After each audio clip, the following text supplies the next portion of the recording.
Part 1.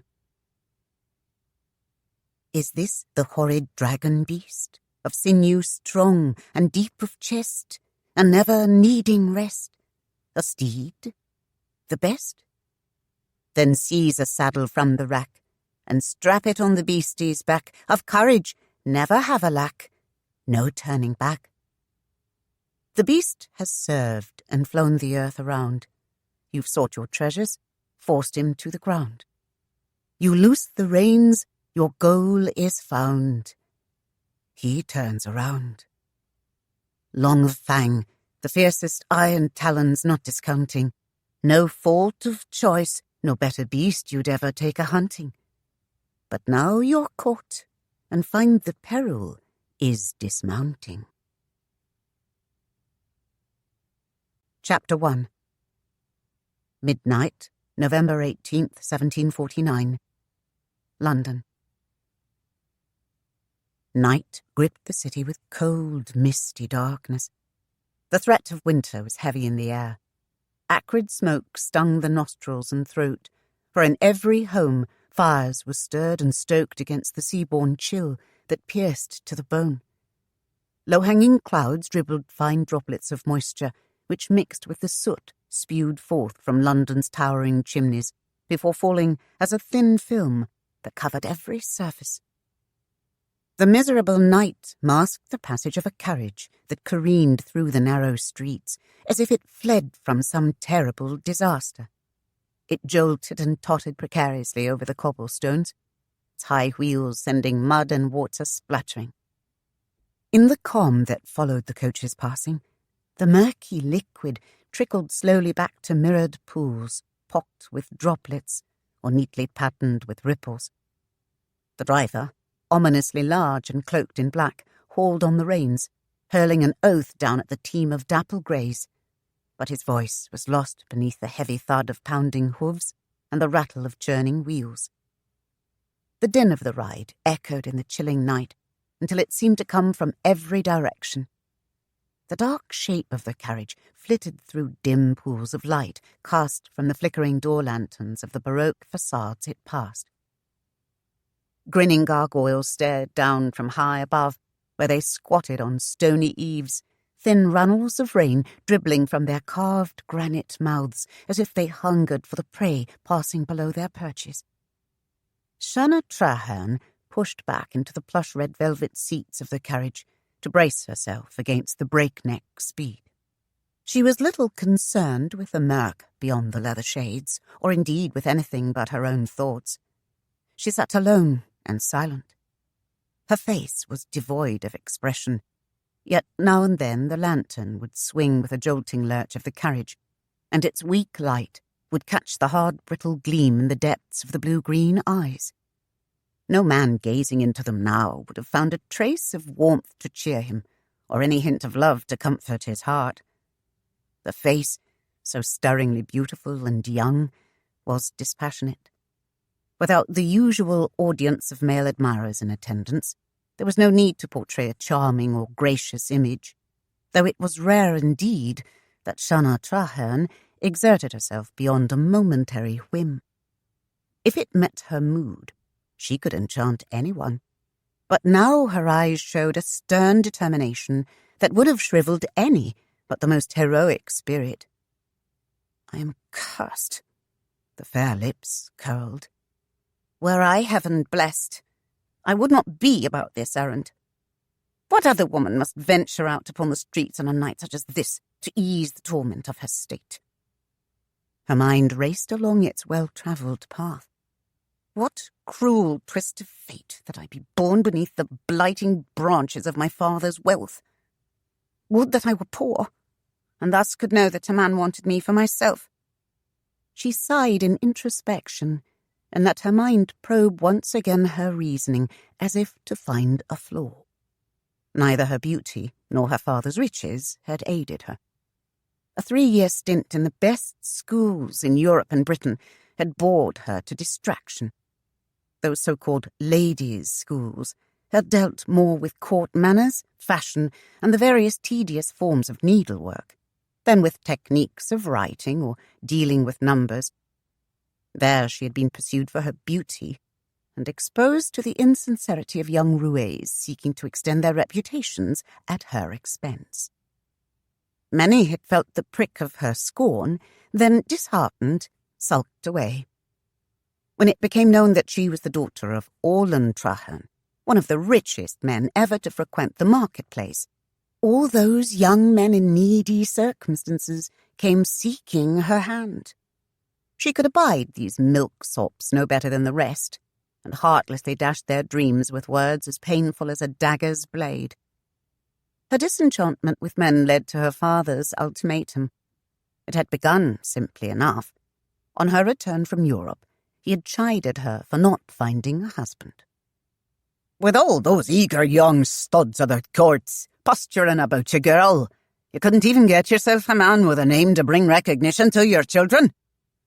His words had nipped at Shanna's pride, bringing a rush of tears to her eyes. Heedless of her distress, her father had ranted on, setting the spur deeper. "Damn me, girl! What have I built my fortune for, if not for my own kin? But seen to your way, 'twill go no further than your grave. Blast it all, I want grandchildren. Are you set to be a spinster who rejects every man that comes courting? Your children could be powers at court if they have a title to aid them.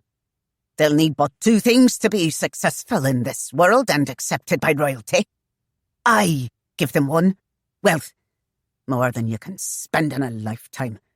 You can gain them the other, a name no one would dare question, a name with a lineage so pure and fine, 'twill need a good stock of common blood to strengthen it. Such a name can do as much to open doors as riches, but with no other name than Trahern, they'll be little more than merchants." His voice had sharpened in anger. "'Tis my hell that I am given a daughter with the looks to choose among the bluest lines, one to make barons, earls, even dukes fawn and drool upon themselves for the want of her.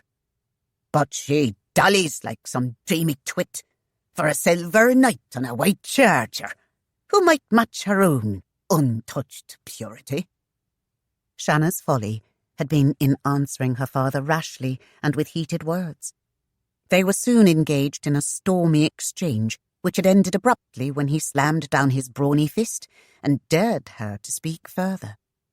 His angry glare had burned into her. "You have a year to settle your fancies," he roared.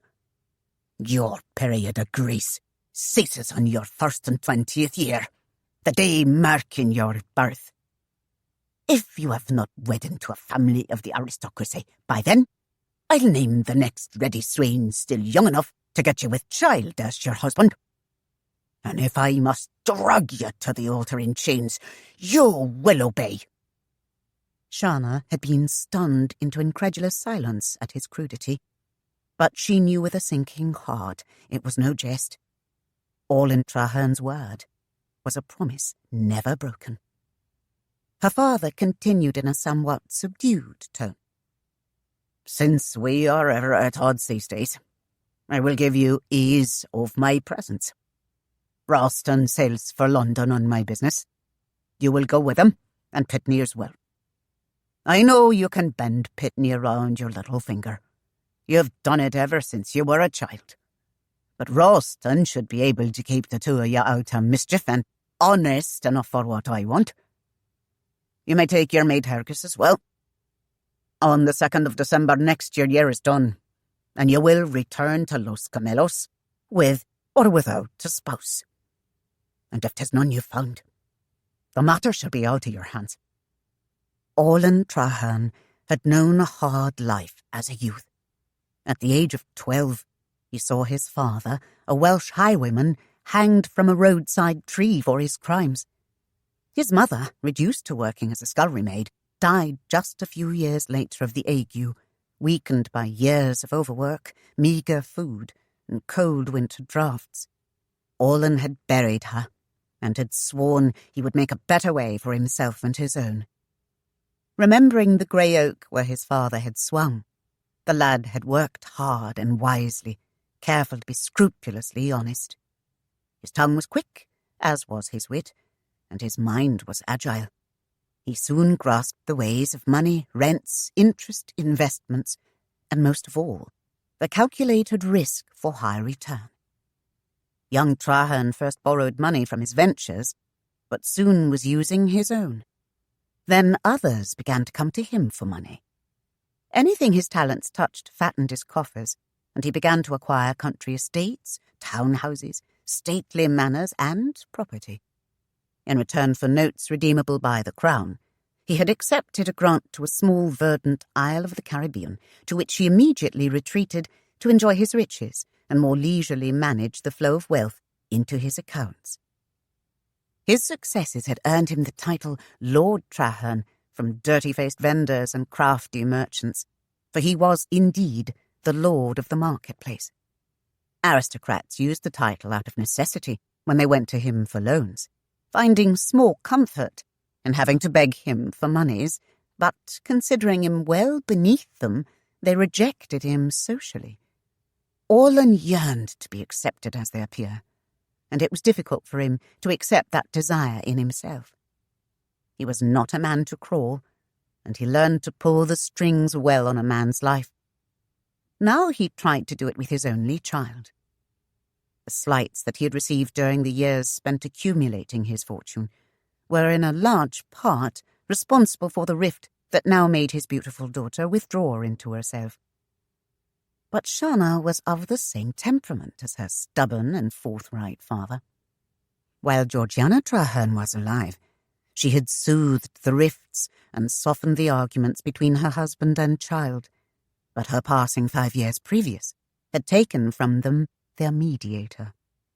Now there was no one who could gently dissuade the wilful elder Trahern or ply the daughter with her duties.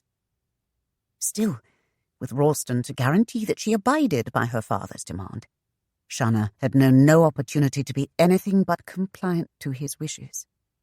It had not taken her long after returning to England to become lost in a multitude of names that accompanied various odd and assorted titles, baron, earl, and the like.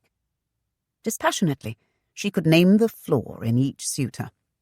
An obtrusive nose on this one, a roving hand on that one, a twitching brow, a wheezing cough, a pompous pride. The sight of a threadbare blouse beneath a waistcoat or a rumpled and empty purse hanging from a belt abruptly cooled her to offers of marriage.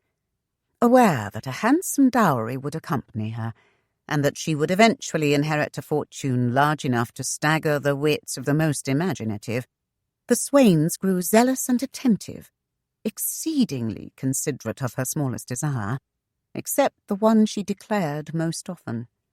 They ignored her pleas to remove themselves from her presence, and usually had to be assisted by Mr. Pitney. Frequently among the courting bachelors, quarrels broke out, resulting in blows, then brawls, and what had begun as a quiet social event or a simple outing often dissolved into ruins, with Shanna being safely escorted home by her guardian, Pitney. Some wooers were subtle and devious, while others were bold and forceful. But in most, she saw the desire for riches exceed desire for her. It seemed none cared for a wife who with love in her heart would share simple poverty, but rather saw first the gold in her father's hand.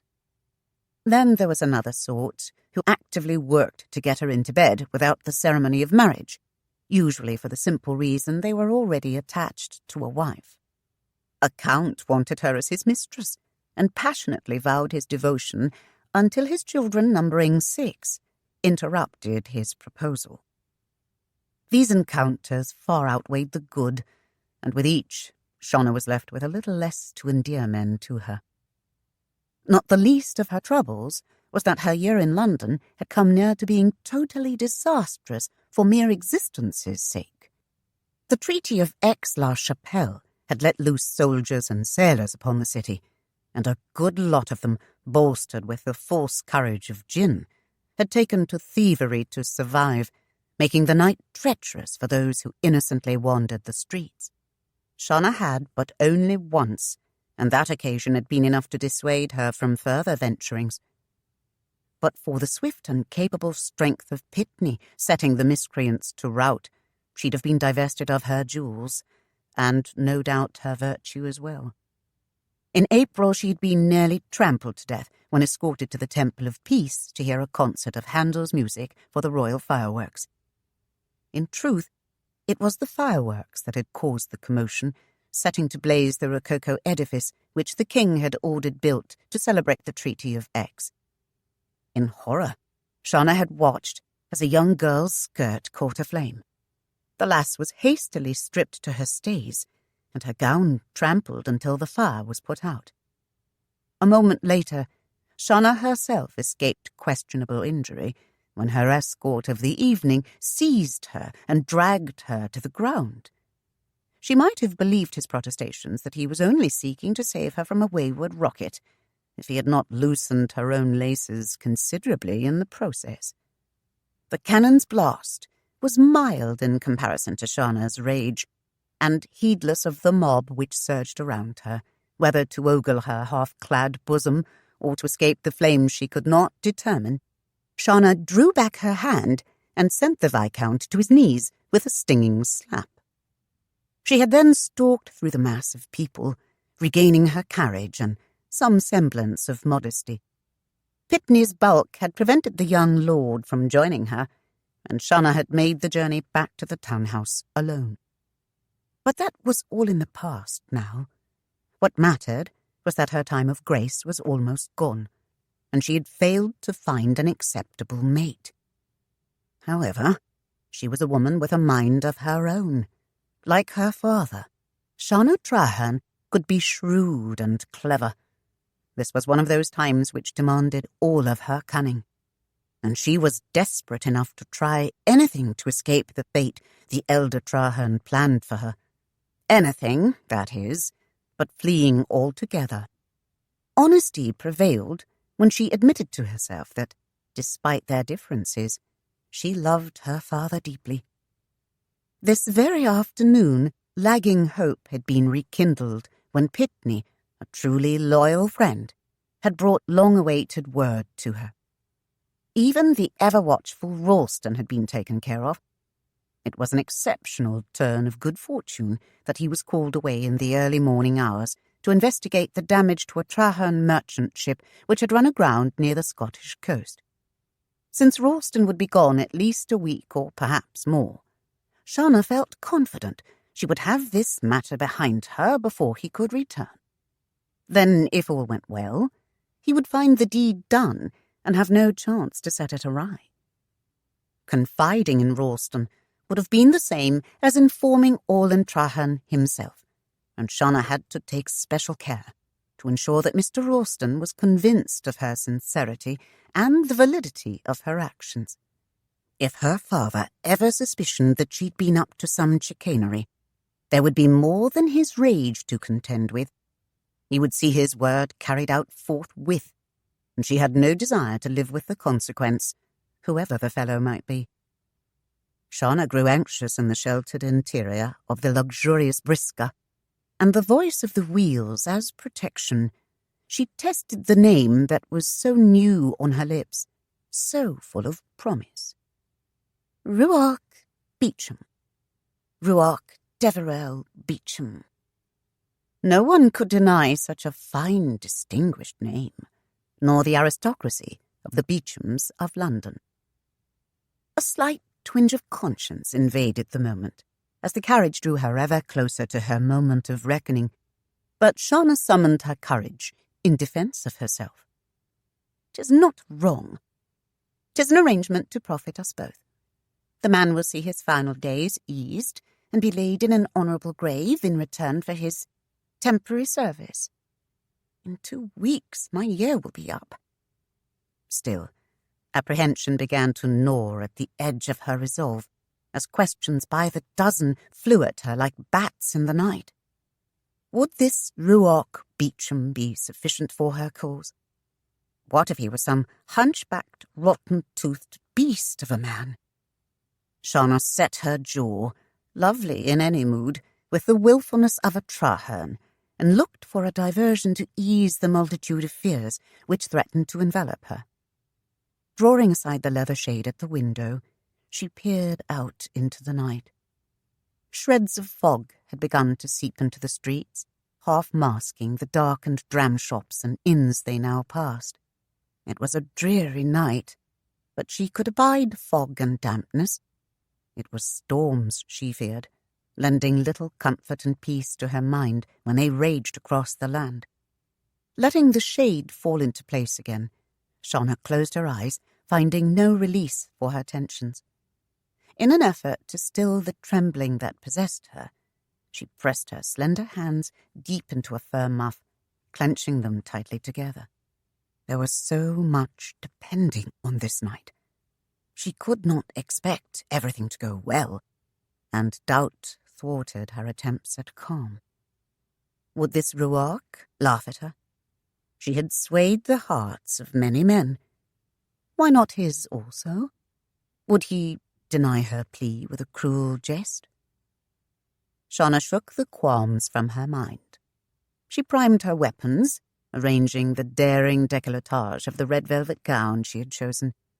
She had never fully exercised her wiles, but she suspected a sane man could hardly refuse a full broadside of tears. Somewhere a bell tolled in the night. The wheels of the carriage thumped against the cobblestones, and Shanna's heart seemed to match the rapid pace. Time hung motionless as uncertainty pecked at the outer limits of her mind, and somewhere deep inside she wondered what madness had spurred her to start this thing. An inward cry surfaced to consciousness. Why must it be like this? Had her father lost the sense and tenderness of love in his greed and desire for court acceptance? Was she only a useful pawn for some greater gambit? He had loved her mother deeply, and had given no heed to the fact that Georgiana had been the daughter of a common smithy. Why must he then push his only child into a relationship she would abhor? It was not as if she had not tried.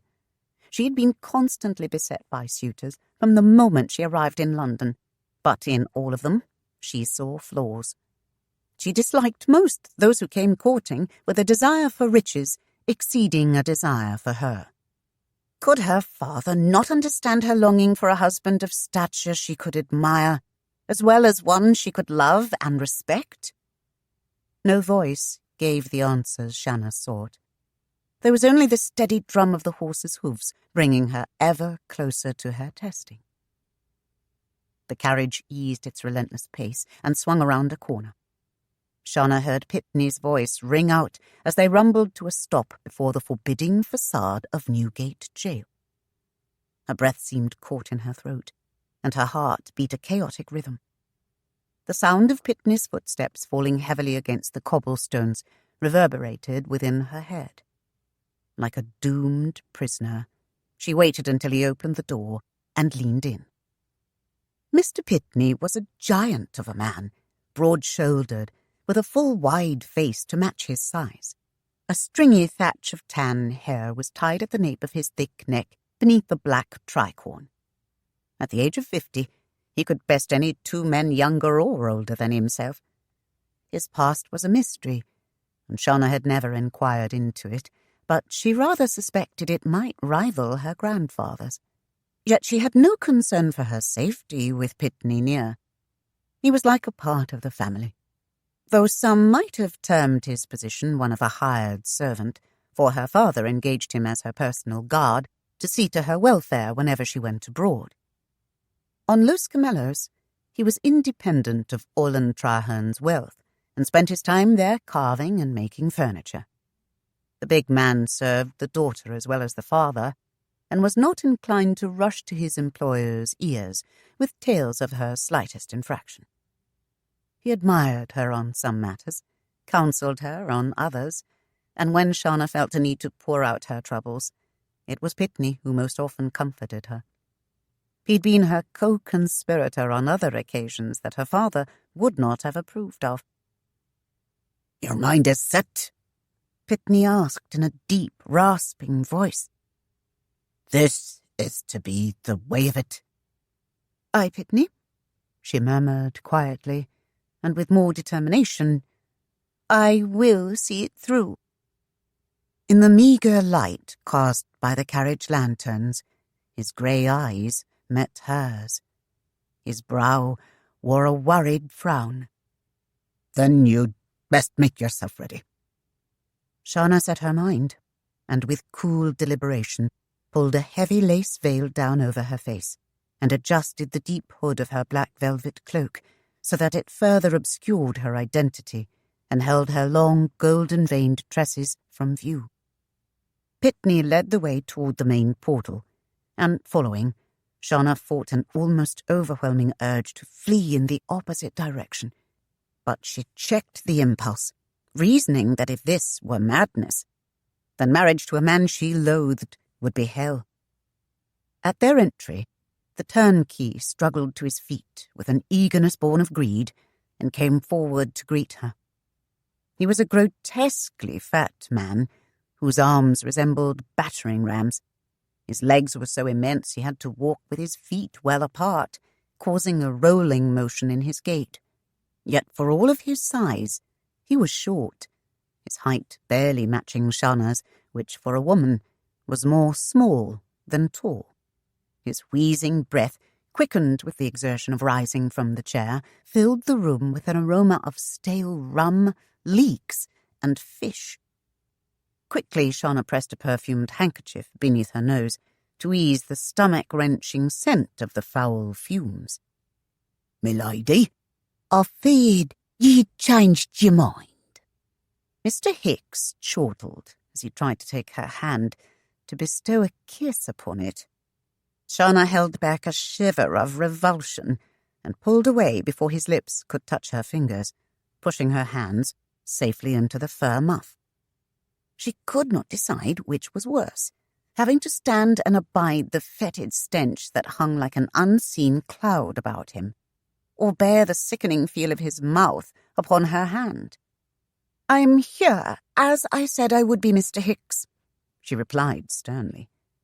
The obnoxious odour got the better of her, and she again drew the lace kerchief from the muff to wave it in front of her veiled face. "Please," she choked, "let me see the man, so we might get on with the arrangements." The jailer delayed a moment and stroked his chin thoughtfully, wondering if there might be more to gain from this than he was promised. The only other time the lady had been to the prison was nearly 2 months prior, and she'd been heavily disguised then also. His curiosity was greatly piqued, but she had not elaborated on the reason she wanted to meet with a condemned man. The prospect of a weighty purse urged him on, and he had faithfully supplied the names of prisoners bound for the Triple Tree, giving them over to the hulking man at her side when he had come to fetch them. On her first visit, Hicks had taken careful note of the ring on her finger and the subdued but rich cut of her clothes. It was not hard to surmise this was no pauper's daughter. Aye, she had a fortune all right, and he was not above wheedling a greater portion of it than he had been pledged, if he could. And that was where the difficulty lay. He dared ask nothing of her when she was accompanied by her manservant, and the bloke seemed reluctant to leave her. Still, it seemed a shame that a woman who smelled as tempting and sweet as she should waste any moment of her life talking to a doomed man.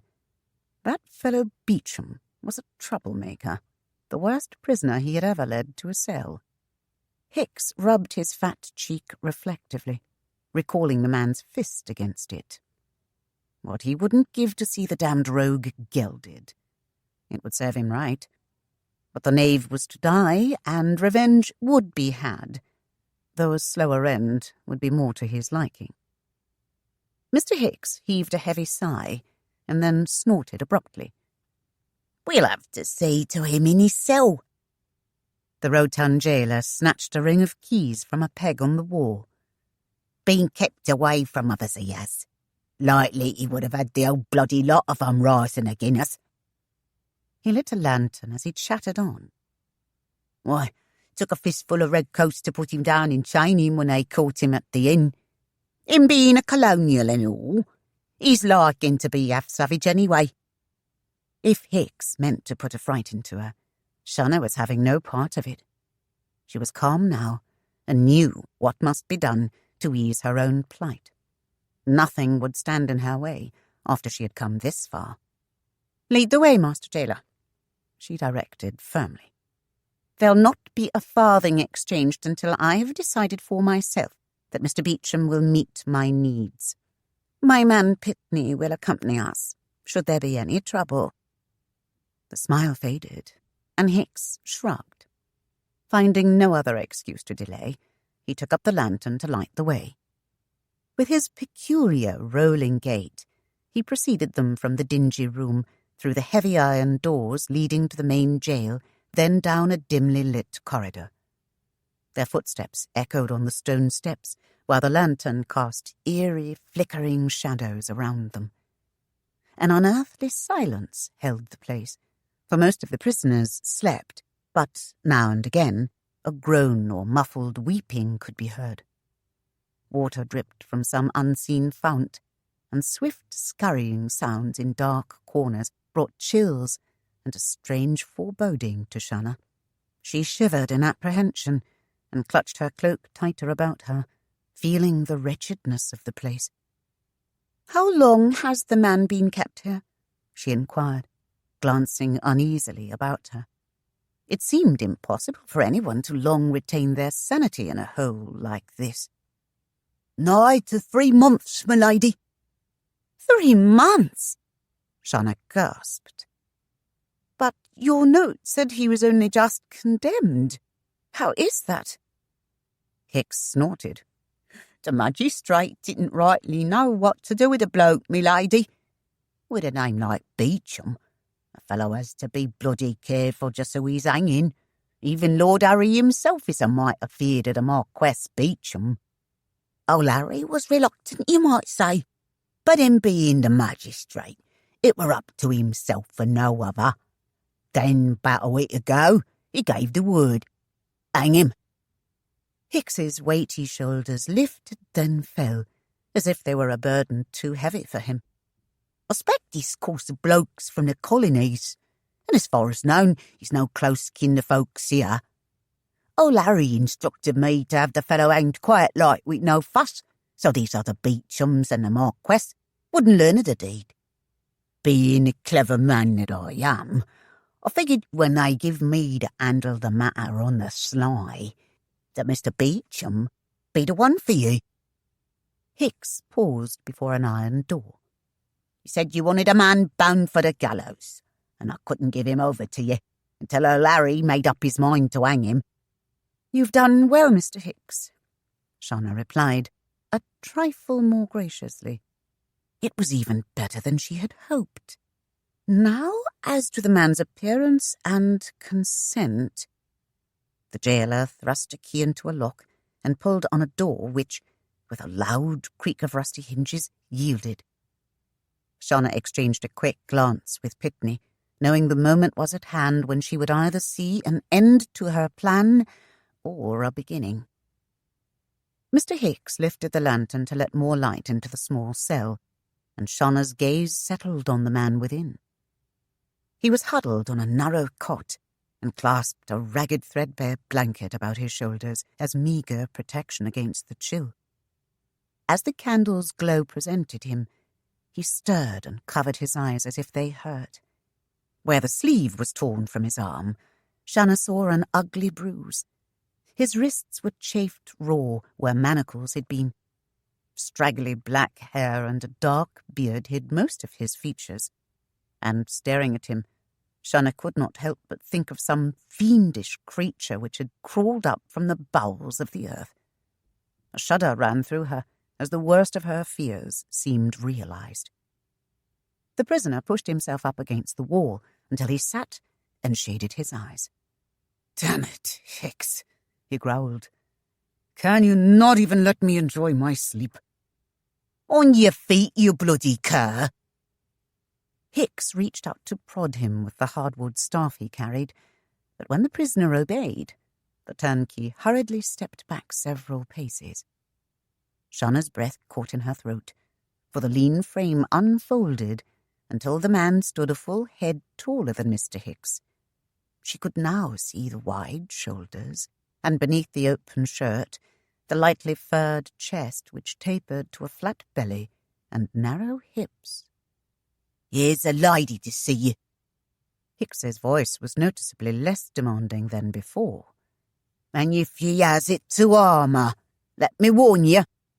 The prisoner strained to see into the blackness beyond the lantern. "A lady? What madness do you practice, Hicks? Or perhaps some more subtle torture?" His voice came smooth and deep, pleasant to Shanna's ears, and bore no hint of a slur. It was easy-flowing and less clipped than what she was accustomed to hearing in England. A man from the colonies, Hicks had said. That was no doubt the reason for the subtle qualities in his speech. Yet there was something else as well, an amused mockery that seemed to scorn everything about the jail. Shanna held to the shadows for a moment longer as she carefully studied this Ruark Beauchamp. His garments were as ragged as the blanket, and she became acutely aware that they were gathered in places with string in an attempt to cover his slender torso. His breeches were torn nearly to the waist on one side, and the rough mending concealed little of the lithe line of his flank. A linen blouse, perhaps once white, was now mottled with filth and barely recognizable. It hung in tattered shreds from his shoulders and showed thinly fleshed ribs that were still well muscled, despite his deprivation. His hair was uneven and wildly tossed, yet his eyes filled with alert awareness as he attempted to make out her form. Failing that, he drew himself up and bowed formally to the blackness that shrouded her. A satirical tone was in his voice. "I beg your pardon, milady. My quarters have little to recommend them. Had I foreknowledge of your visit, I would have tidied up a bit. Of course," he smiled and indicated his surroundings, "there's not much to tidy up." "Oh, you blooming tongue!" Hicks interrupted officiously. "The lady's here on business, she is, and you show her all respect, or else." He slapped his open palm suggestively with the club and chuckled at his cleverness. The convicted man arched a dark brow toward Hicks and stared at him until the fat jailer began to squirm uneasily. Having encountered no obstacles to her plan thus far, Shanna was greatly heartened. Everything seemed to be going smoothly, as if she had planned for it all her life, when in truth it was not much of her doing at all. Confidence and courage had rekindled within her, and with a graceful flowing movement, she swept forward into the full light of the lantern. "No need to bully the man, Mr. Hicks," she gently rebuked. The sound of her voice, low and honey-smooth, assured that the prisoner's attention was fully upon her. Shanna walked slowly, completely, deliberately around him, evaluating him as she would a prize animal. His eyes, an unusual amber hue flecked with golden lights, followed her in amused patience. The enveloping black cloak and the wide pannier Shanna wore beneath her gown left much to the imagination, allowing no hint of her age or figure to show forth.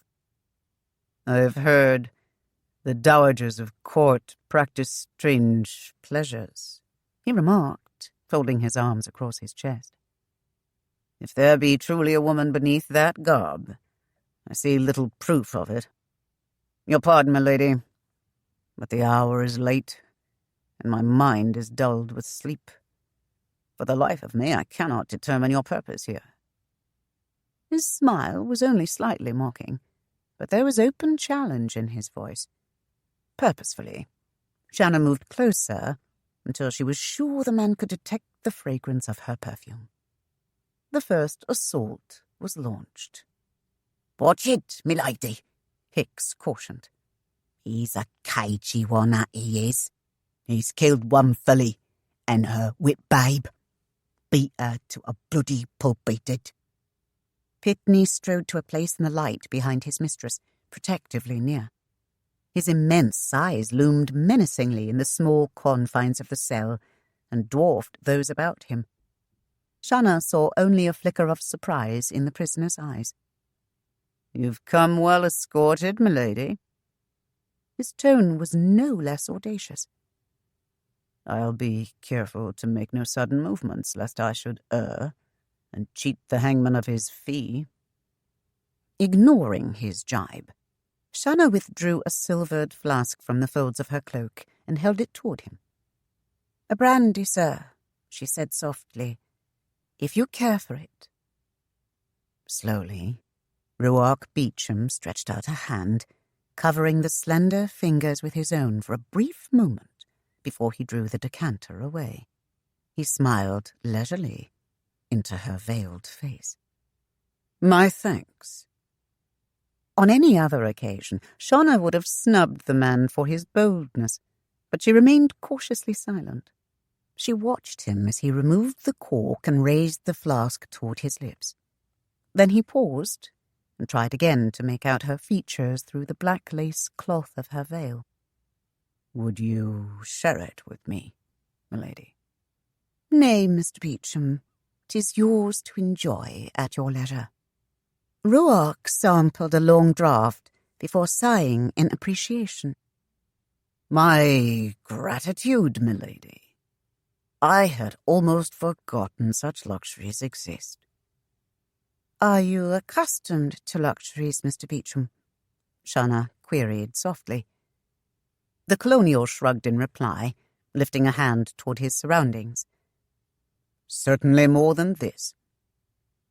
A non-committal answer, Shanna thought derisively. After 3 months in the place, the man should have been more welcome for her company. She withdrew her hand from beneath her cloak again, this time offering him a small bundle. "Though admittedly your days are numbered, Mr. Beauchamp, there is much that can be done to ease your circumstance. There is this for your hunger." He stood without accepting it, until Shanna was forced to open the large napkin herself, displaying a small loaf of sweetened bread and a generous share of tangy cheese. He stared at her curiously, making no move to take it. "Milady," he implored her, "I do desire this gift, but I am wary, for I cannot guess what you wish in return, and I have naught to offer." A shadow of a smile crept across Shanna's lips. Gazing at her directly, Ruark thought he glimpsed a soft mouth curving beneath the gauzy lace veil. It stirred his imagination no small amount. "Your ear, for a moment, and your consideration, sir, for I have a matter to discuss," Shanna replied slowly, placing the food on a rough-hewn table standing near his cot. Resolutely, Shanna faced Mr. Hicks, and her command was quietly spoken but firm. "Leave us now.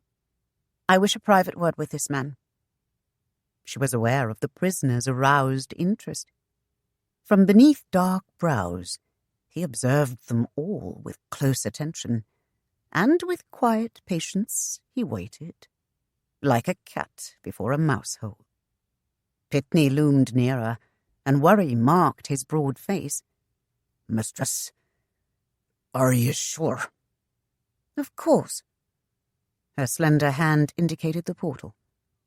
"Escort Mr. Hicks from the cell?" The portly jailer sorely protested. "The bloke'll wring your neck in even I allow it. Who would authorise his purse if some harm befell the wench?" he pleaded. "I daren't, me lady." "'Tis my neck to chance, Mr. Hicks." Shanna cut him short, and, as if she read his mind, added, "And you'll be paid just the same for your services."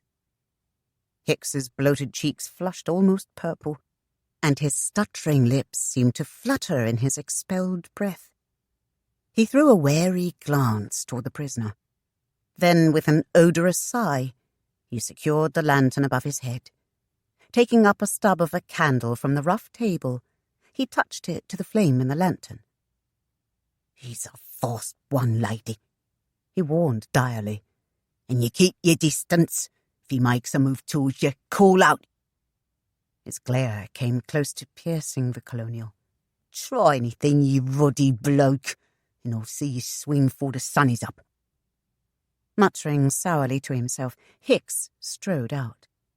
Pitney remained, standing stock-still, indecision etching the deep furrows of his brow. "Pitney, please." Shanna waited expectantly, and when he still made no move to leave, she raised her hand imploringly toward the iron portal. "'Tis safe enough. What can he do? Nothing will happen." The large man spoke finally, but only to Ruark. "If you would see the hour out," he rumbled, "take care that no smallest harm befall her. If it should, you'll well rue the moment. You have my most earnest word on that." Ruark's gaze weighed the other's broad frame, and respectfully he nodded his acquiescence. Still wearing a discontented scowl, Pitney wheeled about and strode out of the cell. Closing the door behind him, he slid open the small port in it. His back could be seen from within, as he placed himself to guard against a possible eavesdropper. The prisoner stood without moving, awaiting Shanna's pleasure. She walked slowly across the cell, carefully placing herself out of his reach now. Lowering her hood, she faced him and slowly swept away the lace veil, letting it float to the table beside her. The second salvo was fired. It struck home with a crushing weight Shanna little realized. Ruark Beauchamp could not trust himself to speak. Her beauty was such that his knees grew weak. It brought home to him the starvation of his long and forced celibacy. Her pale, honey-hued hair, caught in a mass of loose ringlets, cascaded over her shoulders and down her back. It was rich and luxuriant, in studied disarray. Golden strands, lightened by the sun, shimmered among the carefree curls. Ruark felt a great temptation to go to her and caress the bountiful silken mane, and gently run his fingers along the delicate cheekbones blooming with colour. Her features seemed perfect, the nose straight and finely boned, the soft brown brows arched away from eyes that were clear and sea-green, brilliant against the thick fringe of jet-black lashes. They stared back at him open, yet as unfathomable as any sea he had ever gazed into. The soft pink lips were tantalizing and gracefully curved, vaguely smiling. Under his warming gaze, the creamy skin flushed slightly. With a will of iron, Ruark clamped a grip upon himself and held his silence. Shanna murmured coyly, "Am I so ugly, sir, that words are stricken from your tongue?" "On the contrary," Ruark answered with an apparent ease he little felt. "Your beauty so blinds me, I fear I must be led to the gallows by the hand. My mind can little absorb such splendor after the dreariness of this dungeon. Is it meant that I should know your name, or is that a part of your secret?" Shanna recognized that she had struck her target and saved the balance of her weapons for a later moment. She had heard similar vows often, indeed much these same words, and they seemed trite to her. That this ragged wretch would use them was almost an affront to her pride. But she played the game on. She shook her head, tossing the curling tresses enticingly, and laughed somewhat ruefully. "Nay, sir, I give it to you, though I beseech your discretion, for therein lies the weight of my problem. I am Shanna Trahern, daughter of Orlan Trahern." She paused, waiting his reaction. Ruark's brows lifted, and he could not hide his amazement. Lord Trahern was known in all circles, and in that of young men, Shanna Trahern was often the topic of heated debate. She was the ice queen, the unattainable prize, the heartbreak of many a lad, and the professed goal of 10 times that number, the dream of unrequited youth. Satisfied, Shanna continued. "And you see, Ruark," she used his given name with casual familiarity, "I have need of your name." "My name?" He burst out in disbelief. "Ruark Beauchamp? You need the name of a condemned murderer, when your own would open any door you wish?" Shanna moved to stand close before him to lend weight to her words.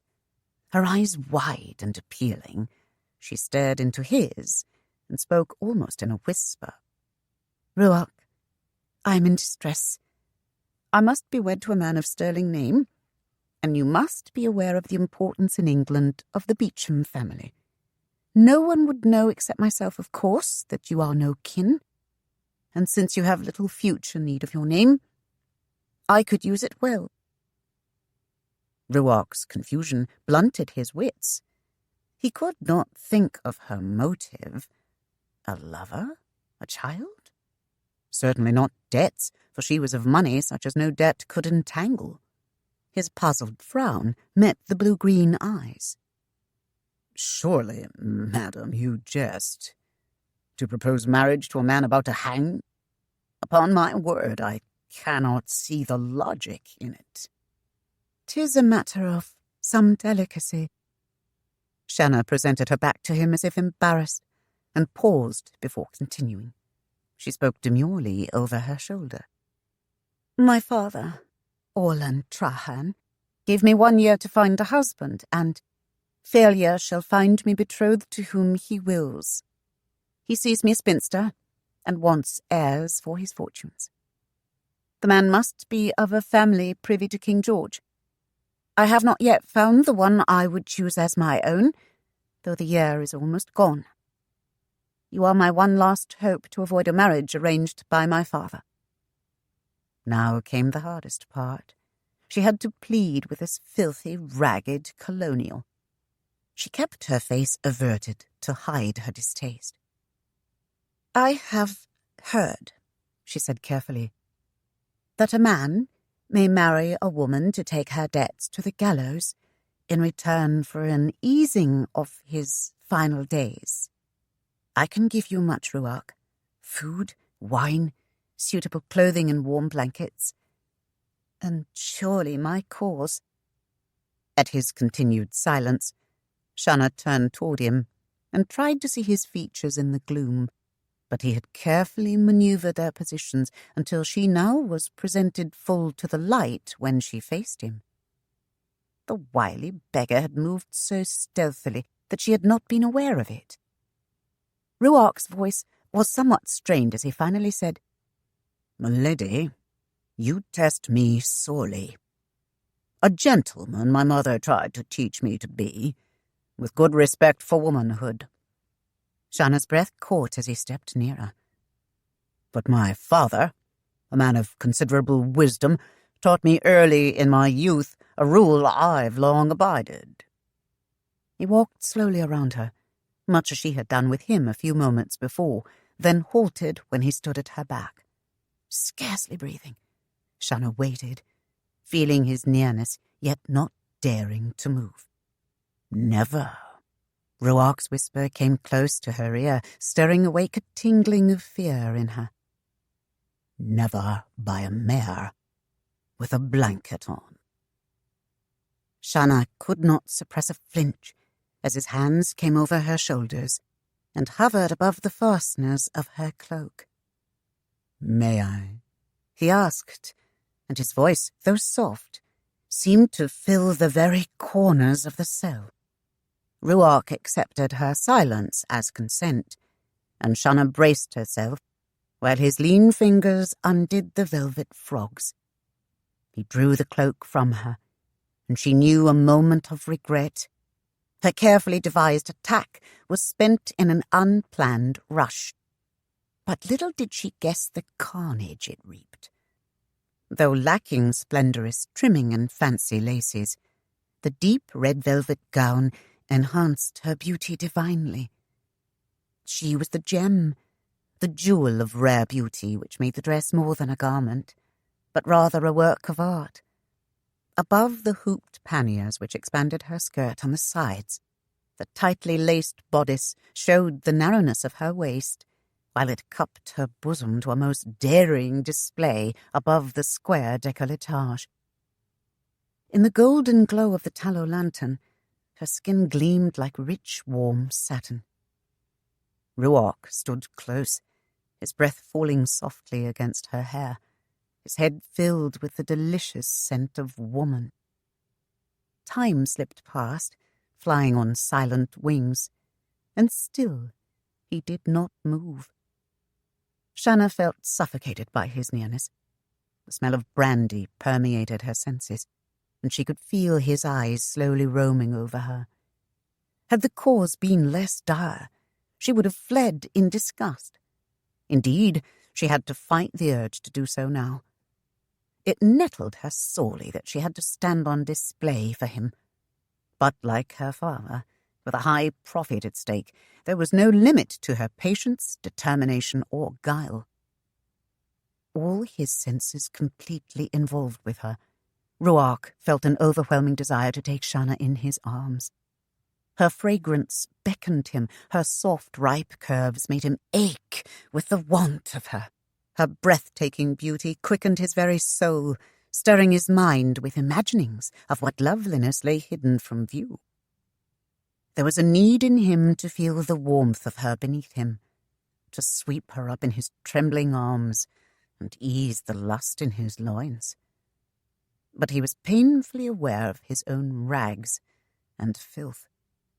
And, too, there was a puzzling glimpse just beneath the surface of her beauty, of something to which he could not lay a finger, a hint of sarcasm, a brief flash of insincerity, a strange touch of arrogance. Still, he was convinced that had she any other choice, she would not have been here. He knew Shanna Trahern was a man of power, but found it difficult to imagine that the man would so constrict the life of his only offspring. Shanna could bear it no longer, and whirled to face him. "Do you find it so distasteful, then, this sharing of your name? Do you say me nay? Why in heaven's name did she have to plead with this cloddish knave?" Ruark drew a ragged breath, and by an extreme effort of will, replied casually, "There's much to consider here, Shanna." He peered at her questioningly, arching a dark brow, and at her nod of consent continued. "My name is all that I have left, and there are those who would be greatly pained at seeing it further dishonored." "I promise you, Ruark, that I have no intention of misusing it," she hastened to assure him. "I will but borrow it for a time, and when I've found the one I can love, then 'twill all be over. If you agree, you'll be buried with all respect in a well-marked grave in a churchyard. Can those for whom you care then long remember your shame?" "And for my last days you promise me ease, Shanna?" It was as if he had not heard her. "Yet that will take away my one enjoyment, the challenge of Mr. Hicks." As if disturbed, Ruark paced the cell, seemingly deep in thought. He paused before the cot, and again his gaze was inquiring. "Might I sit, Shanna? I apologize, as there is no chair for you. If you wish, you may join me here." No, thank you," she quickly answered. She glanced down at the filthy straw and could not suppress a shudder. Taking a seat in the corner, Ruark leaned back against the damp stone wall, drawing up a knee to let his arm rest upon it, the hand dangling limply. His eyes fastened on her, and Shanna steeled herself for the final act. She must make it good. At least he had not yet openly laughed at her.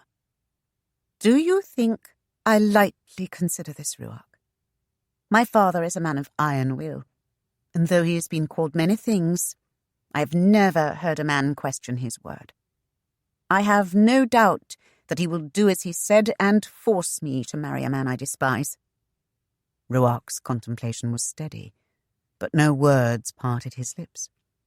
It was her turn to be nervous and pace, and doing so furthered her cause no small amount. Shanna Trahern moved with the natural grace of one who led an active life and bore nothing of the affected daintiness so often displayed by beauties of the courts and salons. There was a sureness in her stride that lent a smooth, fluid grace to her every movement. Ruark admired every side of her, and for the most part her words missed him, for he had already set the price in his mind, and only waited the moment. Shanna stopped, and resting her hands on the table, leaned toward him. The gown opened enticingly, and she saw his eyes fall where she wanted them. "Ruark," she said firmly, and his gaze raised reluctantly to meet hers. "Is there something about me which you find distasteful?" "Nay, Shanna, my love." His voice was hushed, but sounded hollow in the cell.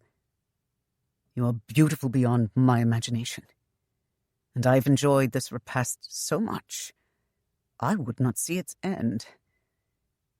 But please consider this. If your cause is really so dear, I will bargain with you for my name, but the price will be high, Shanna. And I ask you, say me yea or nay before you leave, for that suspense I could not bear." Shanna held her breath in fear of what he was about to say. "My price is this." His words echoed through her brain. "The marriage will be one in fact, as well as vow. I'm condemned to hang, and I would elect the chance to leave an heir. The cost is that you spend the night with me, and consummate the vows in deed as well as words." Her breath came out in a rush, and her eyes flared with anger. She gasped in stunned rage at this affront. That he should dare!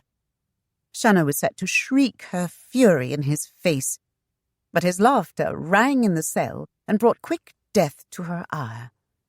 Swinging both legs onto the cot and clasping his hands behind his head, he was as relaxed as if he were in some inn swigging ale. "Ah, yes," he chuckled derisively. "I thought that might see the real price of your predicament. You seek my name for a cause so dear. This name which is my last and sole possession, and mine alone to give. When I ask the same of you, that the cost be what is yours alone to give, then the price is much too dear. So you reject the price, deny the bargain, and will be seen to that end your father wills." Ruark seized the flask, and raising it high, gave the toast. "To your wedding, Shanna, love." He drank deeply, and then sat staring at her with a wan smile, feeling his loss.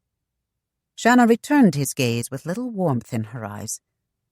That damned filthy fool! Did he think he could best her?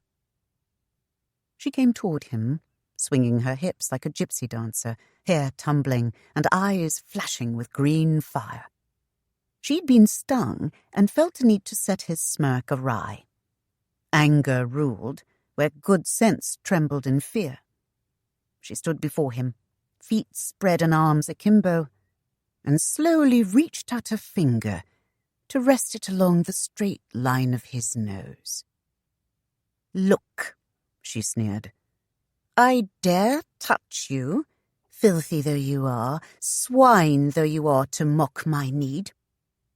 And if I bed you, What then do I gain? To trade my father's will for your brat? Leaning his head back, Ruark laughed into her glare.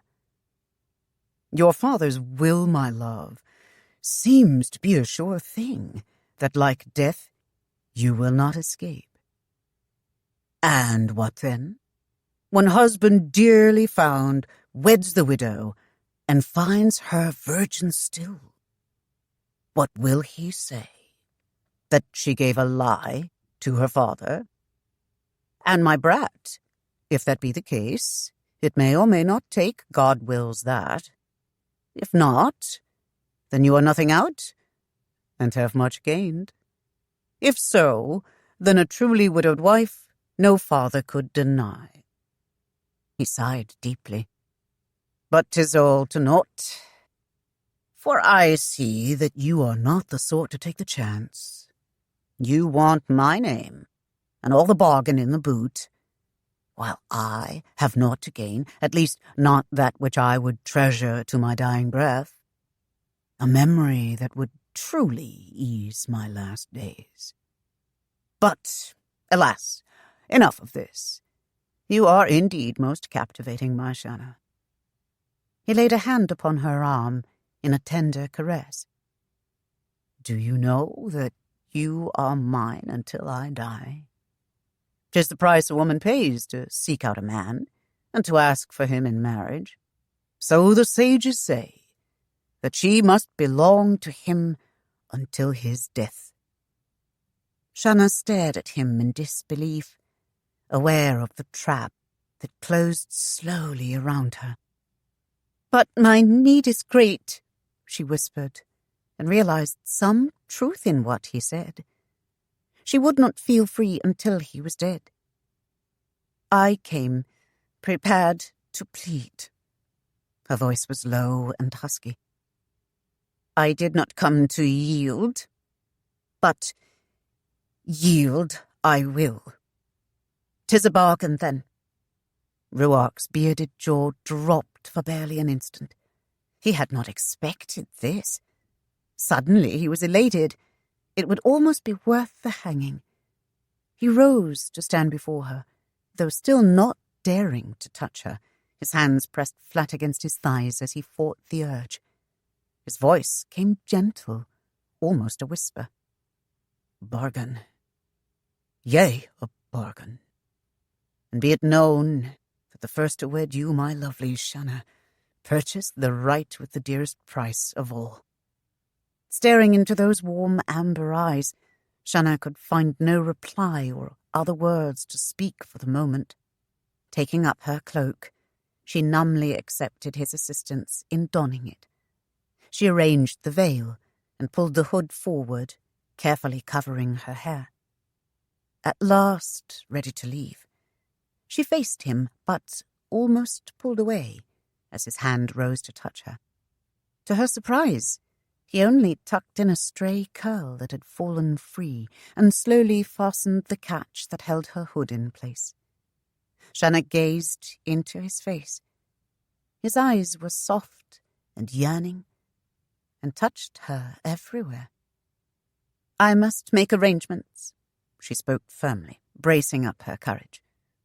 Then I will send Pitney for you. It won't be more than a day or two. Good night.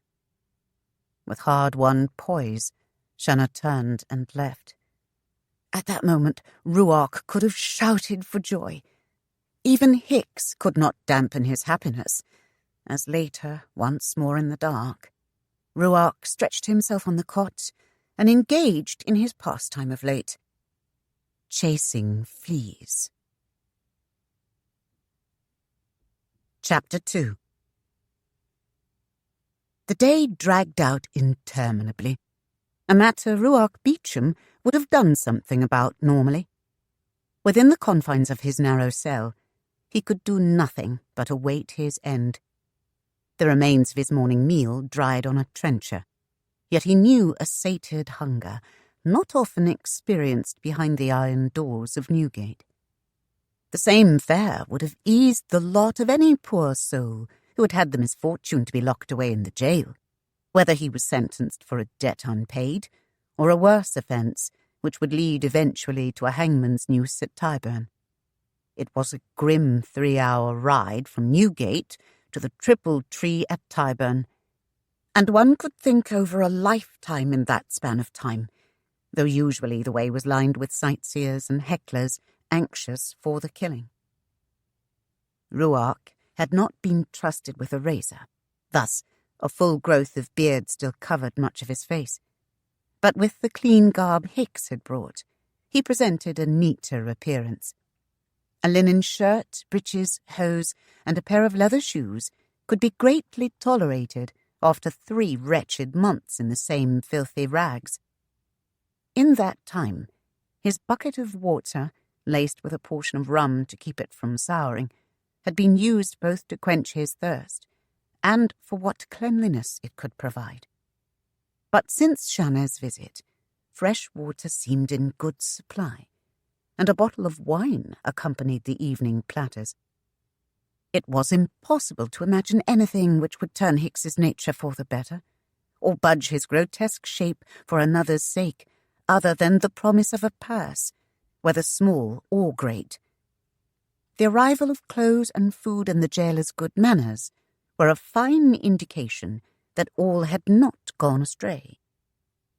Still, in the dim, lonely cell, Ruark paced restlessly. The shadow of the noose darkened the days that slipped by, and doubt and fear tortured his mind. He had no way of knowing whether Shanna Trahern would hold to her word and send for him. Just to see the world outside again would be a heady draught. But his thoughts were occupied with a vision of that most beautiful maid in his arms. Perhaps she would yet change her mind, deciding she could abide her father's will more than she could a night with him. Or had he imagined it all? Was it a dream that he had conjured from the depths of hopelessness? Did Shanna Trahern, a most delectable figure of a woman and the ethereal goal of every unwed swain here and abroad, actually enter his cell and make such a pact with him? The one vision that totally eluded him was of this proud woman yielding herself to a man branded a murderer. Pausing before his cell door, Ruark rested his forehead against the cold iron. The haunting image of soft, perfect features, honey and gold tresses swirling around fair shoulders, and ripe, curving breasts, swelling almost free of a red velvet gown, was branded on his memory with minute detail, stirring an agonizing impatience which could only be relieved when she was truly his, if that moment was to be. He realized that where Hicks's brutality had failed, the illusion of Shanna came close to breaking him. Nevertheless, he held the vision, for when it faded, it was replaced by a gruesome one of the triple tree and its fruit. He paced, he sat, he washed, he waited. Finally, in increasing frustration, he flung himself to his pallet, weary of the agony of uncertainty. He rubbed his hand across his bristly beard, and then winced as his own shabby appearance was brought painfully to mind. The best Shanna could have thought him to be was a barbarian. He flung his arms over his eyes as if to shut out those torturing illusions, and dozed fitfully. Even then he found no peace, and woke in a cold sweat, a gnawing ache in the pit of his belly. He was still struggling to contain his emotions when footsteps echoed in the stillness. Ruark came fully awake as the sound halted just outside his cell. A key rattled in the lock, and Ruark swung his long legs over the edge of the cot as the door was thrown open. 2 burly guards with drawn pistols came in and motioned him out. Glad for any break in the boredom, Ruark hastened to obey. He stepped out of the portal and found himself face to face with Mr. Pitney. "He's come for you, ye scum." Hicks poked at Ruark's lean ribs with the long cudgel. "I care not for the likes of you to be nobbing with gentlefolk, but the lady is set to wed. You be going with the man and me own good lads here, John Craddock and Mr. Radley."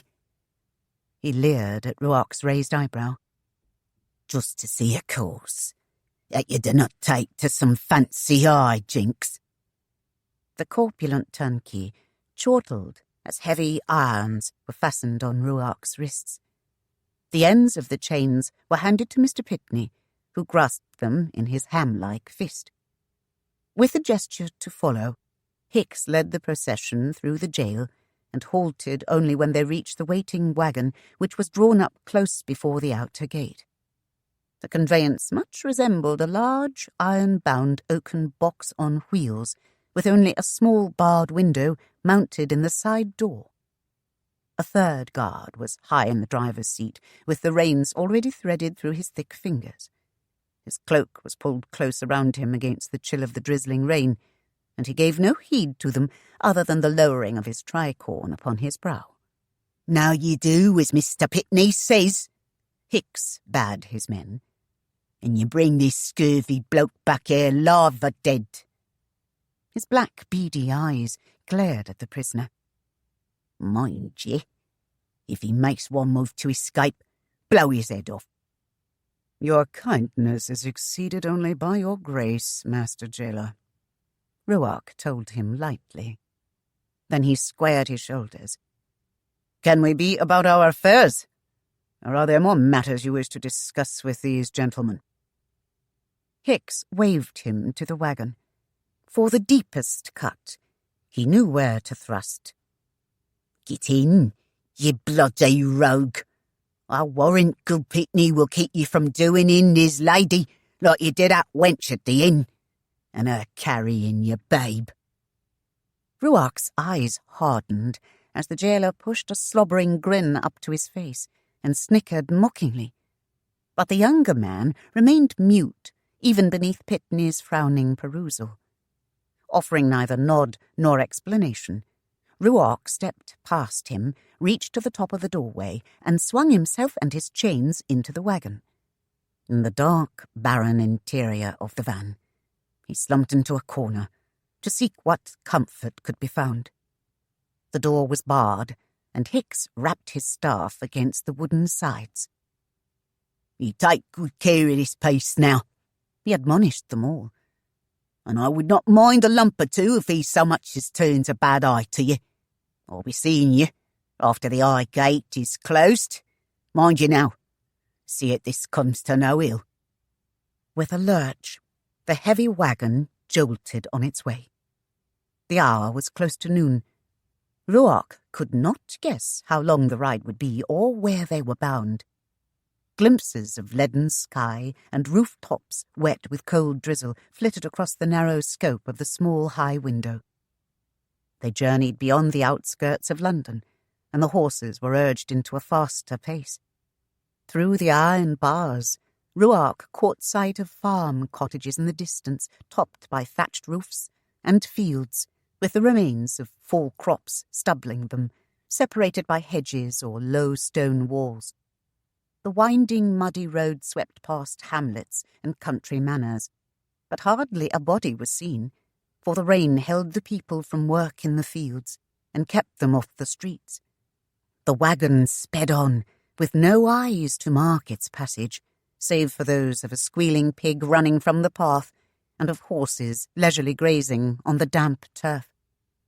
It was some time later when the van suddenly swerved from the road and entered a small clearing, narrowly missing trees which grew thick along the way. The wild ride nearly turned Ruark out of his corner, but he managed to brace himself against the jostling.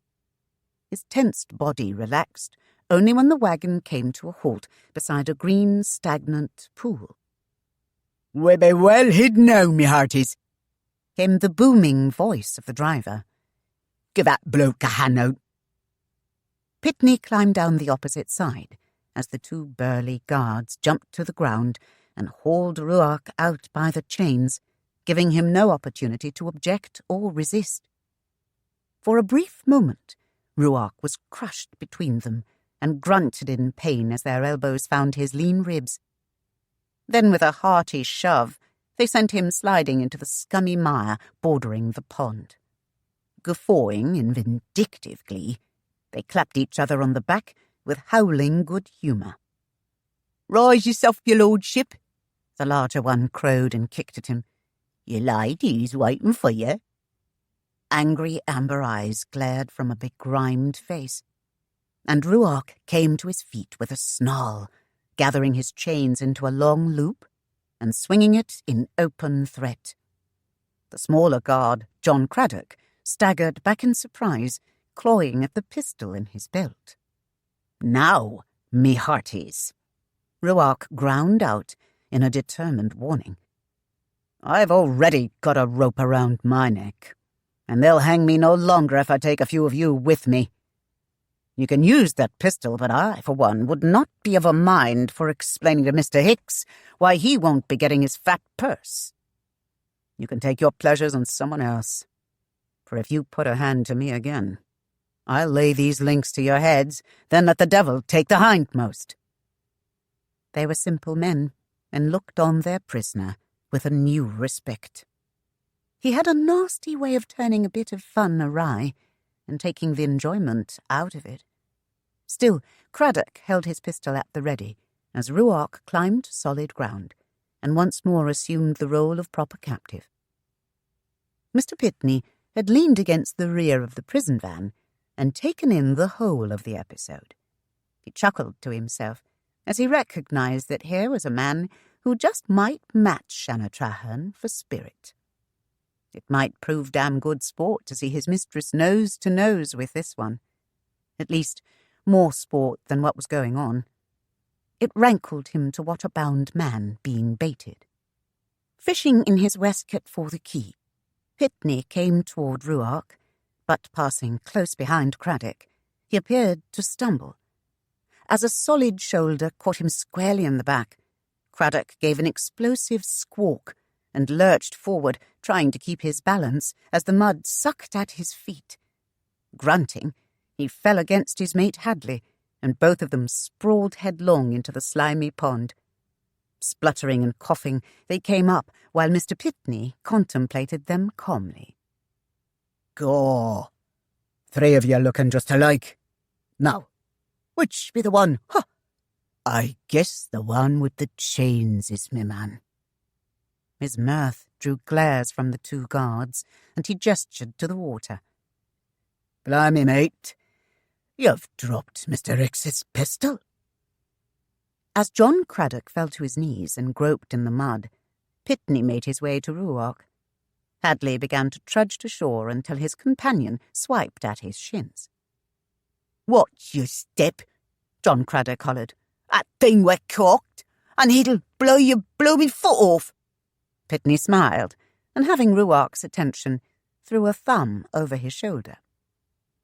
"There be an inn down the road a piece where you're to wash and groom yourself for the wedding. These lads will have a time to dry themselves out." His voice rasped as he sternly warned, "Mind you, hold your tongue about why you're here, and where you've come from. And you're to speak naught of me mistress to any but myself. Do you ken?" Ruark wiped mud from his bearded chin and peered at the man. "Aye. Then I'll set these irons from you, and we'll be on our way. The day is a-wasting, and my mistress is a-waiting." They gained entrance to the inn by a back stairway, and none knew of their coming as they made their way to a small room tucked high beneath the rafters. After spreading their cloaks before the fire to dry, the 2 guards reluctantly took up posts outside the door, leaving Ruark to the care of Pitney. Pitney gestured to a wooden tub in the corner of the room. "The chambermaid will fetch water for a bath. There's a mirror for you to mark your appearance." He opened a small leather chest and displayed the contents for Ruark. "The mistress sent garments to fit the occasion. She begs you to groom yourself with care, so as not to bring shame upon her." Ruark glanced askance at the brawny man and laughed without humour. "For one who has gone a-begging, your mistress seeks much." Pitney gave no sign that he heard. He pulled a timepiece from a deep pocket in his waistcoat. "We've no more than 2 hours to dally here." Stowing the watch, he cocked his head slightly and regarded Ruark with a rare smile. "In case you're pondering on what I would be, there's 2 ways out of here. Through yonder door, with the good men outside just waiting for a chance at you. On this window." He beckoned to Ruark and pushed open the shutters. It was a straight 3-story drop to a pile of jagged rocks. "I have only to sound me pistol, and the other guard will bring the wagon around with all good speed."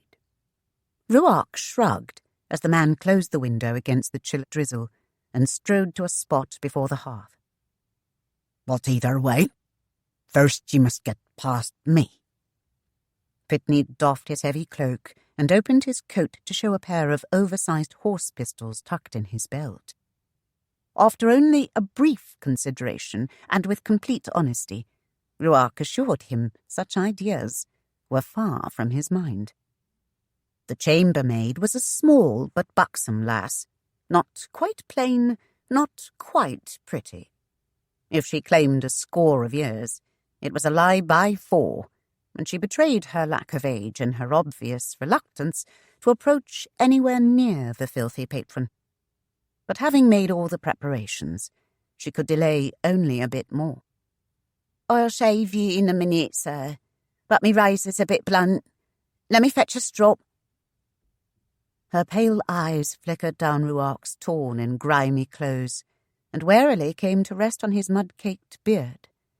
An expression of disgust was all too evident on her face, and her freckled nose wrinkled at the stench of the mire on him. Quickly, she skidded out upon her errand. "Could be the wench doubts I'm human," Ruark remarked wryly. Pitney grunted as he lounged back on the bed, bracing his shoulders against the headboard and sipping from a mug of ale. "Ye needn't fret none. You won't be tarrying long enough to try her." Ruark gave him a level stare. "'Twas never my intent." Considering the manservant, he added, "'Tis my wedding day.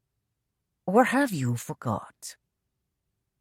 Pitney's scowl darkened as he swung his large feet to the floor, and he strode to the window where he could look out upon the grey day. "I would not fret much on that either," he rumbled over his shoulder.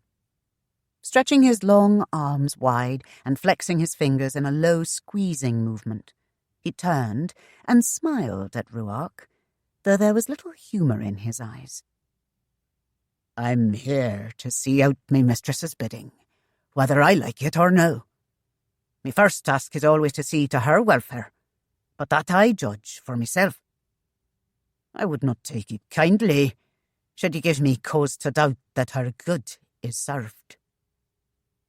Ruark measured his answer with care. "I know little of this deed of which I am accused. In truth, I do not remember more than accompanying the wench to her room at the inn. With certainty I can avow 'twas not my babe she carried. I had not been a fortnight in the country, and most of that I spent in Scotland. In fact, 'twas my first day in London. Thusly, if I bedded her at all, 'twas on the same night that was her last. But I have no recollection of even that. The next morning, when the innkeeper came to rouse the maid to her duties, he found me asleep in her room. So you see, my friend, I cannot deny that I bedded or murdered her, for she was dead, beaten, and bloody, and there was I, slumbering peacefully in her bed. Yet I can and do deny that the babe was mine." Beneath the weight of Pitney's close scrutiny, Ruark stripped off the useless waistcoat and shirt and laid a towel over his shoulders. He settled himself in a chair to await the maid's return and further consider his silent companion's words. It was well possible that the Lady Shanna had told her man nothing of their agreement. Whether she was bent on treachery or simple caution, Ruark could little guess. but as Pitney himself had made clear, either way it boded ill. The chambermaid returned, and Ruark submitted to her deft hands as she plied his beard with hot towels to free the dried mud. If this poor girl found him so repulsive, he thought, then the High Lady Shanna could have seen nothing more than a beast. She must have felt herself in dire straits indeed to have submitted to his bargain. Still, this was a pleasant interlude for Ruark, one he had enjoyed all too rarely in the past months, even if the girl was none too gentle in her haste to be done with him. However, his only injury was a tiny nick dealt on the last stroke of the razor when the girl, surveying her work, took full note of the face whereon she laboured.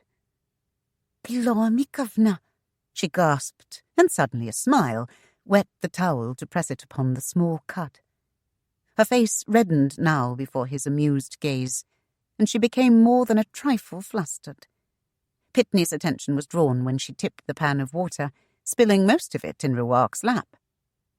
Ignoring the man's discomfort, Pitney remarked casually, "You seem to upset the wench. She's as flighty as a nesting sparrow." The chambermaid bobbed a quick curtsy. "Sorry, governor. 'Twas naught he did. 'Twas me own doing." Snatching the towel from Ruark's shoulders, she began to dab at his lap before he caught her wrists and firmly set her from him. "Never mind," he bade her dryly. "I'll do that." The girl could hardly keep her eyes from that wide, lean, muscular expanse of naked chest as she gathered her razor and strap. "Trim his hair while you have the shears, girl," Pitney ordered, and shrugged away the angry glance Ruark shot him. The maid grinned widely and bobbed another bird-like curtsy. "Aye, governor. Be glad to, sir." For her strange behaviour, Pitney gave the girl a frown of bemusement. Shaking his head, he muttered something to himself and presented his backside to the warmth of the fire while he sipped his ale in a leisurely fashion. The maid puttered about Ruark's hair with a new zeal, as if she would cut every strand the same length, and by no means was it a thin batch. Pausing often to present a small looking-glass so that he might approve her efforts, she held the mirror before her, managing to press it between her breasts with amazing results. The girl grew petulant with his lack of interest, and it was with obvious reluctance that she accepted his assurances that he wished no assistance in his bath. Eventually she gathered her shears and tools into her apron and left. Ruark lost no time in stripping his smelly breeches away and settled himself into the bath, giving a long sigh of appreciation. He scrubbed thoroughly several times, with a strong soap to remove the filth and vermin of the jail, lathering the pungent suds into his hair as well. He was anxious to be on his way, and towelled himself briskly before donning the dark stockings and breeches. But he paused long enough to note the close fit of the latter. Perhaps Shanna Trahern had noticed more of him than he realized, he mused with a rueful grin. He had certainly been aware of her.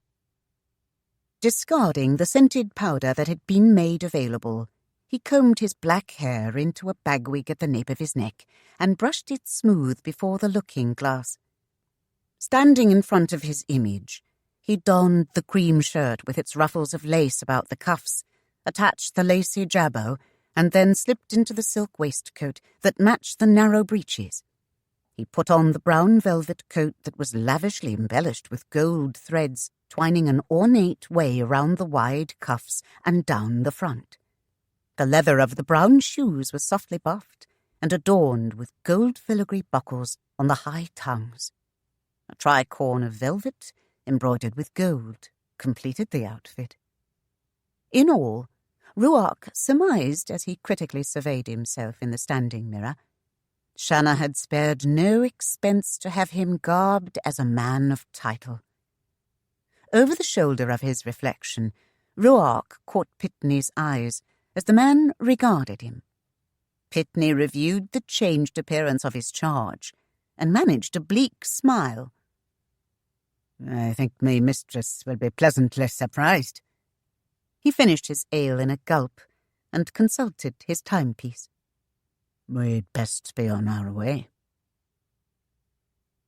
It was a small country church, in summer ivy-twined, but with the crisp chill of the approaching winter, the vines clung dark and brittle against the grey stone of its walls.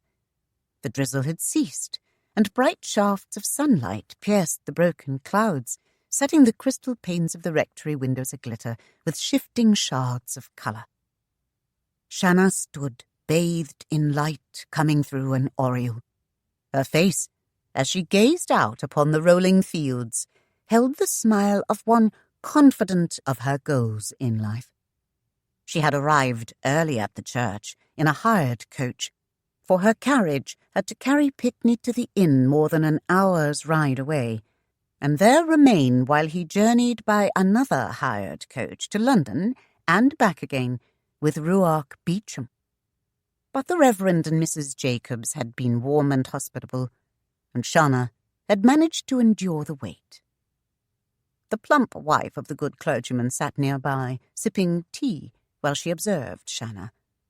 It was not often people of wealth tarried in their quiet village, much less within the humble rectory, and such rich garments Mrs. Jacobs had never seen in her whole life.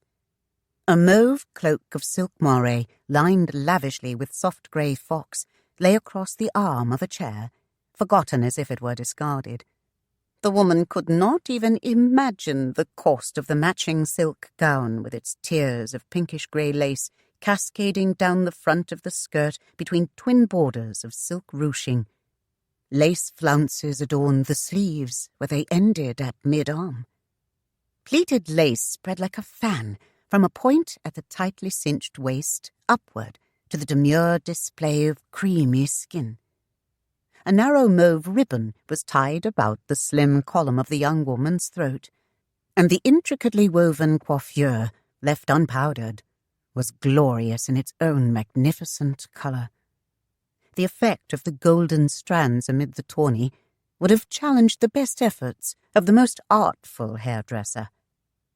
Mrs. Jacob sat much in awe of this beauty, for envy was not in her soul.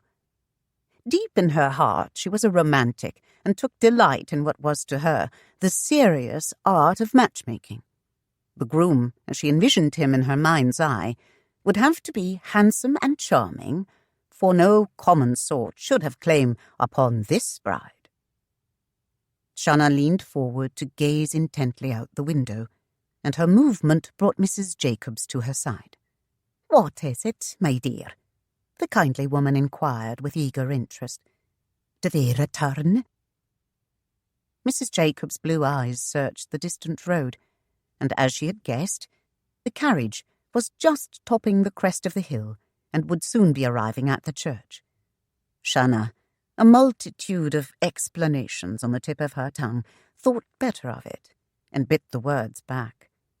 If she gave excuses for her husband to be, his faults would be all the more apparent. It was better to let the woman think love was blind in her case.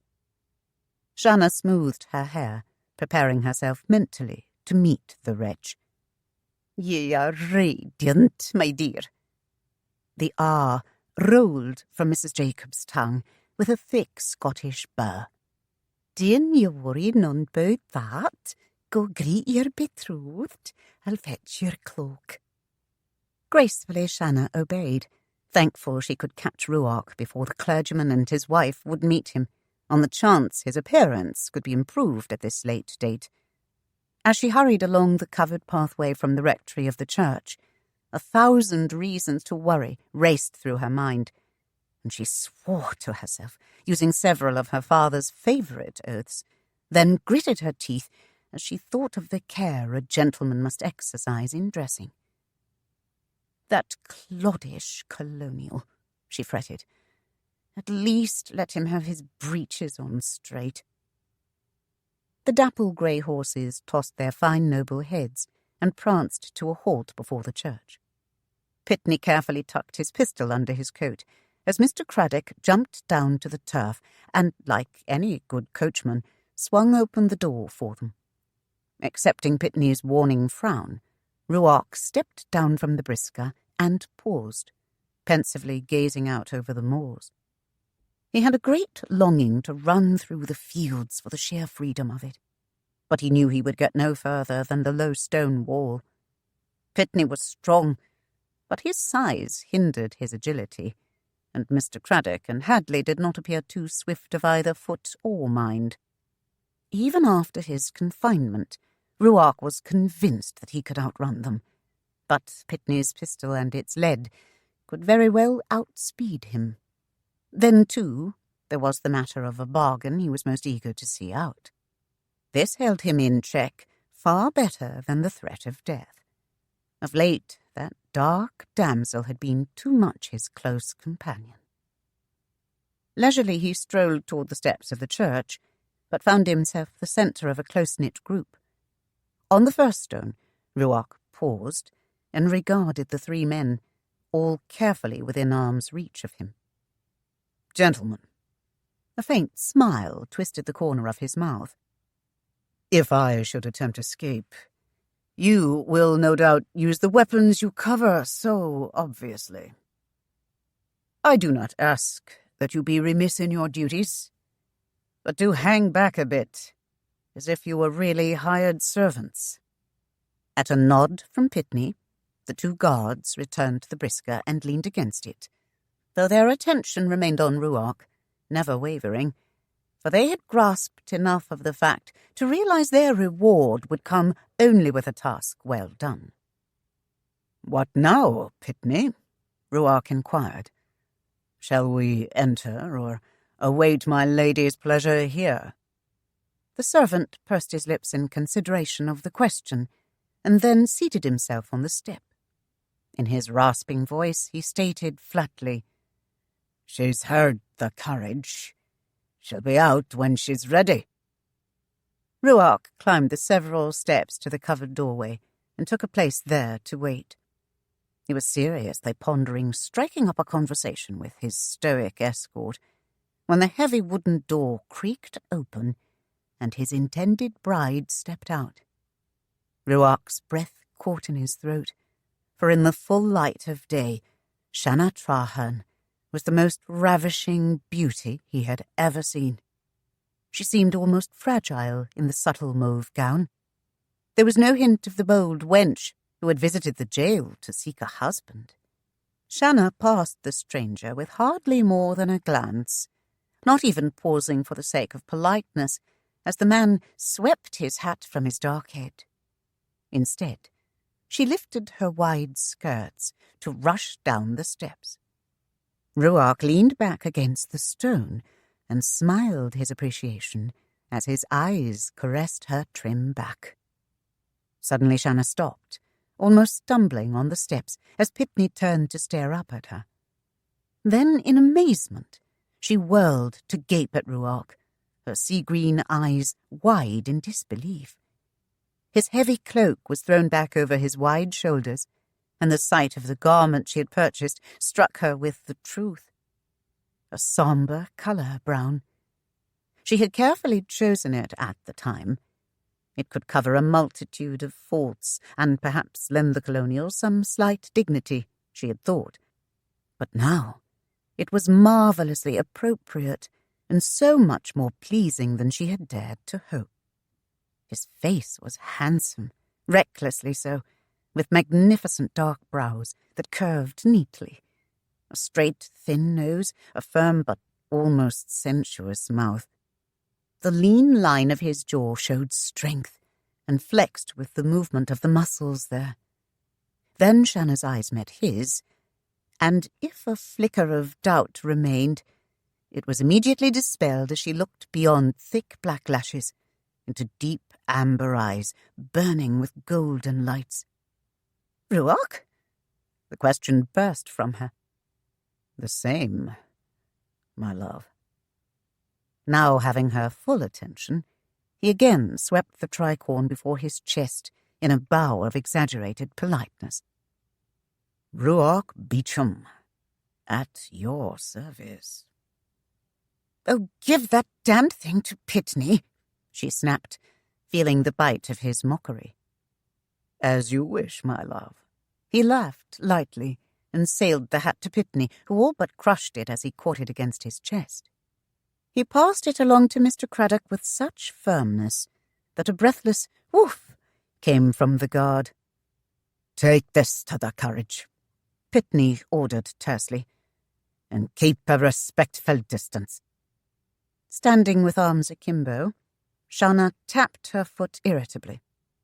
She could not name the cause for her petulance, but Ruark Beauchamp was much more than she had bargained for. There was something insufferable about a condemned man being so cocksure of himself. He was probably the type who would go to the gallows like a swaggering hero, she thought shrewishly. "Well, since you're here, I see no reason for delay," she said curtly, and mentally debated his age. No more than 10 or so years older than herself, if that, though at their first meeting she had thought him nearly 20 years older. "Let's be about it." "Your most obedient servant." Ruark smiled, then laughed as she glared at him. He pressed his hand earnestly to his lacy jabot and lightly vowed, "Madam, I am as eager to wed as thee." "Of course he is," she silently jeered. "He would no doubt brag upon the morrow about the wench he laid. The rotting cad." Before she could turn her thoughts away, the door opened again, and Mrs. Jacobs appeared with her tall, thin husband. The woman's blue eyes settled merrily upon Ruark and twinkled with obvious delight. "Oh, my dear, bring your young man in by the fire," she urged Shanna. "We'll have the ceremony when he's warmed himself, and I've a better sherry to hasten the cello. Shanna mused derisively that he was warm enough, but for the benefit of the older couple, she went to him, resting her hand casually on his chest, as she smiled sweetly into that amused and taunting grin. She would have dearly loved to wipe that smirk from his handsome face. "Ruark, dearest, this is the Reverend and Mrs. Jacobs. I did mention them, didn't I? They've been so kind." The inane chatter sounded strange from her own lips. She could feel the slow thud of Ruark's heart beneath her fingers, while for some odd reason her own pulse raced. A man to take advantage of all opportunities presented him, Ruark seized upon her cue and slid his hands around her waist, squeezing it slightly as he smiled down into the less-than-warm depths of her eyes. In his own, there was a kindling fire that touched her like a hot brand. "I trust the good Pitney remembered to publish the banns. I fear I shall taste death before we be wed, if it not be post-haste." If Ruark thought he won a victory as Shanna melted against him, pressing soft breasts full upon his chest, he was harshly rebuffed. Shanna herself refused no challenge and rose to this like a cornered feline. Beneath the wide folds of her skirt, she trod not lightly on his instep. "Cease your worry, my dearest," she crooned, and leaned her weight upon his foot. "The banns are published." She feigned worry in her frown, "But you seem somewhat pained. Aren't you feeling well? Or is that old wound plaguing you again?" Shanna pulled back slightly, but not enough to give him ease, and her slender fingers went searchingly to the buttons of his waistcoat. "How I have pleaded with you, Ruark, to take better care of yourself. You're always so reckless." Had he been of a mind, Pitney could have warned the colonial this was not the sort of woman to tamper with overly much. From the bottom step, as her hooped skirt swayed slightly upward, he caught a glimpse of the small slippered foot treading carelessly upon the larger. His laughter softly rumbled in his chest as he folded his massive arms and waited. The Reverend Jacob's eyes had widened behind his spectacles as the lady seemed on the verge of undressing her betrothed, and he could only surmise it had not been the first time. Mrs. Jacobs, her plump cheeks a deep hue of scarlet, was suddenly aflutter and didn't seem to know quite what to do with her hands other than to wring them nervously. Ruark parried the attack in his own fashion, bending his knee and, at the same time, raising the toe of the foot she trod upon. With most of her weight upon it, Shanna weaved precariously as her balance was suddenly upset. With a gasp, she stumbled against him, one arm flying about his neck to stop her fall, while her other hand grabbed his sleeve. She heard his chuckling laughter in her ear as he steadied her on her own feet. "Shanna, love, restrain yourself. We'll be home soon enough," Ruark chided. His amusement rankled her, and she longed to screech her ire at him, but knew all too well the folly of that. She caught Pitney's loud cough as if he was seized with a choking fit, and simmered all the more. "We'd best get this marriage underway," the clergyman suggested with much conviction, and peered disapprovingly at them over his square-rimmed glasses.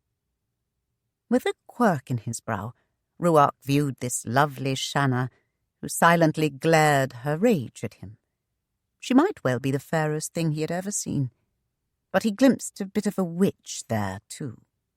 "Aye," Ruark agreed. "'Twould appear the proper thing to do before the babe's christening." Shanna's jaw dropped, and the urge to kill was strong. In another time, she would have let fly a stinging slap to the knave, but here she found herself with no recourse but to bear his buffoonery. In a temper, she whirled as Pitney's low chuckles broke the stunned silence, and she bestowed upon him a glare of such heat that it should have set the very blood in his veins to boiling. But the man bore the pain with dignity and struggled to control his mirth. The ceremony was quick and unpretentious. It was obvious the Reverend Jacobs wanted to put right any wrong that the young couple might have engaged in prior to this union. The proper questions were asked and answered. Ruark's deep, rich voice came firm and unaltering, promising to love, honour, and cherish until death. As she repeated her own vows, Shanna felt an almost stifling sense of doom. It was like a premonition warning her that her ploy would fail. Reluctantly, her eyes were drawn to the tiny band of gold on the open face of the Bible, and she could only think, as the minister spoke the words over them, of the years of devotion her own mother had given her father. In contrast, this marriage was a farce, and it was a sacrilege to ever pledge her love on an altar of God. It was a lie, and she might well be damned for saying it. For all of her attempts at composure, Shanna's hands trembled as Ruark slid the ring on her finger, and the final words came. "By the authority vested in me, and in the name of God Almighty, I pronounce you man and wife." The deed was done. The haughty Shanna was wed. Vaguely she heard the Reverend Jacobs give his consent for a nuptial kiss, and she was brought abruptly back to reality as Ruark turned her in his arms. That was enough to snap the brittle twig of conscience.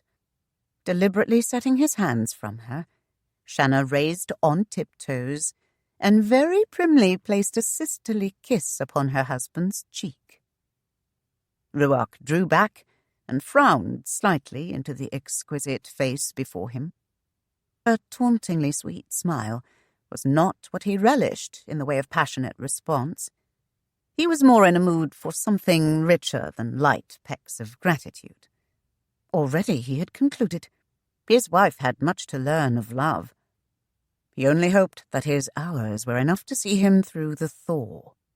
"Come now, my children," Reverend Jacobs urged, his cheerfulness mightily restored. "There are documents to put your names to. And I do fear 'twill be another storm upon us before long.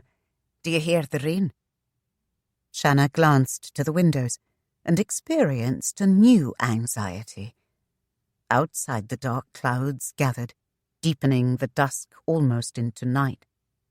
Her dread of storms had plagued her since she was a child, and even now as a woman, she could not subdue her fear. Hearing a light rumbling of thunder, she cringed inwardly. If only the worst of it would delay until this business was done. Facing away from the water-speckled crystal panes, Shanna hoped to put the storm from her mind, but was much in a panic as she started to follow the minister into the vestry. But a hand on her arm halted her. The touch was gentle, but as unrelenting as an iron band, and it gave her cause to wonder what strength lay hidden in the long, thin fingers of Ruark Beauchamp. "Look at me," he murmured when she refused to acknowledge him. Unwillingly, Shanna lifted cool, questioning eyes to his and found a slow, lazy smile that seemed to mock her. Leisurely, Ruark passed a knuckle along the fragile bone of her cheek, while the golden brands of his eyes plunged recklessly into the perilous depth of ocean green. "Shanna, my love, I would take it much amiss if you cheat me of this night with you." Annoyed by his blunt reminder, Shanna tossed her head, lifting her fine nose in the air. "I doubt if these good people have made arrangements for overnight guests. I fear, Mr. Beauchamp, that you'll have to restrain your ardour until we have more privacy." "And will we have privacy, my dear?" he persisted. "Or will you spend the time till naught remains?" "You can hardly expect me to be anxious to fall into bed with you, Mr. Beauchamp," she retorted flippantly. "You may be accustomed to easy conquests, but I, for one, find the thought distasteful." "That may well be, madam," he replied, "but the bargain is for a full night in my arms, no less." "You're shameless to take advantage of my situation," she declared. "Were you a gentleman?" Ruark laughed softly in amusement, and his amber eyes challenged her. "And you did not take advantage of mine? Tell me, my dear, who bared her bosom to that poor soul in the dungeon to seduce him with her wily ways? Ay or nay, madam? Tell me truly. Was it not the wench who took advantage of the horny wretch, knowing he was starved for the sight of a woman? And had it met her whim, I've no doubt she'd have drawn the fellow to those fair breasts." Shanna jumped as if she had been stung, and her mouth flew open to speak her outrage, but she could find no words that would do justice to this callous knave, though she searched her entire vocabulary. Reaching out a finger, Ruark placed it beneath her lovely chin and gently raised it until her lips closed. "Do you deny it?" he mocked. Shanna's eyes narrowed as she gritted. "You vulgar beggar! They should hang you for a molester of women." His eyes gleamed like hard, brittle amber, and his quip jarred her. "Madam, I believe that's what they intend." Shanna gulped. She had almost forgotten he was a murderer. She tried to wrench away as her heart fluttered in her breast, but he held her fast. Fearfully she glanced about for Pitney, but he was talking with the guards. Unless she made a scene, she could not gain his attention. Her words stumbled out awkwardly. I was foolish to agree." Ruark's face was inscrutable, but something flickered in those eyes. "So," he smiled lazily, "now that you have my name, you say the bargain void." The prickling of fear became stronger. Something warned her that she dared much with her open disdain. Casually, Ruark laughed and stood back, releasing her, and, bemused, Shanna glanced up. He raised his hand and called across the empty pews. "Good sir!" Seated at a low desk writing the marriage documents, the Reverend Jacobs paused and looked up expectantly. Pitney glanced around, his brows lifted. "A moment, please, sir," Ruark bade. "'Twould seem, my lady—" Shanna gasped and quickly interrupted. "No need to bother him, my love. Come, let us discuss it further." As the clergyman went back to his writing, Shanna reached up to snatch Ruark's arm down, clasping it firmly against her bosom. Her eyes dared him to refuse her, as she jerked hard at his elbow. "You are a cad," she said through sweetly curving lips. The amber flame in his gaze kindled brighter, burning her with its intensity. The muscles in his arm tightened against her breast as he leaned to kiss her cheek, and then his warm mouth hovered much too near hers. "Tisk, tisk, Shanna, be kind. My days are few, and those with joy even less. Let us at least appear to be lovers, if only for the sake of Mrs. Jacobs. Try to summon more warmth, my dear." Shanna steeled herself against any outward show of withdrawing, while his mouth softly tested hers, playing lightly, teasing, but the stiffness of her body was like that of one waiting for doom. "You must learn to relax," Ruark admonished, his breath falling softly upon her lips. His arm slipped about her waist as he straightened, drawing her possessively against his side, and reluctant though she was to have it there, Shanna accepted his attentiveness as he escorted her to the vestry. While the minister laboriously completed the documents and entered the event in the record book, Mrs. Jacobs went to fetch refreshments. As they waited, Pitney's frowning perusal centered upon the colonial, who he felt displayed a more zealous regard for his bride than necessary. An arm resting lightly on her shoulder, a feather-like caress along her ribs, a single stroke of her arm where it was bare. The long, lean fingers made their claim on her. Pitney could well imagine the trap his young mistress found herself in, to stand for this unwelcome pawing. Pitney's scowl darkened, and when he caught Ruark's eye, he beckoned the man to him. "We'd best make haste. The storm is building, and we might be caught here." Ruark paused to listen to the sound of the wind blowing about the corner of the church. It rose forlornly and whistled eerily at a higher pitch. Raindrops splattered against the windows and then ran down them in streams. Candles had been lit to illuminate the grey shroud of the storm.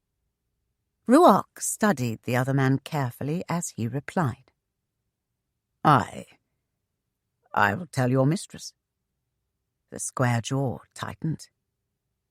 "Keep your hands from her, lad. She's not for the likes of ye." "You are a loyal servant, Pitney," Ruark returned with measured words. "Perhaps too loyal.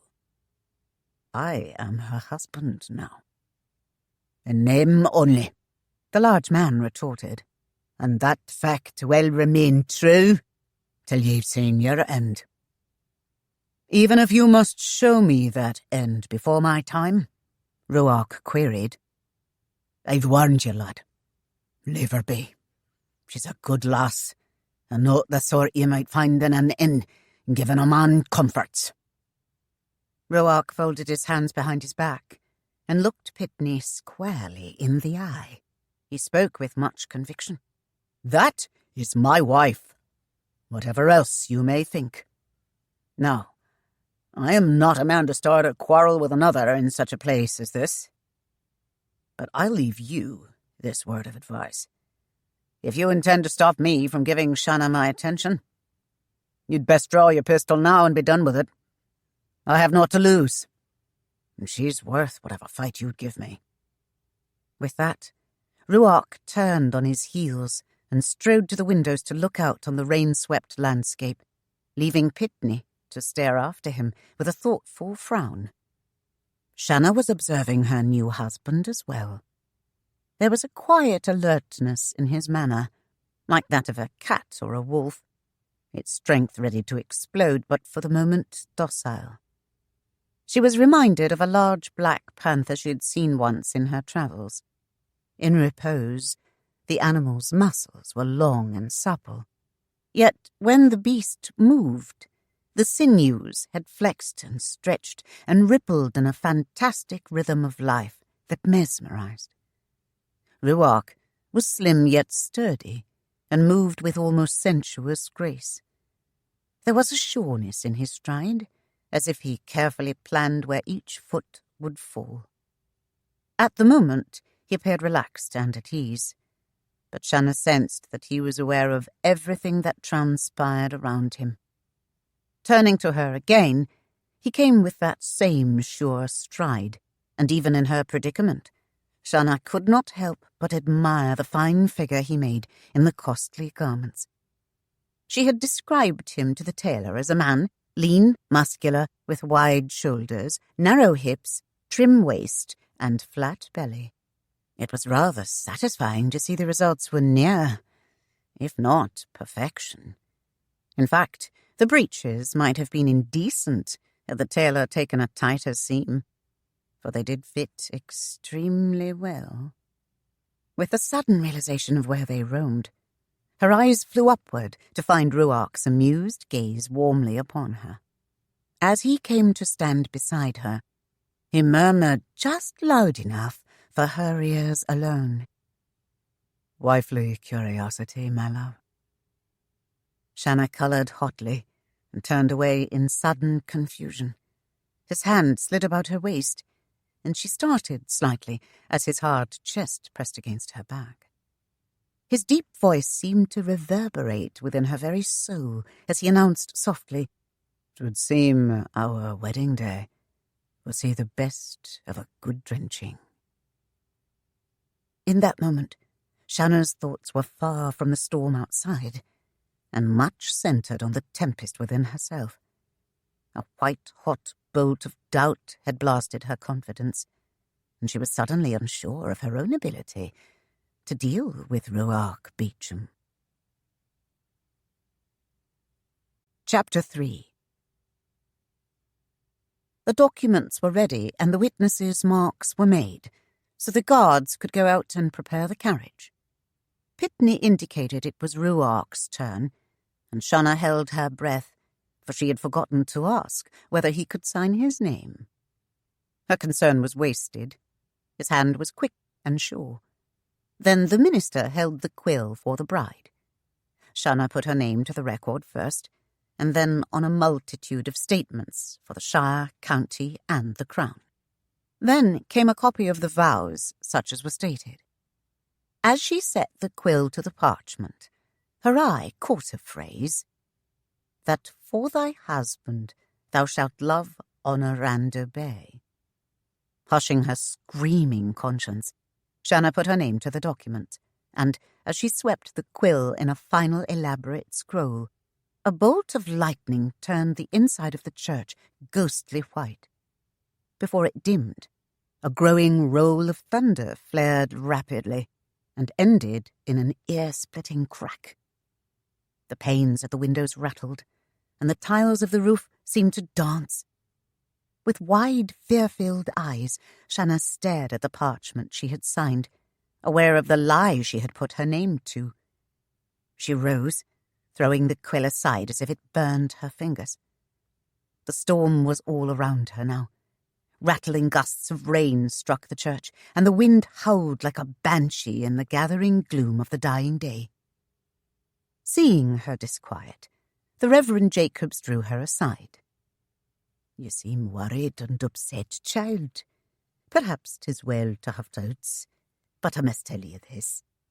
As events have progressed today, I have become convinced that what has been set in motion here today is truly blessed and shall bear a long and enduring witness to the will of God. My prayers shall go with you, my child. Your husband seems a fine young man, and will no doubt comport himself well." His words gave Shanna little ease. Emotions raged through her so turbulently, she feared he would see them in her face. But he moved away, heedless of her distress, and began collecting the documents which he had sealed and stamped and were now dry. He folded them in a neat packet, tied it with a ribbon of scarlet, and handed it to Ruark.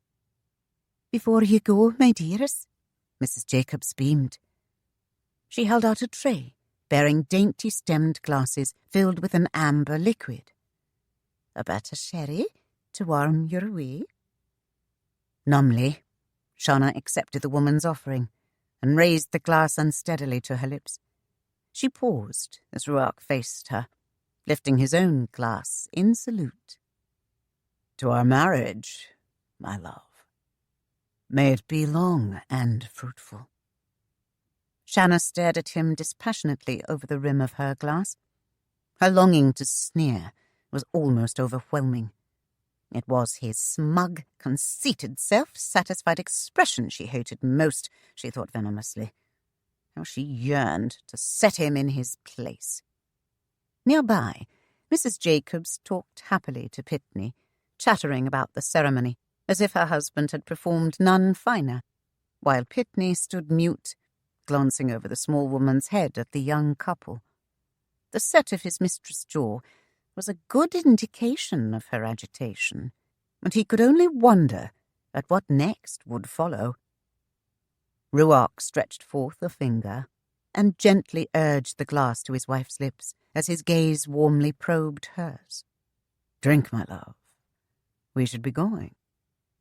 After they had drunk the cordial and put aside the glasses, Mrs. Jacobs hastened away to get their cloaks. Ruark took the fur-lined garment and wrapped it about Shanna, flinging his own carelessly about his wide shoulders. He led her to the door as Pitney preceded them. Final farewells were said, and the best wishes of the minister spoken. Mighty gusts of wind struck them, billowing their cloaks as the ponderous portal was swung open. Fat droplets of water rushed in to pelt them. Pitney ran ahead to open the carriage door and lower the folding step, while Ruark waited with Shanna in the shelter of the portal. The two guards were already perched atop in the driver's seat, hunched in the folds of their cloaks against the pounding rain. Pitney motioned for the newlyweds to come, but as they stepped into the open, a blast of wind, heavy with cold rain, struck them in the face. Shanna gasped breathlessly and whirled away, finding herself fighting for breath against Ruark's chest. He caught her to him, half covering her with his cloak. Then, reaching down, he swept her up into strong arms and dashed headlong to the brisker. Handing her into the snug interior, he immediately followed, taking a place beside her. Quickly, Pitney folded the step and swung inside, throwing himself into the seat across from them. "There's an inn down the road a piece in the village," he rasped, "where we can take our sup." Ruark's attention to the man perked. "Our sup?" "Aye," Pitney nodded, and in the meagre light of dark twilight, his grey eyes met Ruark's. "Unless 'tis your thought to return to the jail without a full meal to tide you till the morrow." Ruark's regard moved to Shanna, who seemed very small and quiet in her corner. The carriage swung down the gully-washed road. Lightning flashed, and the thunder echoed across the hills. In the voluminous folds of her cloak, Shanna flinched with each shattering explosion of sound. The jagged light streaked across the darkened sky, and only Pitney was aware of her distress. Ruark broached a question to Pitney. "Will you be journeying back to London tonight?" A grunt answered him. "Aye."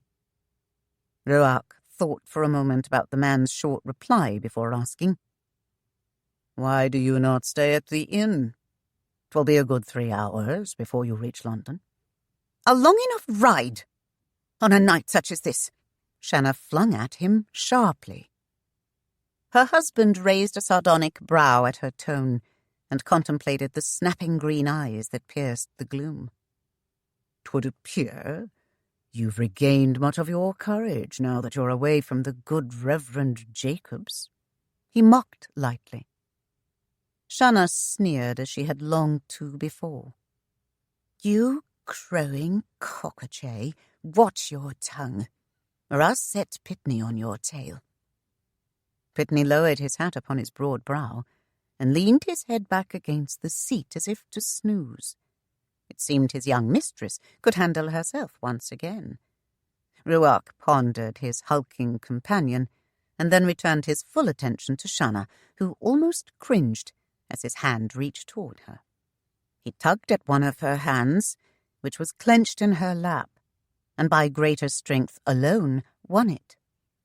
Smiling casually, Ruark brought it halfway to his lips, while Shanna squirmed nervously on her seat, and warily cast glances at her protector to see if he really dozed. "You are a flower, surely, madam." "But yonder thorn," Ruark's eyes briefly marked Pitney, "pricks me sorely. Indeed, madam, you are a rose, a soft-textured beauty of the bush, tempting, begging to be plucked. But should a careless hand seek to take you, 'twould only find a multitude of spiny barbs." He laughed softly, adding to Shanna's unease, and pressed his lips to a spot above her dainty wrist. "But then, there is that one who tends the garden and knows no prodding of the thorns. With careful hands, he reaches in to pluck the bloom and gently breaks the stem whereon it grows. Then 'tis his forevermore." Shanna snatched her hand away.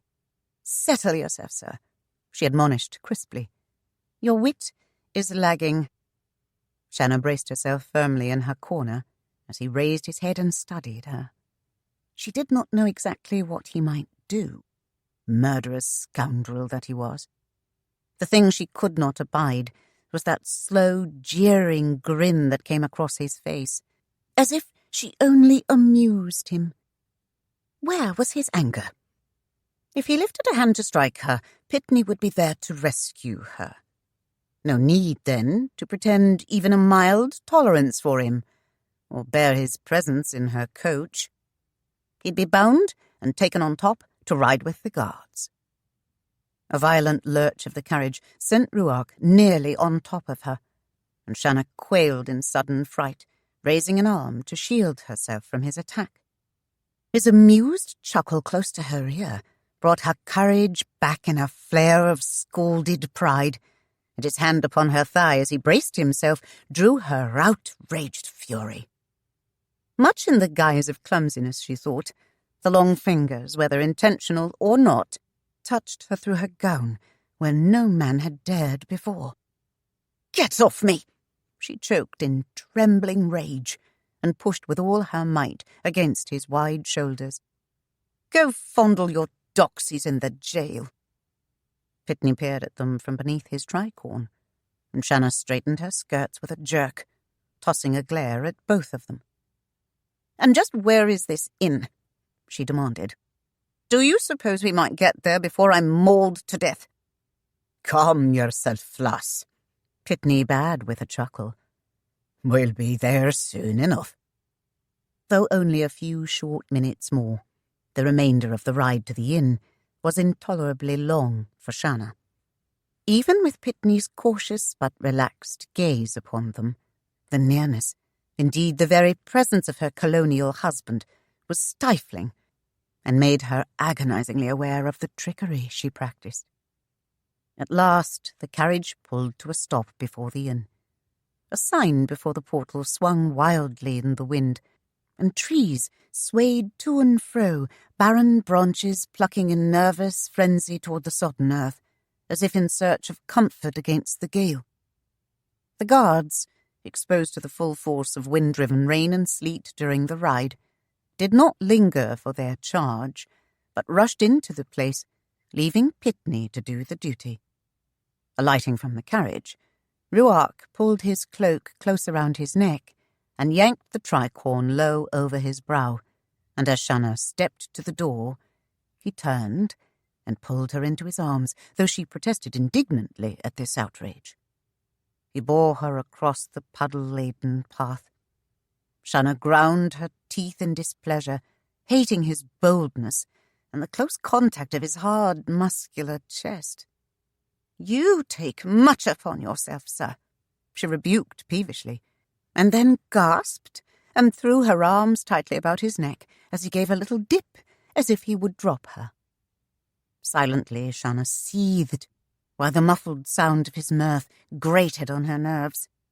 But she dared not retort until her feet were safely on solid ground. As ever, Pitney was close behind them, and when they reached the covered doorway, his vast bulk sheltered them from the force of the storm. A tallow lantern hung beside the portal, and in its flickering light, Shanna's face fairly flamed with resentment. "I've never been so abused in all my life," she fumed. "Put me down." Obligingly, Ruark withdrew the arm he had beneath her knees, allowing her feet to slide to the step. But his other arm remained, holding her against his chest. Angrily, Shanna pushed at him to set herself free. Astonished, she realized that the lace of her bodice was snared around a button of his waistcoat. "Oh, now look what you've done," she wailed. It was impossible to move back even a step. His feet were braced slightly apart, and she was caught to him, and had to stand in the space between or find her gown torn. She could feel his thighs firm and hard against her own, and it was a most compromising and humiliating stance. Having Ruark's arm loosely about her, his head bending near hers, and his warm breath falling against her cheek, did not help her attempts at composure. Pitney awkwardly cleared his throat, but otherwise was mute. Shanna's fingers shook, and though she tried to work the intruding button free, she was in such a state that she only entangled it more. Her temper riled. She gave a low groan of frustration. "Here, let me," Ruark said through his laughter, brushing her hands aside. Shanna choked, and her cheeks burned as his knuckles pressed upon her breast, rubbing casually against its peak as he tried to undo the tangle. She was smothered by his nearness, and could not breathe with his hands at her bosom. Finally, she could bear no more of his fondling. "Oh, stop, you bumbling oaf!" she shrieked, and losing all patience, thrust hard at his chest with her hands.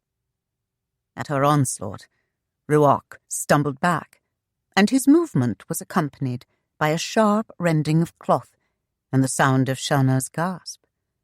The lace insert and its silk lining had given way beneath the strain, leaving a small scrap of lace and the button firmly attached to Ruark's waistcoat. In mute horror, Shanna gaped down at her display, for her bosom was now only thinly concealed beneath the delicate batiste of her chemise. Her round breasts pressed wantonly against the filmy fabric, their soft pink crests seeming eager to burst through. With the candlelight gleaming on her satin skin, it was a most rousing sight for Ruark, whose celibate life of late had offered little more relief than his own imaginings within the four stark walls of a prison cell. His mouth was suddenly dry, and his breath a hard knot in his throat. Like a starved man, he stared at the full ripe delicacies before him, and it nearly sapped his strength to keep his hands from her. "You dim-witted colonial!" Shanna railed. At her cry, Pitney moved closer in sudden worry, not recognizing the reason for her distress. "Nay!" Shanna gasped. Clutching the tattered bodice, she presented her back to him. The panic in her voice sent Pitney whirling on his heels, for he guessed the damage was more than a slight rent. He withdrew several paces, lest he cause her greater embarrassment. Shanna stuffed the end of the torn piece into the top of her shift, weighting the latter down until the repair was almost as revealing as the tear.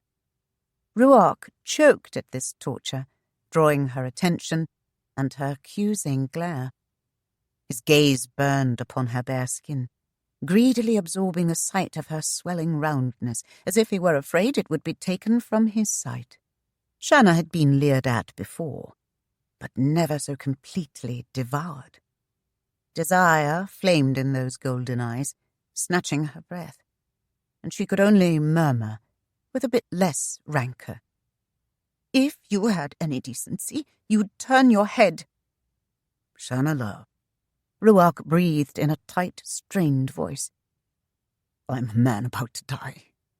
Would you deny me even the briefest glimpse of such beauty?" Oddly feeling no grudge against him, Shanna looked at him surreptitiously. His bold gaze stirred something deep within her, and the sensation was not unpleasant. Still, she covered herself with her cloak. A moment of silence passed as Ruark struggled with his own emotions. Beneath his flowing cloak, he tightly folded his hands behind his back. "Would you prefer to return to the carriage now?" he asked solicitously. "I've had little enough nourishment this day, fretting over disgrace," Shanna replied in a vein of honesty. "I might as well enjoy what is left of my pride." Ruark's eyes gleamed with devilish humour, and his lips drew slowly into a deliberate smile. "You're the light and love of my life, Shanna. Have mercy on me."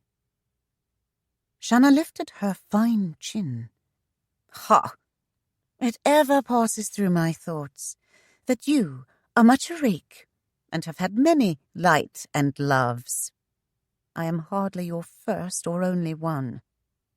Gallantly, Ruark held the door open for her to pass through. "The first I cannot deny, Shanna, for then I did not know of you. But you are my only love, and shall remain for as long as I live." His eyes were serious and seemed to probe her being. "I would demand no more of a wife than I am willing to give. I assure you, my love, that no day will pass henceforth but what you will be in my thoughts." Confused by the gentle warmth of his gaze and the directness of his words, Shanna could find no tongue to reply. It was impossible to determine whether he mocked her or told the truth. He was not like any man she had ever met. When she spoke to hurt him, calling him names or seeking to thrust a deeper insult, he took it in stride or with humour and continued to compliment her. Where was the end of his patience? Lost in her musings, Shanna moved past him and entered the inn. While he doffed his rain-soaked cloak and tricorn, she waited, for the moment appearing the docile wife. He returned, and with a hand riding the narrow curve of her waist, he guided her to the table Pitney indicated. It was tucked securely into a dark corner, leaving no room for an easy escape. Mr. Hadley and John Craddock, having preceded them by some moments, were now seated at the long common table that filled the centre of the room. The inn was empty, save for the keeper and his wife, for the local patrons had fled to their homes with the onset of the storm. A fire crackled cheerfully in the hearth, casting wavering shadows across the rough wooden beams supporting the ceiling and providing warmth for the damp guests. After a long frown of warning to Ruark, Pitney joined the two guards and quickly drained a tankard of ale. Much relieved to find himself at a table alone with his bride, Ruark seated her and took a place close beside her. Soon a hearty meal was set before them all, juicy roast meats, bread and vegetables, and a rich wine for the couple. Aware of her husband's unwavering stare upon her, Shanna found her fingers less than steady, and her appetite not at all what she had claimed. He was beginning to wear on her nerves. She had never known a man with such persistence and singleness of mind. She could well understand what he was thinking as he leaned back in his chair and regarded her. And, not wanting to answer any question he might broach, she asked some of her own. "Who was the girl you are accused of murdering? Was she your mistress?" Ruark raised a brow at her. "Shanna, love, must we discuss that on our wedding night?" "I'm curious," she insisted. "Won't you tell me? Why did you do it? Was she unfaithful to you? Was it jealousy that drove you to kill her?" Leaning forward to rest his arms on the table, Ruark shook his head and laughed harshly. "Jealous of a chambermaid I spoke but a few words with? My dear Shanna, I never even knew her name, and I've no doubt she had many men before me. I was just there in the common room of the inn where she worked, and she left another man to come to my table. She invited me to her room just like that. I mean, wasn't there more between you? You had never met her before?" Ruark frowned and thoughtfully considered the liquid in his glass as he swished it slowly from side to side. "She recognized the color of the coin in my purse when I paid for my meal. It was enough to make us friends." The bitter tone in his voice spoke of much Shanna did not understand. "You are sorry for killing her, aren't you?" Shanna pressed. "Killing her?" He laughed shortly. "I don't even remember bedding the wench, much less laying a hand to her otherwise. She took my purse and left me with naught but my breeches to meet the redcoats who dragged me from her bed the morning after. They accused me of slaying her because she carried my child, but God knows that's a lie. 'Twas impossible, as I had just journeyed from Scotland and taken a room at the inn that same afternoon. I never laid eyes on the wench before that. But I was brought before the magistrate, Lord Harry, he called himself," Ruark sneered, "and given a moment only to plead my cause before they charged me with lying and cast me in the darkest dungeon till Lord Harry himself decided what my guilt was. Murder, he claimed, because I rebelled against marrying the twit. Can you imagine, with all the bastards in the world, how such a thing could be true? It would have been easier to flee the country, and even simpler yet, if in a maddened state I did kill the girl, to escape from her room before the innkeeper came to rouse her for the day's work. But like a backward oaf, I took my repose upon her sheets until the next day dawned fair and bright. By God, I did not kill her, as I know myself I did not." Angrily, he tossed the wine down and shoved away his plate. "But how could you not remember?" Shanna asked softly. Ruark sat back in his chair again and shrugged. "Oh, I've given much thought on that myself, and I have not quite laid it all out yet." "A guilty man always declares he's innocent," Shanna mused derisively. It was not likely he was telling the truth, for only a madman would forget a murder, and she did not believe that Ruark Beauchamp was mad. However, she thought it best to change the subject, as she sensed his pensive mood. She accepted his refill of Madeira in her glass and sipped it, letting it ease her tensions. She could almost congratulate herself on the success of the day. Everything this far had worked as she had planned. She began to feel almost cheerful. "And what of you, my lovely Shanna?" Ruark's regard had turned full upon her again, with all the warmth a man could have for his bride. "Oh," she laughed nervously. In this public place, where Ralston, when he returned from his trip and learned of her marriage, could check about the newly wedded couple, She did not dare be anything but pleasant. "What would you care to know?" "Why you felt you had to marry me, when you could have chosen from any man who met your fancy." "Met my fancy?" Shanna scoffed lightly. "None did. And my father is stubborn to a fault. He would have seen me wed and bedded by the one he chose. Why," she swept her hand in a graceful gesture, "he didn't even ask my mother to wed him." She giggled suddenly as Ruark peered at her dubiously, a carelessly charming smile spreading across his lips. "Oh, nay, 'tis not what you think.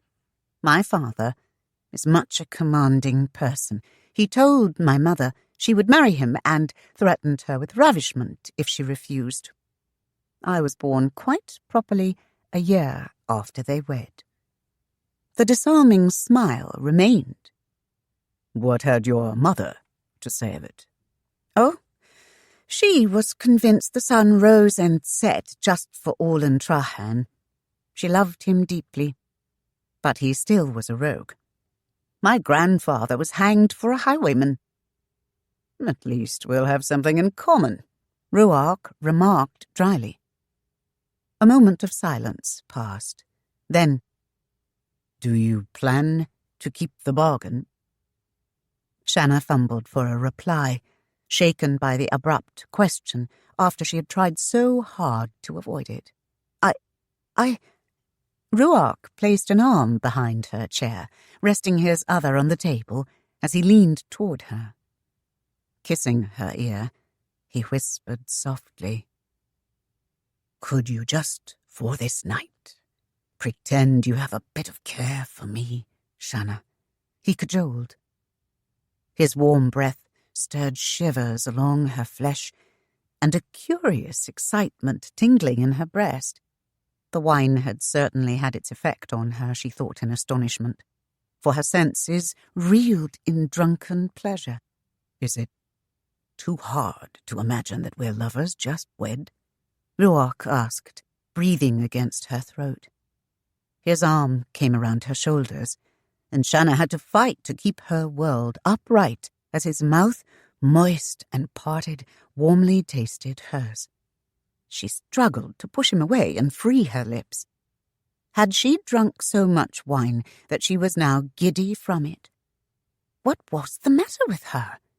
She was neither a tippler nor a woman of easy virtue. For heaven's sake, she was a virgin, and if much was made of it, a tea-drinker on nearly all accounts. "I'll be gentle with you," Ruark sighed, as if he read her mind. He pressed his lips to the tempting corner of her mouth. "Let me hold you, Shanna, and love you as I long to do. Let me touch you. Have you?" "Mr. Beauchamp!" She gasped breathlessly and avoided his kiss. "I certainly don't intend giving myself to you here in the common room for the amusement of all." "Let me go," she begged, and then more sternly, "I'll scream if you don't." His embrace relaxed somewhat, and Shanna rose to her feet in a rush, announcing shakily, "We'd best be on our way." Shanna fled to the door, as Ruark paused to fetch his cloak and tricorn, and when he tried to rush after her, Pitney and the guards were there at his elbows. Heedless of the downpour and the puddles that marked the way, Shanna dashed from the inn.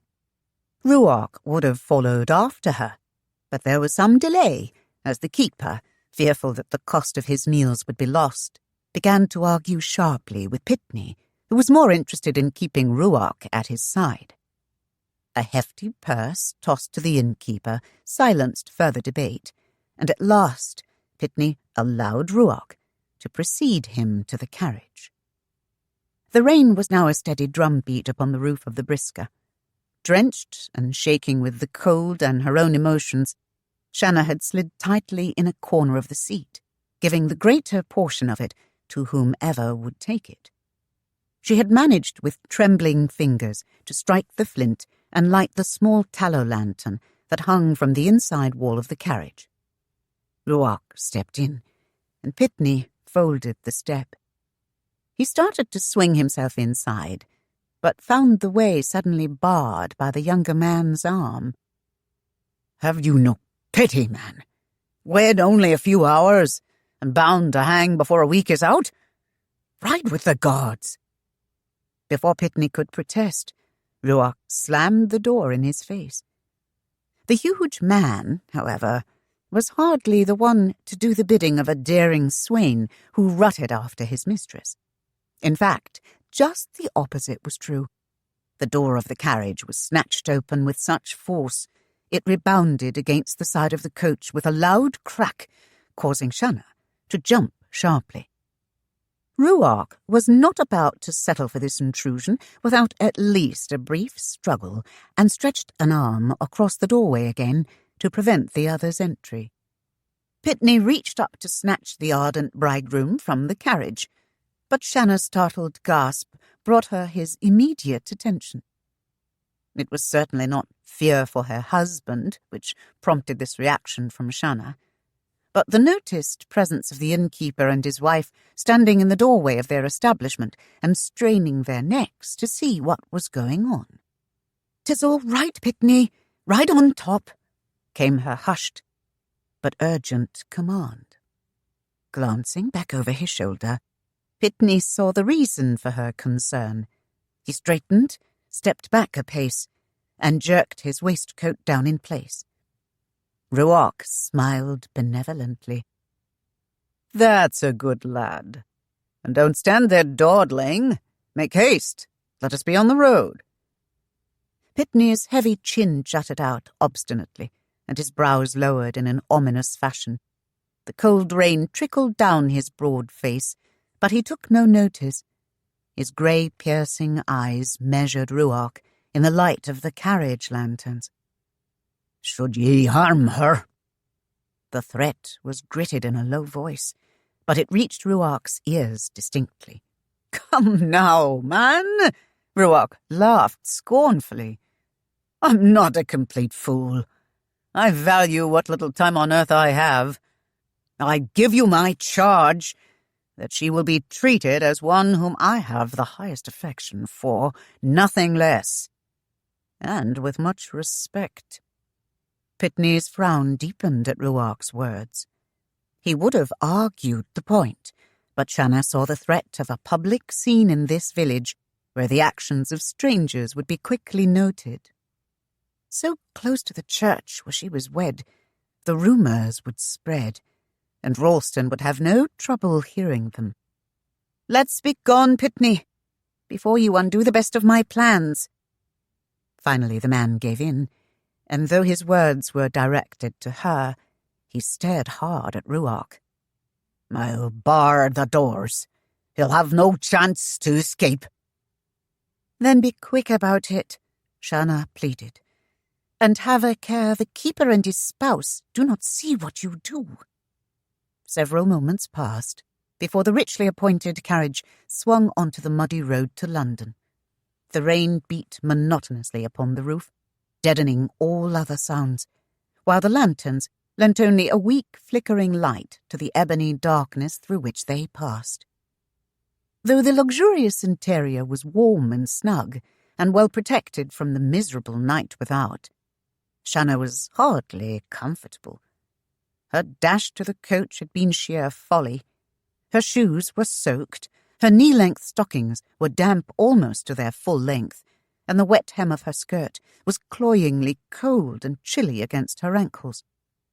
Gathering the sodden cloak tightly about her, she huddled in its folds and could not suppress a shiver or stop her teeth from chattering. "Why, Shanna, you're trembling," Ruark said, catching one of her hands and sliding closer.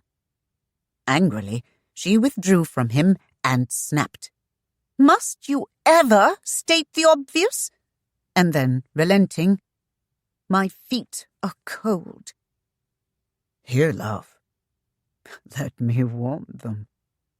There was more than a trace of laughter in his tone, and before she could protest, he reached down and lifted her legs onto his lap. Folding back the dampened hem, he slid the ruined slippers from her feet.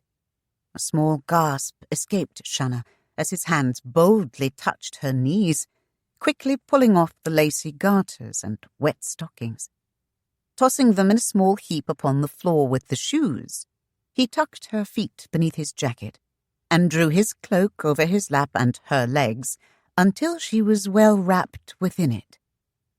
His far arm held her feet close against him, while his near hand slid beneath the cloak to gently massage her slender calves. All thoughts of coldness left Shanna. She had much to consider as she accepted his ministrations and casual familiarity. It had never been her fate to be privately closeted with a man before, and it warmly titillated her imagination. She had entertained many lords and titled men, but always properly chaperoned. This had been her choice, as much as anyone else's. She had never even met a colonial before Ruark Beauchamp, and here she was alone with him, and he had the grand claim of being her husband, however brief that state would be. It was only natural to wonder what his reaction would be if she tested her womanly wiles. Well enough to let this boorish backwoods clod sample the gift of her beauty, she thought, for soon he would be back on his way to the triple tree. It would do no harm to hone her weapons on his wit. She sat in the corner facing him, her back against the side of the carriage. The small lantern inside the coach gave off a dim light, and she could see those amber eyes glowing with fervour as he quietly observed her. His fingers softly kneaded her leg from ankle to knee, warming her pleasantly. Shanna's lips curved almost into a smile as she sighed, and, as if settling herself like a contented feline, she stirred against the seat. Her cloak sagged open to her waist, but she seemed unaware of it as she gathered her arms beneath her bosom, pressing her breasts upward until she was nearly out of the torn gown and thin chemise. In truth, she did not know how her pale skin gleamed with a satin lustre in the light of the single candle, nor could she truly guess the extent of Ruark's passion. She only saw that his eyes roamed downward and felt a tightening of his belly against her leg, and the pulse in his thigh quickened beneath her foot. The softening of her manner enhanced her beauty, and Ruark boldly and appreciatively stared. When he spoke, his voice did not betray the tightness in his throat. "You are warmer, madam." "Aye," Shanna breathed, half closing her eyes as she leaned her head back, letting him view the slender, curving length of her throat. Any moment now he would tell her how he desired her, and tried to cajole her into giving herself, and she would lead him on until the time they had to part. Through slitted eyelids, she watched him and was pricked with disappointment as he appeared to shrug away her spell. Casually, he reached into his coat and brought forth the scarlet-bound papers. "These are the marriage documents," Ruark informed her as he turned them in his hand. "You will need them to prove that we are wed." Shanna sat up a bit and would have reached to accept them, but he took them beyond her grasp. "Ah, madam," he laughed. "The price has not yet been paid." With something akin to horror in her eyes, Shanna stared at him. Would he threaten to destroy them if she did not yield?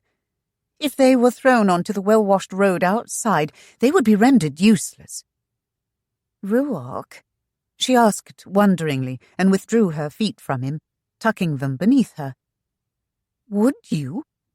"Oh, nay, madam. That bargain is well made and sealed."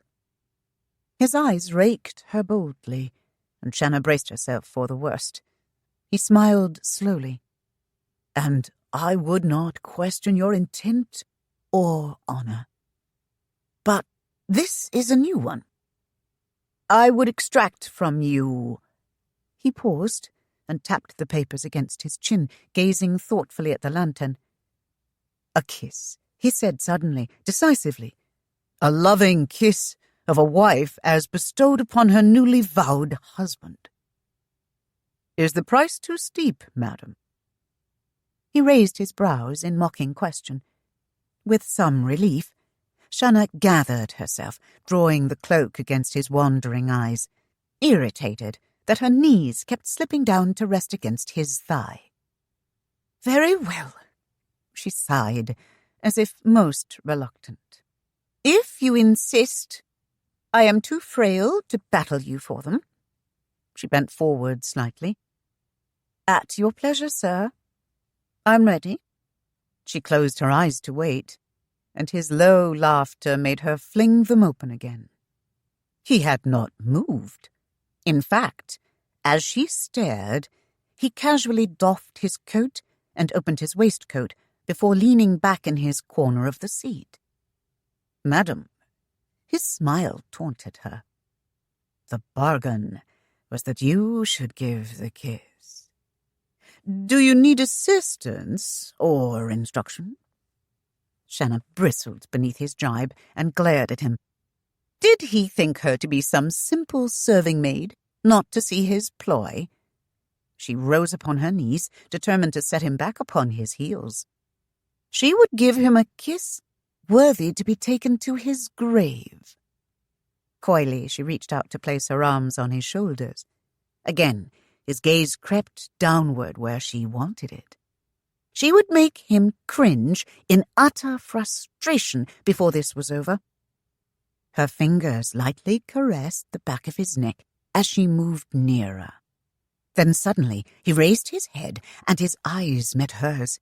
His brow gathered in concern. "Try to make it good," he admonished.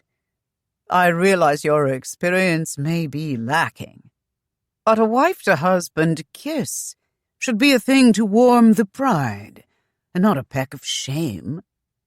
For a moment, Shanna went rigid with the fury his words stirred in her, and she almost raked both hands across that leering face. Seeing his amused regard, she hissed, "Think you that I have never kissed a man before?" His eyebrows went upward in a tiny shrug. "In truth, Shanna," he rubbed his neck against her hands, "I was wondering about that. A childish peck upon the cheek could only be from a fatherly tutor." Deliberately, Shanna leaned forward until her breasts rested on his chest, and seizing upon all her imagination, she lowered parted lips and moved them slowly, warmly upon his. Her eyes flew wide as his mouth opened and twisted across hers, his tongue thrusting through as his arms went about her, crushing her in his embrace. Her world careened crazily as he slowly turned until she half lay across his lap, her head pressed back against his shoulder. His mouth was insistent, demanding, relentless, snatching her breath as well as her poise. She was caught up in the heat of a battle she could not hope to win. Her broadside was spiked, her weapons dulled, her wits fled. She should have found his blistering kiss repulsive, but in truth, it was wildly exciting. The hard, muscular chest, warm through the cloth of his shirt, tightened against her meagerly clad breasts, and she was aware of the heavy thudding of his heart, while her own throbbed a new, frantic rhythm. Slowly Ruark's face retreated. With trembling effort, Shanna collected herself, and as he stared at her, she drew a deep, ragged breath. She struggled to rise from his grasp, succeeded, then found herself seated on his lap. "Is not the bargain met, my lord?" she questioned in an unsteady voice. Without comment, Ruark handed her the papers, and she tucked them safely in her muff. She would have slipped quickly from his lap then, but his arm was about her waist and held her firmly in place. With the panniers further restricting her movements, She could not escape him. Her eyes searched the golden flames smouldering in his eyes. "Was there more to your bargain than you spoke?" "Nay." Ruark smiled leisurely. "But I would be on to the first one now." Shanna struggled, but his arms were about her, pressing her close to his body. His voice was a hoarse whisper in her ear. "Madam, strain your mind and try to realize what it is like to stay in a small grey room and count the stones for the 1,000th time, to know the nearest measure of it, its length and breadth and height, to see again the days that have passed as scratches on an iron door, and to know that morning will add another mark, and that each moment passing draws you closer to a noose, and to wonder helplessly if the pain will be terrible or quick. Then into that narrow world is thrust a beauty such as yours, with its dream and its hope. I, Shanna, my wife, I did lust in my dungeon, but mark you this." His eyes gleamed as his face drew near to hers. "Before the door opens again, you will be a wife in every way." And Shanna realized his hand was already beneath her skirts and boldly high on her thigh. Her gasp was neither light nor coy, and she grasped his wrist and tugged it away with much determination, only to find that behind her back his fingers were loosening the laces of her gown. "Ruark!" She twisted and brushed his arm aside. Suddenly it seemed he had twice the normal number of hands, and her own flew in a flurry to maintain her modesty. Finally she caught both of his and hugged them tight against her midriff in an effort to keep them still. Then a new realization dawned. In the struggle, her skirt had been pulled from beneath her, and her bare buttocks rested full against his loins. His manhood, beneath the silk breeches, was bold and hard against her. Even now, his hands were slipping away from her grasp and creeping up her sides, pulling her closer to him. "Sir, you are no gentleman," she gasped in outrage. "Did you expect to find one in a dungeon?" "You are a cad," she panted, trying to pry his hands away. Ruark laughed softly, and his breath brushed her throat. "Only a husband," he replied, "well warmed and willing." Shanna fought to reach the small window so she might fling it open and cry out, but her wrist was caught and held to her side. She struggled with renewed energy. Then his hand was hot upon her naked breast, and her free hand snapped forward like a striking falcon, but was stopped a bare inch from his laughing face. His grip was iron hard, but gave her no pain, and with easy strength he clasped both her wrists behind the small of her back. Shanna drew a breath to shriek in anger, but his mouth smothered her outcry. Her head whirled in an ever-quickening eddy, and she struggled against the intoxication of his kiss. "Ruark, wait!" she gasped as his lips lifted from hers. His fingers were at the dainty ribbon on her chemise, freeing her bosom. "Nay, Shanna, yield to me now, love," he murmured thickly against her throat. His face lowered, his mouth was scalding upon her breast, and she was devoured in a searing, scorching flame that shot through her like a flaring rocket. "Oh, Ruark," she panted in a whisper. "Oh, don't. Please." She could not draw a deeper breath. "Oh, Ruark, stop." The warmth spread until her skin seemed to glow. Her hands were free now, but could only press his head closer. He moved and was hot and hard between her thighs. Her lips were dry, and her tongue flicked out to moisten them. In a last weak effort at modesty, she tried to shield herself from the probing staff.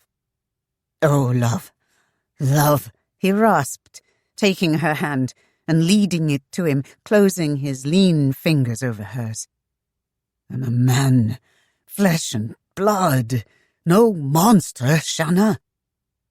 His mouth was upon hers again, and his tongue was insistent until she met it with her own, first with hesitancy, then with welcome, then with passion. He was pressing her down upon the velvet seat. Her sanity argued, "This is madness." Her passion whispered slyly, "Let him come." And he came to her, a first sharp, piercing pain that made her gasp, followed by a warmth deep inside that made her sob with pleasure. He began to move, and he was kissing her, caressing her, loving her. Suddenly from without, Pitney's shout roared above the pelting rain, and the pace of the carriage changed. Cursing, Ruark raised his head, realizing they were stopping. Then he heard another voice answer the hail from Pitney, and he recognized it as that of the third guard, the one who had stayed behind with the prison van. "Oh, damn!" Ruark groaned in frustrated agony. "Damn you, deceiving little bitch!" He snatched from her roughly and flung her away. "I knew you couldn't hold to our bargain." With much urgency, Ruark began to secure his garments, his teeth showing in a savage snarl as he cursed her viciously. Shanna cowered in the corner, her hands clutched over her ears, as he vented his wrath in searing words. In the dim light, his sneering eyes raked her cruelly, marking her pale, quivering breasts and the soft, lovely thighs still naked to his gaze. "Cover yourself," he ground out derisively, and then more harshly, "or do you wish the guards to take my place?" Shanna snatched the cloak tightly about her, as if to shield herself from his ridiculing jeer and penetrating glare. A second later, the door was jerked open, and the wide muzzle of Pitney's oversized pistol gaped its raw threat at Ruark's chest. "Out!" Everything in Ruark rebelled. He'd been pushed, shoved, beaten, prodded, goaded, tempted, and finally betrayed at a most degrading moment. A ragged growl tore from his throat, and before anyone could react, he kicked the gun aside and launched himself, feet first, against Pitney's chest. The force of his attack sent them both sprawling to the mud. Cries of alarm sprang from the guards. "Catch the bloke! Ix'll have our heads rolling!" Shanna cringed as they fell upon him. Muffled oaths and grunts of pain detailed their battle. The guards were bulky, large, and heavily muscled. Hicks had chosen them for strength to see the prisoner back to his cell. Each outweighed Ruark by at least 2 stone, and Pitney was larger than any of them. But Ruark displayed an extensive knowledge of brawling. He fought like a man possessed. It was several moments before they could subdue him, and even then, he was only slightly more battered than his captors, 2 of whom held him secure now on his knees in the mud with both arms outspread, while the third hurried to fix the manacles to his wrists. Pitney stood nearby, trying to scrape some of the mucky soil from his cloak. He massaged his shoulder as if it pained him and flexed his arm. Glancing up, he paused as he saw Shanna's face illuminated in the lantern's glow, and following his gaze, the guards also halted their labours. The third, stepping closer, spoke in humble apology. "Sorry for the delay, Mum. My wagon got stuck in the mud by the pond, else I'd have met you sooner, like you wanted." Slowly Ruark raised his head and stared into her eyes. His face was bruised, and blood trickled from the corner of his mouth. Shanna's throat tightened convulsively, and she drew back into the shadows, snatching the deep hood of her cloak around her face, so she would not have to meet his gaze. But his voice came, thick with unsuppressed wrath. "If I fall under the mercy of Almighty God, madam," he grated out, "I shall see our bargain carry through." His vow was silenced by the swing of a meaty fist. Shanna flinched, hearing the thud as it met its target. When she could bring herself to look again, Ruark hung limply in the grasp of the guards. They finished chaining him and flung him roughly into the wagon. The bar slammed home behind him, and his bloodied face showed briefly at the small window before the wooden door shut. Shanna sank back against the cushioned seat, and with unsteady fingers began to rearrange her garments. Except for the fact that she had lost her virginity, her plans had gone according to her wishes. But she could summon no smile of satisfaction. Instead, there seemed an overwhelming emptiness about it all now, and her treachery lay like a dead weight upon her mind. Her young body burned with a yearning she had never experienced before. But there was no solace for it now, for beneath the enveloping cloak, her arms were achingly empty. Her carriage door was gently closed, and Pitney's weight on the coach made it rock slightly as he took the driver's seat. The coach lurched into motion, and as they passed the wagon and splashed through the mud into the looming darkness, an almost unhuman, raging howl rose from the wagon, accompanied by repeated thuds against the heavy wooden door. Suddenly, Shanna could believe that Ruark Beauchamp was a madman. Clenching her eyes tightly, she covered her ears with her hands. But the image of his battered face was scored into her brain, and nothing could force the image to flee. Chapter 4. A death-like stillness hung over the eerie corridors of the jail. Then a heavy door slammed, its bolt rattled, and the sound of scuffling feet and an ominous dragging broke the quiet. Hicks started from his slumber. Beads of cold sweat dappled on his brow, and he stared with fear-glazed eyes into the shadowed and contorted face bending over him. "Nay, nay!" he blubbered pleadingly as he fought the tangled blankets and thrust up fat, pudgy fingers to ward off the ghost of his dreams looming above him. "Blimey, Hicks, settle yourself." The shadow straightened and became more of a man. Hicks blinked as he focused on the group standing before him.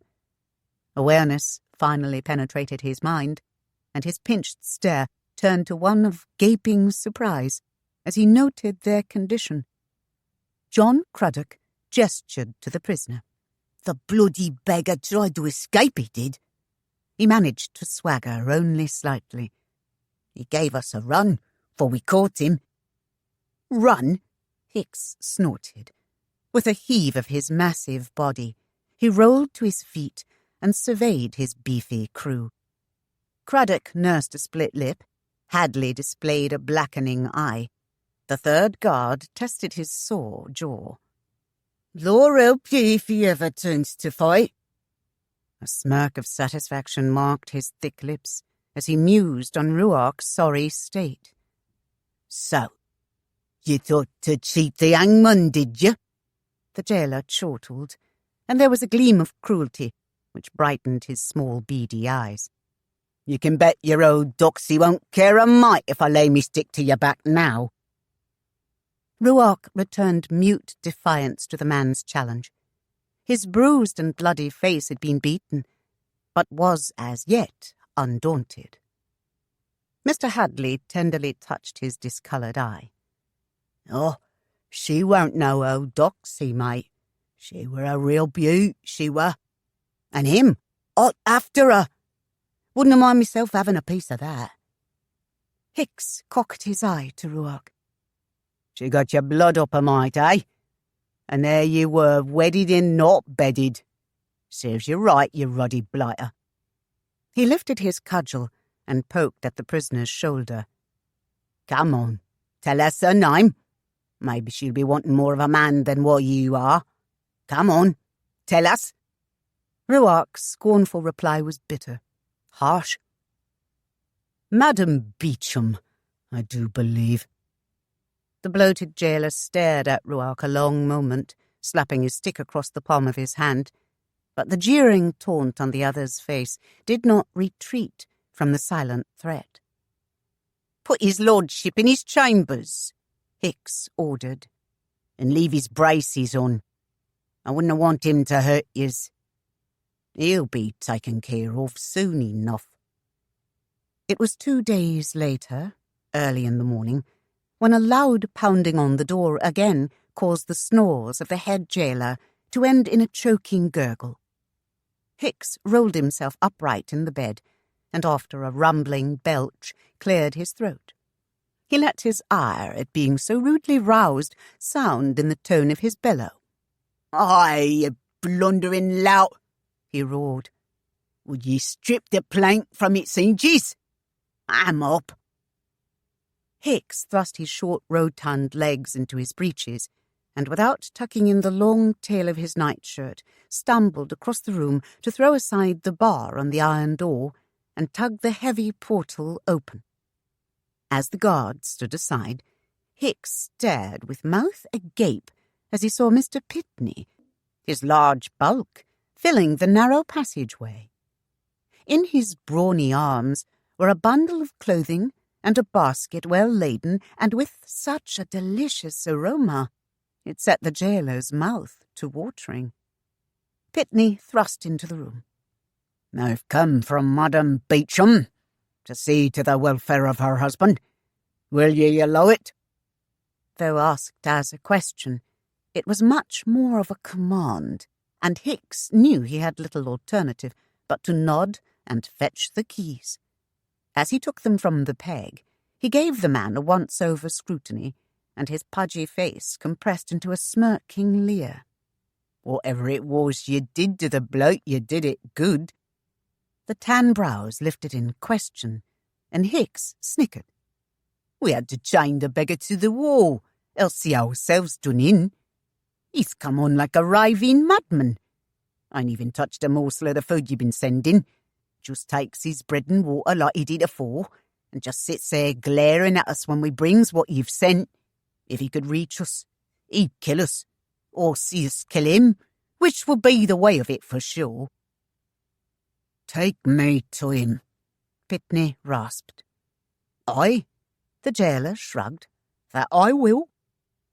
The scurryings and squeakings of rats, disturbed by the light, intruded upon the silence of the dimly lit cell. Pitney waited for some stir of life from the motionless form sprawled on the ragged cot, and he was quick to observe the chains fastened on the lean ankles and wrists, and the length of chain which ran to the wall from the iron collar secured about the prisoner's neck. Pitney frowned into the shadows. "Are you well, lad?" There was no answer or other sign of life, and the brawny man moved forward a step. "Are you bad hurt?" The form lifted itself to a sitting position, and the golden eyes stared through the gloom. "Me mistress sent fresh garments for you, and bade me to ask if there be aught we can do for you." The colonial rose with a wordless snarl, and paced the narrow cell, holding the long chain so it did not weight the heavy collar. Raw, red flesh showed on his neck, where the skin had been chafed away, and there were marks on his face and body too fresh to have been made the night of the wedding.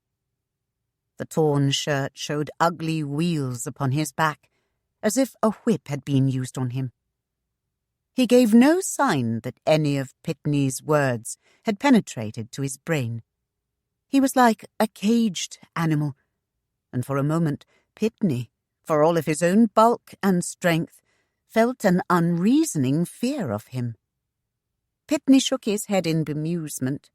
He had seen this Beauchamp as a man, and knew him as one.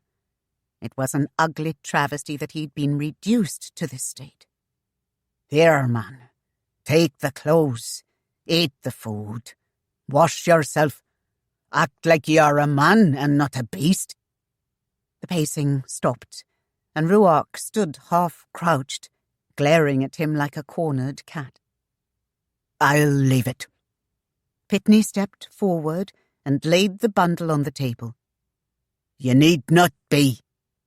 An angry growl warned him, and Pitney stumbled back as the chained arms swung. The blow hit the table and swept it clean with a crash. Do you think I'd take her charity? Ruark spat. He gripped the edge of the table with his hands, and the chain to his neck was stretched taut as he leaned forward to its limit. Charity? Pitney asked. 'Twas the bargain you struck, and me mistress intends to see her part of it well done. 'Twas her offer. Ruark roared in maddened rage.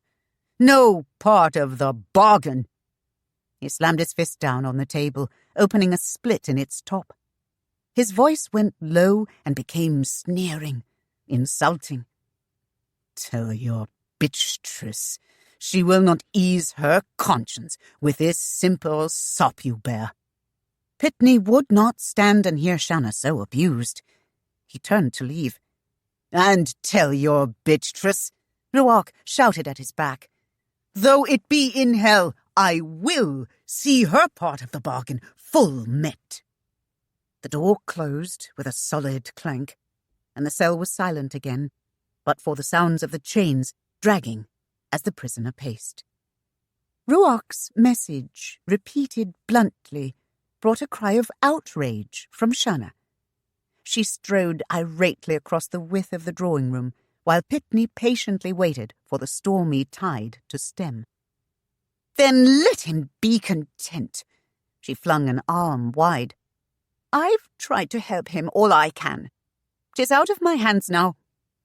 What will it matter in a few days? Pitney slowly turned his tricorn in his hands.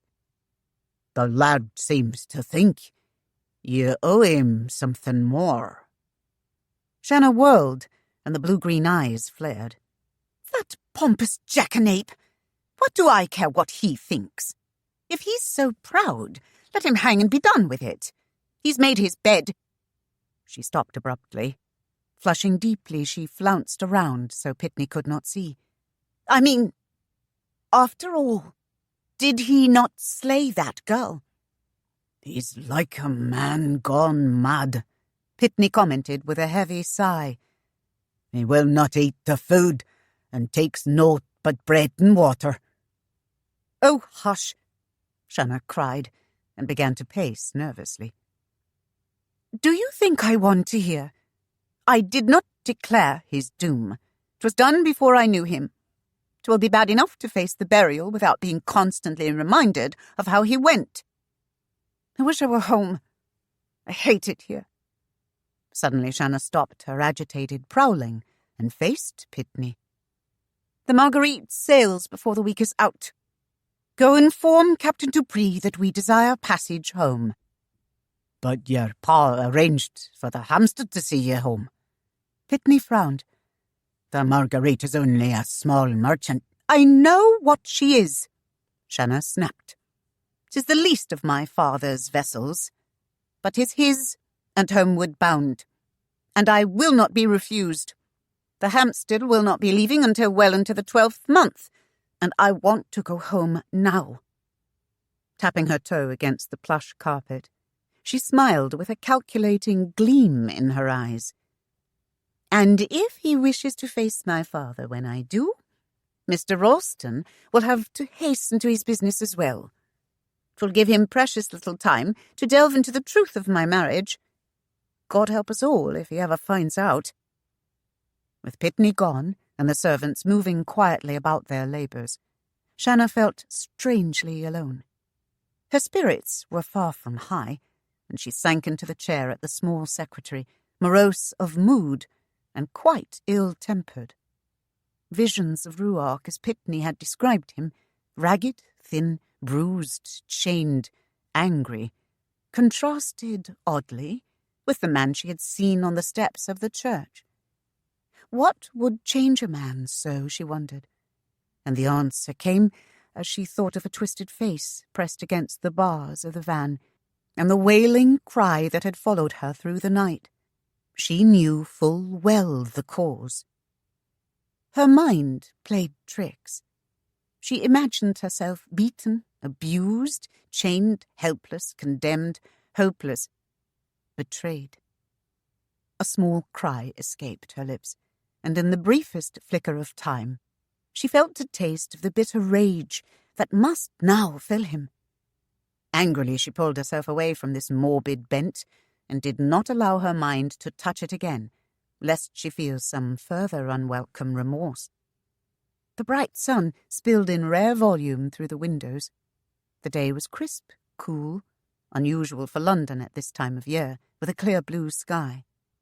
A fresh sea breeze had risen with the sun and swept away the low clouds and smoke, leaving the air clean and with just a hint of salt in it. Yet Shanna hardly noticed the brilliance of the day. She stared blankly at the top of the secretary, quill in hand, and fine parchment nearby. Idly she began to scrawl her new name across the white sheets. Shanna Beauchamp. Shanna Trahern Beauchamp. Shanna Elizabeth Beauchamp. Madam Beauchamp. Madam? Madam Beauchamp. Slowly it dawned on her that she was being summoned by a voice outside her thoughts.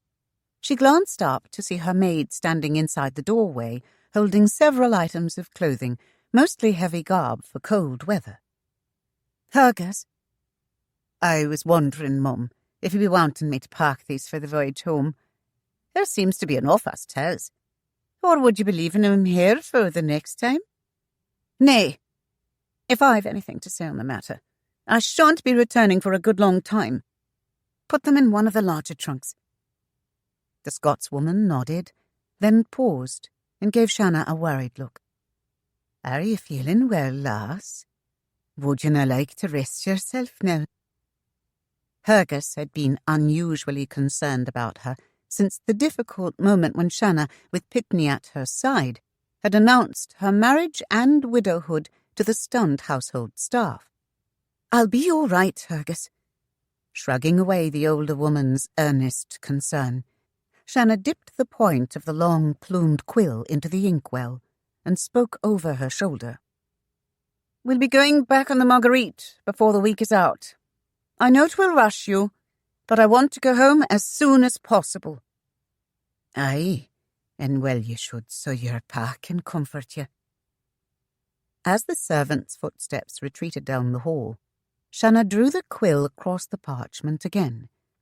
But her mind did not flow in the direction of the bold stroke she made, straying instead on its own museful venturings. She grew warm and flushed, remembering the fiery wetness against her breast, amber eyes staring down at her almost into her soul, and the last surging impalement that she had welcomed. With a gritted groan of frustration, Shanna stabbed the quill into the well and came to her feet, sweeping her hand down the front of her wine-velvet gown as if to brush aside some imperfection, or the memory of a strong, hard body pressing down upon her with heated fervour. She bent to snatch up the parchment, intending to tear it to shreds, but her eyes saw the work her hands had wrought, while her thoughts drifted. The face amid the swirls and flourishes, the sketch of Ruark Beauchamp. The lips, handsome and sensual yet somehow stern, smiled at her in amused mockery, while the eyes, nay, those were not quite right, and she doubted that even a great master of art could capture them with a quill. Irritated with herself, she rebelled against the strong grasp his memory held upon her mind, and she spat vehemently. "The knave! He's only sorry that I gave him no chance to escape. Truly, that was his intention. To get me alone, then flee." She flung the parchment down. "'Twas what he wanted, and I shan't be haunted by what I didn't do." Almost relieved, Shanna sighed, having defended herself adequately before the high magistrate of her mind, her conscience. "I will not think of him again," she firmly decided. Yet even as she crossed to the window, in the innermost recesses of her thoughts, barricaded against attack. The vague challenge of amber eyes thwarted her victory. Shanna's confrontation with Ralston was to come sooner than she had expected, for it was a few hours later, as she again paused in the warm sunlight coming in through the window, that a landau rumbled up before the townhouse, and James Ralston alighted. He stood for a moment, wrapping the riding crop he always carried against his thin thigh, as he gazed upward toward the higher levels of the mansion where her apartments were. Shanna wrinkled her nose in distaste, sorely vexed that he had arrived before Ruark's hanging had occurred. Hastening across the room, she rallied herself to a semblance of bereavement, all the while swearing beneath her breath. She composed herself in a large wing-chair before the fireplace, smoothing her wide skirts and fluffing the creamy-hued lace flounces at her elbows. She would have given the man a show of tears, but she could not strike such a mood.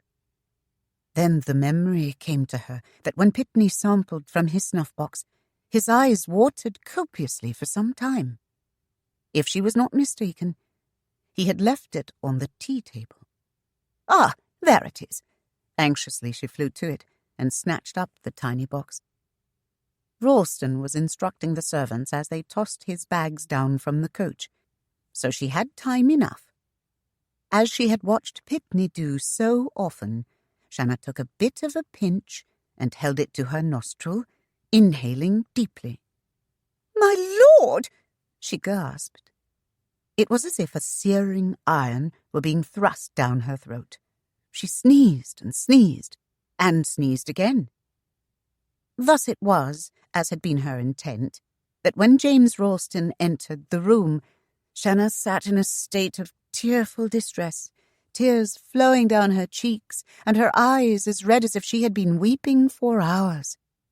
Daintily, she dabbed at her nose with a handkerchief and sniffed loudly. "Madam!" Ralston approached a step, his thin features tense as he tried to control his ire, his hand working on the crop. Shanna glanced up, wiping her streaming tears with the lace handkerchief. Her chest burned, and she gasped for air. "Oh, Ralston, 'tis you. I had not expected." His reply was curt. "I hastened, lest I should find matters awry." "Oh, had you come sooner?" Shanna sniffled wistfully. "Madam," his tone was clipped, shorty, "I made my way straight forth to the Marguerite, escorting some of the precious goods we salvaged from the grounded vessel, and there found startling news awaiting me. You have commissioned Captain Debris to take you aboard for passage home. And in the course of events, I found you have been both married and widowed in my absence. Is this correct?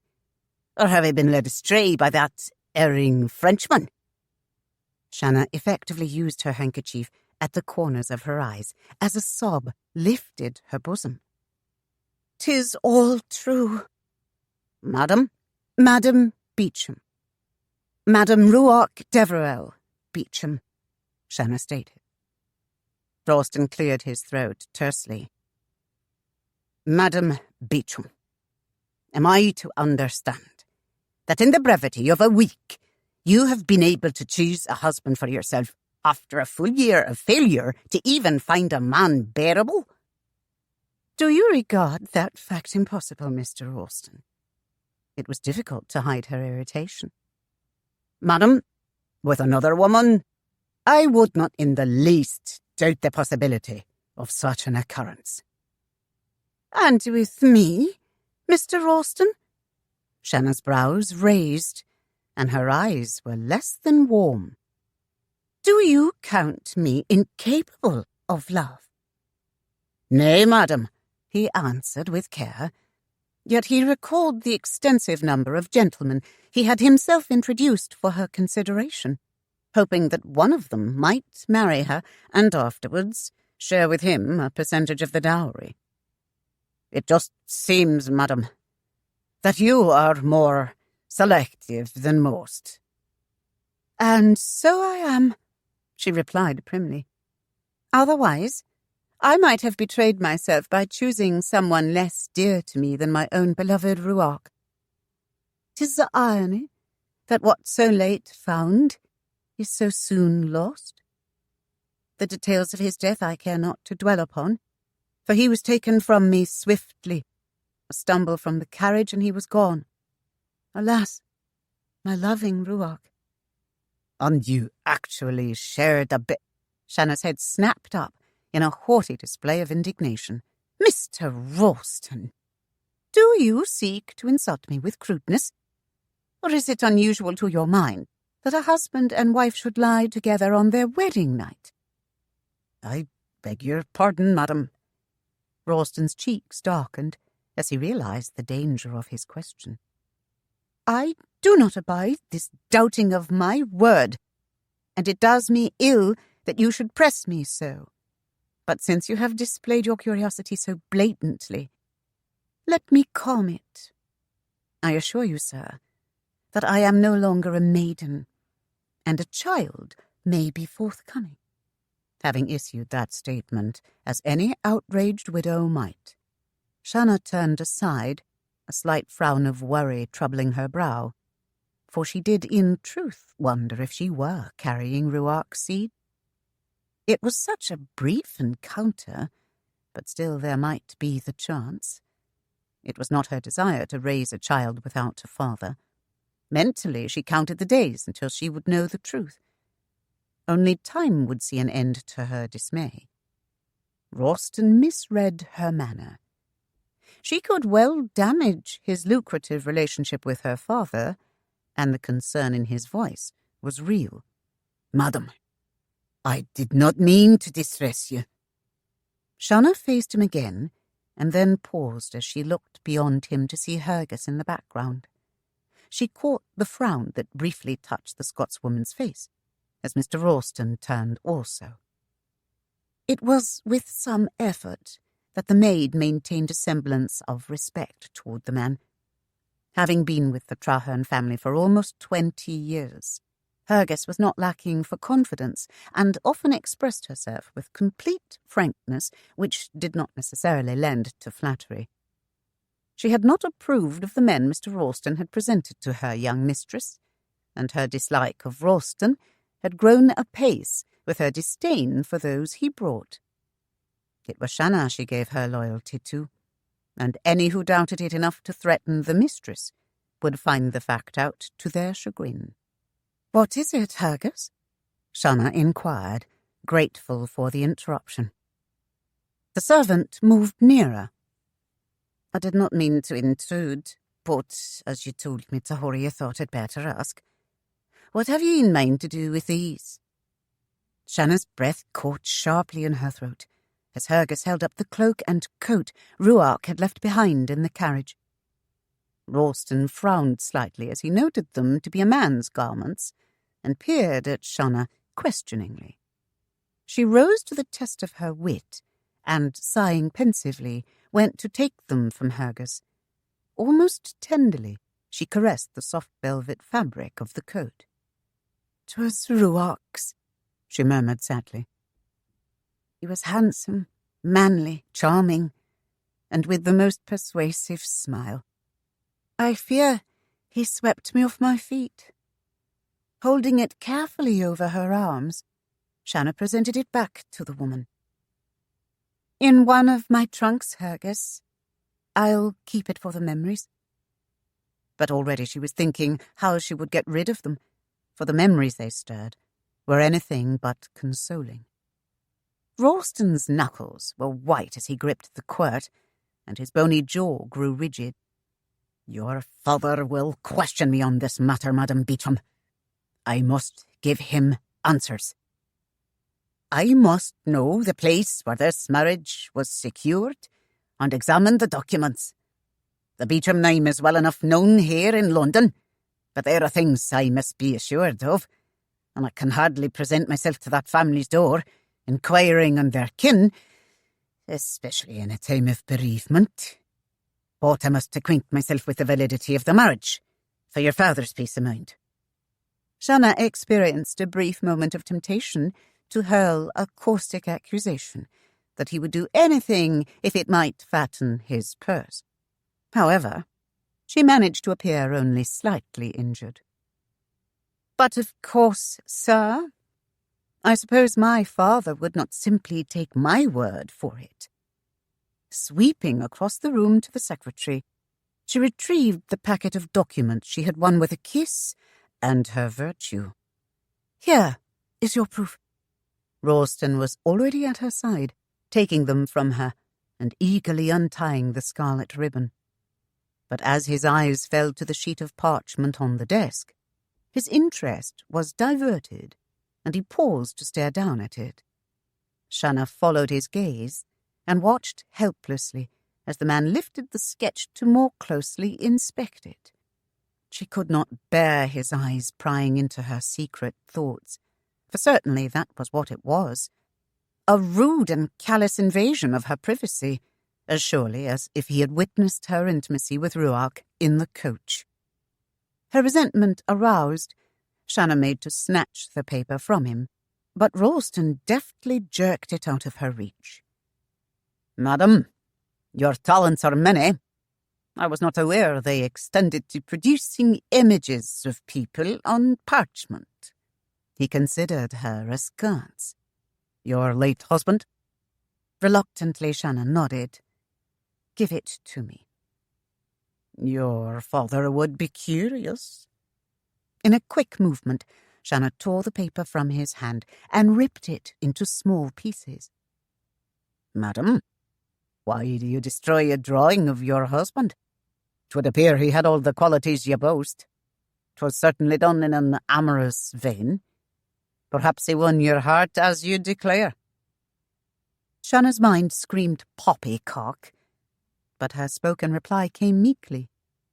"Aye, and it tears me so. I cannot bear to look upon his likeness." The same fair crisp weather graced the morning after. The chill wind whipped around the buildings as Ralston stepped from the landau and clutched his cloak tighter about his long frame. He rapped the handle of his quirt on the portal of the structure until a reply came from within. "I have business with the jailer. Open up," he commanded. After a brief rattle of keys, the iron door swung aside and he went within. A guard led him through the halls until he was ushered before the turnkey. "Ah, Mr. Hicks," he began heartily. "I find I shall be returning to the island sooner than expected. I've come to see what good merchandise you have for me." "But governor—" The fat man came to his feet, stuttering and wringing his stubby hands. "But, Mr. Ralston, I've naught else but what you've already chosen." "Oh, come now, my good man." Ralston laughed with little humour as he drew off his leather gloves, wrapped them carefully around the riding crop, then grasped the crop in his slim hand and slapped his leg. "You must have some good young debtors, or even a thief or two who would see their paper redeemed for a chance to escape this hole. You know my master pays well with a goodly tithe for the men who serve him." He poked Mr. Hicks's rolling belly with his whip and smiled coyly. "'Twould mean some more good coin for your purse." "But, governor," the jailer grinned worriedly, "I swear, there are none." "Oh, come now," Ralston snapped, his irritation showing. "That last bunch will scarce endure a year or two in the cane fields." He slapped his narrow thigh impatiently with the crop. "You must have some new ones. And, of course, you understand that healthy women and older children are not without their worth in the Caribbean." His thin-featured face frowned ominously. "My master will berate me heavily if I do not show him better than those for his money." "Oh, governor!" Mr. Hicks cried and sweated more, if that were possible. "Era simply—" A commotion outside the room interrupted, and the heavy door from the main jail was pushed open. A guard thrust through, tugging at a long length of chain attached to a man who was weighted with as many iron links and shackles as he could carry. Another guard walked behind, also bearing a lengthy chain attached to the prisoner, who showed recent signs of abuse. A swollen eyelid and a thick, bloody lip distorted his face. The short stride of his anklets caused him to stumble, and for his clumsiness, he received a jabbing blow to the ribs. A grunt of pain issued from the bruised mouth, but little else. The two guards were about to lead the prisoner through to the outside yard when Ralston, a fine judge of flesh, put out a hand to stop them. "Go no further." His eyes gleamed at Hicks. "You clever swine, you. You've held out on me for a higher price."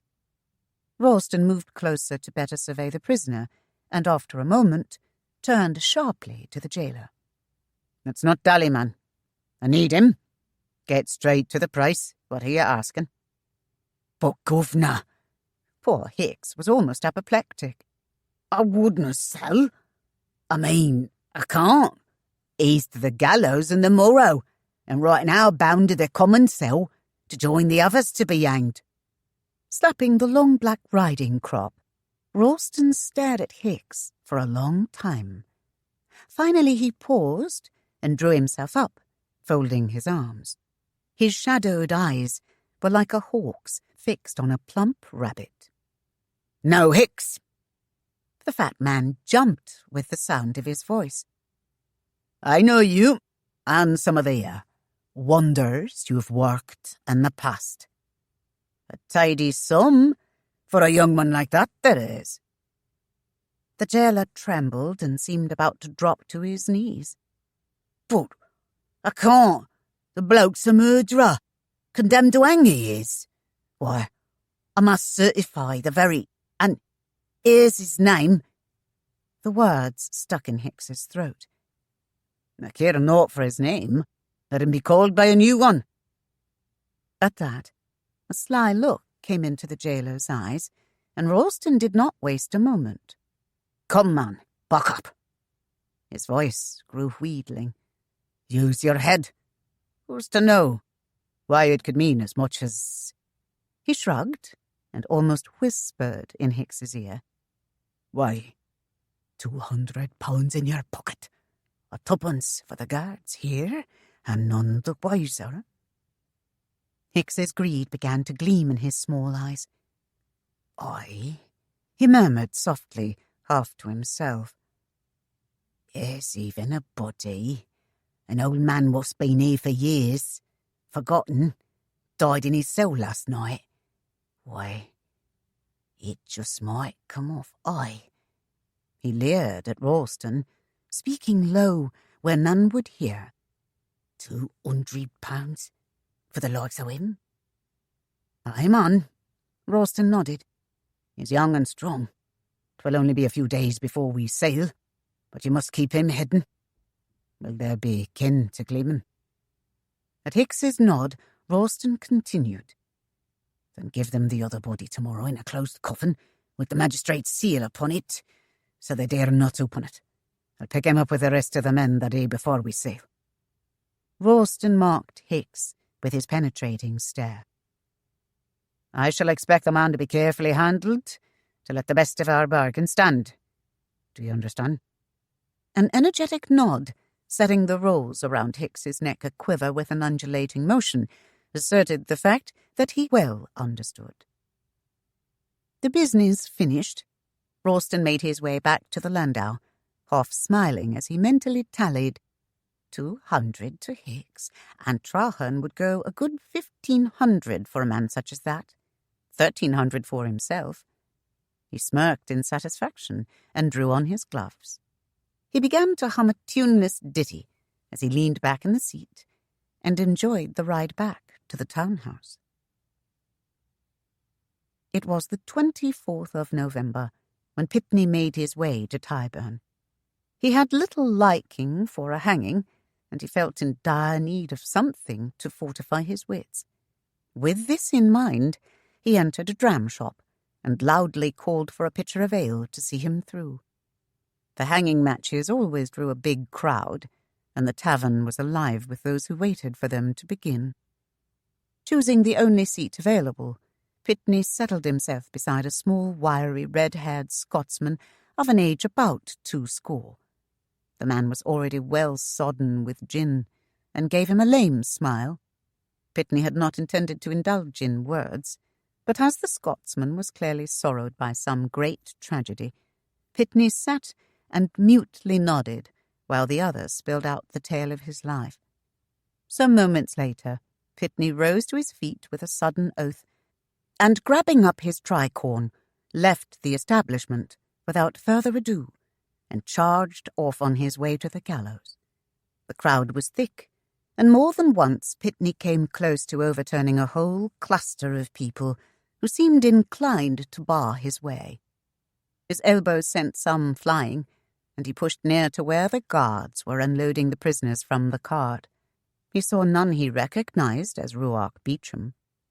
One of the jailer's men passed, and Pitney grabbed the front of his coat, demanding, "Where is the colonial Ruark Beauchamp? Was he not to hang today?" "Let go of me, you bloody toad. Be off with you. I've got business of my own."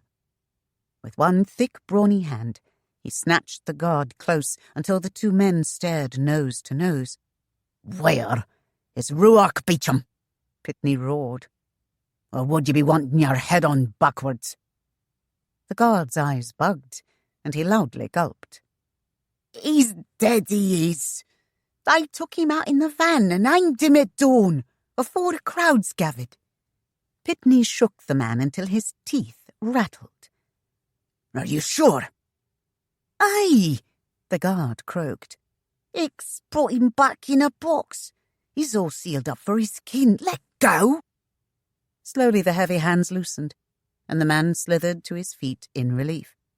Incensed, Pitney ground a white-knuckled fist into his beefy palm and snarled a curse. He spun on his heels and returned with the same rapid pace to the dram shop, flinging the door open with a thundering whack. His narrowed grey eyes carefully searched the room, but no sign of the Scotsman remained. It was a long ride back to Newgate, and Pitney enjoyed it even less than he had earlier surmised. Receiving the same story of Ruark's death from Hicks, he could do naught but accept the closed coffin with the name Ruark Beauchamp burned on its top.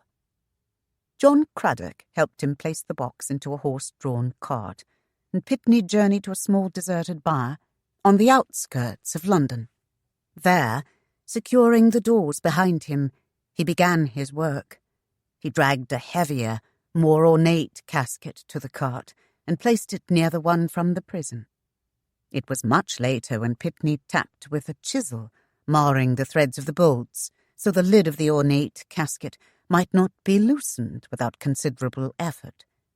Its contents were well protected against whatever eyes might pry. As Pitney worked, a strange smile flitted across his face, coming and going like the fleeting flight of a miller moth around a candle. Taking the casket to a secluded churchyard, Pitney laid it beside an open grave and informed the rector of his delivery and of the burial on the morrow. Then he proceeded in all haste to bear the news to his mistress. Ralston was at the town house, and Shanna seemed impatient. Pitney felt himself growing awkward, not knowing how to tell her without Ralston overhearing. Finally Pitney stumbled out, "Your husband." He twisted his tricorn in his hands as Shanna gasped and stared at him with new attention. "Your husband, Mr. Beauchamp?" Ralston's brows lifted with interest. "'Tis being taken care of, and the prior has set the time for 2 hours after midday on the morrow." What began as a sigh of relief ended in tearful sobs as Shanna hid her face and fled. Mounting the stairs, she darted into her bedchamber and slammed the door behind her, closing out the world as she leaned against the portal. A dull ache knotted within her chest, and as she stared at her bed, she almost wished it could have been different. Now her widow's role was true.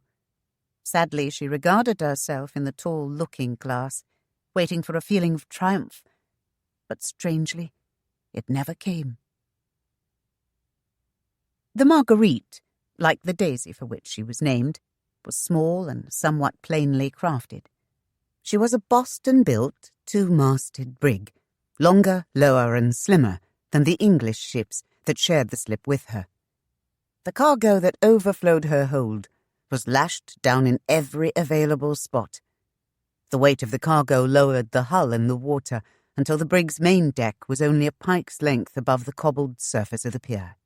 Her captain, Jean Dupree, a short, stocky Frenchman, was as sudden of smile as of frown, and flourished a quicksilver wit that made him likeable to his crew. His years in service to Trahern numbered 6, and if he had a fault, it was that he had a great weakness for women.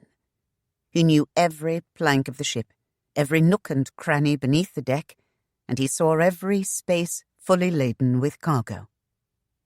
The Marguerite was small, but there was a well-scrubbed and newly painted look about her that spoke of loving care, and her canvas, though mended, was sound.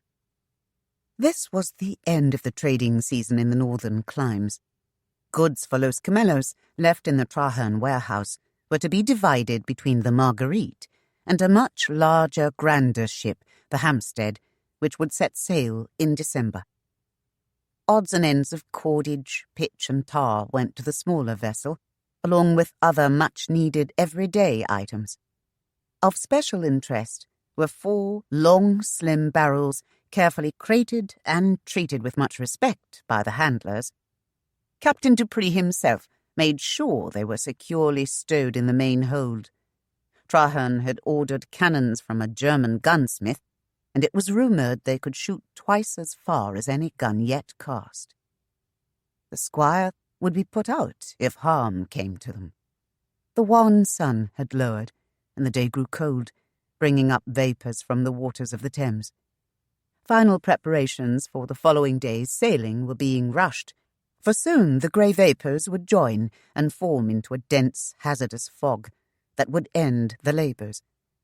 Shanna's trunks were hoisted aboard, the larger ones going to the hold, while the smaller ones, containing those things necessary to meet her needs on the voyage, were placed in her cabin, recently vacated by the first officer and the mate. These accommodations proved scant. The cabin hardly provided room for Shanna and Hergus to move about at the same time. As the only women aboard, they would share the tiny compartment. A sturdy iron bolt had been placed on the inside of the door by Pitney, limiting the prospect of unwelcome visitors. Any ideas the men might have had concerning the 2 women were quickly dispelled, for the servant hung his hammock on the deck near the passageway leading to their cabin. Though Pitney was not in sight now, both Shanna and Hergus had no doubt their safety aboard the vessel was guaranteed, if not by the knowledge of the justice that Trahern himself would mete out upon any who injured or seriously offended his daughter or the maid, then by the sure and certain fact that Pitney's revenge would come far more swiftly. The fog had slowed much of the activity aboard, and a sense of impatience grew. Standing beside Hergus at the rail, Shanna felt the mood of the crew and captain as well, but laid it to her eagerness to be gone from London and homeward bound. Attending the burial of Ruark had been a highly distasteful task. It had proven difficult explaining to Ralston why the Beauchamp family was not in attendance, and finally she had insisted that it was her own wish for a private service, and as she had naught but a few days left in England, the Beauchamps had conceded to her desire, granting the new bride that last privilege with her husband. It was Ralston whom they waited for now, Ralston and the bondsman he had gone to collect. It had long been the agent's practice to beat the alleyways and inns until the last possible moment for those who would accept bondage for a chance to be free of the squalor of London Common. In these times of relative peace, there were hands aplenty to be had, though few of any worth. Some in the past had even been purchased from debtors' prison, but the good workers were those who sought to better themselves. These were the ones the squire valued, and he had often voiced his objection to a man taken into bondage against his will, and had sternly instructed Ralston along these lines. Yet there were new cane fields to harvest, and the urgency for more hands was acute. The last of the cargo had been stowed, and hatches closed and secured against the morrow's sailing. As the heavy mist drifted across the deck, the slight creaking of the ship and the slow lap of water against the pier seemed the only touch with reality. Lanterns on the dock below were pale islands in the surrounding blackness. Lights hanging on the bow of the ship ebbed and brightened like twinkling stars. Somewhere in the shreds of the mist, the laughter of a man mingled with a shrill feminine giggle, sounding eerie and strange in the stillness. But as the revelry faded, the silence closed in again, like some tangible thing. Shivering with the chill that penetrated her woolen gown, Shanna snuggled deeper into the green velvet cloak, lifting a stray lock of hair off her neck and tucking it into the smoothly coiled knot at her nape before raising the hood to cover her head against the dampness. A rattle of wheels on the cobblestones sounded below, and Shanna leaned over the rail as a wagon drew out of the thickening haze and halted near the ship. Ralston's landau was close behind, but the two vehicles were only dark shadows in the fog. Shanna had to strain to recognize the thin, bony frame of her father's agent as he directed the unloading of the bondsman. Then the clanking of chains stabbed Shanna's awareness, and she drew a sharp breath as she realized that the men were fettered hand and foot and to each other. Therein lay much of the difficulty, for the iron lengths were not long enough to allow just one man to descend alone. There were stumbles and falls as they filed out.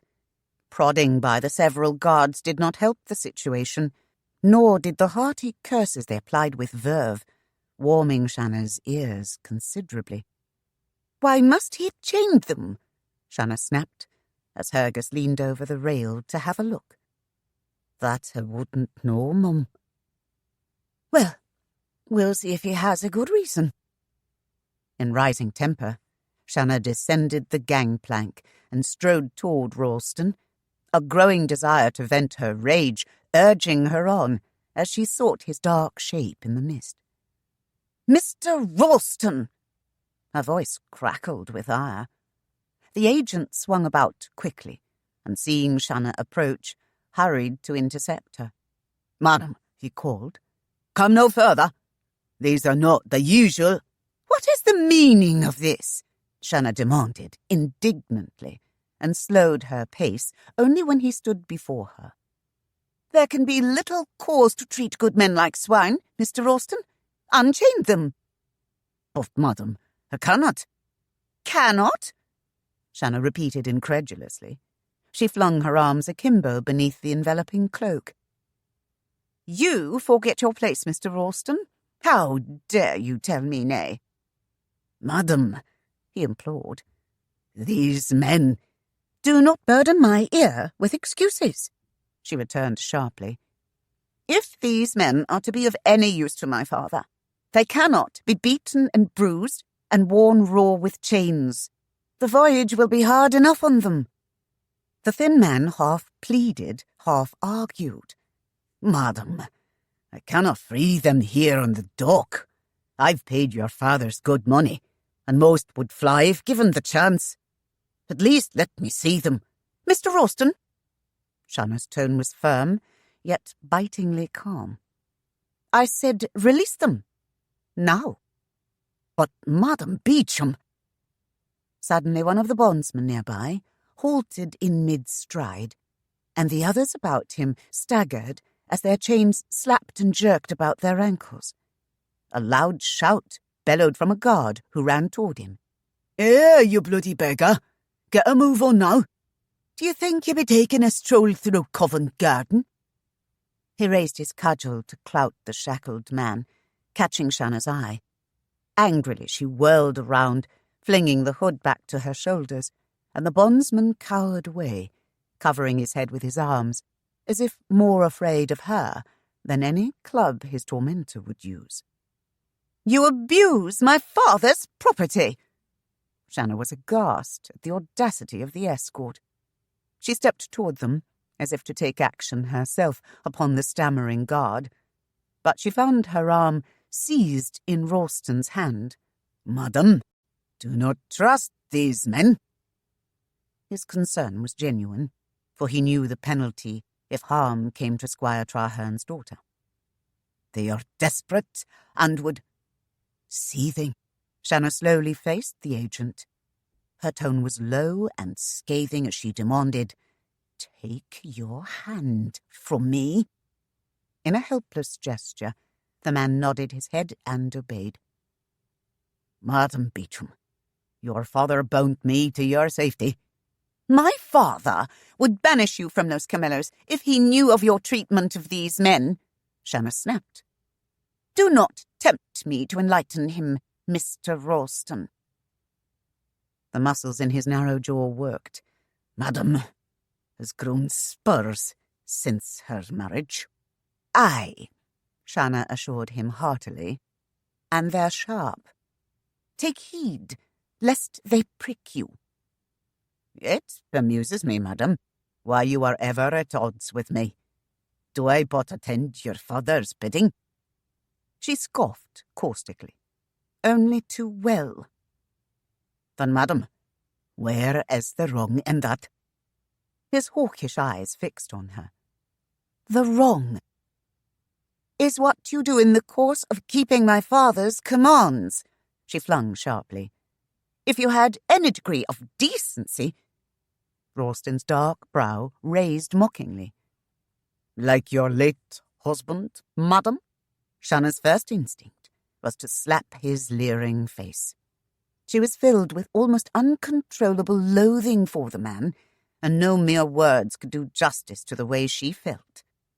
With jaw set, she cast a glare behind her to the guard who stood decidedly less menacing, his jangling arms hanging to his sides. The bondsman was scarcely to be seen, having crowded himself in the midst of his fellow companions, out of harm's way. A shout from the ship echoed through the misty haze, bringing Shanna's attention to Captain Dupree, who leaped down the gangway and rushed to join them. "Mon Dieu, what is this?" he insisted. He saw the bondsman standing silently and assayed the situation quickly. "You there!" He almost danced as he waved his arm at the guards. "Get these men aboard and take them below. The mate will direct you. Go now." Captain Dupree's swarthy face beamed in a wide smile as he faced Shanna. He swept his plumed tricorn flamboyantly before his stocky frame as he bowed from the waist. "Madame Beauchamp, you should not be here on the dock," he very tenderly admonished. "Certainement, not so near these filthy wretches." Shanna coyly implored him with both speech and eye. "Captain Dupree, I cannot tolerate chains, and I would see these poor men treated more reasonably."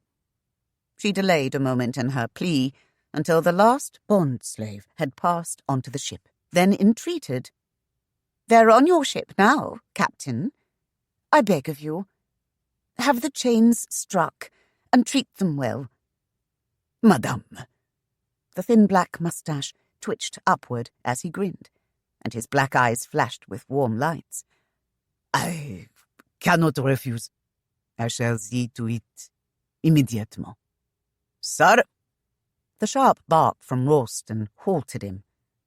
"I warn you, they are my charges, and I will give the orders." Captain Dupree held up a hand to stop him as he gazed again into those soft, pleading blue-green eyes. "Madame Beauchamp is right," he defended gallantly. "No man should be bound in iron chains. With the salt, they rot the skin and it takes weeks to heal." Seizing Shanna's small hand impulsively, The Frenchman pressed a kiss to it fervently. "I go at your bidding, madame," he murmured, and dashed away like one on a dire errand. Ralston snorted his disgust, but knew he had lost. He spun on his heels and stalked away. Content with her victory, Shanna watched him go, a self-satisfied smile curving her lovely lips. But realizing she now stood alone on the dock, she lifted her skirts and began to hurry toward the ship. Heavy footsteps followed her, and pausing with pounding heart, she found Pitney close behind her. There was, after all, no cause to fear. But it was the slow, amused grin spreading across the man's lips as he stared after Ralston that gave her cause to puzzle. Well before dawn, Shanna was awakened by the chant of voices from the main deck. Still drowsy with slumber, she raised her head from the pillow, but could see no light of morning through the thick, small windows in the cabin. More shouts from above told her the ship was being winched out on her anchor chain into the main stream of the Thames. With a slight rocking motion, the vessel rode free and then steadied as the sails were spread to catch the early offshore breezes. With the gentle swaying of the ship, Shanna was soon snuggled deep within the downy folds of sleep. The first night under way, Madame Beauchamp was formally invited to share the captain's table with several of his officers and Ralston. Through the following weeks it became the routine, and most often the high spot of the day. It broke the monotony of the voyage whenever the group gathered to partake of the evening's repast, share a glass of wine or two from the fine and varied stock, and engage in light repartee. The French cook was a man of considerable talent, and the meals were provided with a pleasant note of decorum, for a young cabin boy, garbed in spotless white, served the table. Having been acquainted with the captain and his officers for several years, Shanna enjoyed the hour and displayed her most gay and charming wit beneath their chivalrous attentions. Ralston, however, was inclined to join these affairs with reluctance. He might not have it all, but his only other options were to dine with the crew or alone on the deck. Sourly he grumbled at the richness of the fare, and had the brashness to comment after a full 7 courses had been served of especially delectable cuisine, and just when they were enjoying the issue de la table of crystallized fruit and sugared almonds, that he would have much preferred a good Welsh kidney stew. His remark was met with carefully blank stares from table mates. It was the evening of the third Sunday out, after a fine sunny day. The brig heeled slightly alee, a steady breeze filling her sails, and showed a fine beam to the windward. Shanna was light of heart as she made her way to the captain's cabin for the customary evening dinner. With the little vessel pressing ever closer to her home, she tasted a growing anticipation. The sun was gone, but had been replaced by a bright new moon, as December was well upon them. The night air was balmy and warm, for they were near the southern climes. From somewhere below deck, a voice could be heard singing in a rich baritone. The tune was timed to mark the slow, gentle roll of the Marguerite as she skimmed along, treading the miles beneath her keel. The breezes would have snatched the words away, scattering them to the sea, but the haunting strains eluded the airy rushes of wind and drifted staringly across the deck to Shanna. Wistfully she gazed toward the starlit sky as the melody invaded her mood, and she could almost imagine her own heart's love, faceless and nameless, calling to her as he came over the waters. Some strange quality in the voice held her enthralled with its magic, and she was bound in its spell as the words were crooned. Ver mio rovano, ver mio rovani, ver mio ruho, sad am I without thee. When I'm lonely, dear white heart, black the night or wild the sea, by love's light my foot finds the old pathway to thee. Warm phantom arms crept about her, and Shanna closed her eyes with the ecstasy of it. A hoarse whisper flitted through her mind, "Yield to me, yield to me," and her senses reeled in giddy delight. The vision stirred and broadened, and became piercing amber eyes and a snarling sneer upon a handsome face. "Damn you, deceiving little bitch!" The illusion scattered, and Shanna's eyes flew open. With a gritted oath, she whirled and entered the passageway to the captain's cabin. At her sharp rap on the door, it was quickly opened, and the swarthy man bowed a flamboyant greeting. "Ah, Madame Beauchamp!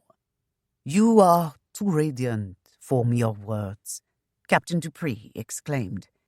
"I am your humble servant, madame, now and evermore. Come in, come in."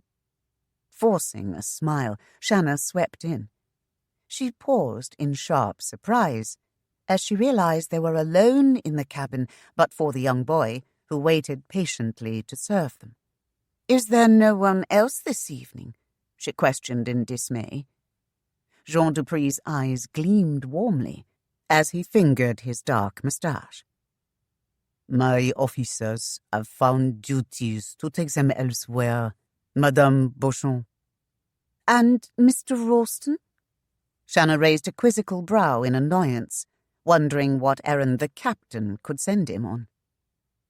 "Ah, he—" Jean Dupree chuckled and shrugged. "He found the crew was taking salt beef and beans and convinced the cook to have a plate of it sent to him. Thus it is, madame. He seemed to stumble over her name, then continued cajolingly as he tried to take her hand. "May I address you by your given name?" "Shanna." With something of a pained smile, Shanna firmly withdrew from him. She was somewhat curious as to what Madame Dupree thought of her husband's amorous bent and his apparent impartial fondness for women. Inclined to leave the harsh discipline at that woman's door, instead of causing an embarrassing scene, Shanna was lenient with the man and spoke with quiet grace. "Captain Dupree, I knew my husband for only a short time, and he was taken from me not a month ago. I find the use of that familiarity too painful. Pray forgive me. I came here to seek the companionship of many, and thus mask my sorrow. I beg you indulge my mourning. His was a stirring manner, and you have awakened memories of fond moments we shared, brief though they were. If you'll excuse me this evening, sir, I must seek solace somewhere else." Jean made as if to follow, but Shanna put up a soft white hand to halt him. "Nay, Captain. There is a time even for loneliness." Her voice quivered sadly, while the aroma in the room reminded her of her hunger. "But there is one thing." Captain Dupree nodded eagerly, anxious to please her. "Could you send a small plate of whatever fare there is to my cabin later? I will no doubt be able to endure the sight of food by then." She swept into a delightful curtsy, and when she straightened, the corners of her lovely lips smiled upward mischievously. "Remember me to your wife when we reach Los Camellos, Captain." Before he could gather his wits, Shanna fled and slammed the door behind her. The sound of her hurrying footsteps echoed in the stillness of the passageway, but she breathed a sigh of relief only when she was again on deck and could see Pitney. He was partaking of a goodly portion of salt beef, sea biscuits, and beans. As she came from the companionway, he glanced up from his plate, studied her for a moment, then nodded, needing no explanation to realize her reason for fleeing the captain's cabin.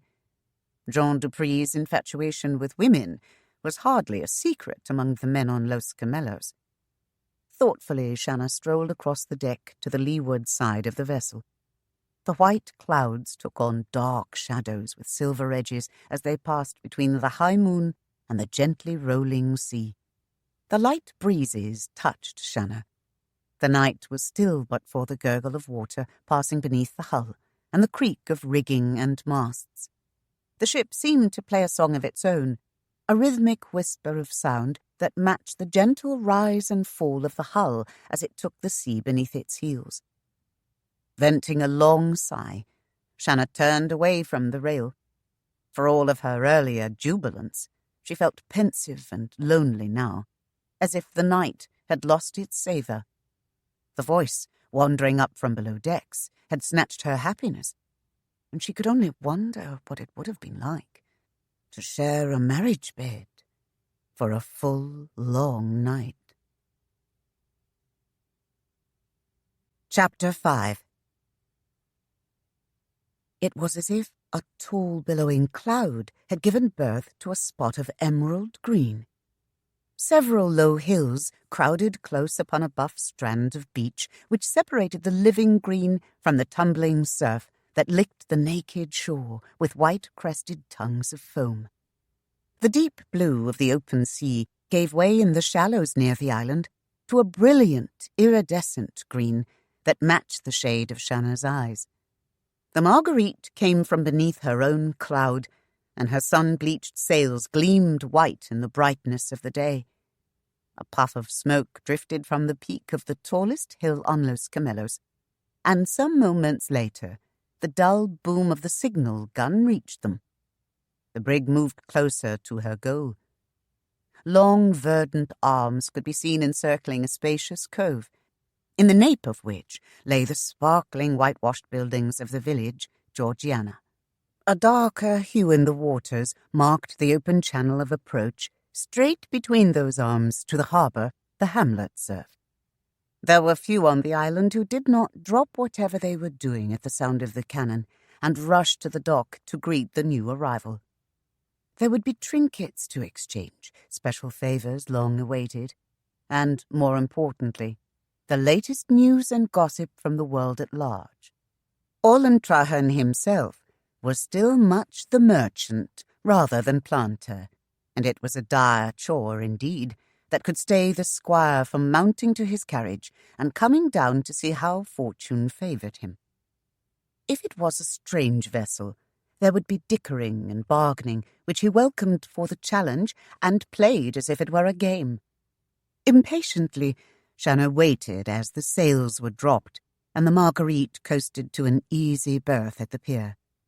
Several other ships in the harbour were withdrawn from the dock and anchored aside.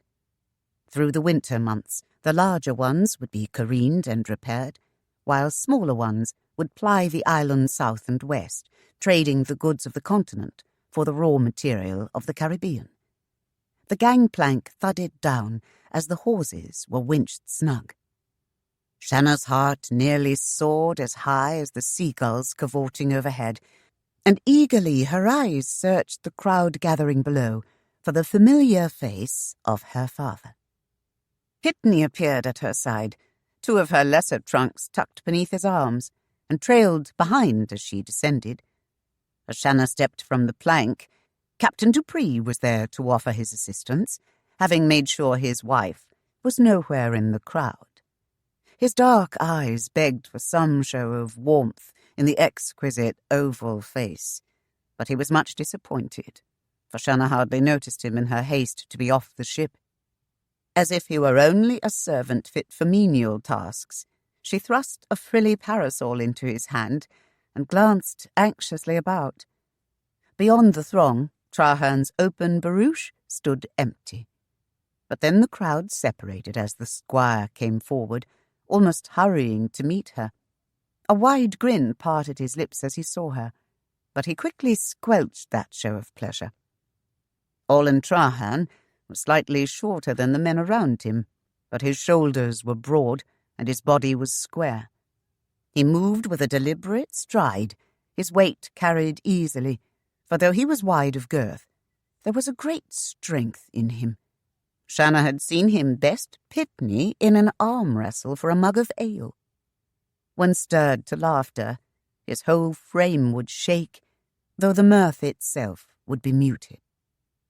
With a glad cry, Shanna flew to her father and threw her arms about his stout neck. For a brief moment, Trahern's arms encircled her slim waist. Then he thrust her gently away to lean on his long, gnarled walking stick and give her a sober perusal. With a clear, tinkling laugh, Shanna raised her wide skirts of pale blue lawn, danced in a slow circle before him, and then faced him again with a low curtsy. "Your servant, squire?" "Aye, daughter." He pursed his lips and contemplated her as if seeing her anew. "'Twould seem you've outdone yourself and grown even more beautiful in the year past."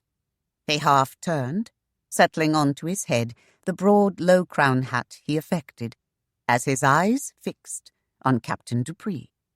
"And as ever, you have men trailing after you to do your favours." Jean Dupree shifted the parasol in his hands as if he would have liked to find some place to throw it, but then finally handed it back to Shanna. Making the excuse of seeing to his ship, he rapidly retreated before Squire Trahern's amused countenance. "Have you become more tolerant of hardships, girl? I would not have guessed it in you to lower yourself to travel on such a humble vessel. 'Tis more your wont to enjoy the luxuries of life." "No, Papa," Shanna beamed. "Be kind. I was anxious to be home. Will you deny that you're happy to see me?" Orland Trahern cleared his throat sharply, then peered at Pitney, who seemed to be having trouble maintaining a sober face. The squire thrust out his hand to the man as the trunks were set to the ground. "Aye, you're fit," Trahern nodded. "No worse the wear for escorting this lass about for a year. 'Twas oft I questioned my judgment in just sending Ralston to guide you both. But you're here safe, and I suppose that nothing unduly disastrous has happened." Nervously, Shanna opened her parasol and, twirling it above her head, managed a brilliant smile for her father. "Come along, daughter," he half ordered. "The noon hour is at hand, and we shall share a bite together while you give me news." Orland clapped Pitney upon the back. "You'll be wanting to see yourself home, I would guess. Cool your ale, and I'll be along later to best you in a game of chess. Let me get this twit settled properly first." The squire led his daughter along without fanfare, though the people closed around them to shout greetings to Shanna and thrust out hands in welcome. Word had been passed with the first sight of her, and even now stragglers joined the edge of the crowd. In sheer enjoyment, Shanna laughed as old friends and favoured ones pressed forward.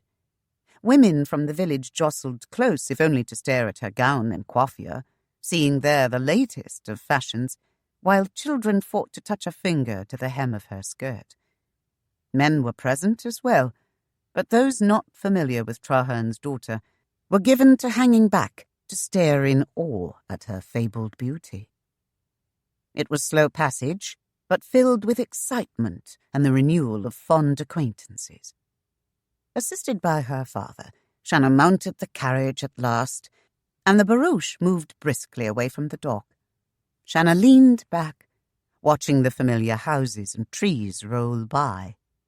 Inwardly she braced herself for that which she knew would come. They were clear of the village and well on the road to the manor when Trahern, without glancing at her, broached the subject. His voice was so abrupt it gave her a small start. "Have you had enough of thither and yondering, daughter? Or have you set your heart upon a husband?" His brawny hand lay firm upon his stout knee, and it was there Shanna placed her own, so the plain gold band on her finger was ready to the eye. "You may call me Madame Beauchamp, Papa, if not by my given name." Her eyelids fluttered downward, and she ventured a peep at him from their corners. But alas, she let sadness creep into her voice. "There is also something I must tell you that is most distressing." Shanna felt strange in her tale, for his eyes, the same shade as her own, turned in silent question to her. Unable to meet them, she averted her face. Tears came, though much in part from shame at her deceit. "A man I met, most gallant, most handsome. We wed." She swallowed hard, as the lie grew more bitter on her tongue. "After one brief night of bliss," she dissolved in grief for a moment, and then forced herself to continue, "he stepped from our carriage and turned his foot upon a stone. Before the surgeons could do aught, he died." Orlan Trahern slammed his staff against the floor of the barouche with an unworded curse. "Oh, Papa," Shanna sobbed tearfully. "I was so late a beloved bride, and so soon a widow." With a snort, Trahern turned from her and sat quietly, staring off into the distance, deep in thought. The well-travelled road passed between thick groves of palms and stretched into the sunlight again. The daughter quieted her weeping, and for the most part, holding her peace, gave only an occasional sniffle until they reached the sprawling white mansion. Riotous colours flooded the lawn as poincianas unfolded their scarlet blooms, and clusters of fuchsia frangipani graced the air with sweet scent. The neatly clipped lawn spread as far as the eye could see, broken at regular intervals by the great trunks of towering trees that spread thick foliage high at their tops. Only rare shafts of sunlight pierced the crowns, dappling the wide porticos that stretched endlessly along the front and wings of the mansion. Covered archways of whitewashed brick shaded the raised veranda bordering the house on the main floor, while on the second story, ornate wooden posts lined the long porch with sections of latticework, lending privacy to the separate chambers. The mansion was weighted down by a steep-pitched roof bedecked with dormers. French doors were an easy access to the porches from most any room in the great house, and the small square panes of crystal within the doors sparkled with the mottled light, showing the care and attention of many servants. Trahern sat silent, unmoving as the barouche halted, and Shanna glanced at him with a certain amount of trepidation, not willing to break his mood. She made her own way from the carriage and up the wide steps to the broad veranda, there pausing uncertainly to glance back. Her father sat still, but his head turned and he stared at her, his brow heavily furrowed in thought. Laboriously he rose, stepped down, then slowly climbed the stairs as if his cane were leading him by the hand. Shanna went ahead to the front door and opened it, waiting for him. Several paces away, he stopped and peered at her again. The wonderment left his face and slowly was replaced by rage. Suddenly he raised the stick high over his head and threw it flat upon the porch. "Damn it, girl!" The door slammed shut as Shanna's hand flew to her throat, and she shrank away from him, eyes wide with fear. "Do you take so little care of your men?" he roared. "I would have at least seen the lad." In a slightly lower tone he inquired, "Could you not keep him alive till you got with Babe?" In some awe of her father, Shanna replied softly, "There is still that chance, Papa. We did spend our wedding night together. It was only a week before we sailed, and I know not—" She blushed slightly at the lie, for she was as certain now as a woman could be that she bore no seed of Ruark's in her belly. "Bah!" Trahern snorted and stomped past her, leaving his cane where it lay, and letting the door slam again behind him. Meekly, Shanna retrieved the stick and followed her father into the house. She paused a moment in the entrance hall as all the memories of her years in the manor came flooding back with a rush. She could almost imagine herself a child again, squealing with excitement as she raced down the staircase that seemed to curve around on itself and encircle the long crystal chandelier suspended from the lofty ceiling. The shimmering prisms that set the hall aglow with myriad dancing rainbows had always been a source of fascination for her, and she could well remember scooting on all fours upon the marble floor as she searched around the large and lavish, ever-present ferns and greenery that bedecked the room for the small darting kitten Pitney had given her, or when she stared up in awe at the portrait of her mother, which hung near the drawing-room door, or squirmed with girlish impatience upon the large carved chest which sat below it, while she waited for her father to return from a tour of his fields. Now, as a woman, Shanna saw the bleached woodwork of the balustrade and the carved panels of the French doors which led to other rooms off the entranceway, gleaming with touches of gilt. Here and throughout the house, furniture of the French Régence style was in abundance. Rich Aubusson carpets, rugs from Persia, lacquers, jade and ivory from the Orient, marbles from Italy, and other treasured pieces from around the world tastefully embellished the rooms. Long hallways jutted in opposite directions from the spacious foyer, leading into the wings. To the left were her father's large chambers, including the library and study where he worked, a sitting room, his bedchamber, and a room in which he bathed and dressed with the assistance of a valet. Shanna's own chambers were up the curving stairs and to the right, well away from the squire's quarters. There, before gaining the sleeping chamber, one had to pass through her sitting room, where walls of soft cream moire complemented the subtle hues of brown, mauve, and vibrant turquoise of the chairs and settee.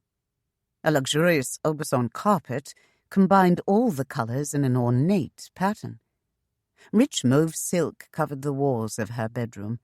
On the floor was spread a carpet of brown and mauve.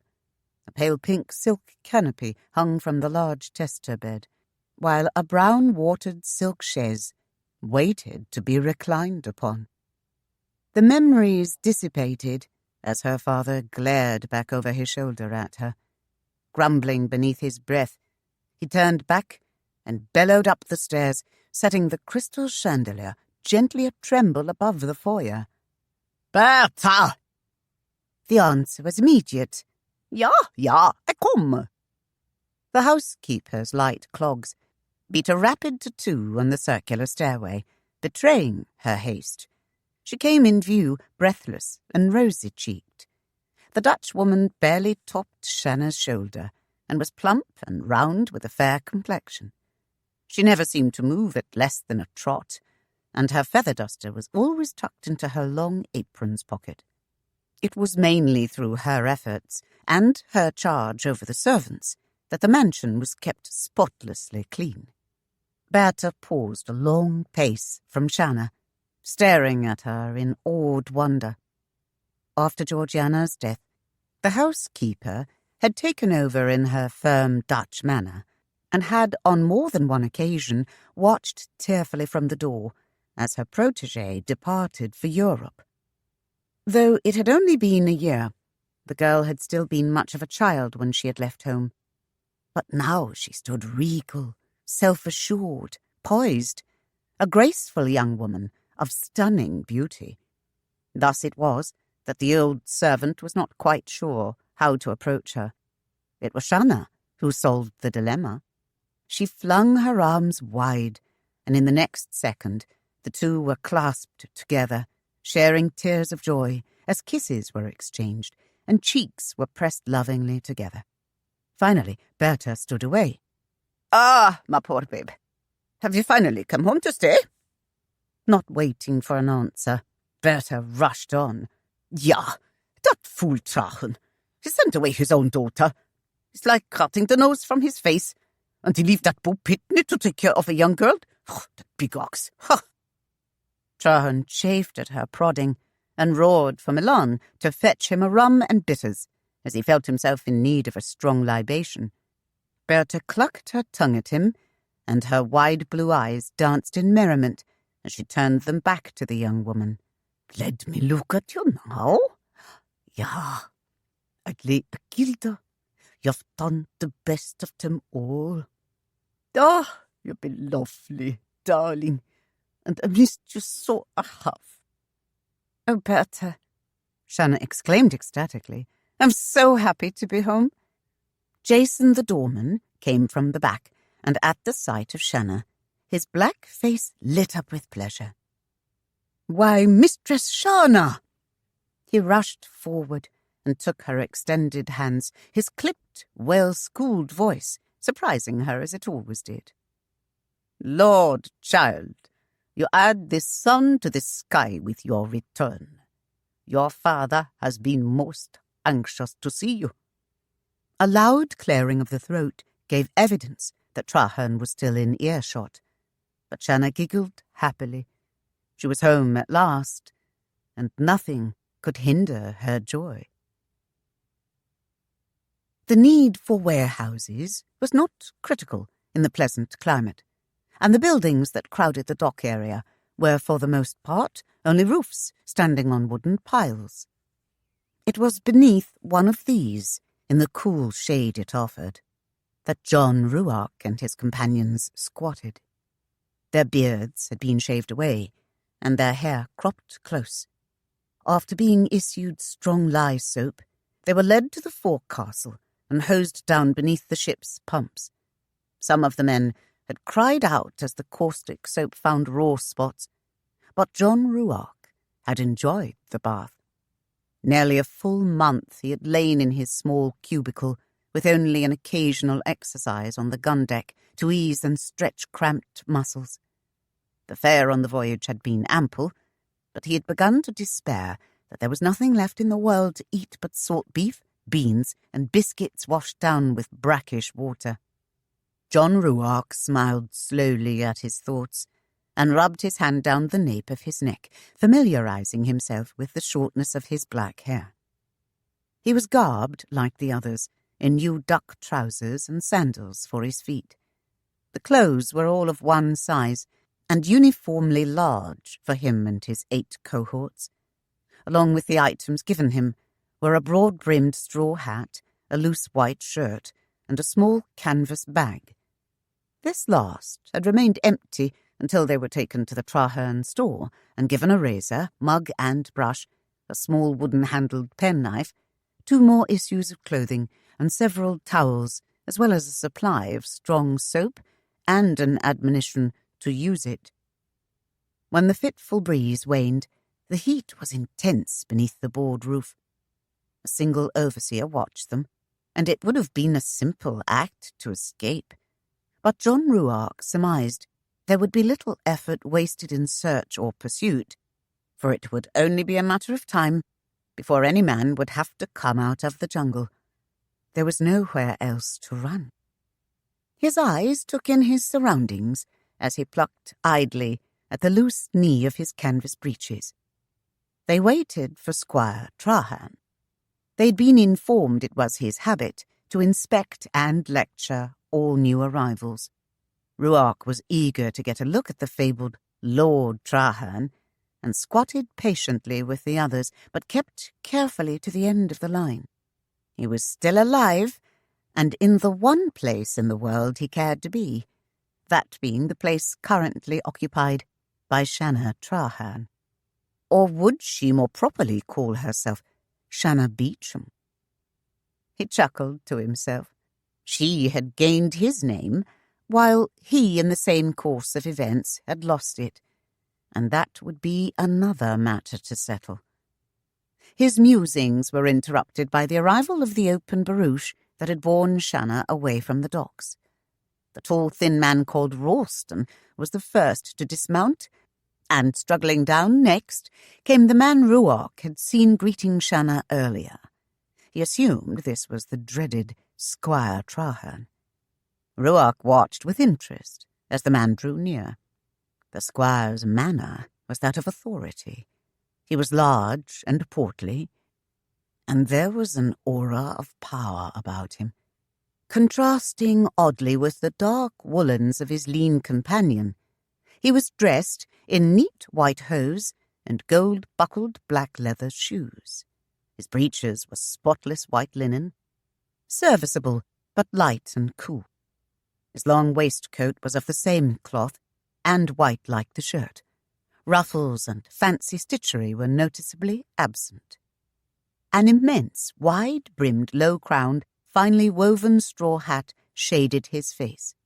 He carried in his hands a tall, well-worn blackthorn walking stick, as if it were his badge of office. The two men came toward the shed, and after saluting them, the overseer ordered his charges to stand and form a line. The squire took a packet from Ralston and unfolded a paper from it, studying it for a moment before stepping to the man at the beginning of the line. "Your name?" he asked bluntly. The bondsman replied in a mumble, and his new master made a check mark on his tablet and proceeded to carefully inspect his purchase. He felt the man's arm, gauging the muscle in it, and studied the hands for signs of toil. "Open your mouth," Trahern commanded. "Let's see your teeth." The man obeyed, and the squire shook his head almost sadly, and made several notes in his log. Proceeding to the next man, he repeated the ritual. After the third bondsman, he faced Ralston. "Damn it, man," Trahern swore. "'Tis a beggarly lot you've brought me. Were these the best you could find?" "I'm sorry, sir." Ralston chafed beneath the other's scowl. "These were all I could get for love or money. Perhaps the choice will be better in the spring, if the winter is hard enough." "Bah!" Trahern snorted. "A dear price indeed, and all from the debtor's block." Ruark's brows lifted slightly as he took note of the man's reply. So the squire wasn't aware he had purchased a felon bound for the gallows. Ruark considered this a moment, and what effect it might have on him.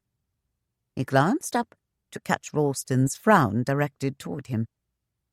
Aye, 'twas Mr. Ralston's doing, Ruark deduced, and if he had no wish to return to London to see his own hanging done, he'd best play the game. After a close scrutiny of the eighth man, Trahern moved to Ruark, and there he came to an abrupt halt. His eyes narrowed keenly as he surveyed the last of his lot. The bondsman's amber eyes revealed more than an average level of intelligence, and the smile that played about his lips was strangely disquieting. Noticeably different from the rest, this one was lean and muscular, with wide shoulders and strong arms, a straight back, and the unbowed legs of a young man. There was no flab on him, and the flat, hard belly bore no hint of a paunch. It was rare that such a fine young buck would be found on the debtor's auction block. Trahern consulted his list, finding one name left. "You would be John Ruark," he stated rather than asked, and was surprised at the rush of words he stirred from the fellow. "Aye, sir." Ruark affected a slight brogue to disguise his origin. Too many of the islanders were touchy about the mainland colonies. "And I can read, write, and cipher." Trahern cocked his head as if listening to every word. "My back is strong and my teeth are sound." Ruark drew back his lips, displaying the gleaming whiteness for a moment. "I can pull my weight, given a good meal, of course, and I hope I shall prove worthy of all your family has invested in me. My wife is dead. I have only a daughter," Trahern murmured absently, and then silently rebuked himself for chatting with the man. "But you are a colonial? From New York or Boston, I would guess. How did you come to be on the sail block?" Ruark drew a sharp breath and stroked his chin. "A slight misunderstanding with several redcoats. The magistrate was not in the least considerate, and believed them over me." It was not completely untrue. He had not taken kindly to being rudely dragged from a sound sleep, and he had reacted instinctively, breaking the captain's jaw, as he found out later. Trahern nodded slowly and seemed to accept the tale until he spoke. "You are a man of some wisdom, and I think there is much more to your story, but—" he shrugged. "That day will out. I care little for what you were, only for what you are." The bond-slave John Ruark quietly considered his master, having already realized that he would have to tread lightly when dealing with him, for the man was as sharp-witted as it had been rumored.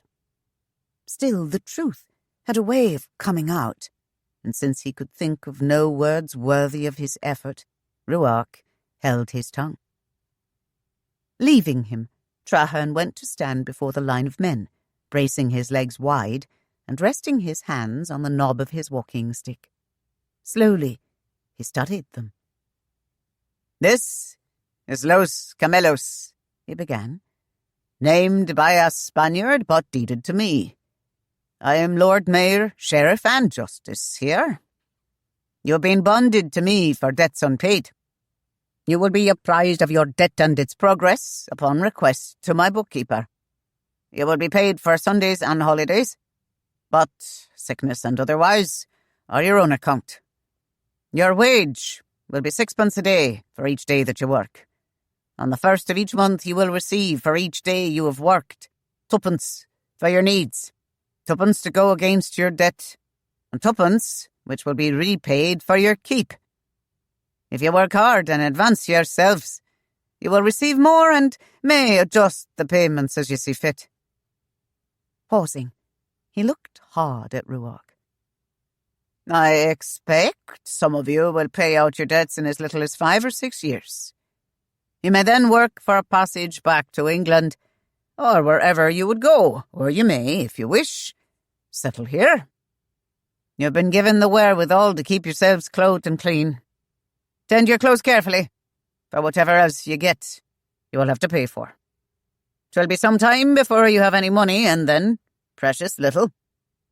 Trahern ceased and held his silence until he had their complete and undivided attention. "There are 2 ways to get into serious trouble here. The first is to abuse or steal anything of mine, and most everything here is mine. The second is to upset or annoy any of the people already here. Do you have any questions?" He waited, but there were no volunteers. The squire relaxed his stance and stood more at ease. "You will be given 3 days of light chores to recover from the voyage. After that, you'll be expected to spend the daylight hours in productive labour. You will begin your toil the day after Christmas. Good day to you all." Without a further glance, he mounted to his carriage, leaving Ralston to see to them. The gaunt man stepped before them as the barouche departed. Slapping the palm of his gloved hand with the ever-present quirt, he began to speak. "'Tis Squire Trahern's way to be soft with his slaves." His sneer was just barely detectable. "Rest assured, it would not be my way, but I must go on to other duties. You will be quartered in an old stable above the town until you go to the fields, and you will be given light work at the dock or plantation. This man," he indicated the one who had guarded them, "will be your overseer. He will report to either myself or Trahern. Until you are adjudged worthy of trust, you will stay near the stable at all times that you are not engaged in work. If you have not already noted," he swept his whip toward the hills and then the beach, "there is nowhere to hide, at least not for long." Here he seemed almost pained. "You will be given time to rest and will be fed expensively." With the next words, he warmed to his topic. "But you will be expected to earn your keep and then some." Brusquely, he gestured to the guard. "Take them away. All but that one." He indicated Ruark, and when the others had left, he drew close and spoke in a low voice. "You seem to display some doubt as to your position here." Ralston waited, but Ruark returned his stare without speaking, and the agent's lips curled back in a snarl. "Unless you wish to return to England and get your neck stretched, I warn you, keep a close tongue in your head." Ruark's eyes did not waver, nor did he make any comment. The man had done him a great favour, though he could little realize its extent. "Get with them." Ralston jerked his head toward the disappearing file of men, and Ruark obeyed swiftly, giving him no cause for anger. Trahern's ships plied the southern waters, staying away from the North Atlantic, where great storms raged and icebergs made the voyages hazardous. They took to the islands rich baubles, fancy silks, and other produce of the continent and England, bringing back the raw materials that in the summer would be sent north again. New fields were cleared on the southern slopes of the island, and the timber thus gained was thrown off the cliffs into the sea, there to be gathered onto the smaller ships and taken to greater ports, where it could be sawed into much-needed lumber. Gangs of men went from one field to another as the work was needed. Usually their first duties were to rehabilitate or construct quarters for the overseers and then themselves. Simple thatched huts with half walls were the rule, sturdy enough to provide shelter from the rains and constant sun. John Ruark was first given to one of these overseers. He was diligent in his labours and offered many improvements for the operation. It was under his direction that a brook was diverted into a flume, and the huge logs were no longer laboriously dragged to the cliff's edge, but by their own weight were sent on a rapid ride to the sea, thus saving much toil for both mules and men. The overseer was most thankful for this bright young man, because able hands were short enough, and even the mules tired quickly in the steaming heat. The taskmaster mentioned the bondsman's name in his report to Trahern. John Ruark was passed to another gang, which set about to harvest the winter cane before the dry months came. There, he showed them how to burn the fields, which reduced the plant to a charred stalk, still rich in juice, while clearing poisonous spiders and insects that would further reduce the number of bondsmen. He changed the small crushing mill so that a mule could turn the wheel instead of the half-dozen or so men it usually took. Again, Ruark's name appeared in the reports. It was not long before his skills in engineering were known upon the island, and the overseers passed him around so that he might solve their problems. Sometimes the duty was easy, sometimes difficult, and as with the burning of the fields, there was much reluctance, and he had to prove his ideas. Still, he progressed. His pay was doubled, then tripled. His possessions increased by 1 mule, rendered him by a village merchant for labours performed in his spare time. Above all of his other talents, he had a special knack for horses, and the spirited stallion Attila was brought to him lame, suffering from a pulled tendon in the foreleg. When it was made known to John Ruark that this was the favoured steed of Trahern's daughter, he tended it carefully, rubbing liniment into the injured leg and tightly wrapping it. Patiently he walked it and coddled it until the fine animal would take sugar from his hand, something not even the young mistress could get the horse to do. He taught it to come at his whistle, and then, pronouncing it fit, sent it back to the lady. For Shanna, her return was most welcome. She spent the days in riding her horse or swimming in the crystal sea, diving beneath its surface, and, on occasion, spearing an edible fish or two to add to the fare at the table. She renewed her friendship with the people of Los Camellos and saw to the welfare of needy families. It was among her larger worries that in the past years they'd been unable to find a tutor for the children, and the small school which her father had built stood empty. For the most part, her days formed into a lazy idyllic thread, like pearls on a string. Other ships stopped at Los Camellos for trade, and their officers usually dined at the manor, giving Shanna an excuse to gown herself appropriately and entertain them with her effervescent wit. She was mistress of the island, daughter of Trahern, and it was almost labour to constantly remind everyone that she was now Madame Beauchamp.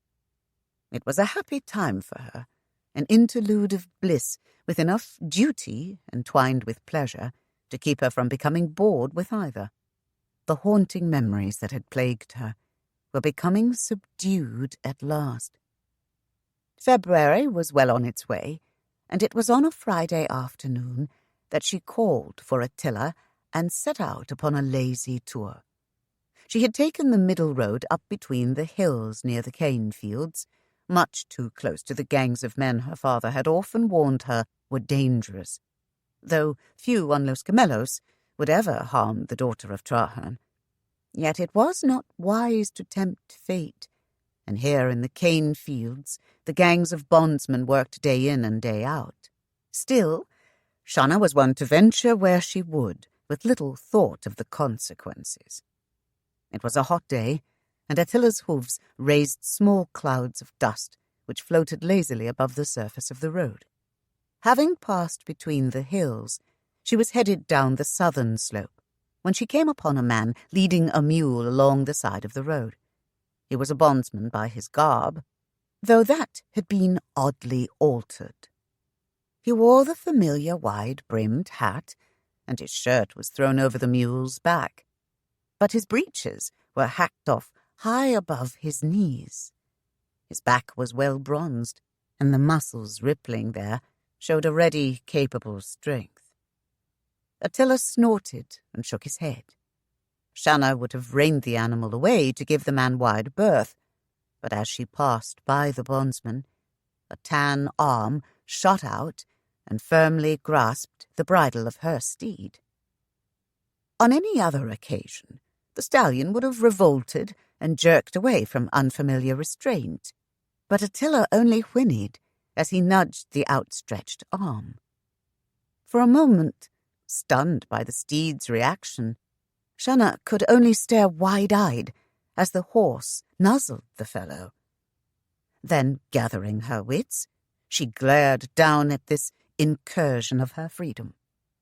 She opened her mouth to demand her release. The man turned, and her ire fled.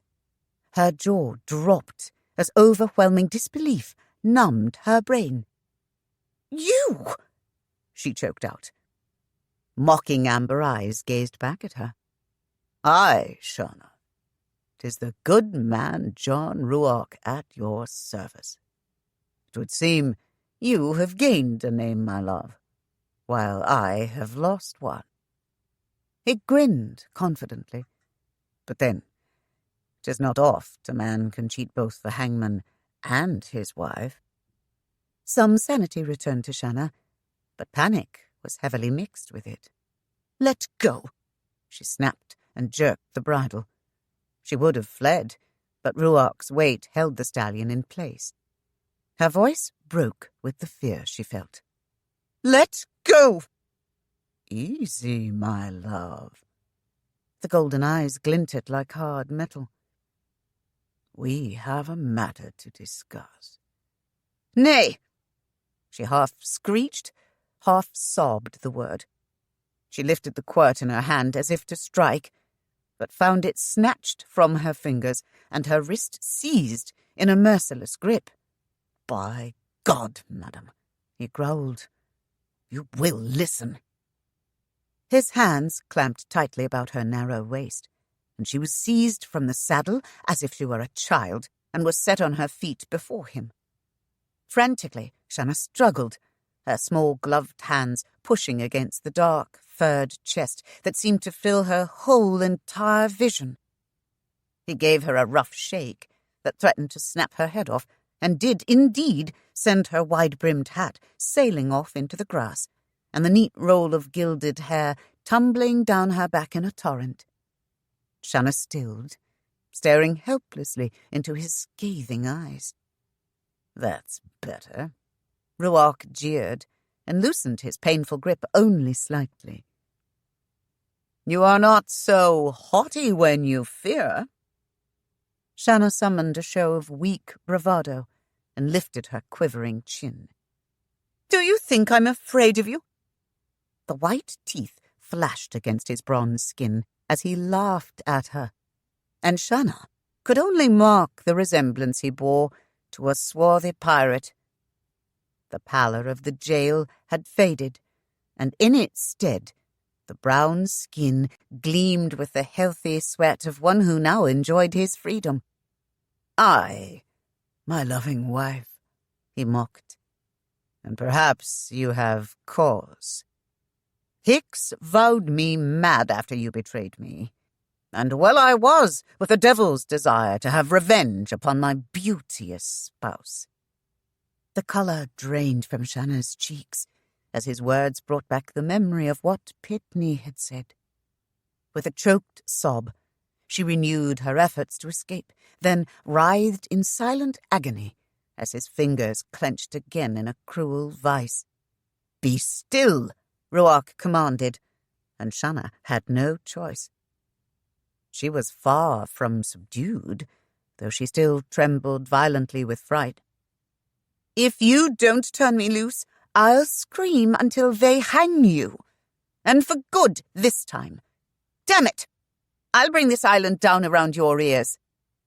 "Will you, my dear?" he lightly taunted. "And what will your father say of your marriage then?" Pricked by his scorn, she was reckless and sneered. "Then what do you intend? Rape?" Ruark laughed caustically. "Do not fear, Shanna. I have no urge to tumble you among the weeds." She was bemused. What did he want? Could she buy him off? As if he read her mind, Ruark set the question straight. "And I want none of your father's wealth. So if you think to bribe me, your efforts are wasted." He raised a dark brow and considered her flushed cheeks and the soft, trembling mouth.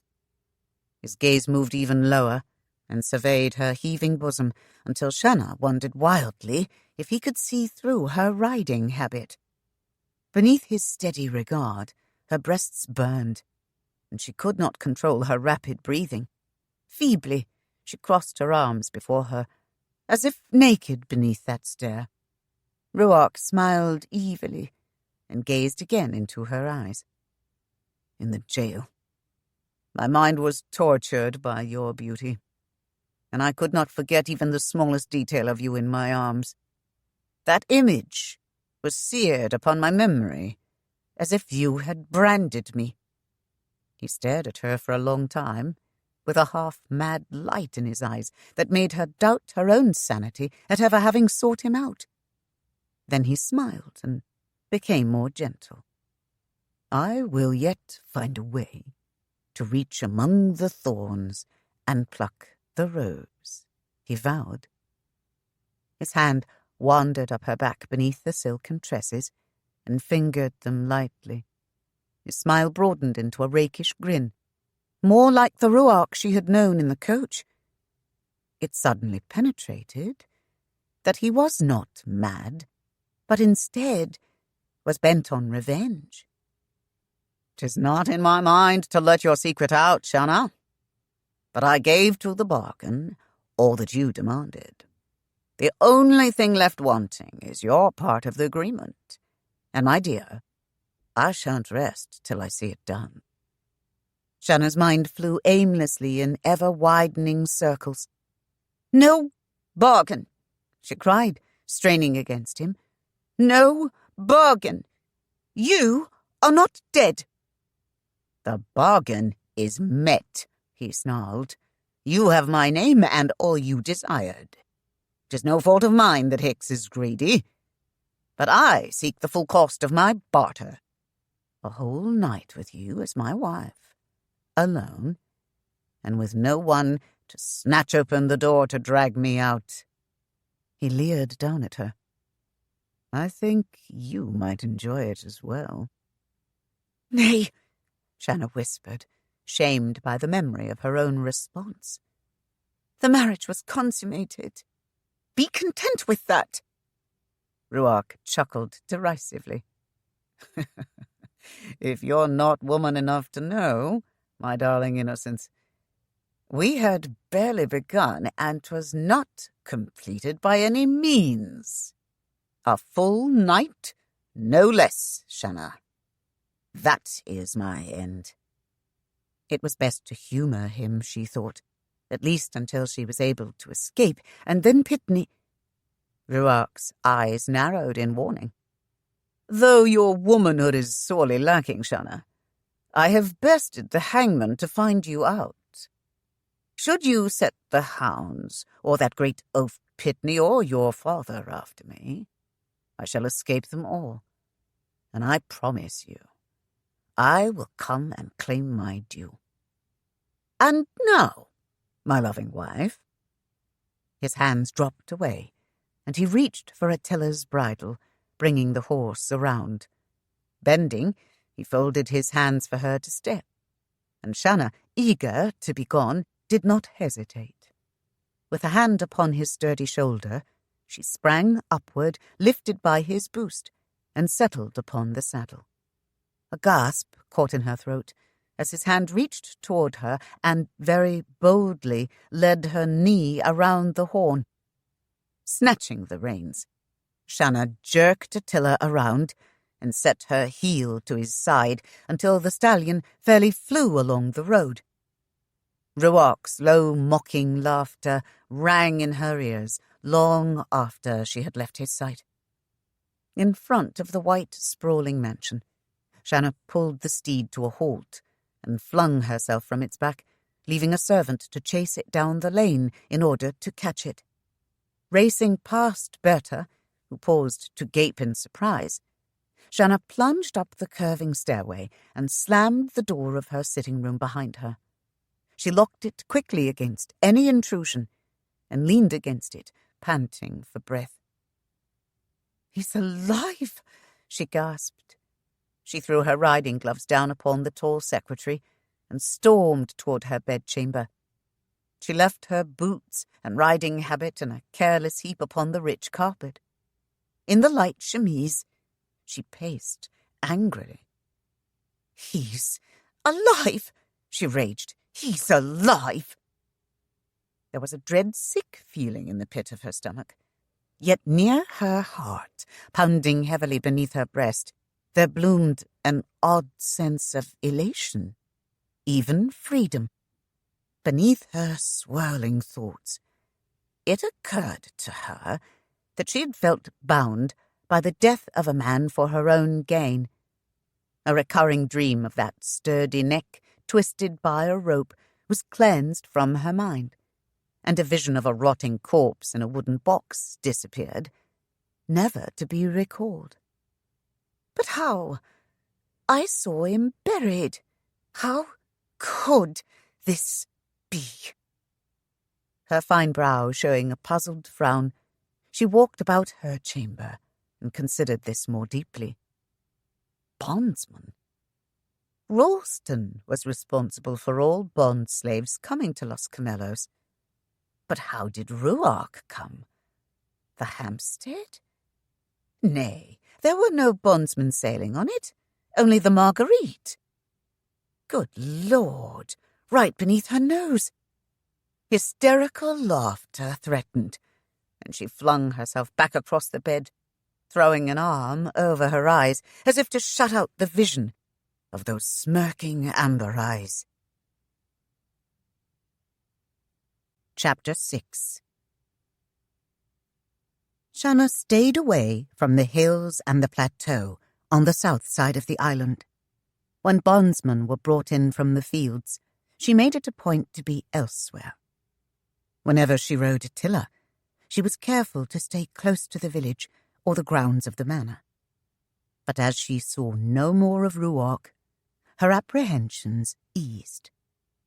Nearly a fortnight had passed when her father urged her to take a ride with him in his carriage, since he had some business in the high cane fields. "We'll take a basket of food along," he said, looking at her, and almost smiling. "Your mother and I. We would all go on an outing. You used to love to chew on a stick of cane." Growing uneasy at his own nostalgia, Shanna Trahern cleared his throat sharply. "Come along, girl. I haven't all day in the carriages waiting." Shanna could not refuse him, and smiled at his suddenly brusque manner. In the barouche and upon the road, she considered her father. Since her return, he had become more tractable. Or was it herself? When he was wont to rave on some minor point, she no longer challenged him or argued with his idea, but rather let him rave on until he had worn his ire thin. Then, smiling and gentle, she would calmly agree or disagree, as might be the case, firmly, but without the open antagonism of before. And he would snort and carp a bit if she stood against him, or smirk and preen if she were with him. She could almost say he valued her opinion, and recognized that often she held more insight than he did. The air in the hills was cooler, the breezes refreshing.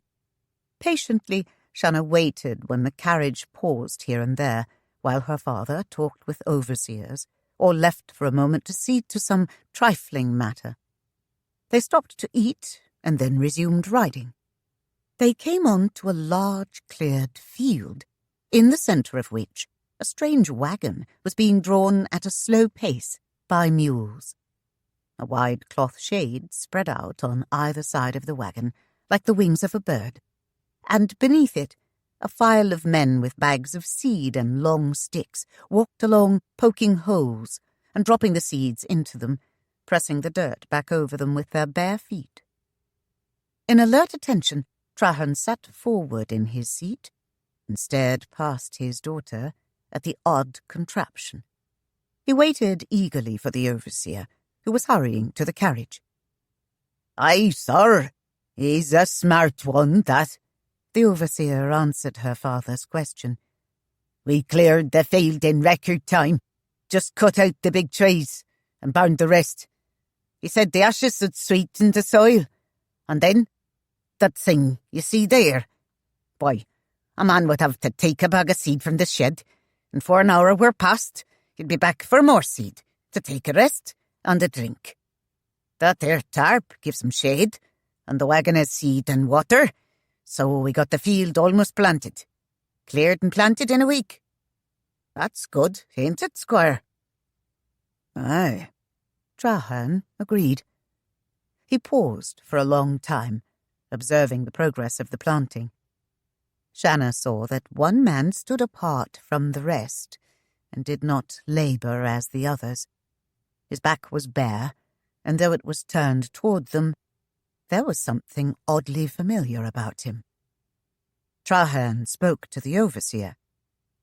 "And you say this fellow, John Ruark, it was all his idea?"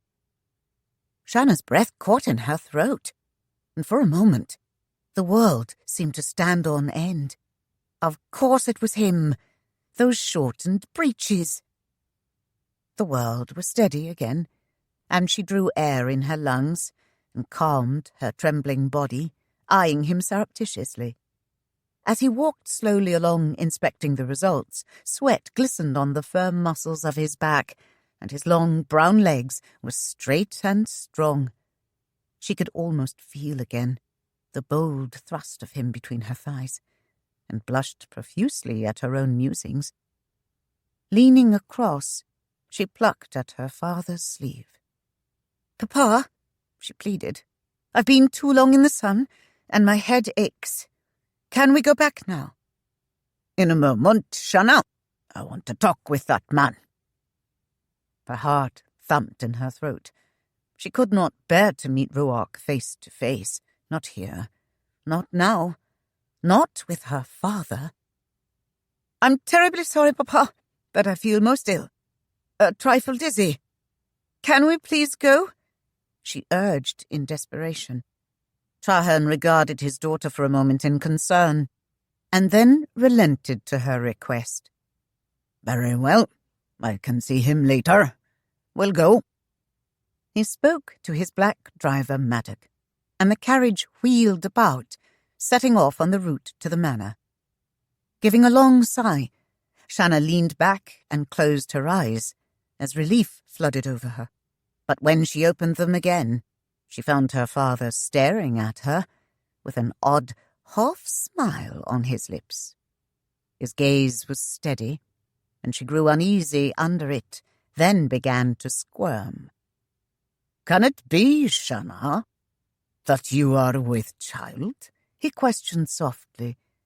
"Nay," she blurted out. I think not. The time was so brief. We barely—" She clamped her mouth shut. "You mean you don't know?" Trahern snorted. "'Tis been time enough. Surely you know about these things." "I think not, Papa," Shanna replied, and read the disappointment in his eyes. "I'm sorry."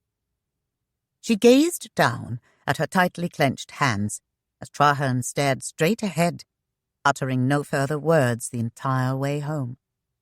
Berta met them at the door. Her quizzical glance swept them both briefly and then settled on Shanna.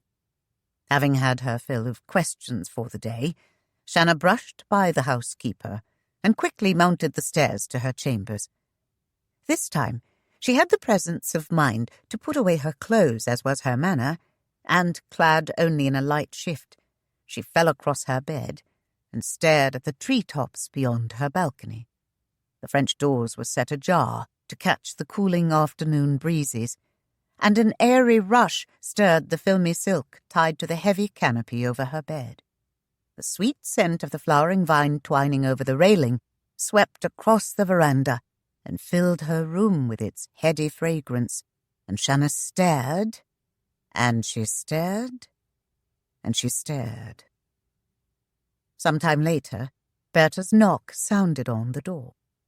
She announced the evening meal, and Shanna pleaded illness as an excuse. The sunset faded into darkness, and again Berta gave a gentle rap upon her door. This time Berta would not be put off, and insisted that Shanna open the door. Admitted at last, the kindly old woman brought to the bedside a tray with a covered plate of meats and a large glass of cool milk. "It will settle your stomach, Shanna," Berta urged. "Is there something else I can get you?" Shanna's insistence that it was only a bit too much of the sun left Berta clucking her tongue and mumbling about the carelessness of this new generation as she returned to the stairs. Shanna nibbled at the food and sipped the cool milk. Becoming drowsy, she donned her shortened night shift and slipped between the silken sheets. She was half asleep when somewhere in her mind came a memory of hands cupping her breasts and a mouth hot and sweet caressing the softness of them, kisses bruising her lips and searing downward the length of her throat, strong arms crushing her against a hard body. Again that first burning thrust, and then, with a burst of fear, Shanna came wide awake and then slowly eased back upon her pillow. She realized she was alone in the room. The familiar shadows stalked across her walls, but there was no help for the hollow ache within her. She drew a pillow close and nestled against it. Was it another trick of her mind when, just before deep sleep took her, she felt the hard muscles of a man's back beneath her fingers? Morning gave her no answer. The pillow was just a pillow, but the night's sleep had done wonders. She rose, bathed, and donned a cool gown of pale turquoise, standing still as Hergus laced her narrow waist tightly. With its square décolletage, the garment displayed the higher curves of her round breasts. She considered her reflection in the tall looking-glass and idly smoothed her hair, which was swept tightly from her brow and caught in a mass of cascading ringlets. A petulant scowl puckered her brow as Ruark's taunting words seared through her brain. Womanhood lacking? How so? Where does he find me lacking? In looks? In stature? In wit? Where? A reply was not to be gained from the mirror, and Shanna left her chambers to join her father in a late breakfast, as had become their habit since her return. It was all in Trahern's custom to be up at daybreak, but most often now, unless there was other business pressing, he waited his morning meal upon Shanna's company. It was usually a pleasant time, though few words were spoken. But as she descended the stairs this morning, Shanna heard voices from the dining-room. It was certainly not out of the ordinary for the squire to entertain at the morning meal, and business was generally the topic. But somewhat wary of who visited, Shanna made her way more cautiously. It was Berta who forced the issue. "Good morning, Shanna," the housekeeper greeted brightly. "You're feeling better today?" Then her father's voice came through the open door. "Here she is, my daughter Shanna."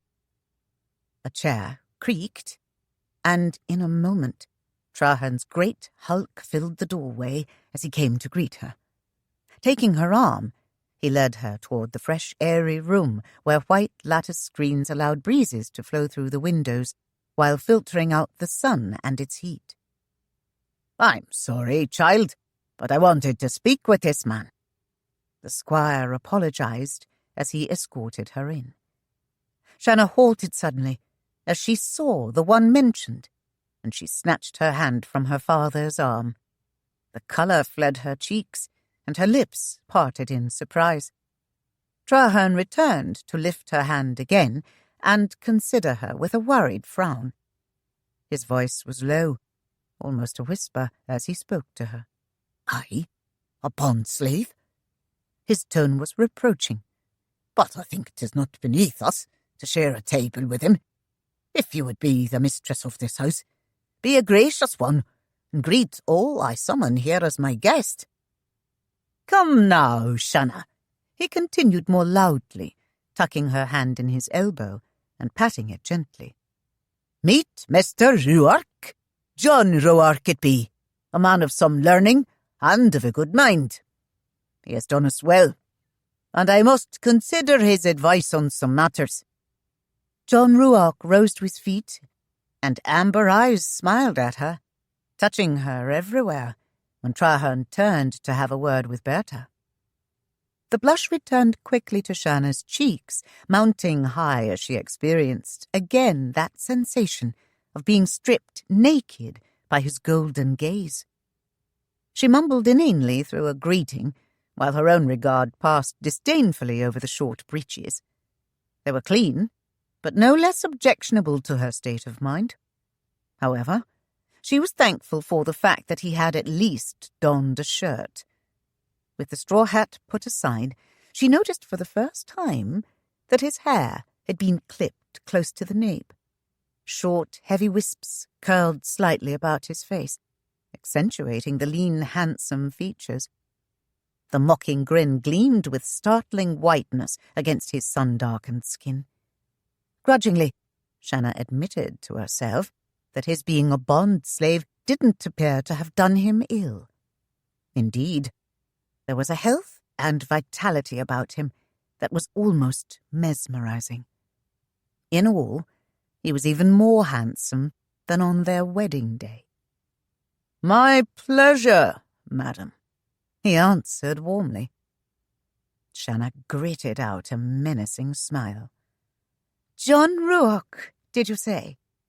I knew of some Ruarks in England. Scurvy bunch they were, murderers and cutthroats, filthy wretches. Are you perchance related, sir?"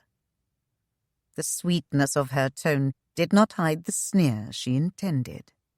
He met it with a flicker of amusement showing upon his lips, but Trahern harumphed sharply and gave her a warning glare. "You must forgive me, Mr. Ruark. 'Tis not oft I find myself entertaining a slave." "Shanna!" Her father's tone was low, but challenging. If only a trifle, Shanna did relent and slipped into her chair. Ignoring Ruark as he settled again in the place across from her, she turned to the small, elderly, grey-haired black who waited to serve her. She bestowed her best smile upon him. "Good morning, Milan," she said cheerily. "Another bright day we'll be having, don't you agree?" "Yes, ma'am," he beamed. "Bright and shiny, just like yourself, Miss Shanna. And what might you be having this morning? I've a juicy melon saved for you." "That would be nice," she smiled. As he set a cup of tea before her and moved away to the sideboard, Shanna dared to meet the amused regard of Ruark across the table.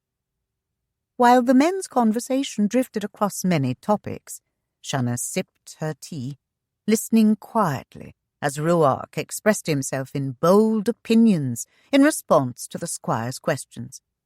He quickly took up a quill and made sketches when needed. He acted not as a man who was a slave, but as one who was a valued peer. He leaned with the squire over stacks of drawings which covered their corner of the table, and explained in detail the mechanical workings of designs. Shanna was anything but bored as she listened. She realized he was clever, as keen-minded as her father, and he seemed no stranger to the workings of a plantation. In fact, as the conversation progressed, it became evident he could teach his master much. "Mr. Ruark," she interrupted in a pause, as Milan refilled their cups. "What was your trade before you became a bondsman? Overseer, mayhap? You are from the colonies, are you not? What were you doing in England?" "Horses and other things, madam," he drawled leisurely, a slow smile coming as he gave her his full attention. "I worked with horses quite a bit." Shanna frowned slightly as she pondered his reply. "Then you must be the one who tended my horse, Attila." No wonder the stallion was not skittish of him. The wily beggar had taken care of him. "You mean you train horses? For what, sir? And why were you in England?" "Mostly for riding, madam," he shrugged. "And some enjoy the sport of racing their mounts. I went first to Scotland to select breeding stock." "Then you were trusted by your squire to know good blood stock when you see it," she persisted. "Aye, madam, and that I most certainly do." The lights gleamed golden in his eyes as he lightly measured her form. The insinuation was clear. Her father's gaze remained on her, so he missed the slow perusal and the nod that followed it. Squire Trahern sipped the tea, pursing his lips as he savoured the spiced warmth of the brew. "I sent my daughter there on much the same mission, but she only returned as a widow with an empty cradle. I didn't even get to meet her young man, and that eats at my heart. Having seen so many swains refused, I was in great suspense to see her final choice." Shanna spoke to her father, but her eyes were on Ruark, and she smiled behind her cup of tea. "There's little I can tell you of him, Papa, but 'twas only fate that decreed I was not to bear his offspring. You see, Mr. Ruark," Shanna directed her remarks to him openly, "my father sent me to find a worthy husband who would sire sons for his dynasty. Such was not to be the way of it, despite my efforts. Yet I have no doubt that I shall find another man, perhaps more clever of foot, so as to avoid the same end as he." She raised her eyebrows ever so slightly to emphasize her last words, instead straight into the amber eyes, which dipped momentarily to acknowledge her riposte. "In truth, Madam Beauchamp." Ruark's tone showed concern, and he spoke in earnest. "I can only agree that such a fine man could no doubt have made your life far richer. Still, I find that what is called fate oft has the workings of most worldly hands about it. Sometimes a whim or fancy, a base desire, can deny the best-laid plans. My own case, for example. Though I was in dire need, my best opportunity was denied by the very one who sought the bargain. I have suffered much because of that one," he continued musingly. "Yet justice, though oft delayed, will usually find its end. I have debts to pay, not the least of them to your father. Still, there are other debts owed me to which I look forward with great anticipation."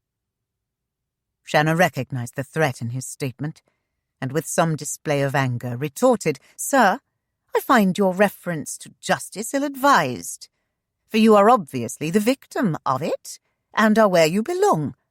My father may welcome your advice, but I find the presence of a half-naked savage at my breakfast odious." At her vindictive burst, the squire lowered his cup and stared at her, missing Ruark's leer, which belied the soft apology in his voice as he replied, "Madam, I can only hope you will change your mind."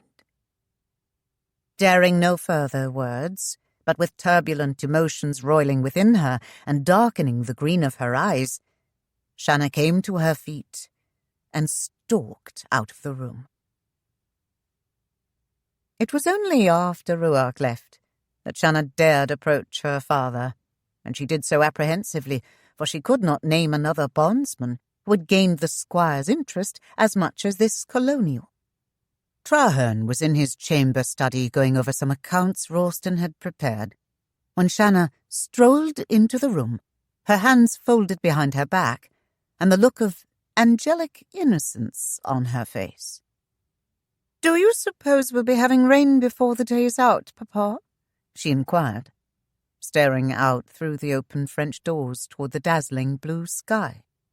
If any had taken serious note of her topics of conversation, they might have raised a question over her apparent concern with the weather this day. Trahern grunted an answer, but his attention remained on the open pages of the account books. Deep in thought, he frowned and scanned the figures before him, hardly aware of his daughter taking the chair beside his desk. "I wonder if Mrs. Hawkins might have caught some lobsters in her traps today. Perhaps I'll ask Milan if we might have them for dinner. Would you like that, Papa?" The squire cast a glance toward his daughter that barely acknowledged her presence, and returned to his task. Shanna was not to be so easily dismissed. She leaned forward and peered over his arm at the work he was attempting to complete. In a small voice, she inquired, "Am I interrupting anything, Papa?" With a sigh, Trahern pushed back his chair and faced her, clasping his hands together over his paunch and nestling his head down between his shoulders like a wary hawk. "I see I shall have no peace until we have discussed whatever you're here about. Get on with it, girl." Shanna smoothed her skirt and made a small shrug. This man, Ruark, father," she began hesitantly, unconsciously slipping into more formal address. "Is he really the sort to do any good here on Los Camellos? Can't we get rid of him some way? Trade him, or sell his papers, perhaps? Anything to get him off the island." Shanna paused and glanced up to see her father staring at her. His lips pursed, as if he were lost in thought. Before he could answer, she rushed on. "I mean, Mr. Ruark seems so bold and arrogant for a bondsman. Indeed, it is as if he were more acquainted with being a master than a bondslave. And his clothes? Why, they're simply ghastly. I've never seen a man prance about half naked like that before. And he doesn't even care what people might say. And there's another thing. I've heard it rumoured that most of the young girls in the village are simply agog over him. You'll probably be supporting several of his brats before the year is out. Huh, Olin Trahern grunted. Perhaps we should gild the stud to protect the ladies of our fair paradise. Good heavens, father. Shanna rose to the bait like a half-starved flounder. He's a man, not a beast. You cannot do that sort of thing. Ah, I see. Trahern's voice was slow and ponderous, and he rocked in the chair to emphasize his words. A man, not a beast. So fine of you to admit that, dear Shanna, so fine. Shanna almost relaxed back in her chair until she realized that her father's eyes were hooded and his tone had been strangely flat, a sure sign of simmering anger in him. Her mind flew as she tried to recall what she had said, and her breath almost stopped as she braced for the approaching storm. She jumped as his hand slammed down onto the desk, quivering the quill in its well. By God, daughter, I'm glad you admit that. Trahern leaned forward, grasping the arms of the chair as if he would hurl himself from it. I own his papers, and he shall serve me as a slave till 'tis paid. I know not what his sin was, but I recognise that he has a good mind, and indeed, a deeper understanding of this plantation than I do. I may know markets and trading, but he knows men and how to get the best out of them. He has proven his worth to me in the short time he's been here, and I respect him more as a man than you ever could. He is not a beast to be broken or trained to some simple task. He is a man to be worked and used where best he fits, and I will wager whatever you choose that he will pay for himself 100 times over. To that point. He shuffled the papers on the desk, throwing one which was covered with sketches and figures into her lap. He has suggested a large cane mill and a distillery combined, which should increase both the syrup and rum production 10 times or more. 'Twill take fewer men than now work the fields. Orland tossed another sheet of paper at her. After that, he has suggested a dam on the river to drive the wheel of a sawmill so that we might cut our own trees into lumber and sell the excess. He has already given a dozen ways to save men and animals.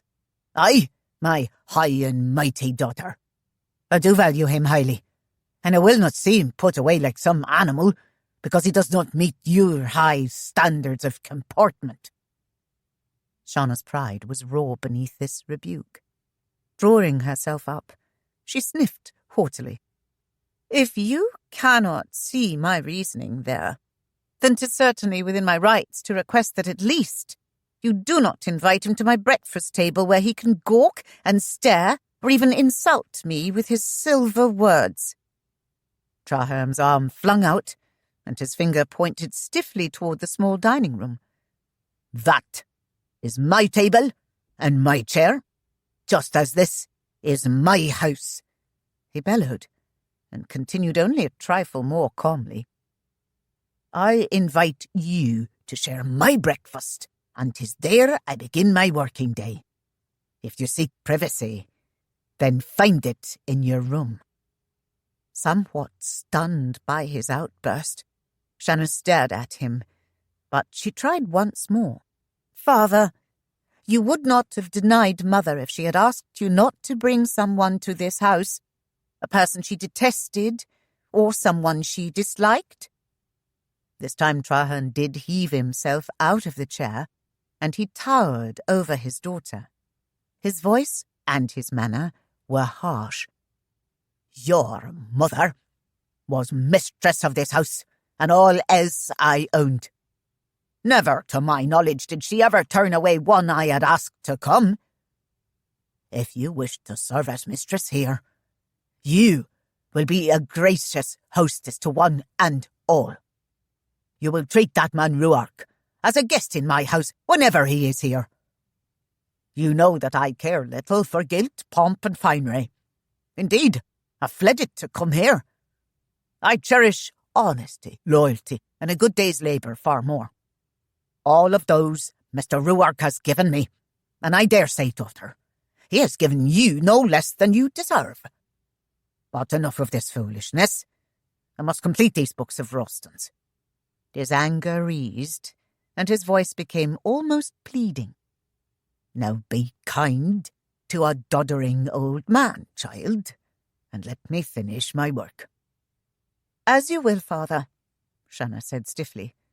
I have had my say. Satisfied, Trahern seated himself, and picking up his quill, was soon deeply engrossed. Shanna made no move to leave as she considered this turn of events. There was no help here, but neither was this the end of her resources. With sudden determination, she rose and went to rest a hand on her father's shoulder until he looked up at her. I shall be going for a ride now, Papa.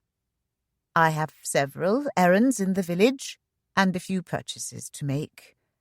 I may be home late, so don't worry about me. She brushed a quick kiss on his forehead, then was gone. Orlan watched her leave, then slowly shook his head in bemusement. Too much damned schooling for a woman, he muttered, then shrugged and returned to the stack of papers on his desk. It was late in the afternoon when Shanna guided Attila to the hitching post before Pitney's house. It was a quaint cottage, set somewhat above the town, and reminiscent of those found in western England.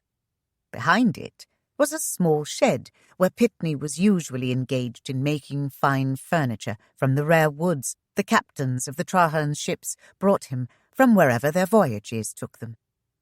As a child, Shanna had spent many hours here watching his skilled hands turn rough boards into handsome sturdy chairs, tables, and chests. Carvings of his own design liberally embellished most of the larger pieces. It was here Shanna found him, drawing a plane carefully across a slim piece of wood, his large feet buried in curled shavings. He saw her approach and rose to greet her, wiping the sweat from his brow with a tattered piece of faded blue cloth. "Good day, lass," he greeted her amiably. "'Tis been a goodly time since you've been up the hill to visit me. But come, we'll sit on the porch. I have some good brew cooling in the well." Pitney sipped the Trahern wines out of good manners, but his liking for bitter English ale was well known. He slid a cushioned chair around for Shanna as she followed him, and while he turned the crank of his well, she seated herself. "Just a cup of water for me," she called. "I've no taste for your brew." The well was an oddity in itself. Pitney had found an ice-cold spring years ago when the Trahern mansion was being laid, and the town was but a few sparse dwellings, and he had built his house around it. The stone wall of the well formed the end of his porch. Water could be lifted from the porch or through a window into the cottage. Pitney brought her a pewter mug filled with chilling cold water that made Shanna's teeth ache as she sampled it. Taking a seat on the rail in front of her, he sipped the foamy dark ale from his own mug, waiting patiently until she was ready to speak. The house faced westward where all the colours of the brilliant sunset could be seen, and from the height Shanna could look down on the roofs of the town spread out below. This was a man's house, sturdy and thick-hewn, with doors a little larger than usual, much like Pitney himself. To Shanna's knowledge, only 3 women had ever set foot here, her mother, herself, and an old woman from the village who cleaned it once a week. Finally, Shanna withdrew from reverie and bent her thoughts to her business here. Facing Pitney, she came abruptly to the point. Ruark Beauchamp is alive and here on the island. He is a bond slave to my father, and goes by the name of John Ruark." Pitney nodded and balanced his mug on the rail beside him. "I know all of that." His voice was calm, and Shanna stared at him, for once wondering what she would say next. "I knew that he was not hanged," Pitney laboured further, "and that we buried another man, old and wasted in his years. I would have told ye at once, but Ralston was there with ye. And after that, I could not see the harm in it, nor the need to worry ye. I even knew that he was on the Marguerite. I followed Ralston to the jail, for 'twas there I knew he got his men, not from the auction block, as he has always said. And I would have told you that, but there were too many about who would have carried the word back to your pa. If I've done you harm in this, 'tis no less than the harm I've done for that lad. You wouldn't have recognised him when they brought him to the ship, so badly mauled was he. Indeed, lass, he was the one you saved from a beating the night before we sailed. In God's truth, I do not know how the man bore it all without being maimed for life, or at least being scarred. And I've been there myself." Pitney did not elaborate what his own plight had been, nor did Shanna ask, assuming he would tell her in his own good time. But she felt her own cause failing badly, and had to make another try. "Will you get him away from here?" she asked sternly, already sure of what his answer would be. "Can you not get him off this island, back to his colonies or wherever he wants to go?" Pitney gazed out across the harbour for a long time before looking squarely into Shanna's eyes. "Madam Beauchamp." He seemed to try out the title for some whim of his own. His words were studied and slow. "I bounced ye on my knee when you were no bigger than a spit in the wind, and I've seen ye grow into a lovely young woman. You've had trouble with your pa, and I've not always agreed with him. I went with ye on your journeys under an oath to him, to see after ye, and to see ye safely home. I'm not so sure I've done the first, giving in to your pleading about this marriage against Orland's wishes, but I've seen well to the last. Now there's naught that troubles me but the fact that I've added to a man's woes and abused him for no good reason." "For no good reason?" Shanna was angered at his excuses.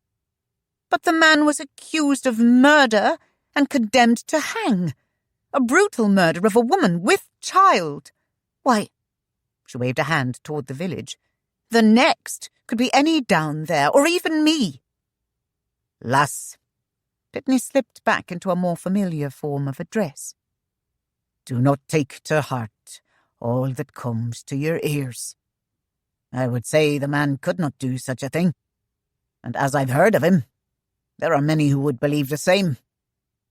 Shanna rose and irritably smoothed her riding habit, unable to meet Pitney's eyes. "Then you will not help me?"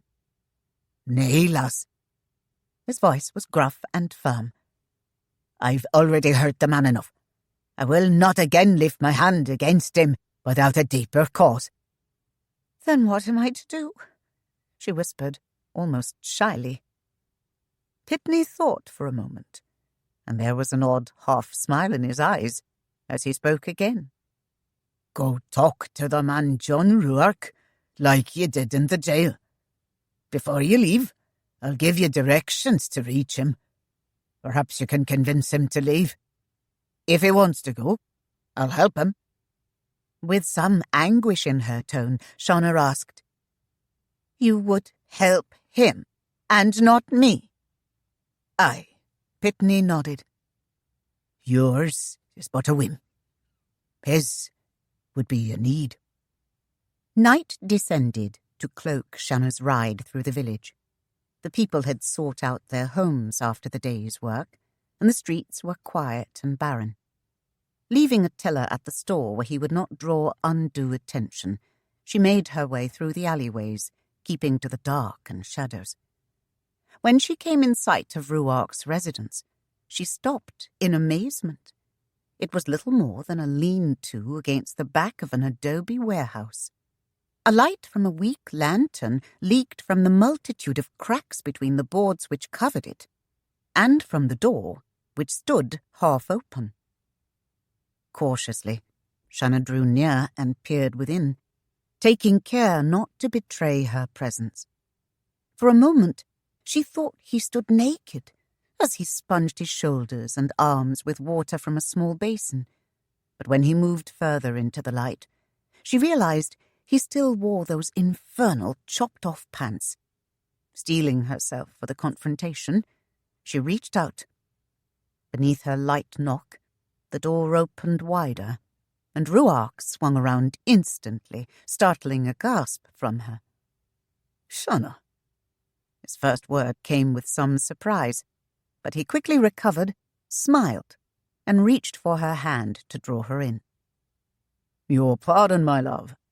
I was not expecting a visitor, let alone such a charming one." Ruefully, he rubbed a hand across his bristly chin. "Had I been warned of your coming, I'd have made some preparations."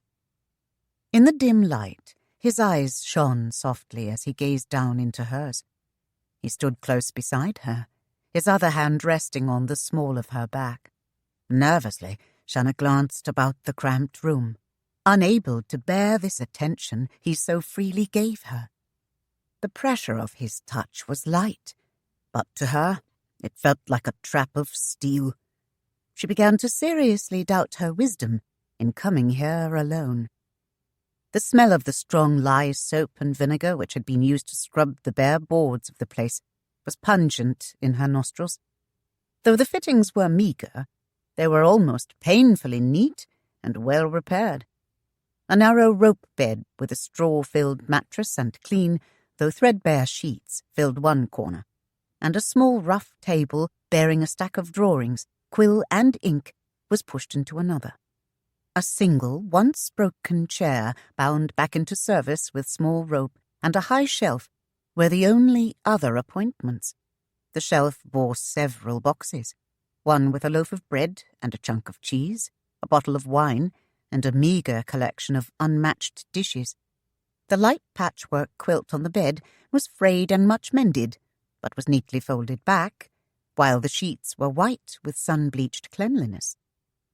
Seeing where her gaze wandered, Ruark smiled.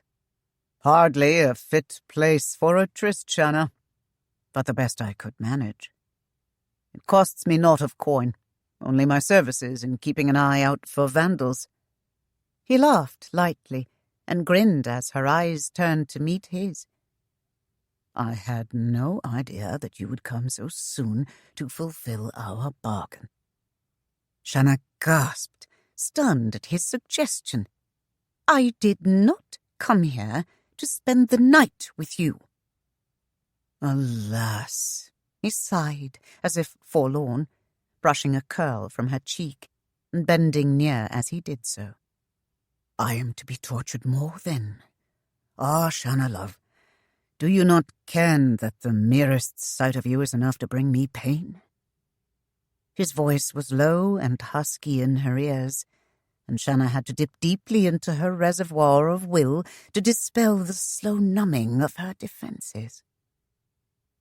"Do you know how my arms ache to be filled with you?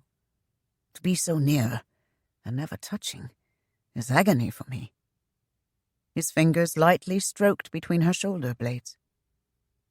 "Are you some dark witch to bring me hell on earth, being that which I desire most, and that which I may have the least of? Be soft, Shanna, be woman, be my love." He bent closer, his lips drawing perilously near. "Ruark!" Shanna spoke sharply, and jerking away from him commanded, "Behave!" "I do, my love. I am a man, You're a woman. How else should I behave?" He would have reached out and taken her in his arms. "Do not press me so," Shanna eluded his grasp. "Be a gentleman for once." She held him at arm's length, a riding crop against his chest.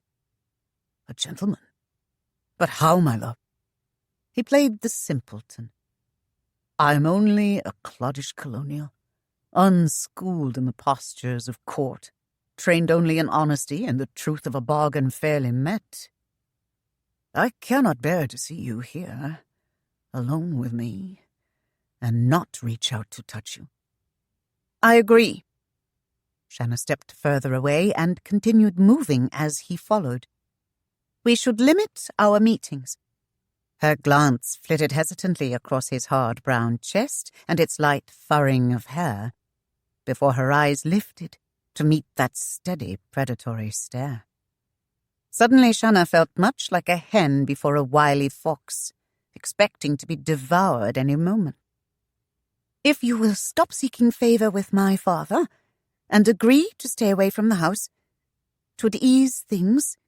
Now stop that." She brushed away his hand as he reached to caress her hair, but the coil was undone beneath the quickness of his fingers and tumbled in soft curls down her back. She tried without success to gather it again into a sober knot.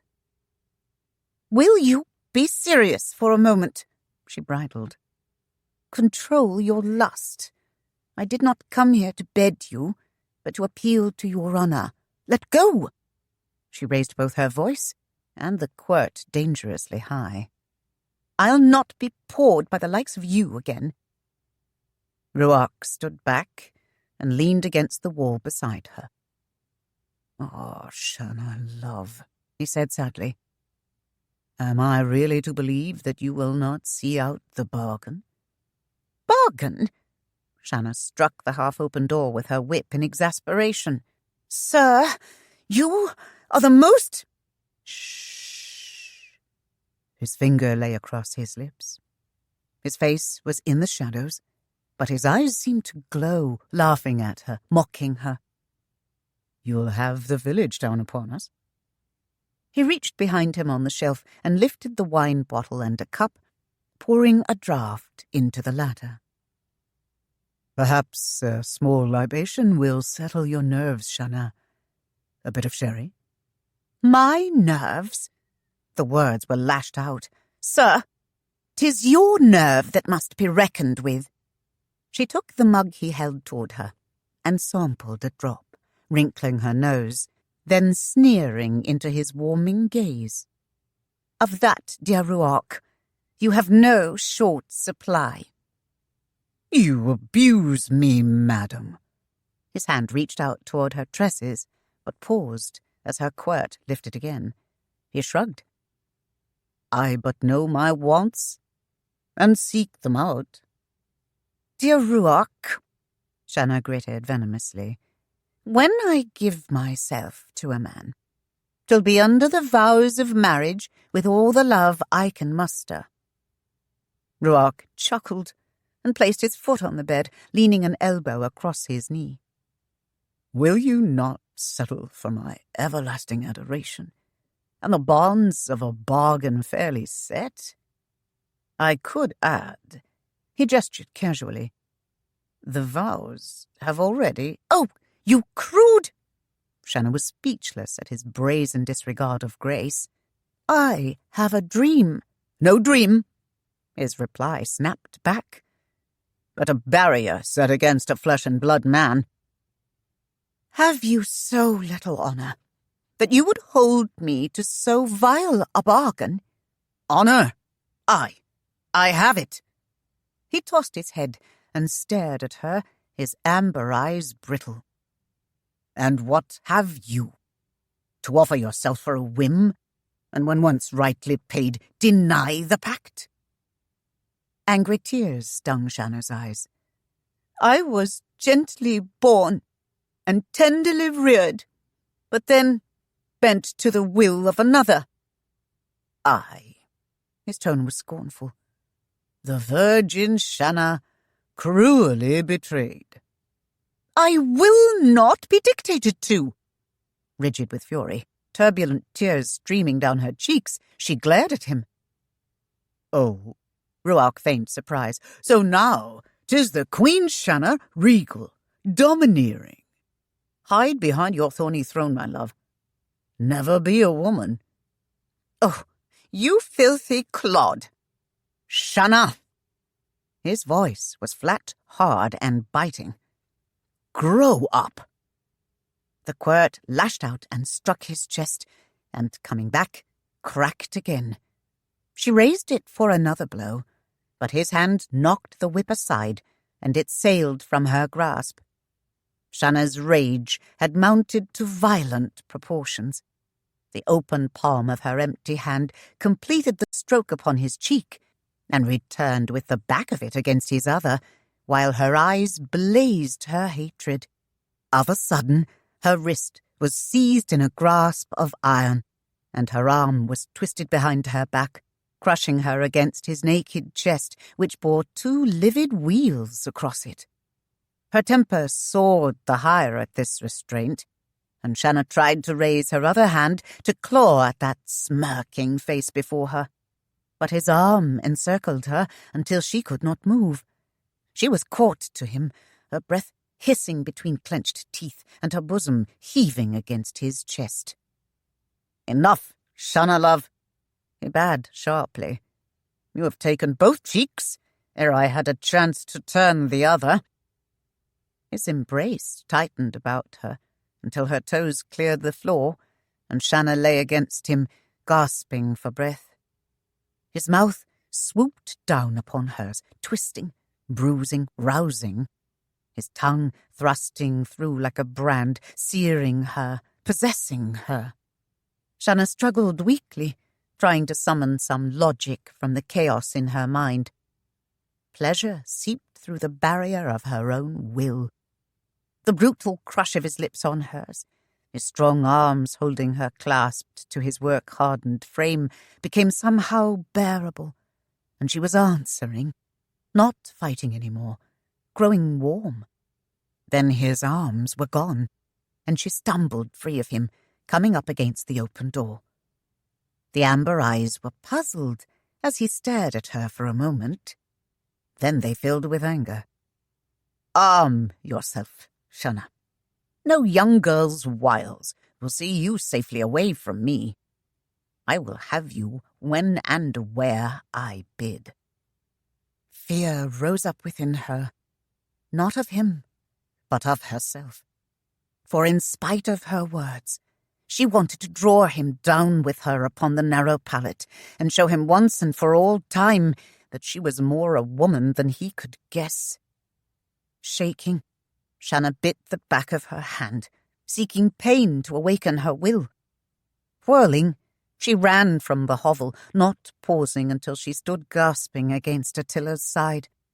She had to wait for her strength to return before she could heave herself to the saddle. Her face burned where his unshaven chin had rasped against her tender flesh. Miserably she stared back into the dark alleyway. Had he seen? Did he know the sudden naked desire that must have shone in her eyes? It was a long ride back to the manor. Chapter 7. Shanna rode Attila along the beach until he wheezed, yet she found no pleasure in the exhausting pace. In the afternoons she went swimming, but the water was tepid and filled with weeds. She found no pleasure there either. In the weeks that passed, she took special care to keep to herself, even avoiding her father, unless he was alone. His worried frowns and concerned questions began to wear on her. But she could not bring herself to face the man, John Ruark, and so remained alone. One sunlit afternoon, Shanna sought out the privacy of a small hidden cove beneath the cliffs at the western reach of the island. For the sake of caution, she took Attila the long way around, riding the beach and avoiding the road that cut across inland. Urging the stallion belly deep into the surf, she made her way around jutting rocks and then she was there. Cliffs towered on 3 sides. The only approach was from the sea. Feeling secure, Shanna tethered the animal and left him to graze on the tufts of tender grass growing in the lee of the crag. On a narrow stretch of sand, she spread a blanket in the shade and removed her clothing down to a shortened chemise. Here at last was privacy no one could break. For a time, she lay and involved herself in a book of sonnets, combing her fingers absently through her loosened tresses as she read. With the warmth of the day, she grew drowsy, and folding an arm across her eyes, slept. When she woke, she did so with a start, unable to determine what had roused her. Her mind was unsettled, but there appeared no reason for alarm. The cliffs were bare as they had been before. No one was there. Disquieted now, Shanna sought diversion to settle her thoughts, and rose and went splashing into the gentle surf. In a clean dive, she cleaved the water, and with long flowing strokes swam a good distance out to sea. Playing a childhood game of seeking shells and starfish, she dove to the bottom.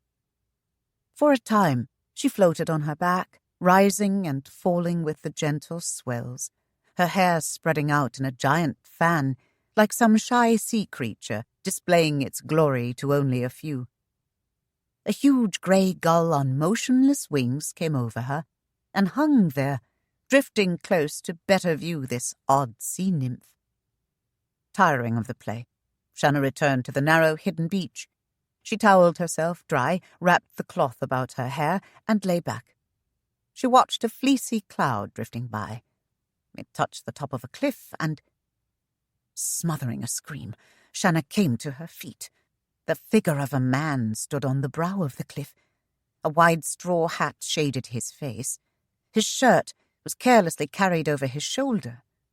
Short white breeches covered his loins, and long brown legs showed straight and lean beneath.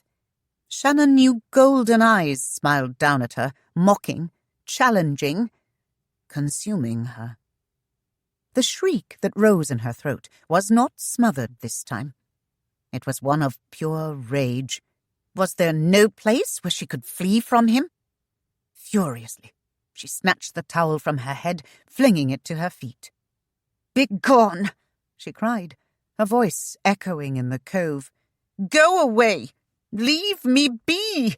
I owe you nothing!" Ruark's laughter floated down to her as he strolled along the edge of the cliff, circling the cove. He began to sing in a rich baritone, and the words were inane and silly, put to a tune she had heard before. "The High Queen Shanna could find no love. The High Queen Shanna flirted with a dove." He watched her as closely as Shanna did him. With a start, she realized that her thin chemise was soaked and clinging to her skin like a filmy haze, leaving no detail to be imagined. Another irate shriek drowned out his song as she pulled her gown over her head, not stopping to lace the back.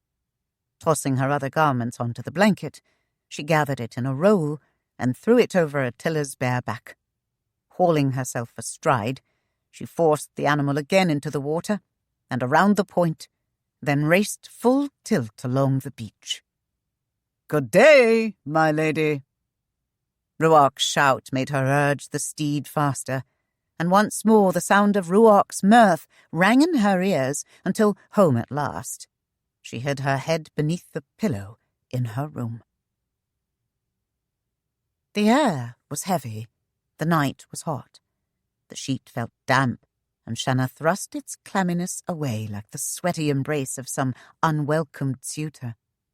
Sleep was not within her grasp, and she lit a candle, setting it aglow before placing it on the night table. Restlessly, she paced about the room, seeking out and verifying familiar shadows, but in every one seeing that lone figure standing high upon the jutting cliff. Long ago, her mother had instructed her that whatever the heat, She was never to sleep naked. It was a command Shanna had not been able to break. But she had compromised, taking a few of her lightest gowns and cropping them off just below her hips. It was one like this she wore, the briefest wisp of a gown, so thin that it could barely be given the name. Even this heat was better than foggy, wet London, Shanna mused, as she pulled at the cloying fabric that stuck to her damp skin.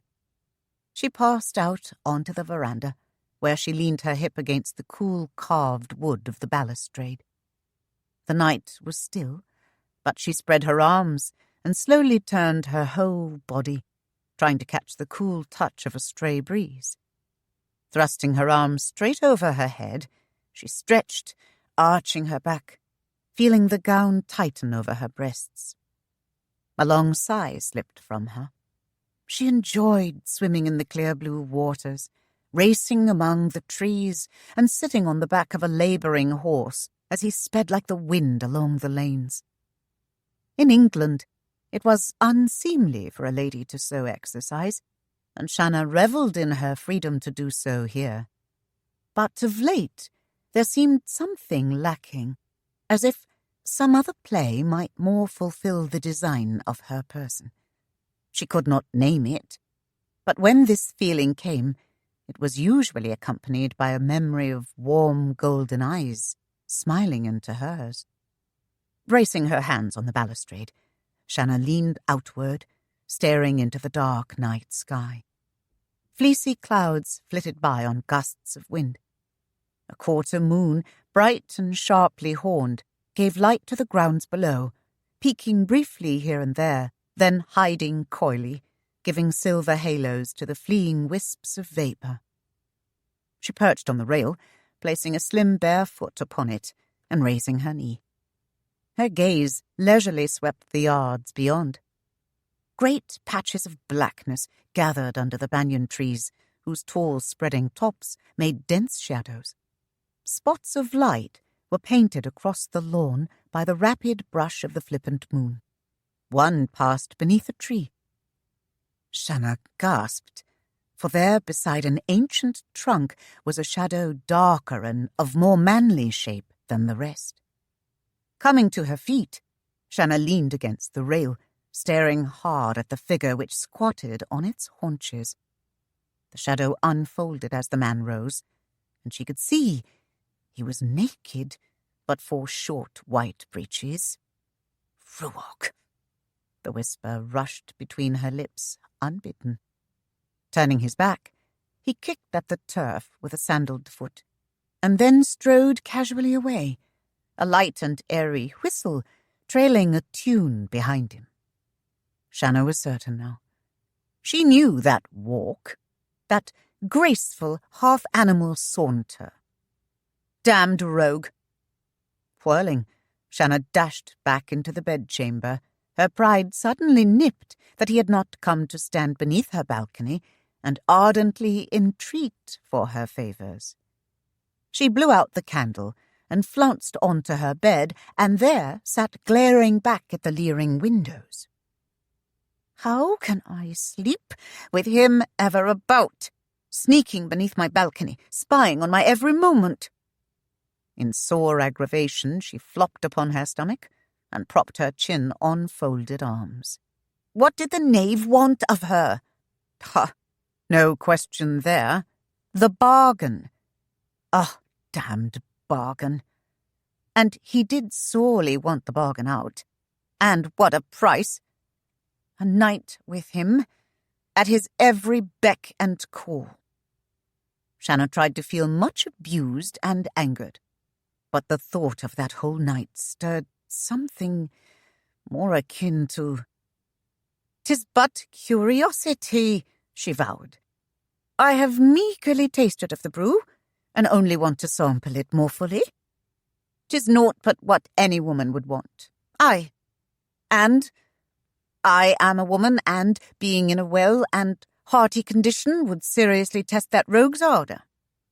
He charges that I'm less than woman, not bent to give myself to any man. More fool he. For I do yearn most fervently for that kind and great and noble man who will come and take me in his arms, and thus bend my fullest passion to his charms. Closing her eyes, Shanna tried to form an image of that one of yore who would come to her so readily. He came this time with raven hair and smiling amber gaze. Her eyes flew open, and anger arched her brows. He spies upon my very mind. Enraged, Shanna rolled and threw a pillow at the post. What manner of man was this Ruark Beauchamp, who crept into her dreams?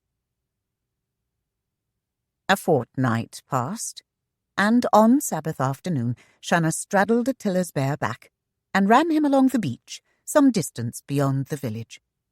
She had dressed in a light, casual gown and a wide-brimmed straw hat, which protected her skin from the burning rays of the sun. No shoes hindered her slim feet as she urged the powerful steed into deeper water, raising the hem of her skirt well above her knees and tucking it beneath her. The wind snatched her hair free from its mooring until she released the long, curling tresses to let the golden-lit mass fly riotously behind her. She clamped her hat tighter upon her head and laughed gaily as she raced faster along the shore, bending low over the stallion's neck. Suddenly, a whistle pierced the air, and the horse slowed. The shrill call came again, and despite her efforts to direct Attila otherwise, Shanna found herself being carried toward a clump of trees that edged the swamp.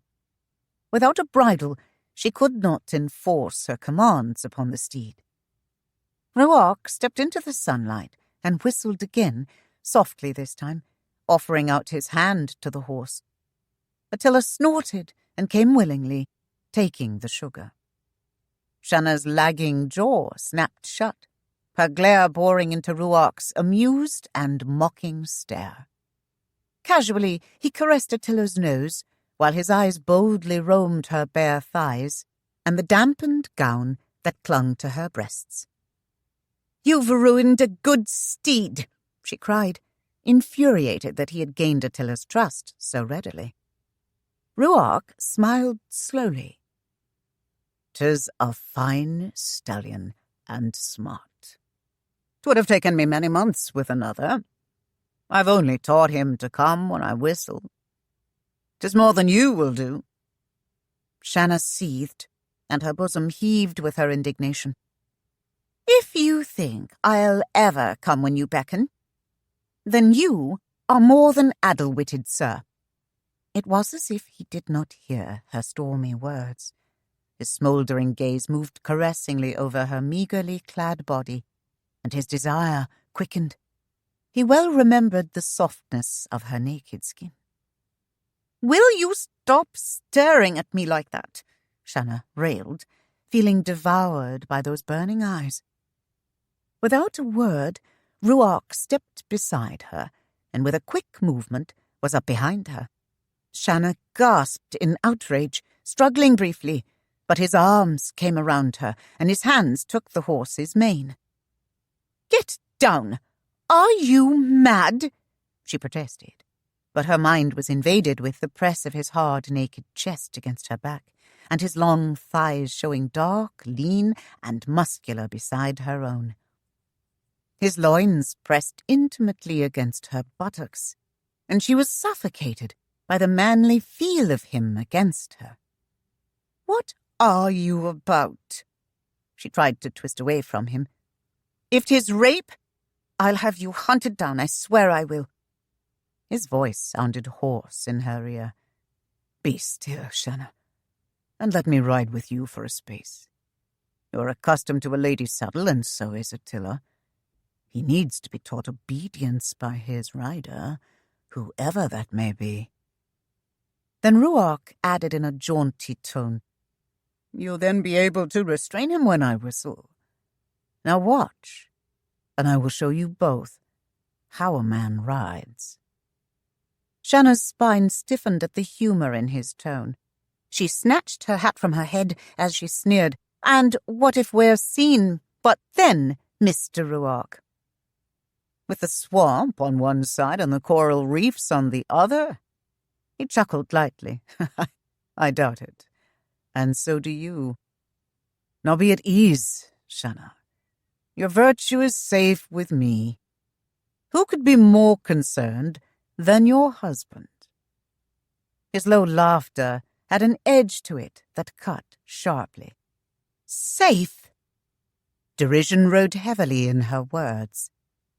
When you are near me, I am constantly poured, and I feel as if there's but one thought in your mind. Because there's but one thought in yours, my love.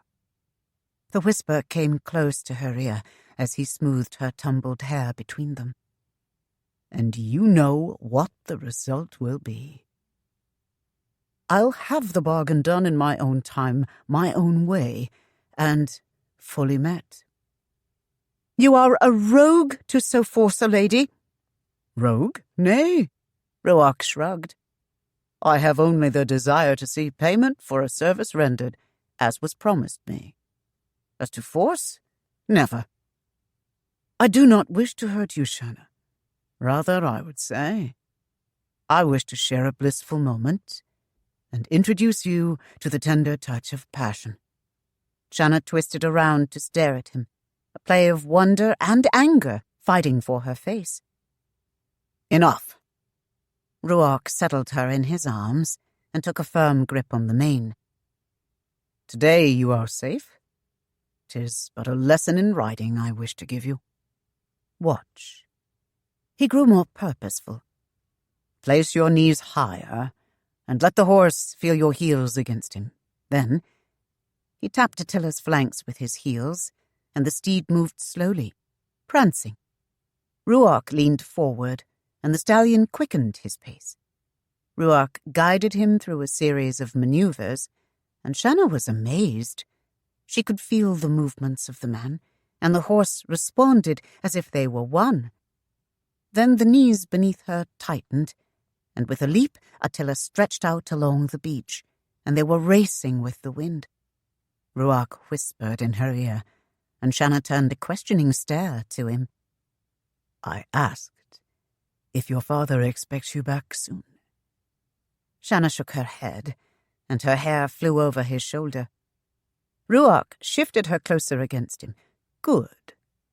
I'll take you along a trail I found in the swamp. Not frightened, are you? Glancing up into his eyes, Shanna saw the soft, smiling warmth there, and could find no fear in herself. Her curiosity was piqued at his apparent ability to turn circumstances to his benefit. Here was the man who had taken her virginity, escaped the hangman, and accepted his bondage with an unusual lightness. I am at your mercy, sir. She resigned herself perhaps a bit more cheerfully than she had intended. I can only hope you are true to your word. There is no reason to betray you, Shanna. I shall have my night. Leaning back, Ruark let his body roll easily with the surge of the powerful beast beneath them. Attila ran harder, his hooves sending up small geysers of wet sand and water when they struck. Shanna had never dared to give the animal his head, yet with the strong arms encircling her, she felt oddly secure. With a cluck of his tongue and a tightening of his knees, Ruark slowed the mount and turned him along a narrow path that appeared to lead nowhere, only deeper into the wilderness. Then they came upon a sunlit glade, where a carpet of soft grass was surrounded by a multitude of fragrant fuchsia blossoms, and tall trees bowed their branches humbly to the glen's beauty. Dismounting, Ruark swept Shanna down beside him. "You're right," she murmured in admission. "You do have a way with horses." Ruark rubbed Attila's neck affectionately. I enjoy working with them. A good steed always recognizes his master, once that fact has been established. Shanna stared at Ruark until he glanced up with a questioning brow. "Do you know your master?" she asked sharply. "Indeed." Do you recognize any man as master? And what man, madam, will master me? He stood beside her, gazing down, holding her eyes in a wilful vice of amber. His voice was soft as he continued, but it held a note of determination which, in an odd way, both frightened and angered her. I tell you, Shanna love, no man will be my master but that I let him. Nor any woman, either, Shanna snapped. Will you deny my commands and say nay to my right to give them? Ah, love, never that. Ruark grinned. I am only your humble servant, as you are my most fair spouse. Ever do I seek to serve you, and gain favor in your eyes.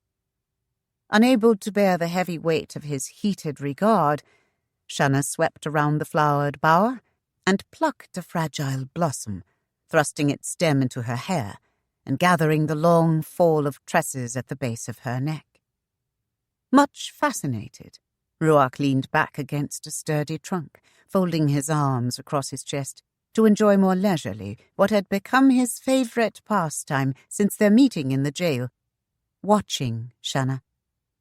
She could not guess the depth of torture she put him through, for beneath his silken taunts he burned with a consuming desire for her. At night he tossed sleepless upon his narrow cot, while visions of her floated teasingly around him. Shanna, soft and yielding, in the carriage. Shanna, lovely and haughty, across a table. Shanna, beautiful and tempting in a wet, filmy thing that was more stirring than naked flesh. He was ever conscious of her, and whenever her father's barouche whisked through the fields or the village streets, Ruark would turn in hopes of seeing her seated beside the squire. Compared to the portliness of the huge man, she appeared trim and tiny, fragile like a budding rose. But when he was close to her, Ruark was painfully aware that though indeed she was neither very tall nor heavily rounded, she was very much a woman, and he wanted her. The scent of her lingered in his mind, the fragrance of exotic blossoms crushed on satin skin, and beneath it the sweet smell of woman mingled with a tinge of soap. She was a fire burning in his blood, and he could find no way to quench it, for the thought of other women soured in his mind when he compared them to Shanna. It was like seeing heaven, then considering hell for a substitute when he considered someone like Millie Hawkins, the fishmonger's daughter, for the easing of his plight. The girl was willing and not unpretty, but she smelled a bit like fish. Suddenly Ruark burst into laughter, and Shanna turned to stare with eyebrows lifted in wonder. Casually, Ruark gestured to the blossom she had picked. An Indian woman wears a flower thus when she would tell her husband of her desire. Shanna reddened and snatched the bloom from its place, and then, pouting prettily, thrust it above her other ear. Ruark grinned. And that means an unmarried maiden is available. Shanna took the adornment from her hair and began to idly braid it with other flowers. After a moment, she realized that Ruark stood looking at her with a strange and tender smile on his lips. My lady Shanna, your beauty doth dim the very radiance of this haven, he avowed. Why, Ruark, do you court me? Shanna inquired in soft amusement. Her mouth curved into a tantalizing smile as she came toward him with almost sensuous grace, halting a close measure from him and stretching out a finger to lay its tip in the midst of the black fur that darkened his chest. I've never been courted by a bond slave before. 'Tis the first ever. Not long ago 'twas one who was bound for the gallows. That was the first also. But mostly 'tis been lords and high gentlemen of the courts. Methinks you bait me, my lovely Shanna, he returned without a pause. Ah, love, do you seek to find the end of my patience that you might then have cause to hate me? Would your conscience then be eased at your broken word? His mouth curved in a devilish grin. If that be your game, madam, lead on. I will welcome your attention and the challenge. Irate sparks flared brightly in the blue-green eyes as Shanna snatched her hand away. You're very arrogant. In what was meant to be a display of disdain, her eyes skimmed his slender frame, barely clothed by the brief breeches, but her gaze faltered as the realization flashed through her mind that there was nothing in all that bareness she could poke fun at. Nothing. He was hard and lean, not thin, but with long, firm muscles beneath sun-darkened skin. Of a sudden, she wondered what it would be like to lie against that strong body for one long night. I'm going back, Shanna announced abruptly, embarrassed by her own musings. Help me to mount. Your servant, madam. Gleaming whiteness flashed as he grinned down at her, and Shanna whirled haughtily. Ruark followed along in her wake, appreciatively watching her hips as they swayed with a natural, graceful provocativeness. At Tilla's side, he bent, folded his hands to receive her bare foot, and boosted her up onto the stallion's back. Quickly straddling Attila's back, Shanna gave the beast a kick to send him in a flying leap from the bower, leaving Ruark staring after her, arms akimbo. The outer edge of the swamp had been reached when Shanna's mind betrayed her with the memory of a raging howl coming on a stormy rain-swept night. A frustrated moan escaped her, and with a low-gritted curse, Shanna wheeled the steed about and raced along the path leading her back to Ruark. He was running along at a slow, measured pace, but as the horse came thundering down the trail toward him, he glanced up in surprise. He reached out to catch his arm about the animal's neck as Attila jolted to a halt beside him. Whoa, easy, Ruark soothed and stroked the velvet nose, peering up at Shanna with a silent question. We'll need your skill in the fields on the morrow, she gave the excuse crisply. If you walk most of the night to return to the village, you'll be little good to us. My undying gratitude, madam, he said, and Shanna did not miss the inflection in his voice. You rogue! A reluctant smile was wrenched from her. I thought for sure that Mr. Hicks would hang you. He seemed eager enough. Not as eager for that, madam, as for a coin. Ruark grinned and swung up behind her. And for that, I am most thankful. His brown arms came around her again, and he tapped his heels lightly against Attila's flanks, urging the animal into a canter. His horsemanship was effortless, and Shanna relaxed against him and allowed him to command the spirited steed, but with the close contact she was ever aware of the hard, masculine feel of him and the tingling warmth that spread through her body. When they were almost to the place where he had whistled from, he asked against her temple, Will you meet me here again? I most certainly will not. She was the proud Shanna again, ignoring the budding excitement that had begun to stir within her. She sat upright and threw off his hand, which had come to rest upon her thigh. Do you honestly think I'd go behind my father's back to meet one of his bondsmen for a tryst in the woods? Sir, you are odious to make such a suggestion. Aye. You would hide behind your father's shadow, Ruark retorted glibly, like a child, afraid of being a woman. Shanna's back stiffened, and she twisted away from him in a flare of temper. Get down, you scoundrel, she demanded. Get down and leave me alone. I don't know why I ever rode with you. You black-hearted whelp of a scullery maid. His low chuckle pricked her anger more, but Ruark drew Attila to a halt and slid from the stallion's back and peered up at her in that deliberate roguish manner that half mocked, half devoured her. This time Shanna did not turn back, as she kicked the steed and set him on a rapid ride down the beach. Her self-styled solitude having failed, Shanna gave herself over to activity. Without making a plan of it, she became much of a personal scribe to her father. She accompanied him on his trips about the island, making notes of importance as they passed fields and cleared areas. She listened as the overseers and foremen made reports and jotted down their remarks or figures.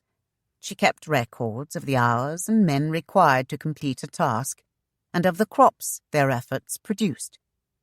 It became apparent that where there were areas of difficulty, she would usually see a mule with a rider wearing shortened pants perched cross-legged on its rump, engrossed in the labours of the men or walking about, explaining some innovation with gestures of his hands or a drawing from his ever-ready quill and parchment. It seeped into her mind, with a multitude of figures and notes and the frequent mention of his name, that where John Ruark was, the men were happier and the work moved along apace. Though Shanna was well occupied with her new duties, it was impossible, despite considerable effort, to ignore the man. As her father commented one afternoon with a chuckle, John Ruark was as well known as himself on the island, and apparently better liked. But struggle Shanna did, and she managed to immerse herself in work. When the squire was otherwise occupied, and she had no duties at the manor, she made her own tours of his various interests, checking the books, the quality of goods, or just listening to the people and hearing their problems. It was in this capacity that she found herself in the village store on a late Friday afternoon, reviewing the accounts of the bondsman.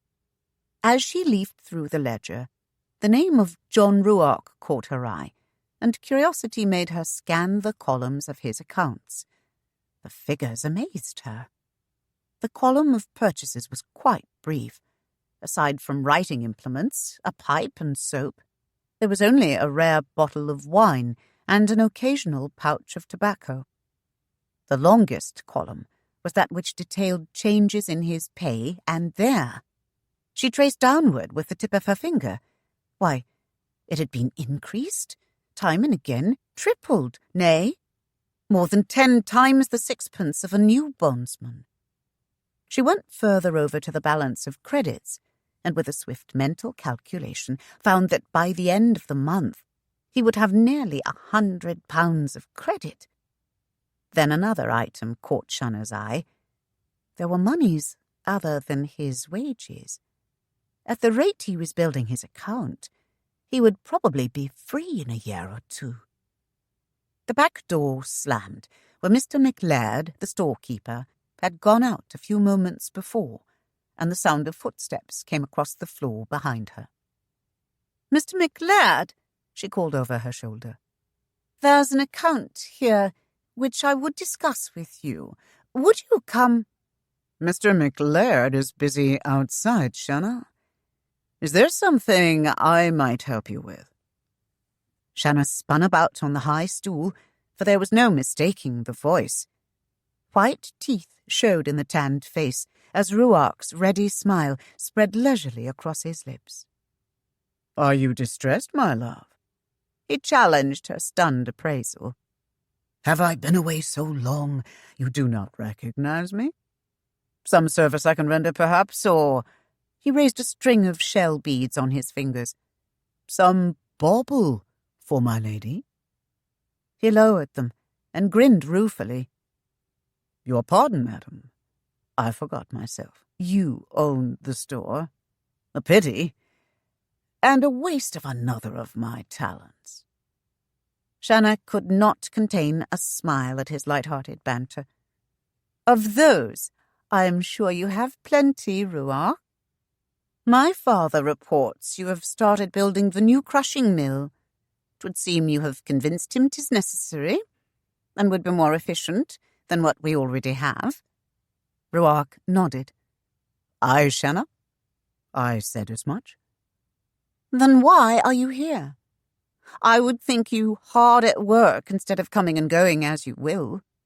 Do you oversee yourself of late, and set your own hours?" Ruark's eyebrow raised as he contemplated her. "I do not cheat your father, Shanna. Have no fear." He gestured with his thumb toward the back of the store. "I brought a wagon-load of black rum from the brewing house, since I had to come in and finish some drawings for your father. Mr. McLeod is testing the kegs now. If 'tis a chaperone you wish, he'll be in shortly."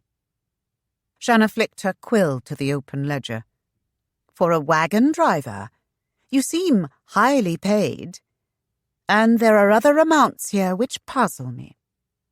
"'Tis simple enough," he explained. "In my leisure hours, I work for other people on the island. In return, they either do a service for me or repay me with coin. There's a woman in the village who washes my clothes and bedding for—" "A woman?" Shanna interrupted, her curiosity piqued. Ruark eyed her with a twisted grin. "Why, Shanna, love, are you jealous?" "Of course not," she snapped, but her face was warm with a blush. "I was merely curious. You were saying—" "'Tis only the fishwoman, Shanna." Ruark did not relent. "No need for dismay." The sea-green eyes narrowed in a glare. "You're impossibly conceited, Ruark Beauchamp." "Shh, love," he gently admonished, and his eyes sparkled. "Someone might hear you." "And what do you do for Mrs. Hawkins?" Shanna inquired peevishly, irked with his very presence. She wanted to scream at him, pound his chest with her fists, anything to get that smirk from his face. Ruark took his time in answering. He laid his hat on top of a pile of merchandise and slipped out of the open shirt, tossing it atop his other. "Mostly what Mr. Hawkins could do if he stirred himself. Repair her boats, and that sort of thing." "At the rate your money is accumulating, you'll not be with us too long," Shanna commented. "Money has never been my problem, Shanna. Considering events of late, I would say 'twas women, or more aptly, perhaps, woman, as my problem is only one." Ruark's gaze was now direct, challenging, almost insulting, raking her from her trim and shapely ankles, adorned in white silk stockings, showing beneath the lifted hem of her skirts, and passing over the narrow waist, cinched tightly in the pink and white striped gown, and then more leisurely over her round bosom. The neckline of the bodice was demure, with a froth of delicate white lace at her throat. Still, Shanna felt undressed beneath his stare. Self-consciously, she plucked at one of the lace inserts in a wide, voluminous sleeve. "Do you regard me, then, as your problem?" "Occasionally, Shanna." His countenance grew serious as he met her gaze. "For the greater part, I regard you as the most beautiful woman I've ever seen." "I cannot, for the life of me, believe that I am your problem, Ruark," Shanna chided him. "I have scarcely seen you these past weeks. I would say you overstate your case." His lips spoke no word, but his eyes clearly expressed his wants. The bold stare touched a quickness in her that made her feel as if she were on fire. It flamed in her cheeks and set her fingers to trembling as she stared back at him. He was bathed in a light cast by the setting sun, and was aglow with deep golden colours that rippled along his hard, lean frame. He was Apollo cast in gold, and she was no less shaken by the sight of him than by his slow perusal. "You must have been raised with the savages," she snapped in verbal defence. "You seem to have an aversion for wearing clothes." Ruark chuckled softly. "At times, Shanna, my dearest, clothing can be a hindrance. For instance—" His eyes again caressed her from toe to top, A man finds them very troublesome when his wife wears them to bed." His smile grew wicked. "Now that bit of a thing you wear to sleep in, 'tis close to naught.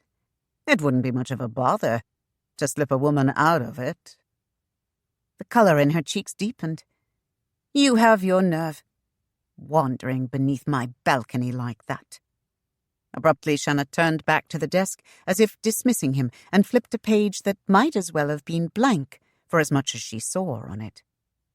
A soft light shone from a small high window set in the wall above the desk, outlining her profile in a radiance that made her seem warm, almost angelic. Ruark's eyes touched the hair that tumbled in gold-veined cascades down her back. Just to stand this near to her was a heady wine. He saw the arch of her brow, the delicate line of her nose, the sweet, full curve of her lips, which he longed to caress with his own, the firm but gentle thrust of her jaw, and the slim white column of her throat, where her hair fell away, bearing its ivory softness. His own blood thudded in his ears, and his feet seemed to move of their own volition until he stood close behind her. Shanna could feel his nearness in every fibre of her being. The manly odours of sweat, leather, and horses invaded her senses. Her pulse raced, and her heart took flight. She wanted to say something, do something to turn away his attention, yet it was as if she were frozen and could only wait for his touch. His hand moved toward her. His fingertips brushed her hair. Hurrying footsteps came along the wooden planks of the front porch, and a small woman's shape moved across the windows toward the door. Ruark straightened and moved quickly away, and when Millie Hawkins came bursting through the door, he made a show of sorting through a pile of hats.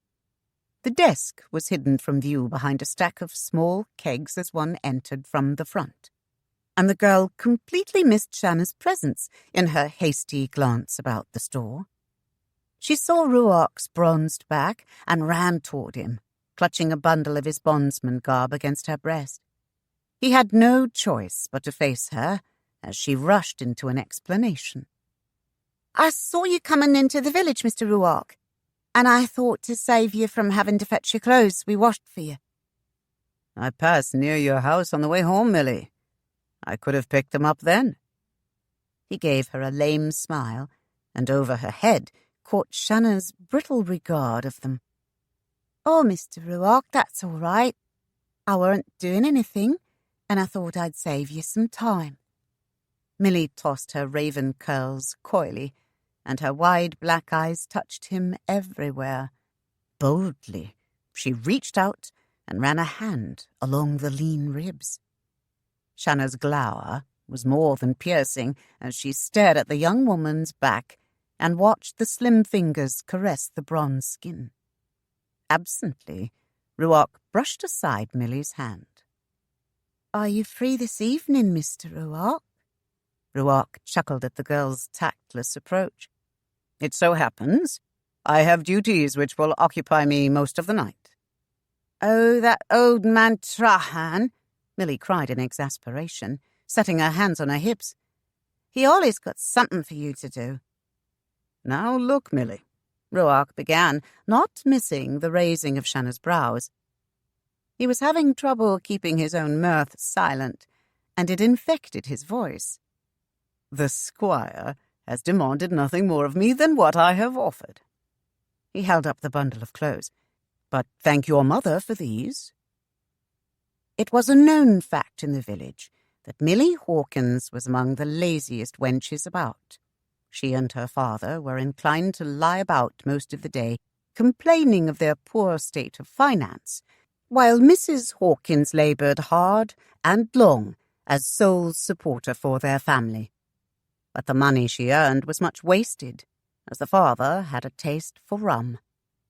Ruark knew it was not the girl who had washed his garments, and he was not of a mind to spread gratitude where it was not due, for the twit would likely be at his shack next with the flimsy excuse of seeing it clean.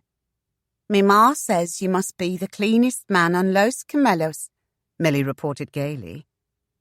"She sees you carting yourself off down to the creek every evening, and pretty soon you come back and give her your dirty garb. Me pa says bathing that much ain't good for you, Mr. Ruark. Why, there ain't nobody, excepting maybe that high and mighty Trahern bitch and her folks there in that big house, who waste so much time trying to keep clean." Ruark's roar of laughter made the girl stop abruptly. Shanna sat stiffly upon her stool, considering Milly with anything but love or affection. The young woman, bemused by Ruark's response, turned to find herself beneath Shanna's glare, which was cold enough to freeze her on the spot. Milly's jaw dropped like a dead weight, and she gaped in wordless astonishment. "'Tis Madam Beauchamp now, Milly," Shanna corrected icily. "Madam Ruark Beauchamp, if you please. Or if you don't please, the Beauchamp bitch." Milly groaned in abject misery and rolled her eyes at Ruark, who had subsided somewhat. Shanna slammed the ledger closed with a bang, and tossing the quill aside, stepped lightly to the floor. "Is there something else you wanted here, Milly, besides the good man, Mr. Ruark?" Shanna raised a challenging brow to the other. "He's not for sale, but everything else here has a price." Ruark was enjoying himself immensely, and moved to the stool Shanna had vacated, there leaning a hip on it, while he eyed the two women. Shanna stood majestically proud and haughty, well fired with anger. Sparks flashed in the sea-green pools of her eyes. Milly, on the other hand, slumped and sauntered across the room, hips swaying and bare feet scraping against the wood floor. She was shorter than Shanna, slight of frame with an olive complexion that darkened readily under the sun. She was pretty enough, but it was not difficult to envision her in a few years, with a passel of dirty-faced brats hanging to her skirts, while one suckled lazily at her breast. "By your pa's own law, a bondsman is free to choose any wife who will be willing to have him," Milly stated, though the retort was certainly softened. Los Camellos belonged to the Traherns. To anger one of them was truly tempting fate. "Why, Mr. Ruark might even choose me. There ain't many others here on the island." Shanna's surprise displayed itself for a tiny moment. "Oh?" She arched a wondering brow at Ruark. "Has he asked you yet?" Ruark made no nod or gesture of denial, but grinned lazily into Shanna's regard. "Why, he ain't had much time working like he does." "'Tis what my father bought him for," Shanna quipped tersely, annoyed with the girl. "Not for breeding, as you seem to think, and most certainly not for siring a string of brats." Before Shanna could continue with her tirade, the elderly Mr. McLeod entered from the back and announced to Ruark, "Aye, the rum's a good lot. Take it below for me, will ye, laddie?" He halted abruptly as his spectacled vision fell on Milly. "Oh, I didna know there'd be a customer. Shanna, me lovely, see to whatever the lass wants like a good bairn. The tavern keeper will be along after the aged brew, and I'll have to figure his accounts." Shanna nodded graciously to the man, but for some elusive reason felt a growing sense of resentment toward the younger woman. "Is there something you wished in the way of goods, Milly?" "As 'tis I do." The girl could boast later to her friends that she had the haughty Shanna doing her bidding for at least a small space of time. "Mr. McLeod had some sense. He said come from far off. I'd like to take me a sniff or two of 'em." As Milly obviously was encumbered with neither purse nor coin, it was not hard to guess the ruse. But Shanna went anyway to where the fragrances were kept. Milly dallied over the perfume vials until Ruark re-entered from the back, carrying a keg on his shoulder, with another tucked in the crook of his arm.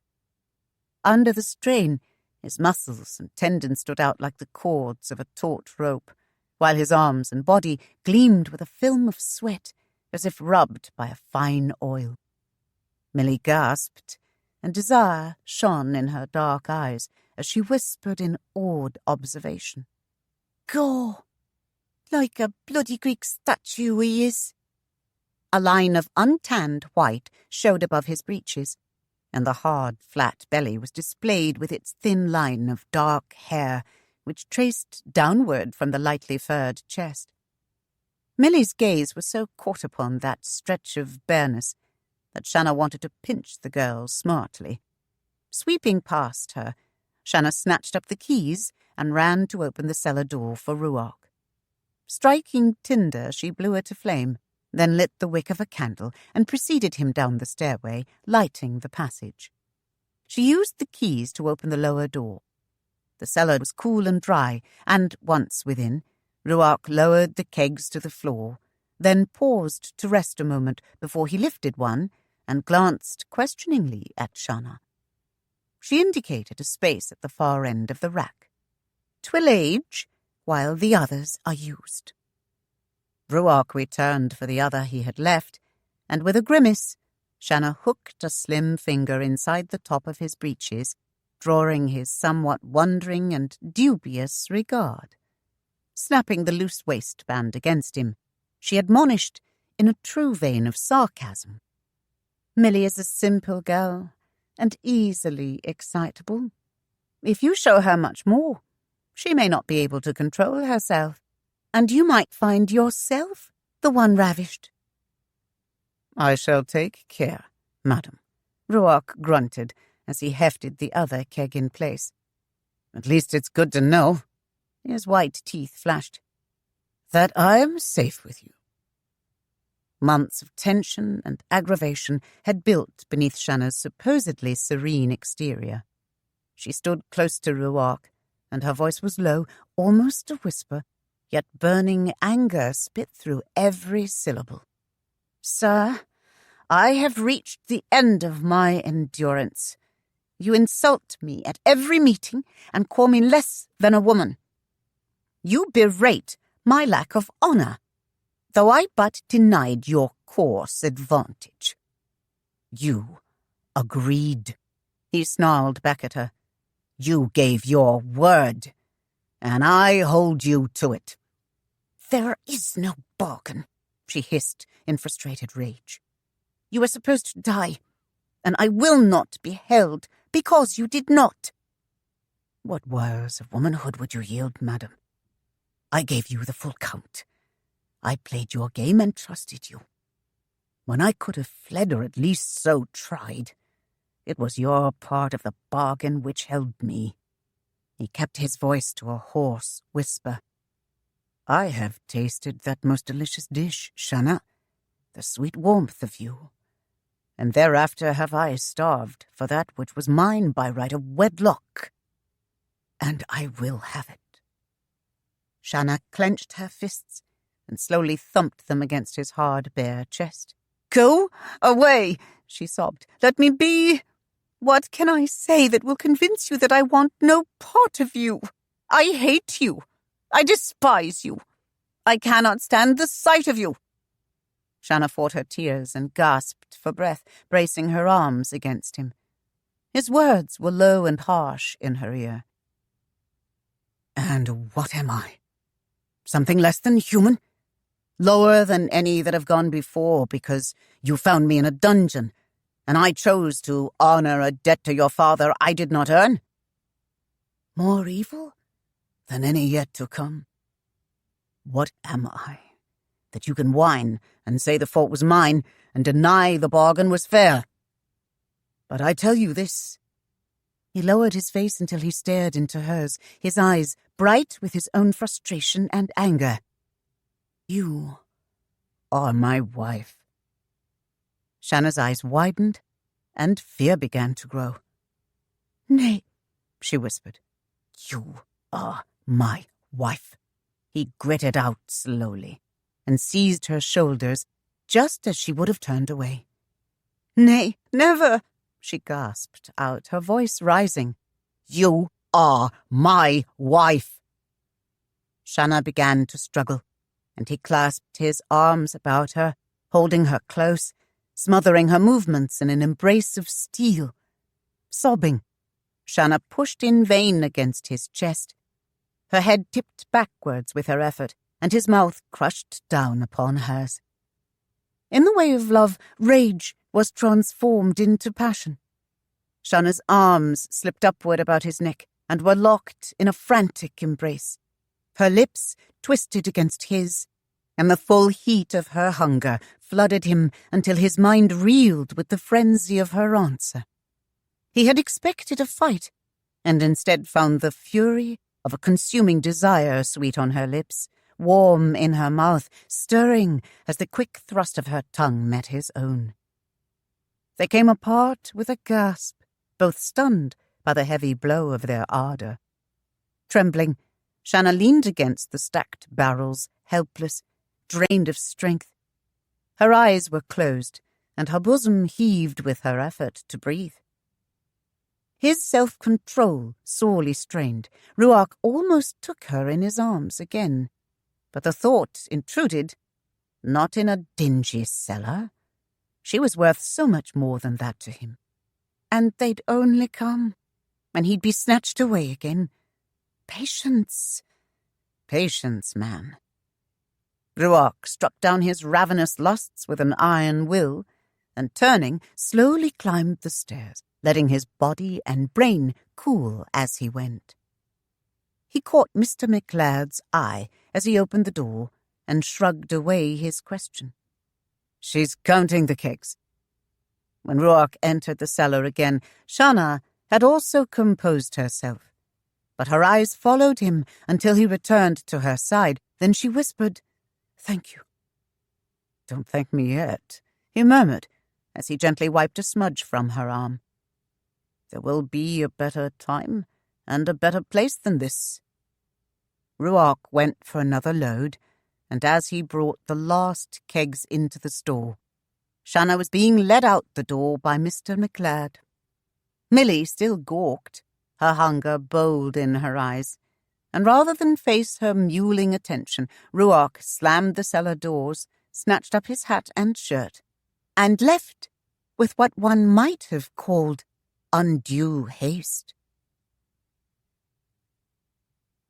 Chapter 8.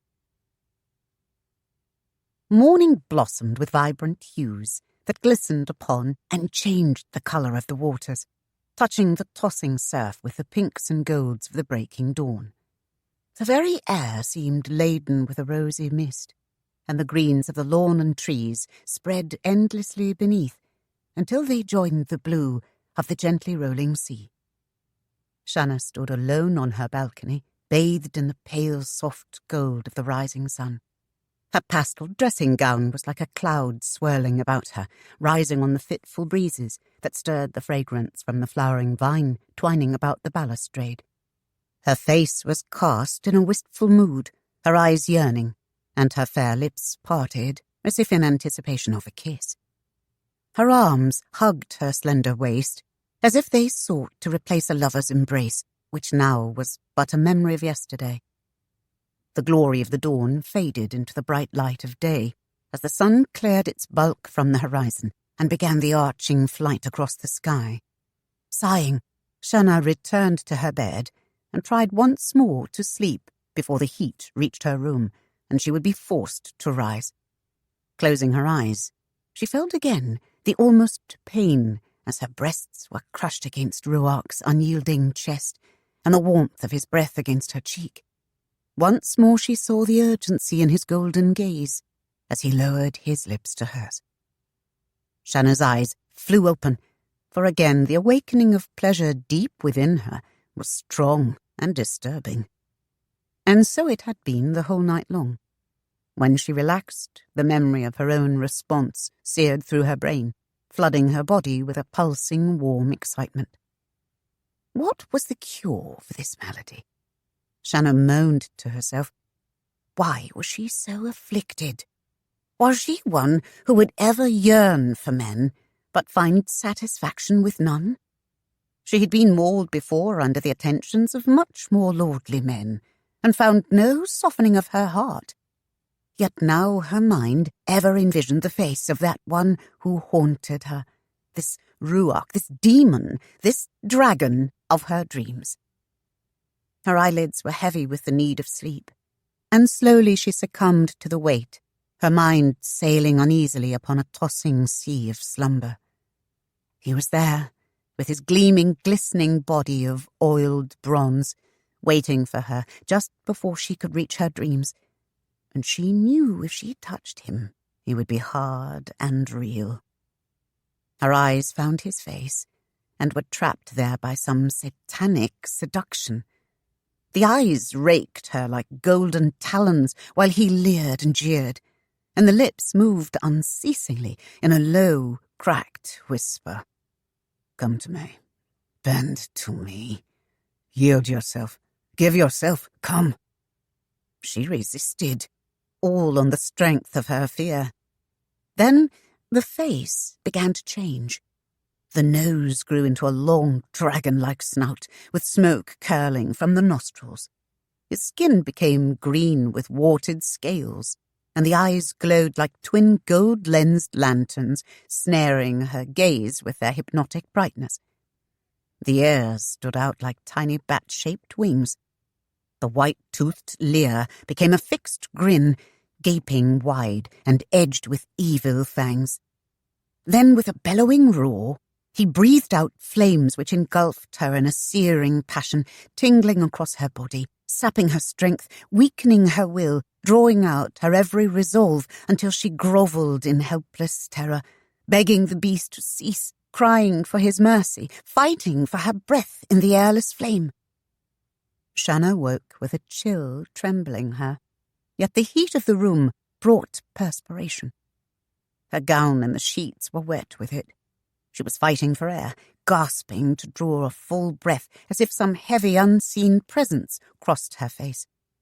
In panic, she flung herself from the bed and ran out onto the balcony. There, reason returned, and she calmed. The world was as it had been, the sun but a trifle higher, and the day but a trifle warmer. Listlessly, Shanna began to pace her bedchamber, finding any distraction better than surrendering to the fantasies of her mind.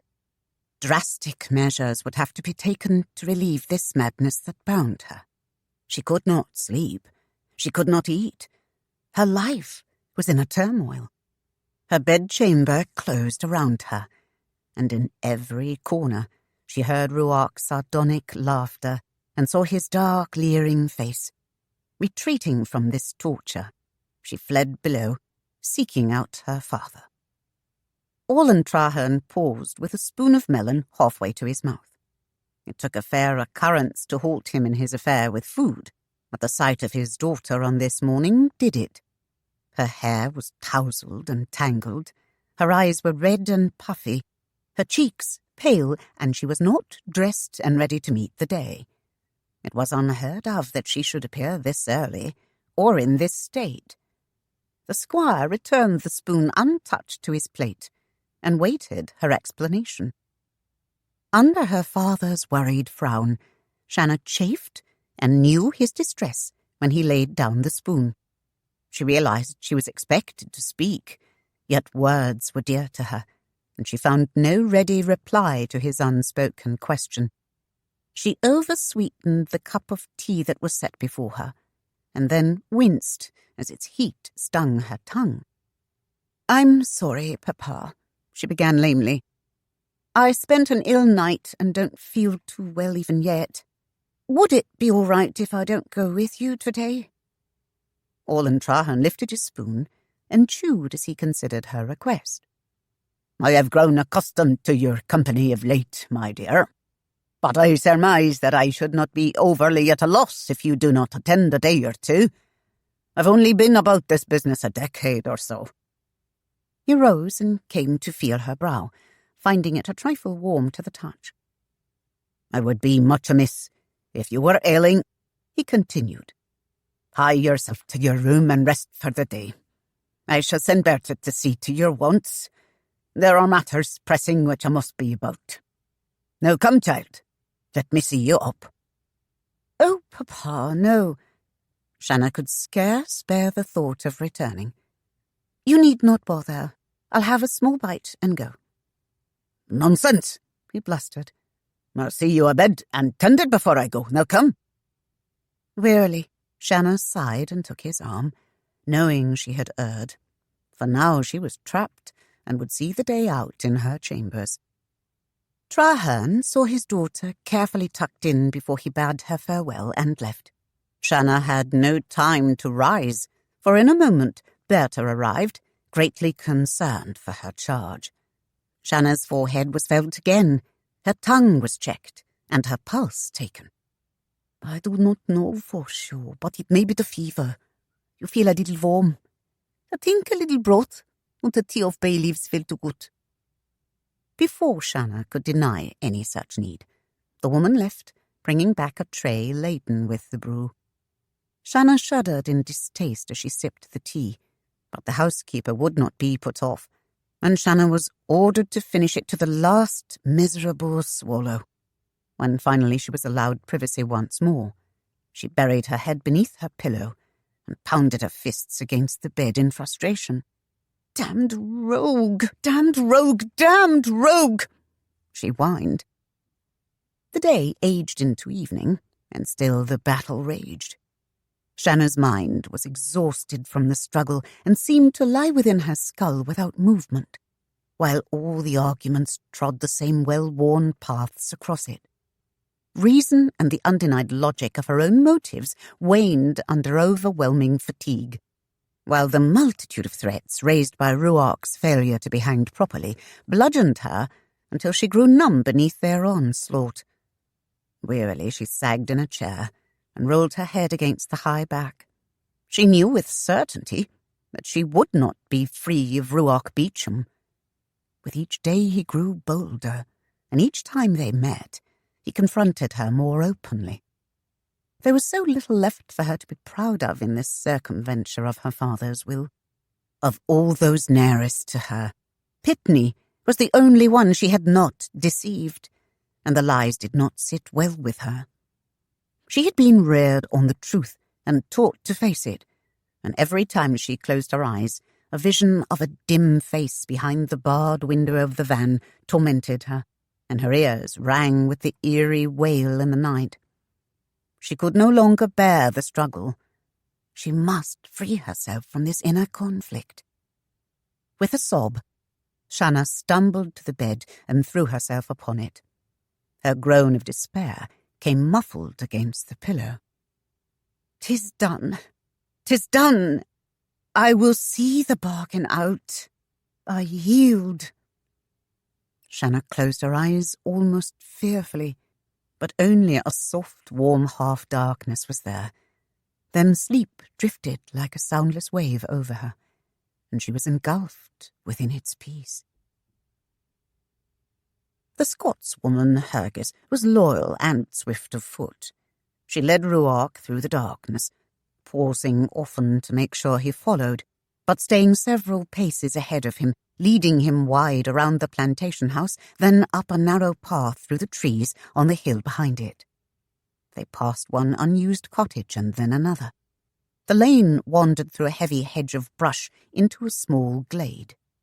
There, in the deep shadows hidden from the moon, was another cottage, larger and more spacious than the others, and here a dim light shone in the windows.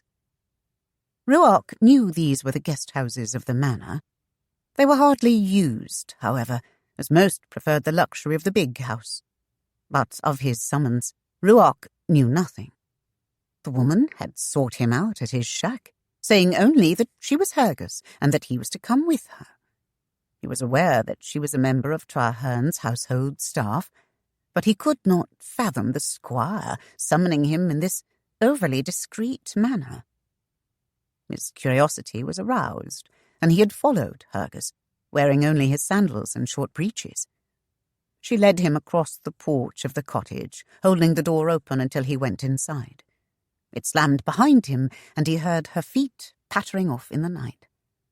In some bewilderment, Ruark glanced about him at the small drawing-room lit only by a single candle which cast a light barely brighter than the full moon without. The room was comfortably and expensively furnished. The carpet beneath his feet would have easily paid his bondage several times over. A small sound intruded upon the quiet, and a door swung open. Ruark stared in amazement. It was Shanna, and her name escaped his lips in a whispered question. Like a pale ghost haunting the night, she came forward, clothed in a long, white, clinging robe, her hair wound with a ribbon, in a single great fall down her back. Her voice was husky as she spoke. "Ruark Beauchamp, knave, rogue, murderer, hung by the neck, dead, buried in a grave. You have vexed me much these past months. You prattle of a bargain where I say there is none. But I will honour it and pay my debt, so you will have no claim on me. This way I will be free. So, as you say, for this night until the first light of dawn, I will play your wife. Then I will have no more of you." His abortive laugh ended in a snort, and Ruark stared at her in total disbelief. He wandered around the room, and, under Shanna's regard, checked the anteroom, the dining room, and even behind the silken draperies. He came to stand close beside her, and Shanna returned his stare as boldly as he gave it. "And your good man, Pitney?" he questioned. "Where is his lair this time?" "There is no one. We are alone. You have my word on it." "Your word?" His laugh rung with a sneering undertone. "That, madam, almost frightens me." Shanna ignored the sting of his comments and waved a slender hand in the direction of the bedchamber. "And would you search beneath the bed? Perhaps your manhood needs some recompense and bolster." Ruark turned his back upon her beauty. It was in his mind to flee the place before the worst of his fears was recognized. But his feet were leaden, and the thought of her willing in his arms began to cauterize his mind. "I fear the game is entered once again," he said harshly. "And I have survived so much that I am leery of what deeper fate you have in store for me." Shanna's laughter softly entwined him as she reached out and caressed his back, tracing the long swell of his lean muscles. Ruark's knees went suddenly weak as her cool hand touched him and wandered with its soft silken smoothness, stirring his emotions until they boiled with merry pain in the pit of his belly. He ground his teeth and moaned, "To hell with thorns." He faced her suddenly, and her hand stayed to lightly rub his chest. Ruark's nostrils flared, and his brow lowered angrily.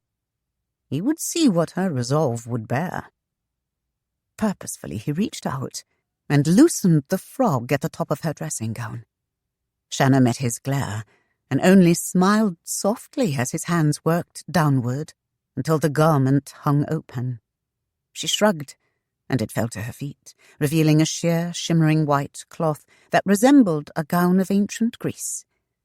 One soft, lovely shoulder was temptingly bare, while the other was bound with the same silken fasteners that had adorned her robe.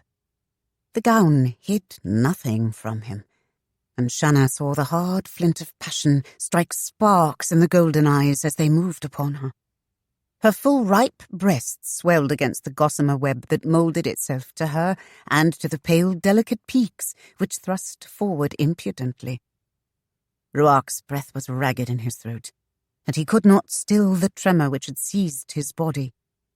He had already realized that beneath all her clothes, Shanna was what every man dreamed of, a vision of incomparable beauty. Her skin glowed with the soft luster of creamy satin, and through the cloth he saw the inward curve of her waist, amazingly small in its unlaced freedom, the trim and seductive roundness of her hips, and the lithe grace of her limbs.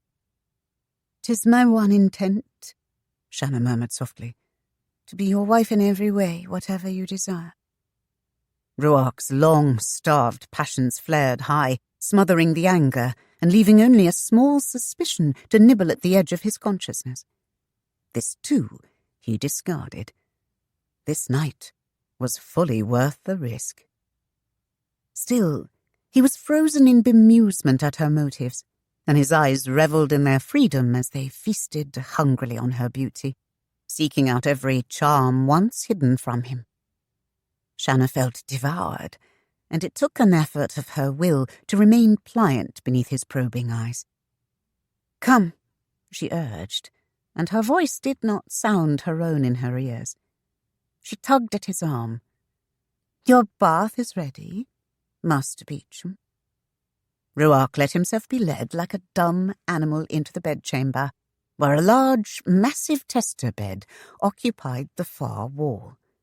A candelabrum sat on a table beside it, its flames flickering in the soft breezes that billowed the draperies at the windows. Beneath it, glasses and crystal decanters of several various brews waited. White, filmy netting was tied to the heavy, ornate posts of the bed, and he saw that the bedding had been folded down invitingly, and the pillows fluffed. Shanna halted beside the tub which faced the room. A taper gleamed beside it, and its light silhouetted her through the gown, betraying the full measure of her beauty. As he stood close before her, her soft green eyes lifted to meet his, he was almost overwhelmed by the nearness of her, the sweet, exotic fragrance that clung to her. Her breasts pressed wantonly against the gauze of her diaphanous gown, almost touching his chest. It was all Ruark could do to hold in check the urges that flooded him, and to keep himself from simple rape. "I thought you might enjoy a bath," Shanna murmured. "If not—" Ruark's eyes swept about the room, but he could find no place for assailants to hide, and certainly not the broad, hulking Pitney. The draperies and windows were open, and the dense black yard and the jungle beyond lent only the usual night sounds to his ears, the twittering of birds and the occasional croak of frogs or chirp of insects. He returned his gaze to Shanna, who waited patiently for his answer. "Such richness might warp my senses." He kicked off his sandals. "But I shall taste its fullness ere my final doom descends." Shanna smiled softly, and her slim fingers plucked at the fastenings of his breeches. "You do not trust me still." "I remember our last encounter in England," Ruark responded dryly, "and deeply fear that another such interruption might render me useless to any woman." Shanna ran her hands down his lean ribs, but kept her eyes carefully on his face as he tossed the breeches to a chair. "In the tub, my lustful dragon. Breathe not your fire aimlessly. I am here to see the bargain out. You need have no further fear of me." Ruark lowered himself into the warm bath and relaxed a moment in the luxury of it. As his wandering gaze moved to her, Shanna gently caressed his shoulder and offered him a large snifter of brandy. Ruark drained the glass in a single breath and welcomed the burning distraction in his throat. Taking the empty glass from him, Shanna poured another draught and returned it to his hand. Her kiss was as soft and quick on his lips as a butterfly's touch upon a rose. "'Tis better if you sip it slowly, my love, and taste the fullness of it." Ruark leaned back against the high rim of the tub and closed his eyes, savouring the feel of the warm water. His baths in the creek had been good enough for cleanliness, but they had lacked much in the way of comfort and relaxation. He opened one eye to peer at Shanna, setting the glass aside. "Wife in truth you be." She nodded. "For this night?" "Then scrub my back, wife." He tossed a sponge and leaned forward, awaiting her. Shanna came to him, and her hands were gentle, lathering the broad expanse. She was again reminded of a sleek, powerful cat as her hands lightly glided over him, and she could not help but marvel at the rugged strength that lay relaxed beneath her touch. Oddly content at the task, Shanna leisurely lathered his black hair, fluffed it dry, and brushed it into place. She massaged his neck and shoulders, dissolving any fatigue that might have been there. Ruark could remember no other moment in his life when such pure bliss had descended upon him. Then she ran her finger along his chin, rasping her long nail along the short stubble there. Shanna pressed him back until he lay again against the high back of the tub, and taking up a razor and soap, shaved him carefully, and then stroked his face gently with a hot towel. "Is this the way of a wife?" Shanna asked, almost hesitantly. "I've had so little practice, I would not know." Ruark's eyes met hers, shining softly so close above him. He reached out to take her hand and draw her near, but she left him and wandered to the open window, where she leaned against the sill and toyed with the tassels on the drapes. Ruark relaxed to finish his bath. He'd seen the fleeting frown of bemusement that crossed her face, and wondered what dire circumstance had brought the thorn-bound Shanna out of safety and to this end. Certainly no assault of his, for he had not been stirred to risk a flogging or worse in seeking her out.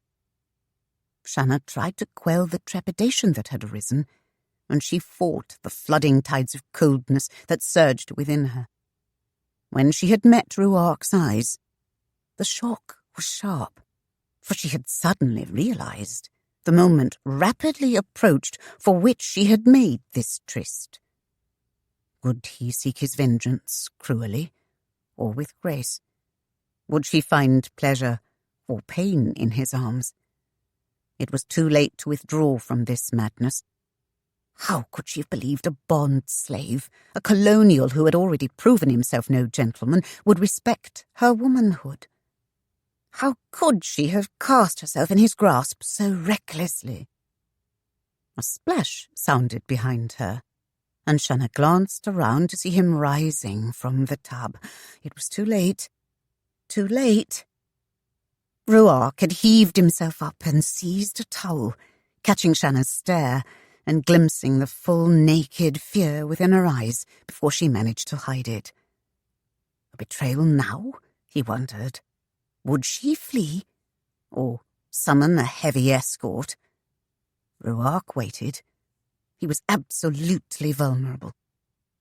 Nervous now, Shanna turned her gaze away from the rather frightening sight of the naked man and went to wait beside the bed. Ruark watched her warily, toweling himself dry, then moved toward her. Her eyes wavered beneath his direct stare, and her shaking fingers entwined. She was suddenly like a small girl in a fully bloomed woman's body. Shanna summoned all her determination to speak, but her voice still came thin and weak. "Ruark, 'tis my will that this be out. 'Tis my will that the bargain be met. I know you have cause to hate me, but, Ruark—" Her lower lip quivered, and as she stared up at him, tears welled within her eyes. "Please don't hurt me." Ruark lifted a finger and wiped away a tear that traced slowly down her cheek, then murmured wonderingly, "You're trembling." He turned and hurled the towel in a corner.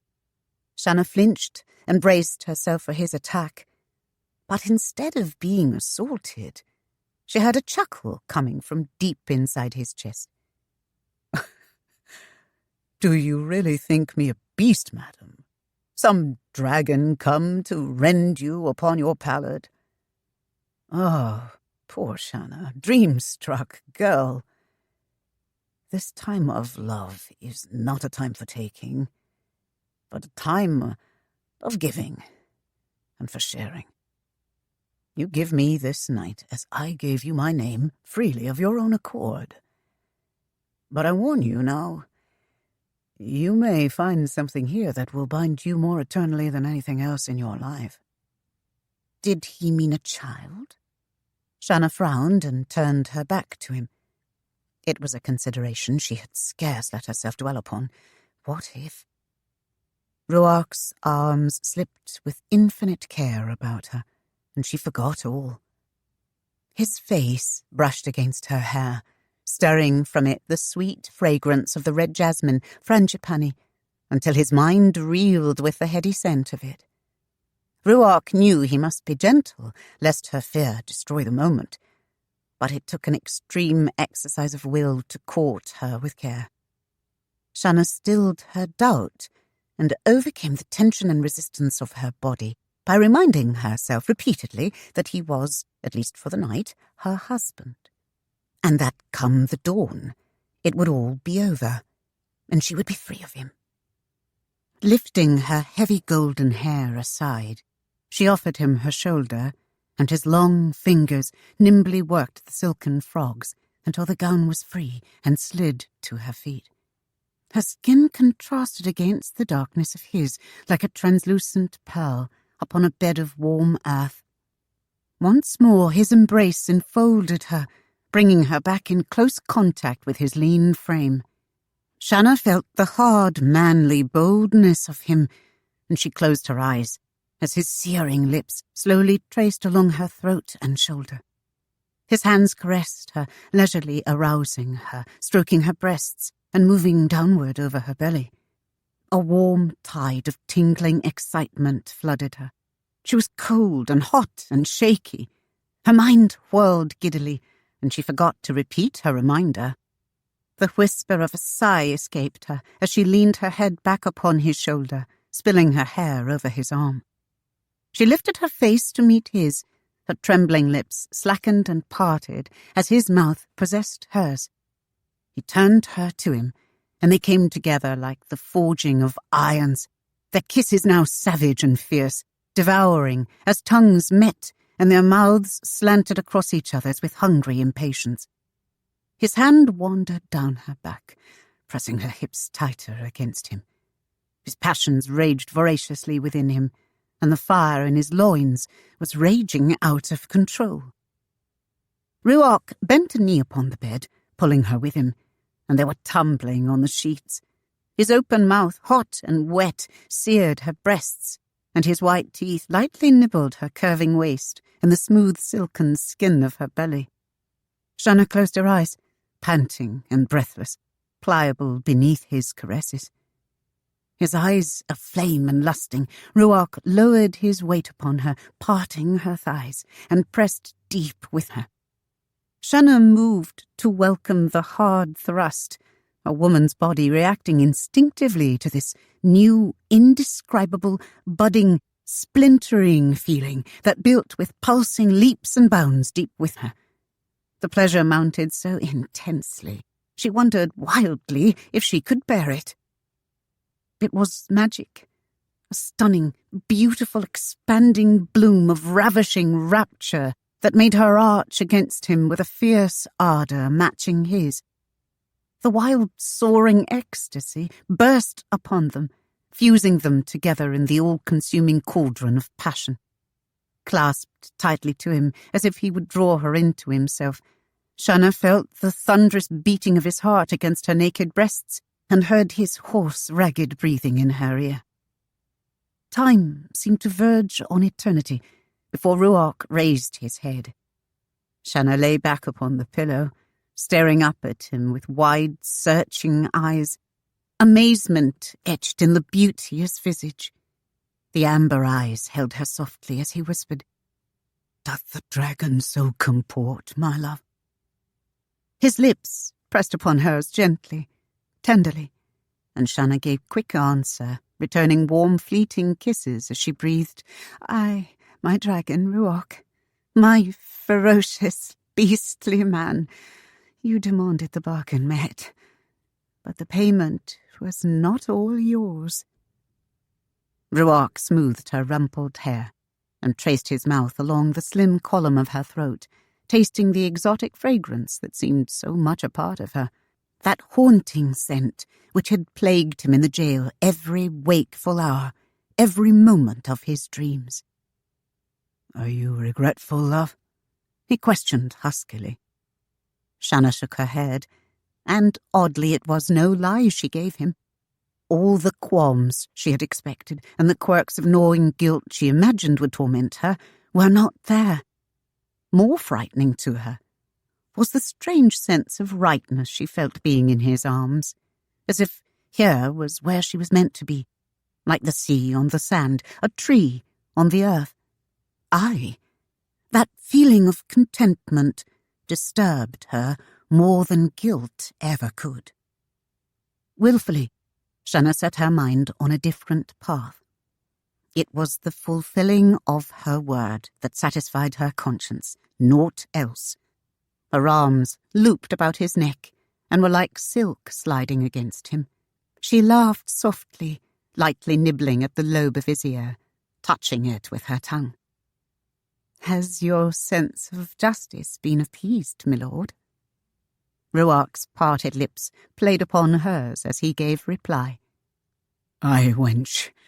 For the tortured nights I've lain awake thinking of you. For the days I could not rout you from my mind. For the torment I've suffered knowing you were close and not being able to see you, touch you. Aye, I have tasted of the rose." His brow furrowed. "But like the lotus, deep within this flower is a seed which entraps the mind." His eyes searched her face. "The night is far from over, Shanna."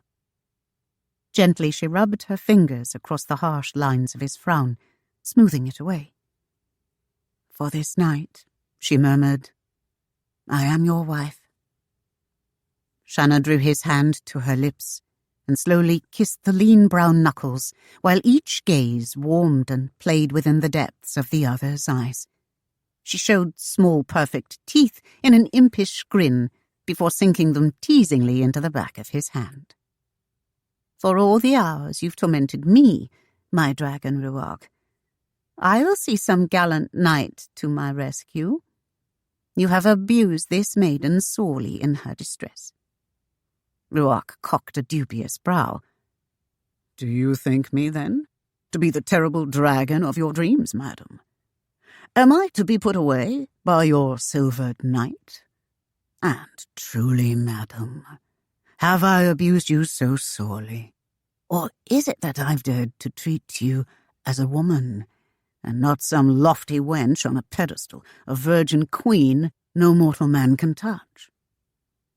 Shanna's eyes gleamed as she stared at him from beneath lowered lids. "Then you at last admit I am a woman, Mr. Beauchamp?" she queried. "Aye, you're a woman, Shanna," Ruark replied hoarsely. "A woman made for love and for a man, not made for dreams of knights and dragons and damsels in distress. If I be your dragon, Shanna, then let it be known your knight in shining armour will have no easy task subduing me." "Do you threaten me, monstrous dragon?" The sea-green eyes were wide and watched him almost fearfully. "Nay, Shanna, love," he whispered softly, "but then neither do I believe in fables." He moved against her, his body rousing, responding to the softness of hers. His open mouth sought her lips, parting them, twisting, burning, devouring, slanting across them as if he could not get enough of the dewy sweetness. Their breaths merged and became one. Shanna lost her last touch on reality. Her world careened crazily beneath the savage urgency of his demanding kisses, and she was swept along in the violent storm of his passion. His hand slipped downward, capturing the soft fullness of her breast before his mouth followed. Shanna caught her breath as the wild flooding pleasure shot through her again. His hot, greedy kisses covered her naked flesh, and in the flickering candlelight his hair shone with a soft sheen of black satin against her pale skin. Her own hair spread out in shimmering waves across the pillows, and her eyes took on a strange, deep hue of smoky blue. She was his again, and she revelled in the sweetness of bliss. In a calmer moment, Ruark drew away and leaned back against the massive headboard, fluffing his pillow behind him and drawing Shanna up beside him. He poured a glass of Madeira from the bottle on the bedside commode and handed the goblet to her. "We'll share a glass," he breathed, kissing her throat. Shanna placed a hand on his chest to stop her reeling world and answered him as his lips found hers and played upon them, his tongue lightly caressing them, his teeth gently tugging. They sampled the wine as lovers, sipping from the same spot on the rim, and then kissing as the taste lingered in their mouths. His eyes devoured her, drinking in her beauty, touching her everywhere. His hand wandered upon her boldly, stroking her thighs, drawing intricate patterns on her stomach. Her ripe breasts, pink-tipped and tantalizing, trembled beneath his soft caress. Shanna's regard of him was just as inquiring. Her finger followed across his belly, where light skin was separated from dark. Ruark held his breath as she traced the thin line of hair that trickled downward from the light furring on his chest, and again the coals of passion were fanned and flamed. For a time they slumbered, and for both it was a natural, untroubled sleep. Shanna had no dreams of what she might have missed, and Ruark had no nightmares of what he was sure he had missed. Feeling the manly warmth beside her, Shanna roused from the depths of sleep and rolled her head to gaze at Ruark. He lay on his back, one arm across his waist, with the other thrown wide, his chest rising and falling with his slow and even breath. She could not resist the temptation, and reaching out, ran her hand through the light hair on his chest. With something akin to wonder, she felt along the lean ribs, and was more than mildly amazed at the hardness of the muscles at his waist. Then a finger touched her chin and raised it until she looked full into those soft amber eyes. They were not smiling now. They were intense to such a degree that she was almost startled. She was surprised at her own abandon, for she came to him again, pressing to him, answering his every passion with her own. She sighed as his lips found her breasts and held his head to her, moving so her bosom caressed him softly, stirring him until his lips parted in the agony of it. His hands were beneath her hips, lifting her to him, and again they tasted the full joy of their mutual union. Much later, Shanna lay on his chest, her cheek resting against his neck. The windows of the room opened on the east, and there they both could see the first rosy glow of the pre-dawn light. With a sigh of reluctance, Shanna rose. Ruark watched silently as she slipped into her gown and pulled her robe over it, tucking her feet in a pair of slippers. In the doorway, she leaned against the sill and looked back at him. "The bargain is fulfilled, then?" Her voice was so low, Ruark barely heard it. Quickly, Shanna turned and fled. Ruark swung his long legs over the edge of the bed and sat listening to the sound of her footsteps hurrying through the house, then fading as they went on to the porch. His voice, too, softly broke the quiet. "Aye, Shanna, my love. The bargain is fulfilled. But what then of the vows we exchanged?" Shanna was again her bright and cheerful self, though in the night past the amount of sleep she had gotten had been meagre indeed. It was as if a great burden had been lifted from her, and truly she conceded the fulfillment of the bargain, and the restoration of her honour had accomplished wonders. Ruark could demand no more of her, no matter how twisted his reasoning. The affair was past. Done. She was free. It had been a delightful interlude, but now it was over. She could set her mind to more important matters.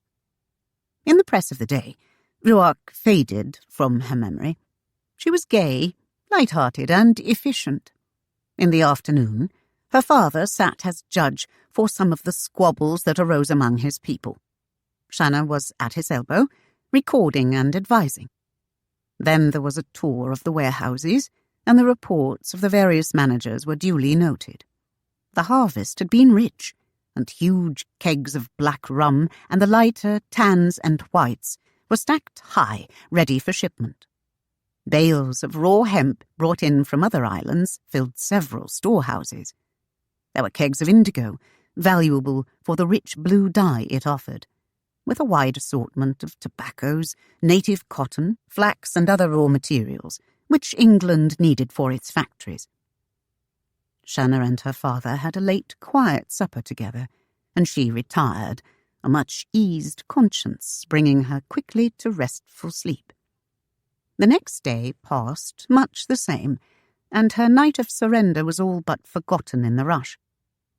The fifth day dawned as the rest, but became cloudy with fleeting mists and fitful breezes. Shanna and her father, riding in the barouche, ranged high in the hills, checking sights. Abruptly, Trahern decided to swing by the site of the new cane mill to see the progress there. A strange sound trembled the air as they neared the spot. A heavy thud came every minute or so, and as they rounded the last bend, they saw the source. The smoothed trunks of trees were being driven into the ground by a huge rock raised on pulleys by a span of mules, then released to fall on the butts, driving the piles deep. The carriage halted and Trahern stared, somewhat awestruck. The mechanics of the rig were simple enough. It had only needed a good mind to make it work. Shanna could have named the man before the foreman came to meet them, bringing him along. Ruark approached the barouche on her father's side, and at the squire's inquiries began to explain how the piles would bear the weight of huge rollers when the mill was done, and how the rollers would be geared to crush the juice from the harvested cane. "'Tis only that the smithy is a bit pressed to make the ironware like Mr. Ruark told him, squire." The overseer waved his hat towards the works. "If the man's on time, we'll have her ready when the new batch comes in."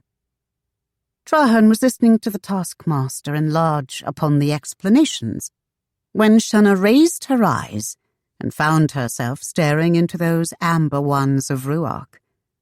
A slow smile spread across his lips, and it bore a strange note of confident knowledge, yet with no threat, no smirk, no leer.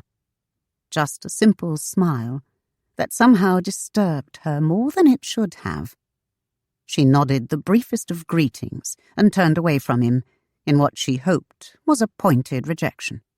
Her father asked a question, but Ruark's answer was lost to her as her mind retreated from this contact. A few moments later, they resumed the ride back to the village, then to the manor house. The incident was submerged in detail, and she was again carefree by the time dinner was served. Pitney joined them, and afterwards he and the squire engaged in a game of chess. Feeling a good sense of accomplishment for the day, Shanna retired to her chambers and found restful slumber quickly. It was past the hour of midnight when she came fully awake in an instant and lay staring blankly in the dark of her room. A steady drizzle pattered on the leaves outside, and the clouds were low and heavy, giving an unnatural blackness to the night. Then she realized what had awakened her. She had known the heat of a body close beside her, warm lips parting hers and arms holding her tightly. There had been the touch of a hand on her breasts and a gentle caress along her thighs and the thrust of a man hard and hot between them. Her confusion came from the haunting sense of pleasure, which now ebbed from her body. What spell had Ruark cast upon her that she should desire again that joining with him? She was alone in the room, but was just as sure that had he been there, she would have yielded, nay, clung to him and demanded he give again that for which she yearned. She had never felt so fully a woman as when she played his wife. Even now, as she lay on her bed in the dark room, she was amazed that no guilt or shame rose to condemn her for that night, or for this one in which she longed for him to come to her. Allowed to age and ferment in the flask of her woman's body, the heady memory of his love-making was now all the more intoxicating. She could not shake the exhilarating illusions and grew dizzy with the remembrance of what they had shared. "He is but a man," she whispered in the dark. "He has no special gift beyond other men. I'll find a husband, and we'll share the same." Faceless numbers of suitors Shanna had cast away in disgust loomed upward before her consideration. They could strike no spark of fire in her blood, yet when in the midst of those forgotten ones Ruark's tanned visage appeared, her heart thumped with a sweet wildness that stirred her very soul. "Why must that colonial be the one I should rouse to?" she hissed to the ebony shadows. She was angry with herself for letting him come into her mind again. "Nay, I will deny him. The bargain is done. There will be nothing more between us." As much as she forced all her determination behind her vow, it had an empty ring, and the weakness of it echoed through her brain. When sleep came again, it was not the peaceful slumber she had enjoyed before. Late the next morning, Shanna joined her father in the dining room, and she saw, by the remains of dirty dishes, that 2 others had been with him for breakfast. Trahern greeted her, and seemed in a hurry to finish his own meal. "You need not come with me today, Shanna," he informed her, as he sipped thick black coffee. Shanna said nothing, but glanced around the table. She felt an odd presence in the room, and then she noted a small porcelain dish beside one of the plates, whereon lay a black ash as from a pipe. "Mr. Ruark was here again," she stated bluntly, sure of the fact. "Aye," her father snorted. "but no need to trouble yourself, daughter. He is gone. In fact—" Orlin wiped his lips on a large napkin, dusted his lap, rose, and took his cane and hat from the hands of Milan. "He shall be the first business of the day. I've given him another increase in pay, and as I deem that I need him closer at hand, I gave him the choice of cottages." Trahern chuckled lightly. "He took the best, the far one, under the trees." Trahern regarded her for a moment, and his voice was only slightly more firm when he continued. "As mistress of my household, you will, of course, see that it is presentable."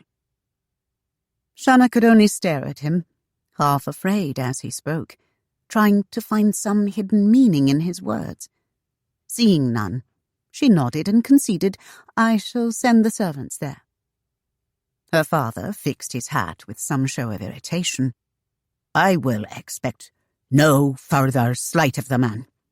Your dislike of him is apparent, but he is extremely valuable to me, and I hope to persuade him to stay on with us after his debt is paid. I should be home for an early meal this evening."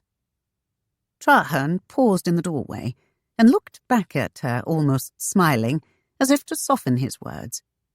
"Good day, daughter." For a long while, Shanna sat staring after her father, but in her mind she saw only Ruark's lean, tanned form stretched upon the bed.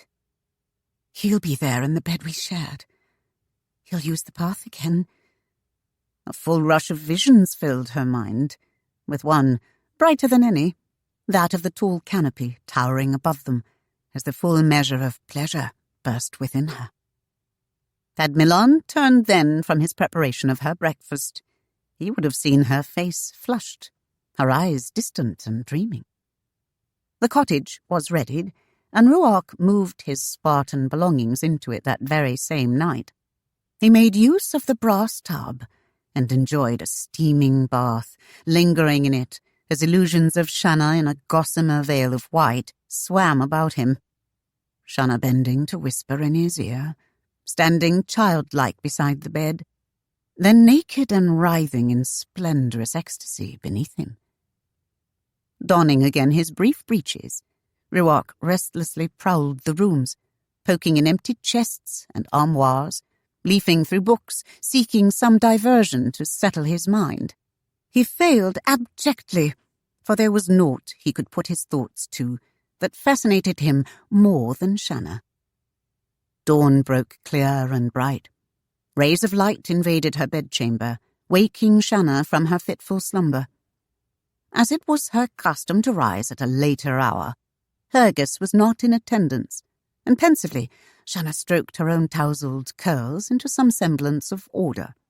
She could not name her mood, but she paused often in her task, the brush threaded through a soft tress while she stared unseeing into the mirror.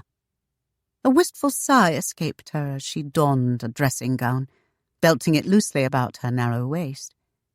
When she left her chambers, she had no destination in mind, and made her way slowly down the curving stairway, pondering the undulating motion of her robe as the opening parted and closed about her long naked limbs. She had descended halfway when she heard men's voices in the entrance hall and recognized Ruark's deep chuckle in reply to the doorman's jovial greeting. Shanna paused. Her eyes lost their distant look, and attentive now to the world about her, she listened to the rich, confident timbre of Ruark's voice and the precise clip of Jason's articulate speech. "This squire will be down directly, Mr. Ruark. Will you have a chair in the dining room and rest yourself while you wait?" "Thank you, Jason, but I'll wait here in the hall. I'm early anyway." "Master Trahern would want you to make yourself at home, Mr. Ruark. He shouldn't be but a moment or two. There is hardly a body who will get up earlier than this squire. He has worked hard all his life and does not appear to be in favor of slowing any. I will be in back, Mr. Ruark. Call if you should want me." Shanna listened to the sound of Jason's retreating footsteps, then leaned against the balustrade, peering down toward the hall. Garbed in his usual attire of white shirt and short pants, Ruark stood before the portrait of Georgiana, staring up at it, and Shanna wondered at his thoughts. There had been much similarity between daughter and mother, though Georgiana's hair had been paler and her eyes a soft, smiling grey. Did Ruark see her there within the oil-painted image of her mother, Shanna wondered? Or was he just admiring, like so many others before him?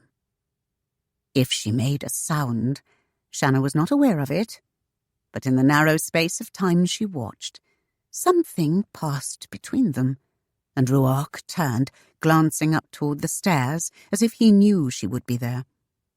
Shanna was caught and could not flee indignity. She waited as he crossed with measured stride to the first step, there resting a sandaled foot on it while he gazed at her, his eyes touching her everywhere. The pale aqua robe flowed in fluid lines about her body, moulding itself against her as if reluctant to be parted, showing the womanly roundness of her breasts and the graceful curve of her hips, while openly displaying a long, sleek limb. She looked cool and serene, like a high priestess descending the temple steps. "Good morning," Ruark murmured, and his voice was like a gentle caress. "Good day, sir." Her own tone was bright and cheerful, almost laughing. "Will you stay for breakfast?" "Will you be coming down?" His brow arched questioningly, but it seemed more a plea than inquiry he made. Shanna glanced down at her attire and indicated it as she replied, "Papa wouldn't approve, not with you here." "Then change," Ruark urged, "but come, will you?" Shanna gave silent assent, and a smile slowly spread across Ruark's face, showing his even white teeth. He looked rakishly toward the dressing gown, and her breath held, while his eyes boldly appraised her. Heedless of your father's opinion, madam, I do approve most heartily. I'll be waiting. Abruptly, without giving her time to reply, he turned and went back to where he had stood before. A moment later, her father's voice rang from somewhere in the bowels of the mansion, and Shanna hastily ascended the stairs again. Once more in her bedchamber, Shanna hurriedly searched through the armoire for a suitable gown. Happily, she snatched a garment out, frowned in displeasure at its wilted folds, and tossed it carelessly on the carpet, completely forgetting her usual neatness. A short time later, Fergus entered to find her beneath a billowing skirt as it floated down around her, heaps of discarded gowns at her feet. Shanna thrust her arms through the fluffy sleeves, settled the endless yards of delicate yellow lawn over the hooped panniers, and then urged Fergus to lace her tightly and quickly.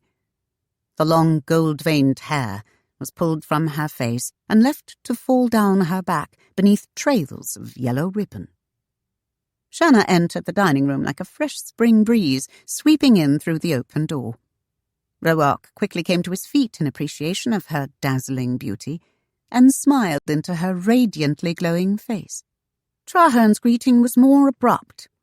He'd spent his lifetime toiling for substance and wealth, missing the light-heartedness of youth. He had not known a frivolous moment, and he saw a purpose or an advantage in everything. This caused him some difficulty in understanding his daughter. In his mind, she had no apparent goals for her life, appearing content to be without a husband and therefore childless. Indeed, she seemed to find more pleasure riding like the wind upon Attila's back, or bobbing effortlessly on a swelling wave. I'm about business, daughter. Give me none of your airs. Sit yourself down. Ruark hastened to assist her with her chair, pulling it out and holding it while she slipped into it.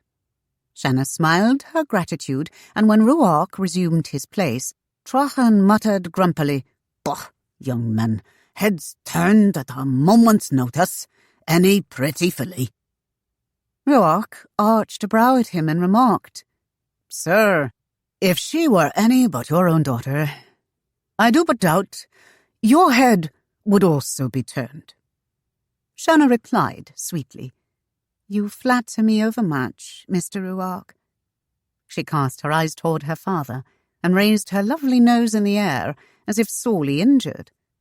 "'Tis rare indeed I hear words of praise spoken of me here." "Ha!" Trahern barked. "Should I add coals to that fire, the whole island would be ablaze. Now, with your permission, daughter, may we progress with business?" "Why, of course, Papa." The corners of Shanna's lips lifted upward deliciously as the blue-green eyes twinkled with mischief. "Heaven forbid that I should interfere with business." "Damn if you haven't done just that," Trahern scolded. Ruark hid a smile behind his cup of tea, and after a moment managed to present a serious face to the man. "Your question again, sir? I fear I have lost the thought." "Huh." The older man snorted and turned his shoulder in such a way as to shut out his daughter. "I shall repeat it one more time. Now about the mill. Will it be large enough to take produce from the other islands?" Ruark nodded, and the talk drifted into minutiae. Accepting a plate from Milan, Shanna dined quietly from a bowl of creamed fruit as she watched Ruark covertly from the corner of her eye. The manner with which he conversed on matters completely foreign to her fascinated Shanna, and she saw the intelligence that so intrigued her father. It was in the drawing-room late that evening when Trahern expressed his hopes for the man, John Ruark. "As I have been more the merchant than planter in my years, Shanna, 'tis not necessary to tell you I welcome a more knowledgeable mind to advise me upon crops and mills. Since Mr. Ruark has been here, he has done much to increase our wealth. When I am gone, you will need someone trustworthy to guide you in such matters. You've been away much of the time, and as an old man I may not live long enough to teach you all you should know. Mr. Ruark is capable of advising you, and I am hopeful you will allow him to." Shanna shrank inwardly. That would be all she needed, for Ruark to be made her adviser, and should he ever be given the right of approval of her suitors, she would most certainly see out her days as a wasted widow. She sighed mentally, but the sound slipped out. "You seem distraught at my suggestion, daughter. Why do you dislike the man so much?" "Papa." Shanna laid a hand on his and gave him a quick, rueful smile. "I only seek to be the mistress of my own fate. I have no intention of going in bondage to that one." Trahern opened his mouth to enforce his mandate, but she leaned forward and gently placed a finger on his lips. Her eyes smiled into his angry ones, and beneath that steady gaze, the elder Trahern softened. Shanna spoke in not much more than a whisper. "Papa, I will not argue with you, nor will I ever speak on it again." She placed a fleeting kiss upon his forehead, and with a quick flurry of silk, was gone. Trahern sat in his chair, his lips working as he wondered in amazement how it had become possible for him to lose an argument and yet enjoy it. Chapter 9. The wind churned up the promise of a storm in small, confused whitecaps as the sun settled on the surface of the water, and darkness invaded the day. Night descended with its cloak of black, and cooling breezes settled upon the island, stirring the delicate scents from the flowering vine at Shanna's balcony.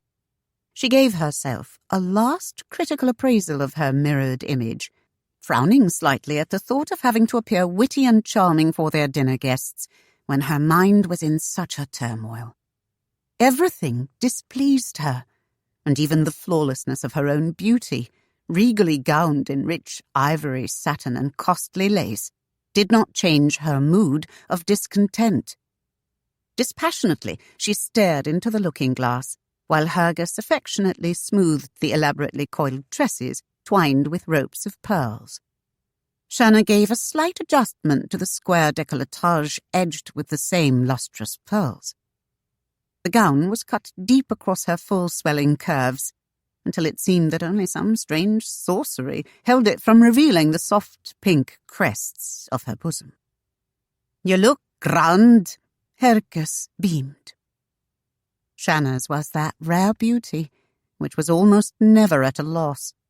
Even early in the morning, with her hair tousled and her eyes blurred with sleep, she wore a sensuality that would have stirred a husband's heart to burgeoning pride, if not open lust.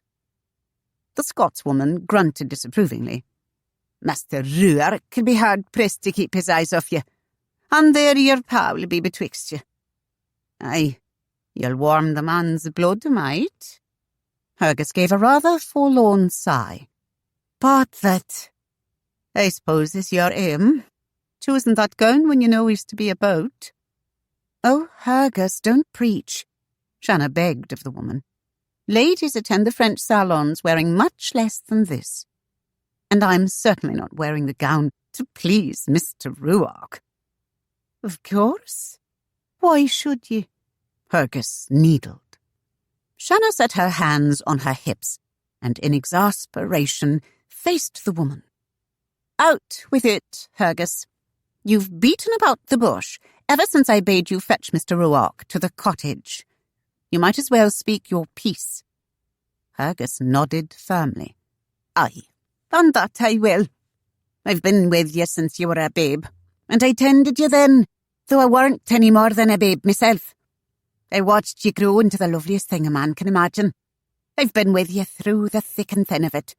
I've taken your side when your pa would have you marry a name rather than a man.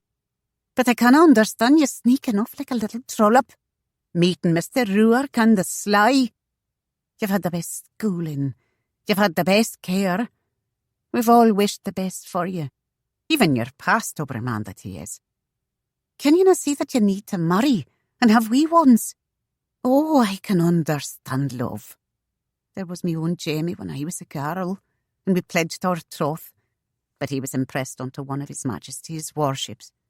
Me folks died, and I had to find work to feed myself, and I never saw me Jamie again, though it be a score of years since.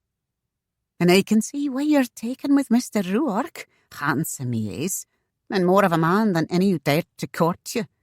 But 'tis wrong what you're doing. You know it.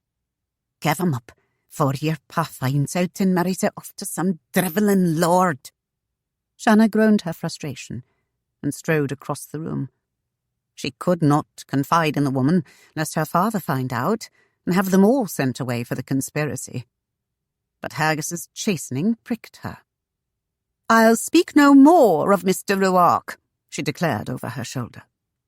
The maid followed her, determined to talk some sense into the lovely head.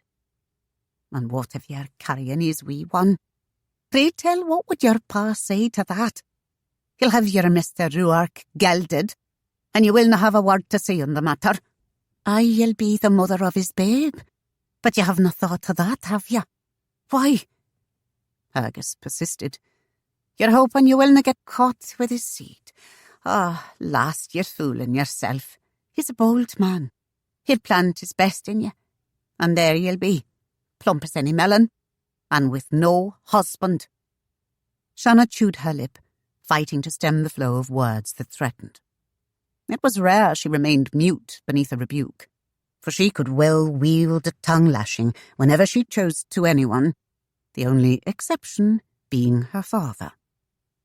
"If he hasn't done the deed already, 'twill only be a matter of time before he gets you with his babe. Will you stop this foolishness afore 'tis too late? If you canna help yourself, then I'll go for you and ask him to leave you be. Though I doubt that I will, stricken that he is with you, him risking his life and not caring. Nay, 'tis best you stop it now. He'll be the one to suffer the most should your pa find out." Haggis pressed the heels of both hands to her temples, and laying her head back, moaned to the heavens. "Oh, the shame of it all! And you so newly widowed. Your own poor husband barely cold in the ground, and you've taken to fooling with a common bondsman. Oh, the shame of it!" "'Tis done with!" Shanna cried, and flung out her hand sharply. Was there no peace from this woman? "I won't be seeing him any more." Haggis contemplated her mistress narrowly. "You say that, but do you mean it?" Shanna nodded her head passionately. "Aye, 'tis the truth. I won't lie with him again. 'Tis done with." Haggis straightened, satisfied. "'Tis best for the both of you. You'll find a man your pa will let you marry, and have his wee ones. You'll forget about Mr. Ruark." Shanna stared after the woman, long after the door had closed behind her, wondering if this thing with Ruark were truly done with. Aye, that fire-breathing Ruark, so confident in his own abilities. He'd known the secrets of her woman's body better than she. How many unsuspecting maidens had he bedded to make him so knowledgeable? The vulgar cad! Was this the sugar she was meant to nibble from his hand? Did he think she would fly to nuzzle him gently when he whistled? Her mind rebelled. She was not some dumb beast to hold herself at any man's beck and call. "Does he think to have some handy hold upon me," she hissed to herself, "that I will come begging his favours like one of those simple doxies he found so willing in bawdy inns?" Suddenly she thought of Milly, who drooled with mouth agape, seeking any tiny tidbit of his attention. How many other wenches of the island had he entrapped? I, Bronze Dragon, if you think to lead me on a leash, you'll see the set of my own fangs upon your scaly hide. Her eyes narrowed with venomous thought. "Come hither, my dragon, Ruark, and I will show you what entrapments the thorny rose can twine." I will have you grovelling at my feet before this night is out, begging some morsel of my kindness. Her determination set, her goal in mind, Shanna readjusted the neckline of her gown again and dabbed a touch of fragrance in the deep hollow between her breasts and behind each earlobe. Perhaps I will let him touch me, she mused shrewishly, and at the thought, a hot, searing excitement shot through her breasts. I will wander in the porch alone, and, knowing the lusty wretch, he will join me on some flimsy excuse. She savoured the imagined scene, and a slow smile curved her lips, while her eyes sparkled like those of an impish elf.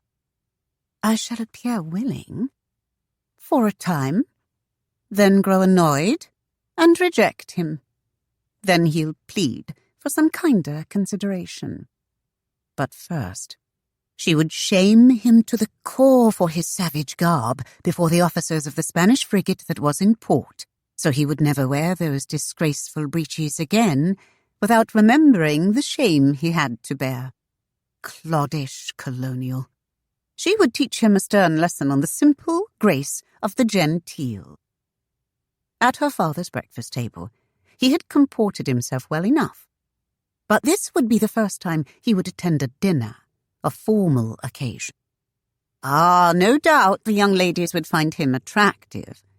There would be women enough to admire him, for most of the ship captains of Los Camellos had sailed, and their wives and older daughters would be attending. But the matrons were generally older than he, and their daughters somewhat giggly.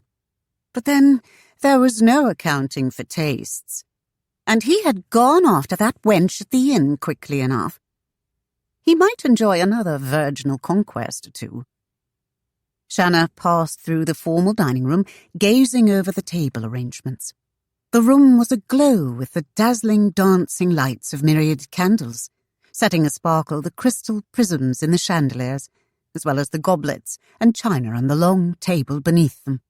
Bouquets of flowers gave off a delicate fragrance that seemed to be magnified in the soft breezes, lightly laden with the promised scent of rain sweeping in through the open windows. It had long been the squire's custom to treat the people of his island, when they dined at the manor, with all the decorum of lordly peers. Sometimes it was just overseers and their wives, but they would have a feast set before them worthy of royalty. Tonight there would be an assorted group, though Ruark was to be the only bondsman in attendance. A few of the senior overseers had been invited. When dining at the Trahern table, one never knew just who their seating companions might be, and it could just as easily be a slave as a duke. Shanna paused outside the drawing-room, and her eyes swept the guests within. The French doors were set wide to catch the coolness of the night. A small group of musicians played chamber music, the strains of which floated above the low buzz of voices.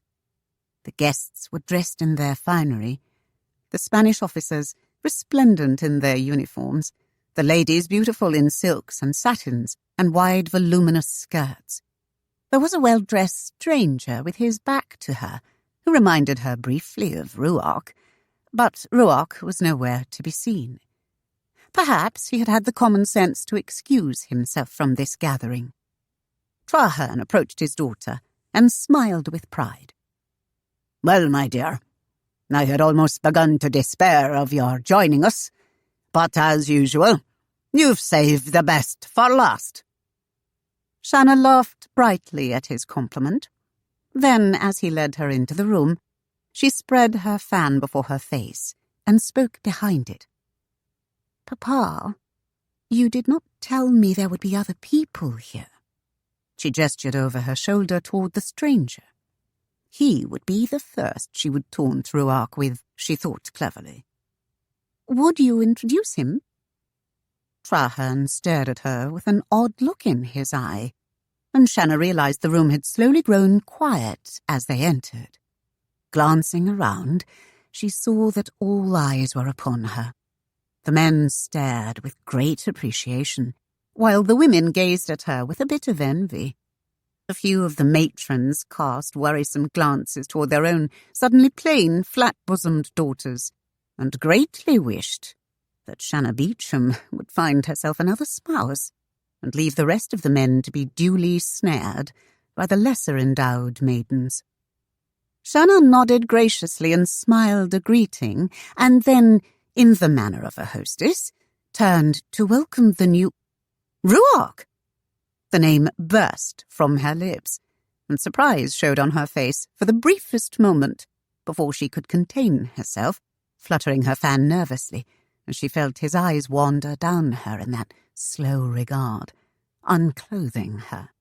He wore a deep hue of blue, which accentuated his tall, lean, broad-shouldered frame.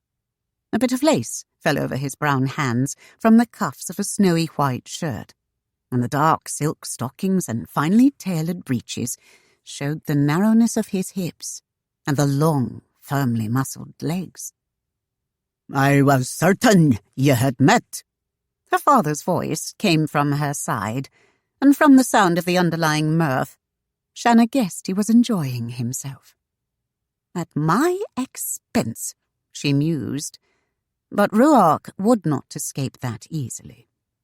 Renewing her smile, Shanna swept forward gracefully, presenting her hand as Ruark stepped to her. "Mr. Ruark?"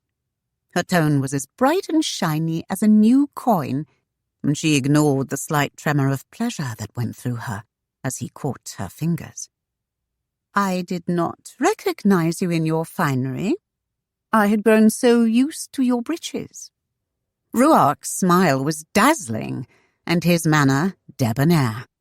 He showed a fine leg before her in a courtly bow, and pressed his lips to the back of her hand, touching his tongue upon it lightly. Shanna gasped and snatched her hand away. She reddened as she realized they had the attention of the entire room. Ruark straightened and gave a lopsided grin to her congealed smile. With an effort, Shanna composed herself as the squire, giving her a frown of warning, joined them. "'Twas a gift from your father, Madam Beauchamp," Ruark commented, as if asked. His voice caressed the name like a treasured possession, and his eyes dipped momentarily to her breasts. In that brief glance, Shanna felt herself almost branded. Demurely, she spread the lace fan across the low cut of her gown, now wishing she had worn something that would have given her more protection from him. "On such short notice," he continued, eyeing her. "I suppose 'twas the best that could be done, with a bit of thread and a bolt of cloth." "Bah!" Trahern burst in. "If that be so, then my tailor has cheated me."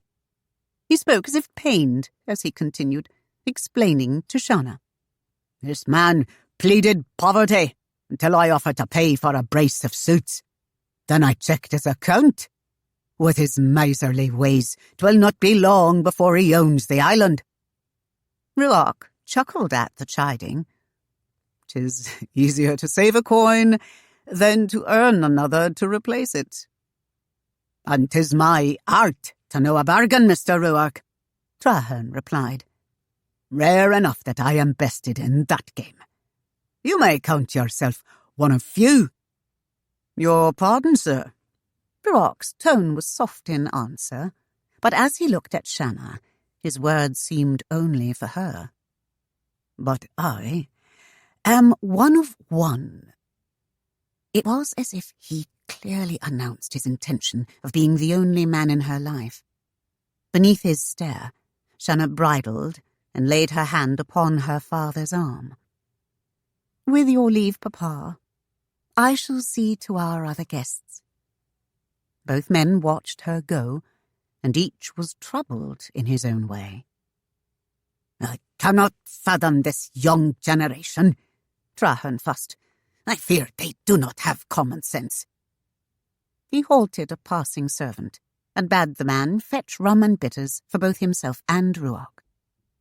Shanna had placed herself as far as possible away from Ruark and smiled her thanks as Milan brought her a cup of tea. As she sipped it, She mentally regathered her scattered forces. She had lost the first encounter, but was far from ready to yield the battle. She espied Madame Dupree with her husband, animatedly chatting with several of the Spanish officers. Shanna thought, she would launch her campaign here. Let the fool wyvern know that she was not chattel he could claim exclusively. Shanna took another sip of her tea, then set it aside, spreading her fan before her as she approached the group. "Dear Famie," Shanna smiled, "how lovely you look." And indeed, Madame Dupree was beautiful. Shanna could not understand Jean's infatuation with other women when such a rare jewel waited at home for him. Shanna thought Jean looked a trifle nervous, and well he should, the cad. "Shanna," Famie greeted her brightly with that intriguing accent of hers. "And how perfectly wicked you look." "Why, thank you." Shanna laughed and nodded to the Spanish men, who were all smiles and teeth and roaming eyes. "Won't you share the company, Famie?" Famie tossed her head back with careless grace. Shanna, we will talk of the less fortunate. Oh, but you are not one of them. But seriously, I was so sorry to hear of your misfortune." She sighed heavily. So soon a widow. But come, let me present you to these men. They do very eager to catch your eye. The officers and their captain responded with zealous enthusiasm and long-winded compliments as to the beauty of the women on Los Camellos. "Shanna," Famie spoke in a pause, "who is that man over there?" "The handsome one who kissed your hand." Shanna knew well the one. "Mr. Ruark, my father's bondsman." "Such a man?" Famie exclaimed, causing her husband's eyebrows to raise. "And a bond slave, you say?" "Oui, chérie," Jean broke in. "We brought him back on the December voyage last year, purchased from the debtor's block, I believe." "But Jean, the clothes, certainement is not steal." "Oui, ma petite," the Frenchman responded, annoyed that his wife should find another man fascinating. He could not know the ploy she used to spur his jealousy. She was a loving wife, but she had had enough of his meandering. Jean straightened his scarlet coat and testily brushed the cuff. "The bondsman has gained the squire's favour, and some say he's earned it, though rumours have a way of being wrong. Why, some would even go so far as to claim he is a man of letters and a skilled engineer. Do not believe everything you hear, ma chérie." But strange, Shanna," Famie mused aloud, "how a man of much talent is being a bond slave." "He is magnifique." Jean Dupree chafed and grew a bit red-faced. Shanna watched him with satisfaction and freely joined the conspiracy. Perhaps he would be a little less free-footed if aware that his wife might also be tempted. For revenge's sake, and because she had been so lenient with the man before, Shanna felt a desire to heighten Jean's qualms. "Aye, Famie," she whispered behind her fan, just loud enough for Jean to hear. "And I've heard it rumoured. He has a habit of sleeping without any clothes." Famie sucked her breath in through her teeth. "Such a man." Jean blustered and cleared his throat. He beckoned a servant near and took a fresh glass of champagne, eyeing his wife carefully as he sipped it. Suddenly he saw her in a new light and realized that the title wife had not detracted from her beauty. "Capitan Morel," Shanna said, smiling graciously at the tall Spaniard. "Tell me of Spain. It has long been my desire to go there, but alas, I have found so little time to bring that dream into reality." The man, thin and swarthy, but not overly handsome, turned his full and appreciative regard upon her. Señora, I would take you there myself. If you but speak the word, I shall go to prepare my ship. But, he spoke aside to his young lieutenant, we must cover every man's eyes, lest the beauty of this princess blind them or distract them from their duties. Shanna laughed behind her fan. You are enchanting, Capitan, but you flatter me overmuch, I fear. Flattery, señora. Never in my life more serious have I been, the man assured her warmly. Lifting a glass of champagne from the tray the servant held for him, Captain Morel presented it to her with a slight bow. Señora, you make the glory of the heavens dim in comparison to your beauty. And so Shanna played. Her laughter rose with a sweet, seductive softness that entrapped men's minds. She was gay and charming, but she limited much of her flirtations to the Spaniards, for they would soon be gone, and she would not be encumbered with unwanted attentions overly long. The dinner was served, and Ruark was placed beside her father at the far end of the table and well away from her. In a quiet moment, after they returned to the drawing-room, Shanna stood alone, and her gaze slowly swept the room. Pitney and her father had settled into chairs in a corner and were arguing over the chessboard they had left the night before. She saw Ralston nearby, alone as seemed his preference. The agent nodded in greeting as their gazes met, and Shanna coolly returned a smile. She paused to sip from her glass of Madeira, then, with a suddenness that was startling, her eyes met Ruark's. He stared across the shoulders of two men who were discussing some matter in front of him, and she realized he had been watching her for a long time. Now there was almost a naked hunger in his eyes as they burned into her. Though he voiced no words, she heard his thoughts as if he had shouted them across the room. Lord! Shanna turned her back to him and drained her glass in a single breath. Her hand shook as she set the goblet on a nearby table. Suddenly the room was warm and stuffy, and she began to feel lightheaded. There were too many bodies pressing in too close to her. The mood of gaiety slipped away, and Shanna felt an urgent need to be alone for a moment, if only to compose her thoughts. The shock of that golden gaze across the room and the unguarded message it conveyed had stunned her to a point where her mind reeled in confusion. Her breasts tingled, and her loins ached, yet her mind withdrew in horror from the bold, unmistakable urging of her body. It was as if she viewed herself from a distance. The beautiful woman, pale but calm, passed through the crowd, acknowledging greetings, and somehow made her way to a deserted corner of the veranda. Damn the bastard! She raged silently. Her fists clenched tightly as she swayed against the railing and gasped for air. He comes at me from 1,000 directions at once. I crush him here, and he is thrice there. He is only a man. A man! A man! Her fist thumped the balustrade with each repetition. Trying to regain serenity, Shanna drew a deep breath, and then another. Some measure of quiet returned to her, and she renewed her resolve to go back and enjoy herself in spite of him. Let him stand and gawk, if he would.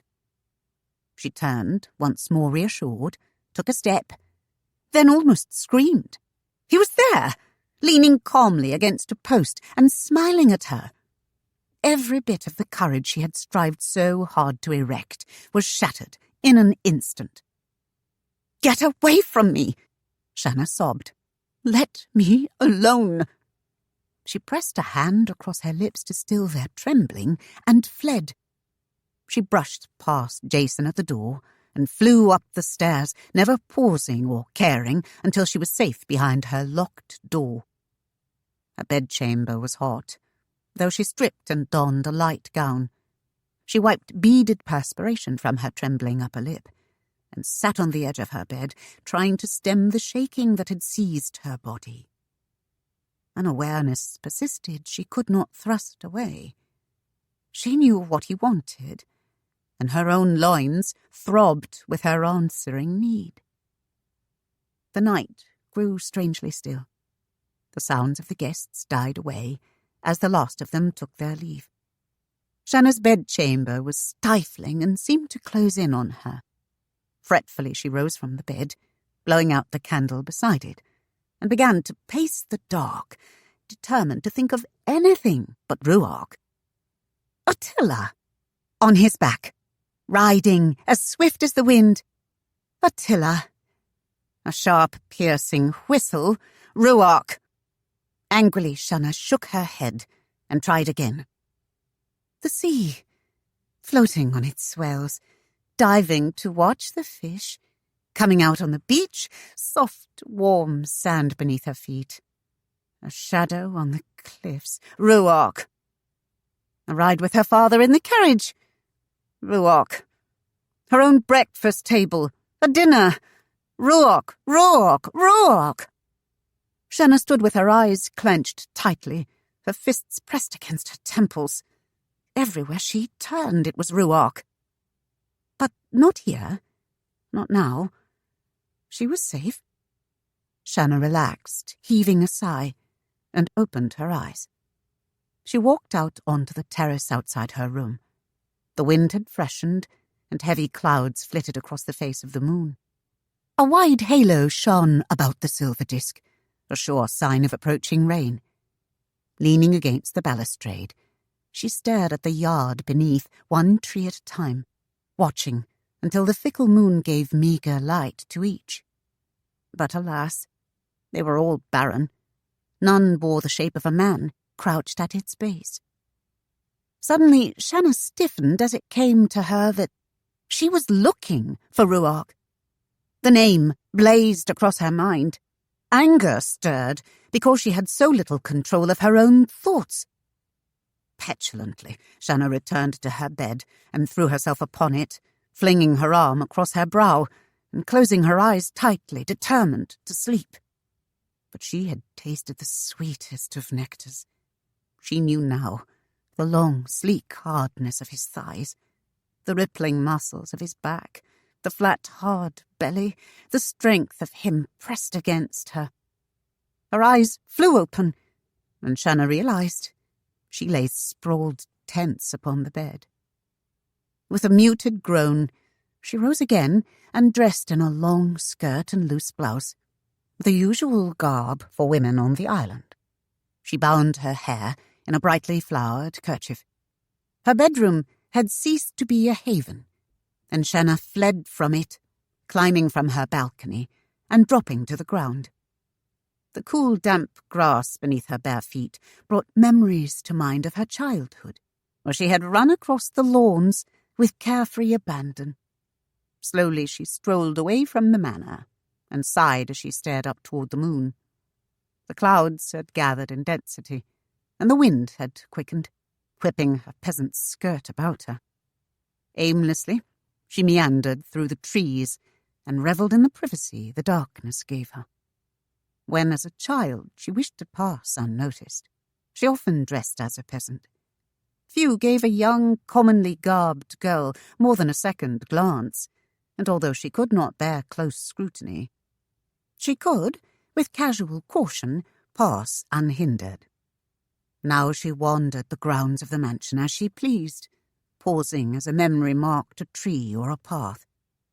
It was not until she stood before a porch and saw the light of a single lamp burning in a dining room that full awareness penetrated, and she realized she had come the way her mind had so often led her of late. A great weariness had come over Ruark in the quiet of the cottage. The battle for Shanna's attention suddenly seemed inane and pointless. She ever welcomed the considerations of other men, and ever rejected his. The labours and the heat of the day, as well as the party, had sapped his strength, and his mood plunged into the blackest depths of despair. He lay naked across his bed in the unlit room and stared upward into the darkness. His mind was numb, and the very air he breathed seemed heavy and oppressive. His eyes closed, and wispy, fog-like tendrils of slumber drifted about him. It was as if he stood in a dense mist, while coloured lanterns moved about beyond his side. Then a single bright beacon flamed alight, and he hastened toward it until he came into a stone-walled garden, sunlit and barren, but for a single stem which bore a rose of such beauty as to make him halt for breath. As he stared, the stem dissolved, and the rose floated free amid glittering mists that obscured all else. The deep red bloom filled his mind. Then it seemed to drift away, shrinking, lightening, changing shape. It was a pair of lips, moist, gently parted. Then above them, pale green emeralds became a pair of eyes, sea green and haunting, with a depth that beckoned to him. The swirling mists became a face of fragile beauty, formed with the skill of an artist, expending all his talent in one effort. The eyes held him entranced. The lips formed voiceless words that enthralled his soul. Reach out thy hand, pluck me, take the bloom, 'tis yours for the holding. When he stretched forth his hand, a long black-tipped thorn thrust into his flesh, and in searing pain he withdrew. The face laughed and tossed brilliant tresses which flowed about it in a wild disarray of dark honey streaked with gold. It retreated from him until it floated in the midst of a leafless, thorn-twined jungle. The siren song increased and became intense, blinding his will to all but the beauty that beckoned, calling, crying out for his touch. He lunged forward carelessly. His fingers almost seemed to brush the blood-red petals before the vines caught him, held him, and with evil eagerness the thorns plunged deep into his limbs and body until he sobbed in agony, and the burning whiteness of the pain wiped away his vision. He tried to withdraw, but each movement freshened the ecstatic torture. Then he was falling, plunging through a green, flower-bedecked forest. Ruark's eyes flew open, and he stared into the darkness again, as his senses returned. Cursing, he rose, lighting a candle beside the bed, and donned his short breeches. He would turn to work for ease of mind, and he'd be damned before he would let Shanna's little games torture him. He strode into the dining room where he had been working, and sat on the table's edge. An oil lamp hung on a chain overhead, and in its light he stared blankly at the parchments and the sketches scattered across the table's surface. Even here, Shanna was too much on his mind to allow him freedom. Slowly Ruark felt a presence in the room, and raised his gaze to see the shadow of an island woman. She leaned silently against the door. With fluid movements, she came forward into the light, and Ruark rose quickly to his feet, recognizing Shanna. He tossed the quill to the table, and then went without a word to the sideboard, there pouring a glass of Madeira. Returning to her, he offered her the goblet, standing close before her, desiring, yet not daring to touch her. Was this another dream which would fade if he reached out to take her? Shanna took the glass with both hands and sipped from it, while her green eyes softly searched his face. The goblet was lowered, and Shanna's gaze followed as confusion filled her mind. She could find no word to break the spell. Ruark's hand came up and gently swept the kerchief from her head, loosening the long, thick tresses, spilling them downward over her soft white shoulders. He set the glass on the corner of the table, then blew out the oil lamp. Shanna's lips parted in a low, wordless moan as his arms went about her, folding her into his embrace and bringing her against his hard-muscled chest. His mouth touched hers and tested the softness of her lips, playing, warming, rousing until her arms crept about his neck. He bent slightly, and his arm went behind her knees, lifting her from the floor. A soft sigh escaped Shanna as she laid her head upon his shoulder. Ruark strode swiftly through the rooms until he gained the softly illuminated bedchamber, where, without pause, he turned and fell on his back across the bed, still holding her clasped in his arms. Shanna gasped at the fall, then braced up on an elbow to stare down in wonder at his face. Folding an arm about her, Ruark pressed a kiss upon her lips and traced a molten path downward to her neck and finally to her bare shoulder. In her mind, Shanna wanted to pull away from his touch, but her mind stumbled and fell before his persistent caresses. Shanna rose above him slightly, shaking her head until her hair formed a shimmering canopy about their faces. Staring into those hungry, golden eyes, she lowered again to kiss him long and ardently, moving slowly, the hot peaks of her breasts teasing his chest. His hands moved to her waist, and the skirt fell loose. A tug at the tie of her blouse, and it was off her shoulders. Like a savage cat, Shanna crouched on her knees above him, tempting him with a kiss, an intimate touch, until Ruark rolled, pulling her beneath him. Then with fierce, naked abandon, he possessed her, sweeping her with him to breathless, spiraling heights. Climbing up from the depths of sleep, Ruark woke, as if from a trance, for a brief, haunting moment, fearing that he had dreamed it all. But then he felt the soft, warm body entwined with his, and he relaxed upon the pillow. The memory of Shanna's passion fanned the fires in his mind. She had teased him like a vixen, tempted him with her softness, made love with him as openly as if she were a cherished wife. Her effect on him was total and complete. Devastating when wanting her only led to frustration and agony of mind and body. Beautiful when they joined in love, and she was his for a time, for a space. The fragrance of her perfume filled his brain, and her lovely curving form nestled close against him, a warm, soft thigh resting casually between his, her arm flung out across his chest. She moved against him, and her breath was warm, tickling at the base of his neck. Her lips touched there, and as he looked down, she drew back, her eyes smiling into his. Their lips met and met again, as if each kiss were sweeter than the one before. His arm beneath her curled about her shoulders, and his other hand caressed downward along her spine to press her hips close to his.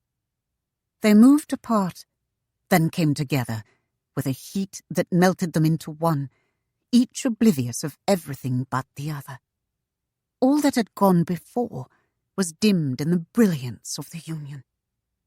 Jagged lightning cracked the ebony sky, and raindrops pattered on the leaves of the poinciana trees close outside the window. Errant breezes brought the fresh smell of the storm to fill the room. Both of them were awake, but they were silent, and somewhat awed by the bliss they had found together. Shanna lay nestled in his arms. Her finger traced the outline of his ear, and she brushed the tousled hair back from it. "I am to bid you go before my father learns of us," she said quietly. "Hergus fears what will happen." Ruark chuckled softly. "And I am to go? Just like that? Upon my word, the woman is blind, else she would see how you have bewitched me." Shanna rolled her head to watch the play of flashing bolts across the broad expanse of velvet blackness. It was strange, the strong sense of security she felt here with Ruark, as the storm enveloped the world beyond the windows. She had always slept alone, and as a child she'd been frightened of the thunderous winds and the blinding flashes that lent an eeriness to her bedroom long after the storms passed. On more than one occasion, She had fled in terror to the safety of her parents' chamber, only a few doors away from her own. Now, with the raging winds outside, the comforting arms within, she could not find it in her to leave them. Ruark's fingers brushed the softly tangled curls from her soft nape, and his kisses ventured unhindered along the creamy whiteness. Shanna closed her eyes, bathing in the peace of her contentment. A long sigh escaped her. "I suppose I should go back before the storm worsens." Ruark's lips brushed her temple and pressed a kiss to her cheek. "Stay till dawn," he breathed against her ear. "It will be past by then. Let me hold you for a few hours more." Shanna turned her face so her lips might meet his, and their mouths played with increasing warmth as she whispered, "But you'll need your rest. What of the morrow? You have to work." "I'll manage." His mouth became insistent. "Stay, will you?" Shanna nodded slightly, and her voice was muffled beneath his kisses. "Aye, till dawn." The storm rattled against the window, and together they watched while the heavens played out their fiery dances, and tiny twinkling stars appeared between the racing clouds. The chimes of the clock in the hall sounded the hour of 4, and Ruark came sharply awake, aware that Shanna lay curled against him, sound asleep. Gently he kissed her, urging her to wake as he spoke her name. She moaned sleepily, slipping a silken arm about his neck. His mouth lightly caressed the softly parted lips as he murmured huskily, "Come, love. There's no help for it. I'll take you back." Searching in the dark, Ruark struck a flint to flame, then lit a candle which blazed and illuminated the room. He rose and went around the bed, collecting her clothes from the floor. Shanna carefully pulled the sheet around her, sitting up on the edge of the bed, and her eyes avoided him as he handed her the garments.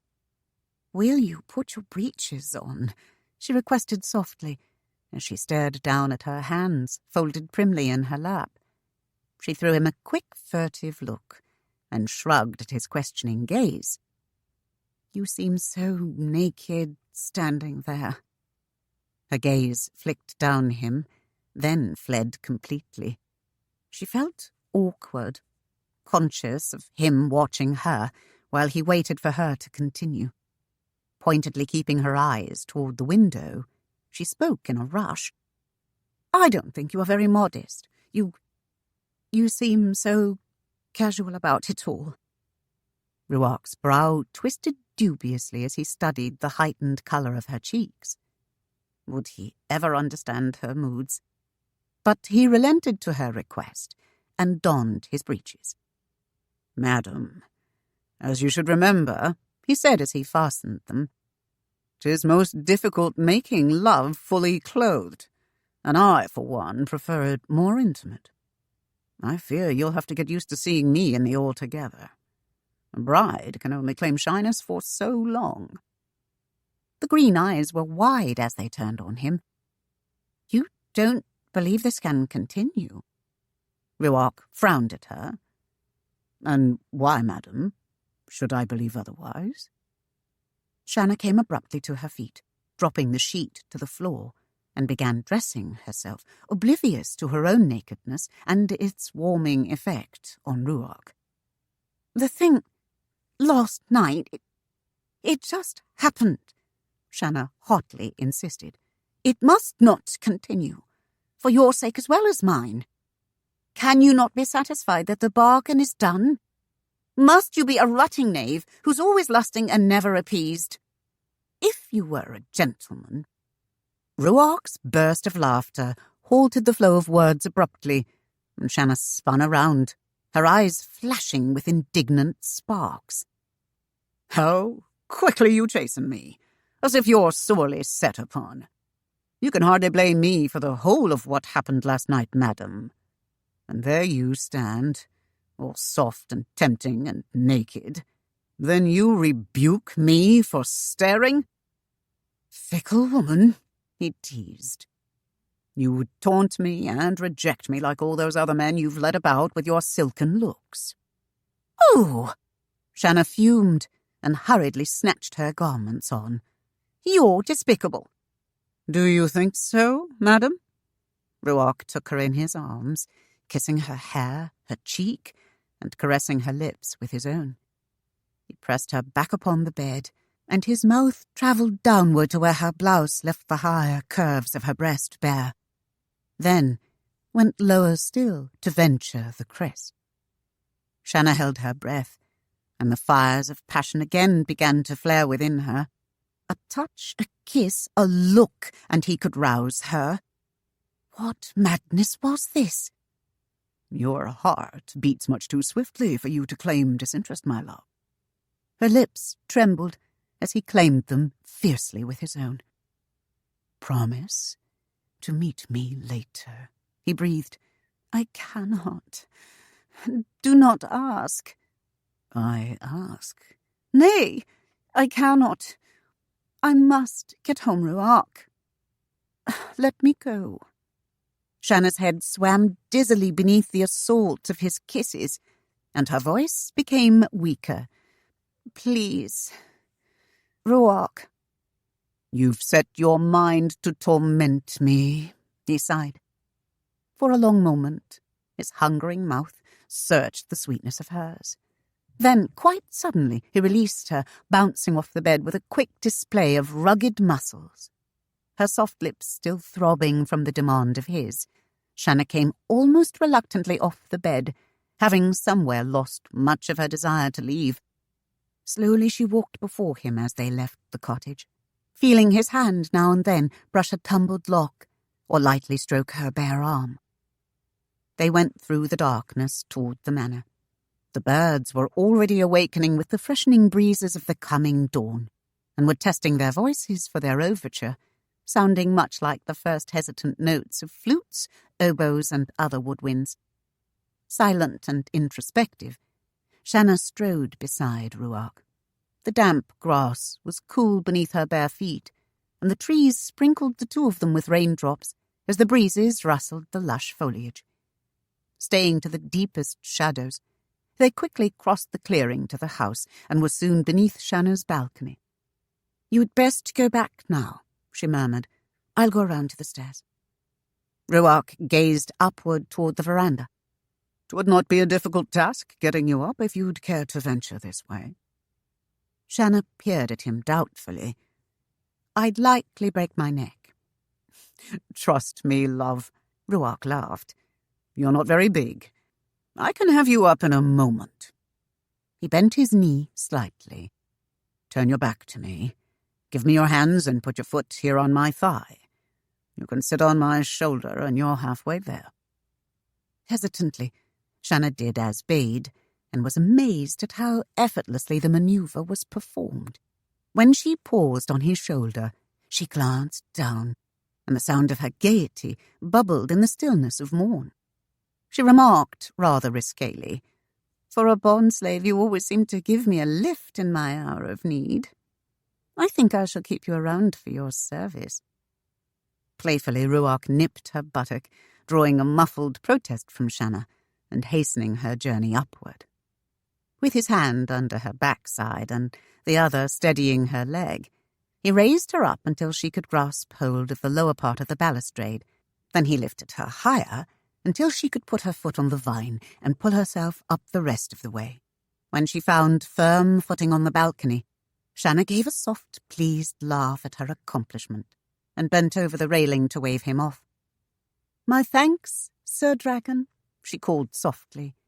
Ruark chuckled lightly as he swept his arm before his chest and bowed. "Anything to be of service, madam."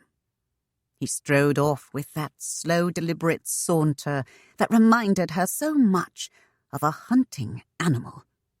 Fascinated, Shanna watched until she could see him no more.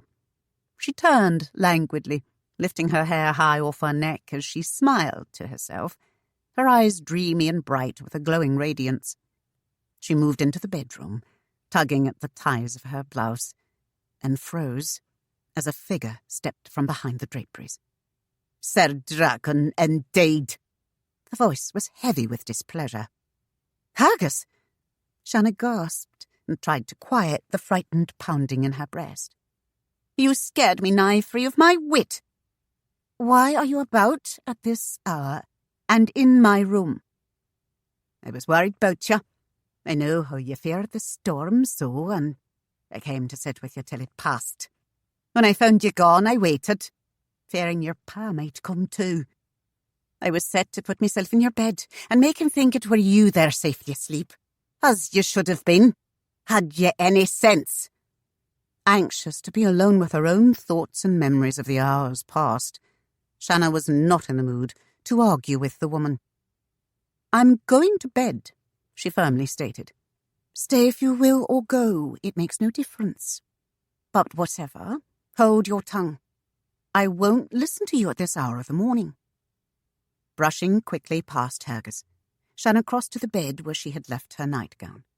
Dawn was beginning to break over the horizon, but she doffed her peasant garb, turning her back to Haggis, who stood in a much aggravated stance, arms akimbo, and wore a much perturbed scowl.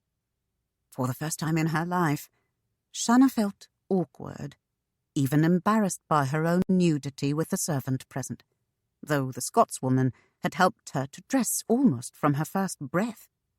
Was it just the magenta hue of the wakening sun that painted the rosy glow on her breasts and thighs? Or was it a brand from Ruark's body joining hers? At the flooding memory of the hours gone by, Shanna flushed with hot colour and hastened to slip on the short gown. "I'll go," Haggis sighed unhappily. "But I willna be content till ye cease your foolery. Shameful 'tis, sleeping with a man, letting him do what he wants with you, without the least of vows atwixt you. Aye, I knew 'twould bode ill when you were widowed so soon after you wed. Lovely thing that you be, and hot-blooded. That I can say for myself. You and Master Ruark, both of you the same. Too many fires to cool." Showing a small pout, Shanna plopped herself down in the middle of the bed and watched Haggis from beneath lowered brows as the woman picked up the discarded clothes, folded them, and carefully put them away in the armoire. When the maid had gone, Shanna threw a last glare at the door.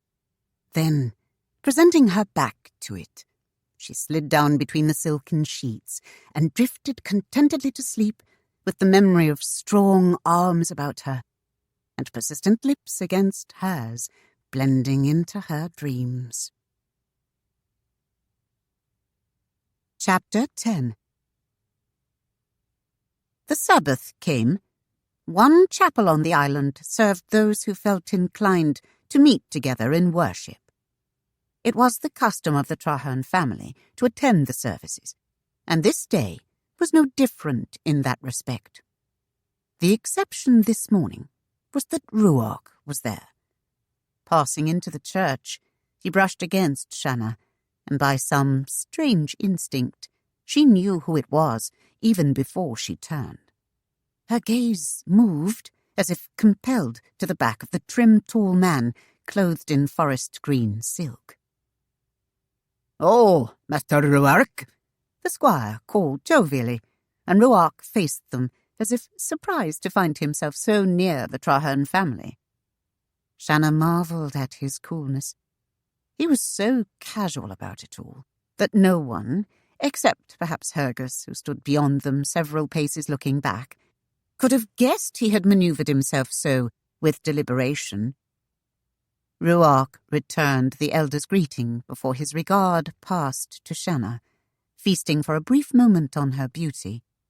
As she stood in a shaft of sunlight, gowned in pale green lawn, she was as tempting as any confection he had ever set his eyes upon. She smiled at him coolly from beneath the wide brim of her hat. "Why, Mr. Ruark, I do believe you're becoming civilized. Wearing clothes and coming to church. I can hardly believe my eyes." A roguish grin twisted his mouth. "I didn't want to shock the minister unduly, with my meagre garb." "Oh?" Shanna responded. "I didn't think anything bothered you, Mr. Ruark. You've certainly shown no hesitancy wearing those dreadful breeches in the village, where all the girls gawk at you. If you were modest, 'twould seem that the village is the place to begin, so you'd not abuse innocent minds overly much." Trahern leaned on his cane, eyeing the two, and wondered if their discussion would dissolve into more biting barbs. He could not understand his daughter's irritation with the man. "Madam," Ruark said, spreading a brown hand over his lacy white jabot and seeming to make a mockery of humble apology, "I do not mean to abuse the innocent mind."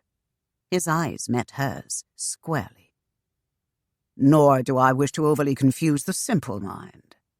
But I have always respected a man of the cloth, and give due credence to words and vows spoken in a church."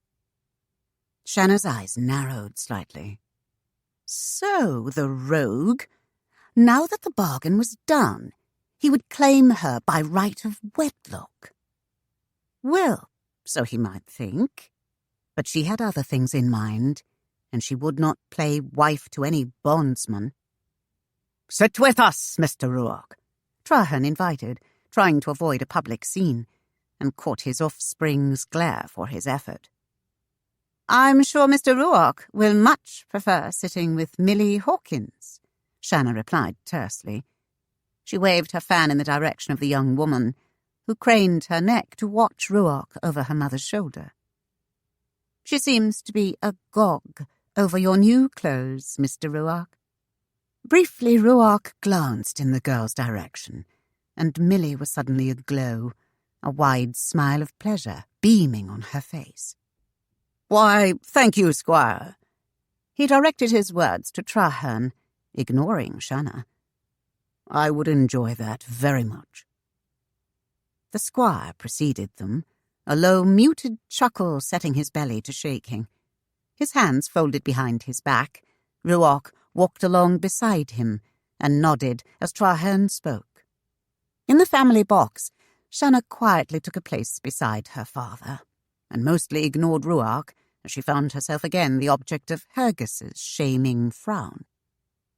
The chairs in the Trahern box were massive with tall backs and were spaced close together, so all the carved wooden arms touched, except for the one belonging to Orlan Trahern himself. He sat slightly apart in order to give his bulk adequate room. The remaining chairs and those smaller ones placed before them, obviously made for children, were reserved for Shanna and her anticipated husband and offspring. Shanna would have choked before she would have revealed to Ruark that the chair he chose was the one intended for her spouse. He had already claimed too many of his husbandly rights for her peace of mind. Watching him askance, Shanna saw Ruark's eyes take in the smaller seats and sweep the 3 large chairs that were occupied by them. Since there was a second row of chairs behind them for guests, and she sat between her father and him, there was only one conclusion to be drawn. Shanna saw in his knowing grin that he well accounted for the chairs. Dropping her gaze, Shanna surreptitiously studied the hand resting near her own. It was dark against the dazzling white of his ruffled cuff, but clean, with nails neatly trimmed and given some care, out of character for an ordinary bondsman. Yes, John Ruark was a man totally different from any she had ever come across. Though known as a bond slave, he could pass as a peer in any circle of nobles and lords. "How is it that you never found a wife in the colonies, Mr. Ruark?" Shanna asked deliberately. "Is there a shortage of women there?" "No shortage, my lady. Indeed, there are many beautiful women there." He grinned as his eyes met hers with warm communication. "Though none to equal yourself, madam. 'Twas only that work held me much in hand, and permitted little leisure time for me to pursue a lady's company. It sorely plagued my father, as he believed I was too dedicated to a single life of toil. But then in England, a sweet young thing quite firmly caught my fancy. Some day I hope to convince her that I would be a fit husband. There's room enough for a large family here, Trahern commented, gesturing about to the chairs.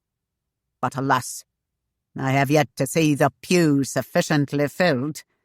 Should she ever find a fit husband, 'twill be a miracle. Shanna gave little heed to her father's jibe and pointed glance, and refused to acknowledge even hearing Ruark's comments. I'm still young, she said primly, and I will no doubt mother many children for your old age, Papa. Trahern snorted. I am already old. Find yourself a hearty man and hurry, daughter. I pray thee, hurry. Papa. Shanna gave a quick smile to her father, which he accepted more as a grimace of irritation. I'm sure we are boring Mr. Ruark. Indeed, he seems to be lacking sorely of rest. The squire peered past his daughter at his bondsman, who was hiding his mirth behind what appeared to be a pained yawn. Saved from further aggravation by the call to worship, Shanna gave a special prayer of gratitude for the promptness of the minister. Throughout the service, however, she was ever aware of the presence at her side. As the harpsichord played and the congregation sang, the deep richness of Ruark's baritone roused a tingling within her, and she could do little more than mouth the words to the song herself. It was only after they had left the small church that Shanna finally drew an easy breath and relaxed a bit. The strain of having to guard each glance, and of trying to appear unaffected by Ruark's nearness, while at the same time displaying a polite, albeit somewhat strained facade for the benefit of her father, had proved much unsettling. In the barouche on the ride home, she could only question her own sanity at ever taking Ruark Beauchamp as husband. He was like a beast of the wilds, caught and tamed to all appearances, but dangerous to the unwary. Her once firm belief that she could control him was rapidly being replaced by a nagging fear that she had made an awesome error. Shortly after lunch, feeling in need of strenuous exercise to tire her mind as well as her body, Shanna ordered a tiller saddled. She sought out her father in his study to invite him on the outing. There is naught about a piece of leather strapped to the back of a horse, he snorted derisively, that appeals to my sense of ease. I have not the least desire to have my backside pounded around this island whenever you are wont to venture out. But to soften his words, he added, Go and enjoy yourself, girl. Pitney will soon be here to see me to another game of chess. Thus Shanna rode alone up the hill toward the site of the crushing mill. On one of the narrow streets of the village, she passed Ralston, but as he paused and tipped his hat in greeting, Shanna pressed her steed into a faster pace, ignoring the man and spurring on the stallion along the road to the hill. The day was pleasant, almost cool, with gusts of wind that billowed out the skirt of her dove-grey riding habit and loosened tendrils of hair about her face. As she drew near the construction site, Attila began to prance a bit beneath her, tossing his fine head and lifting his legs smartly as he sidled along the road. Shanna was an experienced equestrienne, yet this afternoon she gave little heed to the animal whose nervousness on any other day might have been a warning to her. A tinkling of a bell and a rustling in the bushes alongside the path proved to be a goat loose from its tether. It darted onto the road in front of them and shot away, making Attila rear in fright. Pawing the air with his forefeet, the horse jerked his head against the bite of the bit. Caught off guard, Shanna felt the reins snatched from her hand. She had to struggle to keep from falling. The stallion came down free of restraint and was set to run. He had taken only a single lunge when a sharp, clear whistle split the air. Attila halted with a bounce that brought Shanna's teeth together with a click. Then, as sedately as a weanling colt, the horse began to trot along the path toward the mill. The horse responded in that manner for only one person, Ruark. Clinging to Attila's mane, Shanna glanced about in search of him and saw him waiting beside a partially raised wall of the structure. Once again, he was clad in the brief breeches, his lean brown torso contrasting sharply against the bleached whiteness of the garment. At the sight of those pants, Shanna could have screamed her ire at him. Ruark gathered the reins to tie them to a hitching rail. His own anger sounded in his voice. "If you must ride this damned beast, madam, you might do so with more care for your safety. If you ride out to dawdle and daydream, then find yourself a gentle gelding." The rebuke did not sit well with Shanna, and was even more rankling because she knew he spoke the truth. Attila was not what most young ladies would have chosen for a genteel mount. The animal was spirited and eager, and needed a firm, attentive hand on the reins. "Is my father such a harsh taskmaster that he must set you to labouring on the Sabbath?" Shanna snapped. "What are you doing here?" "I wanted to look over a few things without the workmen here." Ruark took hold of her, his long fingers slipping about her narrow waist, and as he stood close beside the horse, he let her slide down against his nearly naked frame until his eyes gleamed devilishly into hers. "Until you appeared, my love, I was certain my day was lost." He set her feet to the ground and bent to kiss her. But casually, as if oblivious to his nearness, Shanna swept off her hat, placing it between them. "And pray you, sir, how have I saved it for you?" There was a coolness in her voice that she struggled hard to maintain. She stepped away from him, tossing her hat on the horn of the saddle. Where his body had touched, her own burned, and she could still feel the pressure of his fingers on her waist. "I came only to see the progress of the mill. Had I known you were about, I would have sought a different pleasure." Ruark grinned and stretched out a hand to smooth her hair. "Ah, love, do you still fear me?" Shanna straightened indignantly and pushed his hand away. "'Tis only that I prefer not to be mauled and ogled as you seem to have a penchant for doing. The completion of the bargain has hardly cooled your lusts." "I love, not very," Ruark confided lightly as he drew her to him. "Indeed, it has done much to stir them." Shanna placed her riding crop pointedly between them, but Ruark's strong, possessive fingers clasped her tightly, and she could not still the tremor that passed through her body. "Try to restrain yourself, Ruark," she cautioned. "I did not come to lie with you, only to view the mill. Now I wonder if 'tis safe to stay. You seem never appeased." Ruark's eyes burned like golden embers behind his dark lashes. "Aye, you tempt me sorely, Shanna." His gaze touched a quickness within her, and Shanna quickly averted her eyes. No one before Ruark had ever set her to trembling for any reason, much less with a look or mere words. What was there about this colonial that aroused her so? There had been other handsome men, some most dashing and daring, who had gallantly begged for her hand. They had bored her.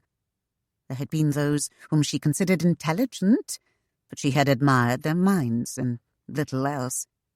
There were young men she had thought much in need of maturing, yet the idea of having an old man as her husband and bedding him repulsed her immensely.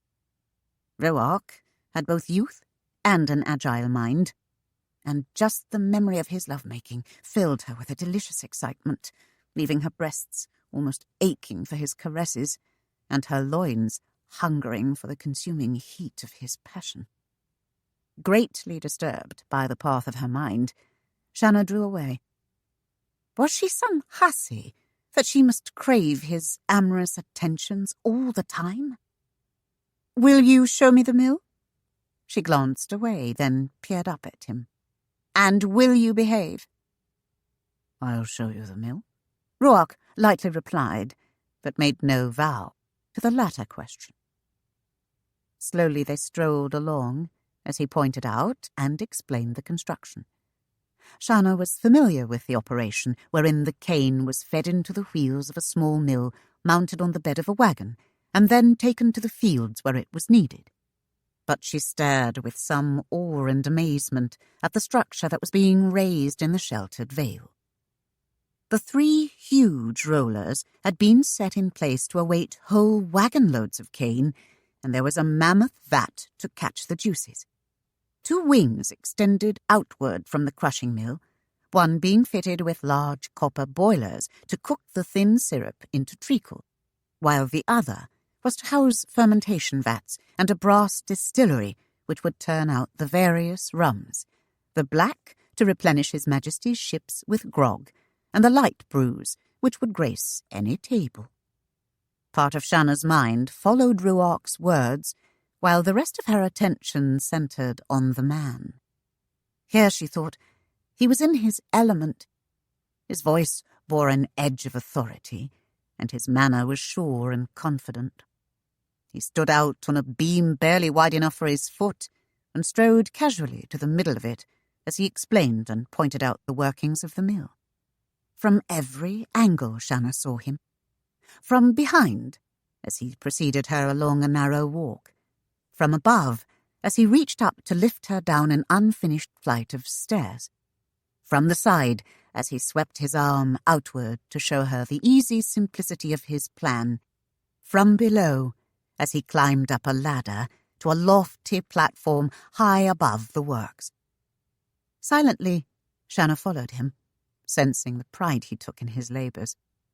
It came to her that he was a man who did not know how to do less than his best.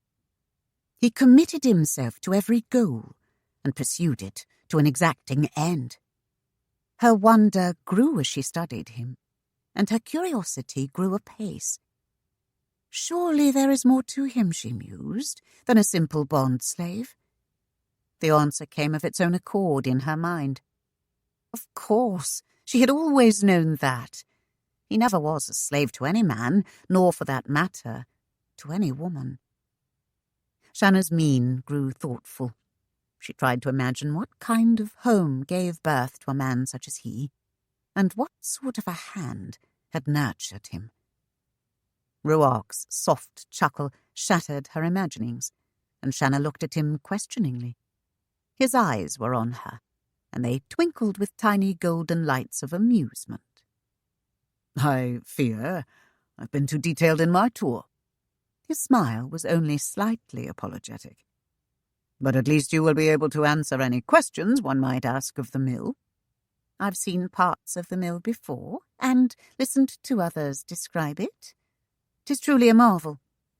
Shanna leaned back against a timber, as much to steady herself, for the height was dizzying, as to brace her mind, because the door she was about to open with her words might hide many sorts of spectres. "And what do I answer when people ask me of you, John Ruark?" She plunged on, though his brow raised at her change of topic. "I know so little of you. What of your family? You spoke of your father this morn. Does he know of that affair in London?" "I hope not. Nay, I pray not." Ruark stared into the distance, his countenance troubled. His strength would be sorely tested if those rumours reached his ears, and he thought me dead. Would that I could spare him that. "What of your mother?" Shanna persisted. "Do you have brothers, sisters? You've made no mention of them." Ruark faced her with a smile threatening at the corners of his lips. "How can I boast of them, Shanna, when the lot of us are only cloddish colonials?" Shanna took the chide in stride, and despaired of gaining more knowledge of him. Wistfully she moved her gaze outward to the green-swathed hills that shouldered around, closing in the millside. A blue haze hung on them, as a cloud thrust deliberate billows upward, as if drawing in its breath repeatedly and expanding itself until it could exhale all in a sudden storm. A pair of sea-eagles wheeled in wide circles beneath the clouds, riding upward on the currents of air until they entered the white mists.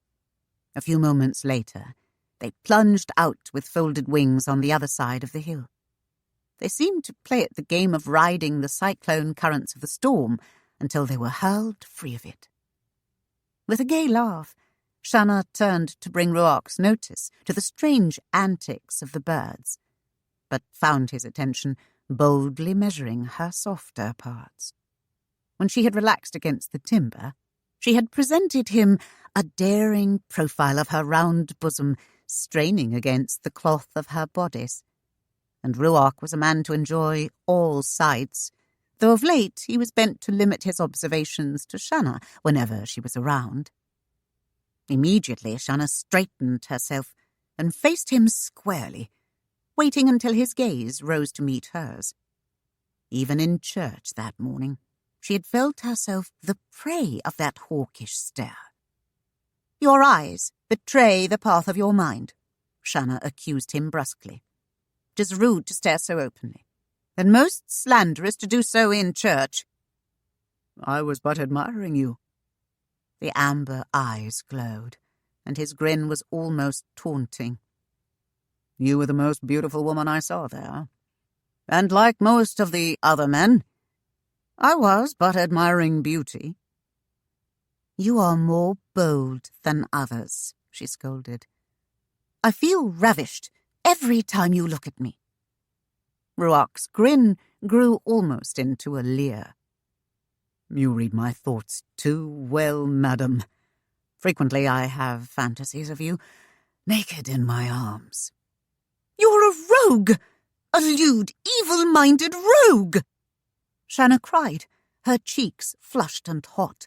"I despair of what will come from all this. And what if I'm with child? 'Twould be disastrous." "Only if you make it to be love," Ruark replied smoothly. "Oh, you!" Shanna raged. "What care you of my dilemma? I'd have to face my father, while you, no doubt, would find some safe haven to protect your precious back from a flogging." Ruark peered at her closely. "Have you some indication you're with child, Shanna? Perhaps the month has been overlong with you?"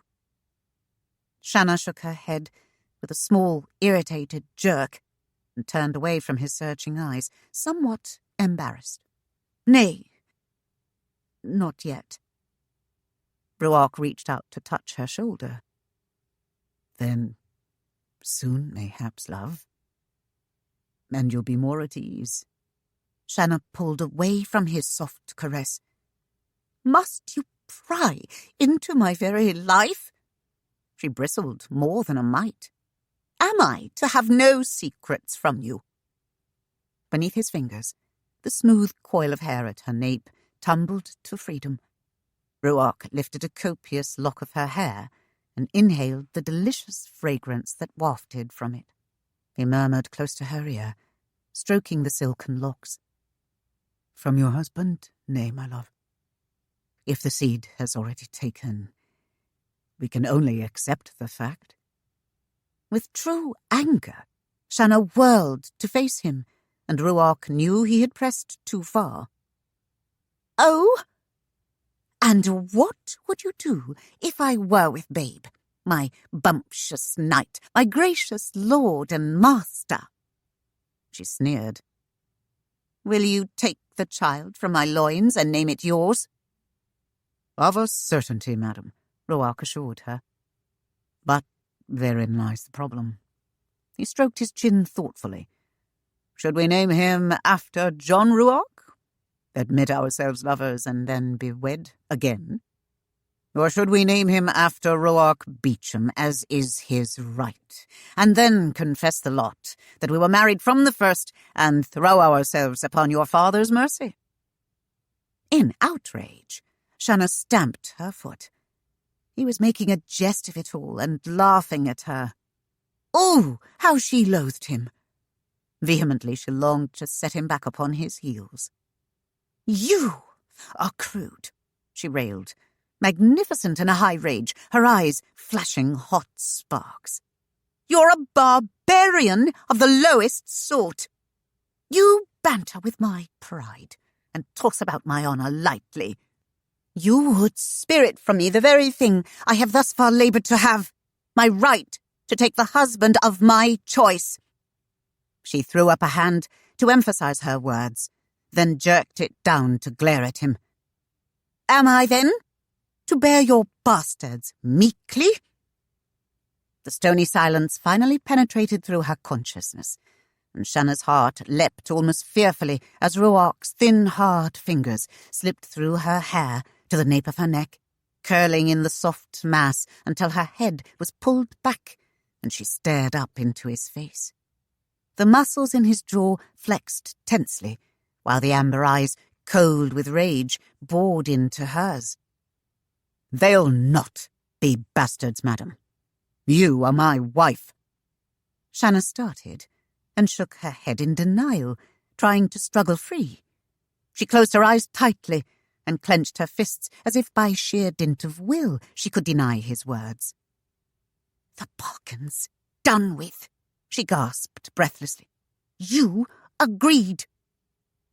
"Then what of the vows?" he snarled. "Do you think they were lightly spoken, to be discarded at your will?" In the face of her stubborn refusal, Ruark pressed on jeeringly. "Do you honour that which was sworn on an altar, less than that in a lowly cell? How do you explain that you're a widow when I'm much alive and in a good state of health, to which you can well attest?" His words became cruel, insulting. "Have you found my vigour wanting, madam, that you must take another husband, spreading yourself beneath him to sample the delights he might give you?" Shanna stared at him aghast, and Ruark laughed caustically. "Might, madam. I said might. Mayhap 'twould be your lot to wed some well-named but poorly able lord, and spend the rest of your nights yearning for a real man. Or would you beckon me, then, to please you when your fine lord cannot?" The bright hue of Shanna's cheeks and the flashing of her eyes gave mute evidence to the effect of his savage, cutting words. "You beast!" She snarled the words slowly, raising her quirt as if she would lay it across his face. "You would set me to your ends and deny my say in the matter. You are frivolous when there is little to be lost by you. You could as well flee and leave me fat-bellied with child." She tossed her head away from his hand. "As men are, you are free to your every whim." "Free?" Ruark gave a derisive snort. "Nay, madam. I am a bond slave, and if my master should choose to sell me away, I would have little choice in the matter." He leaned close before her now, and his voice rose as he chafed under the lash of her words. "And flee? Be a renegade all my life, madam? Let me assure you, I will not." "Aye, a renegade you truly are," Shanna stormed, throwing her arms akimbo. "But I have all to lose." "All to lose? Ha!" he snorted, then bellowed into her face as he bent nearer. "And what more can I lose but my neck? Do you think I value it so little that I lightly regard your state? Do you think I seek the hangman for a godfather?" Shanna's voice shrilled. "I think you're a pompous ass." "And you're a much-coddled brat," Ruark roared. "Methinks I shall do what your father didn't, and turn you across my knee for a good backsiding." The green eyes glared at him threateningly. "You touch me, Master Ruark Beauchamp, and I'll flay the hide from your naked carcass." They stood high above the half-constructed mill, nose to nose on a narrow platform which trembled beneath their rage, but neither took notice. The small storm cloud broke free of its mooring on the hill and sailed straight across the valley, leading a whole flock of its kin toward them. "You jackanape!" Shanna choked beneath those smirking amber eyes. "You senseless clod! You brutish dolt!" There was a blinding flash of lightning close above their heads. In the next instant, the deafening, crackling sizzle of thunder encased them in a volley of sound. Shanna started violently, and in sudden panic she fell against Ruark, half turning, her hands clutched at his bare arm, her fingers biting deep, and her eyes wide with fear. Close on the heels of the fading roar, another charge of lightning seared the air, and Shanna, pale and shaking, could only cringe like a frightened child. Ruark had thought there was little in the world that could stir her to such a fright. She had shown such courage in the face of diverse difficulties. His anger dissolved rapidly, and he placed an arm about her shoulders, holding her trembling form close as he led her to the ladder. The first chilling drops of rain were already pelting them, and the wind rattled the loose boards beneath their feet. "Have a care, Shanna," Ruark warned above the gusts. "The place is high and the way steep." The wind swept any reply from her lips, and Shanna had to gasp for breath itself. She eagerly began the descent after Ruark. By the time they reached the landing, he had to shout close by her ear. "The overseer's hut! That shack over by the road! Run!" He pushed her ahead of him, and lifting her skirts, Shanna dashed across the platform, down the steps, and across the cleared yard to the simple shanty he had indicated. Gasping for breath, Shanna fell back against the door.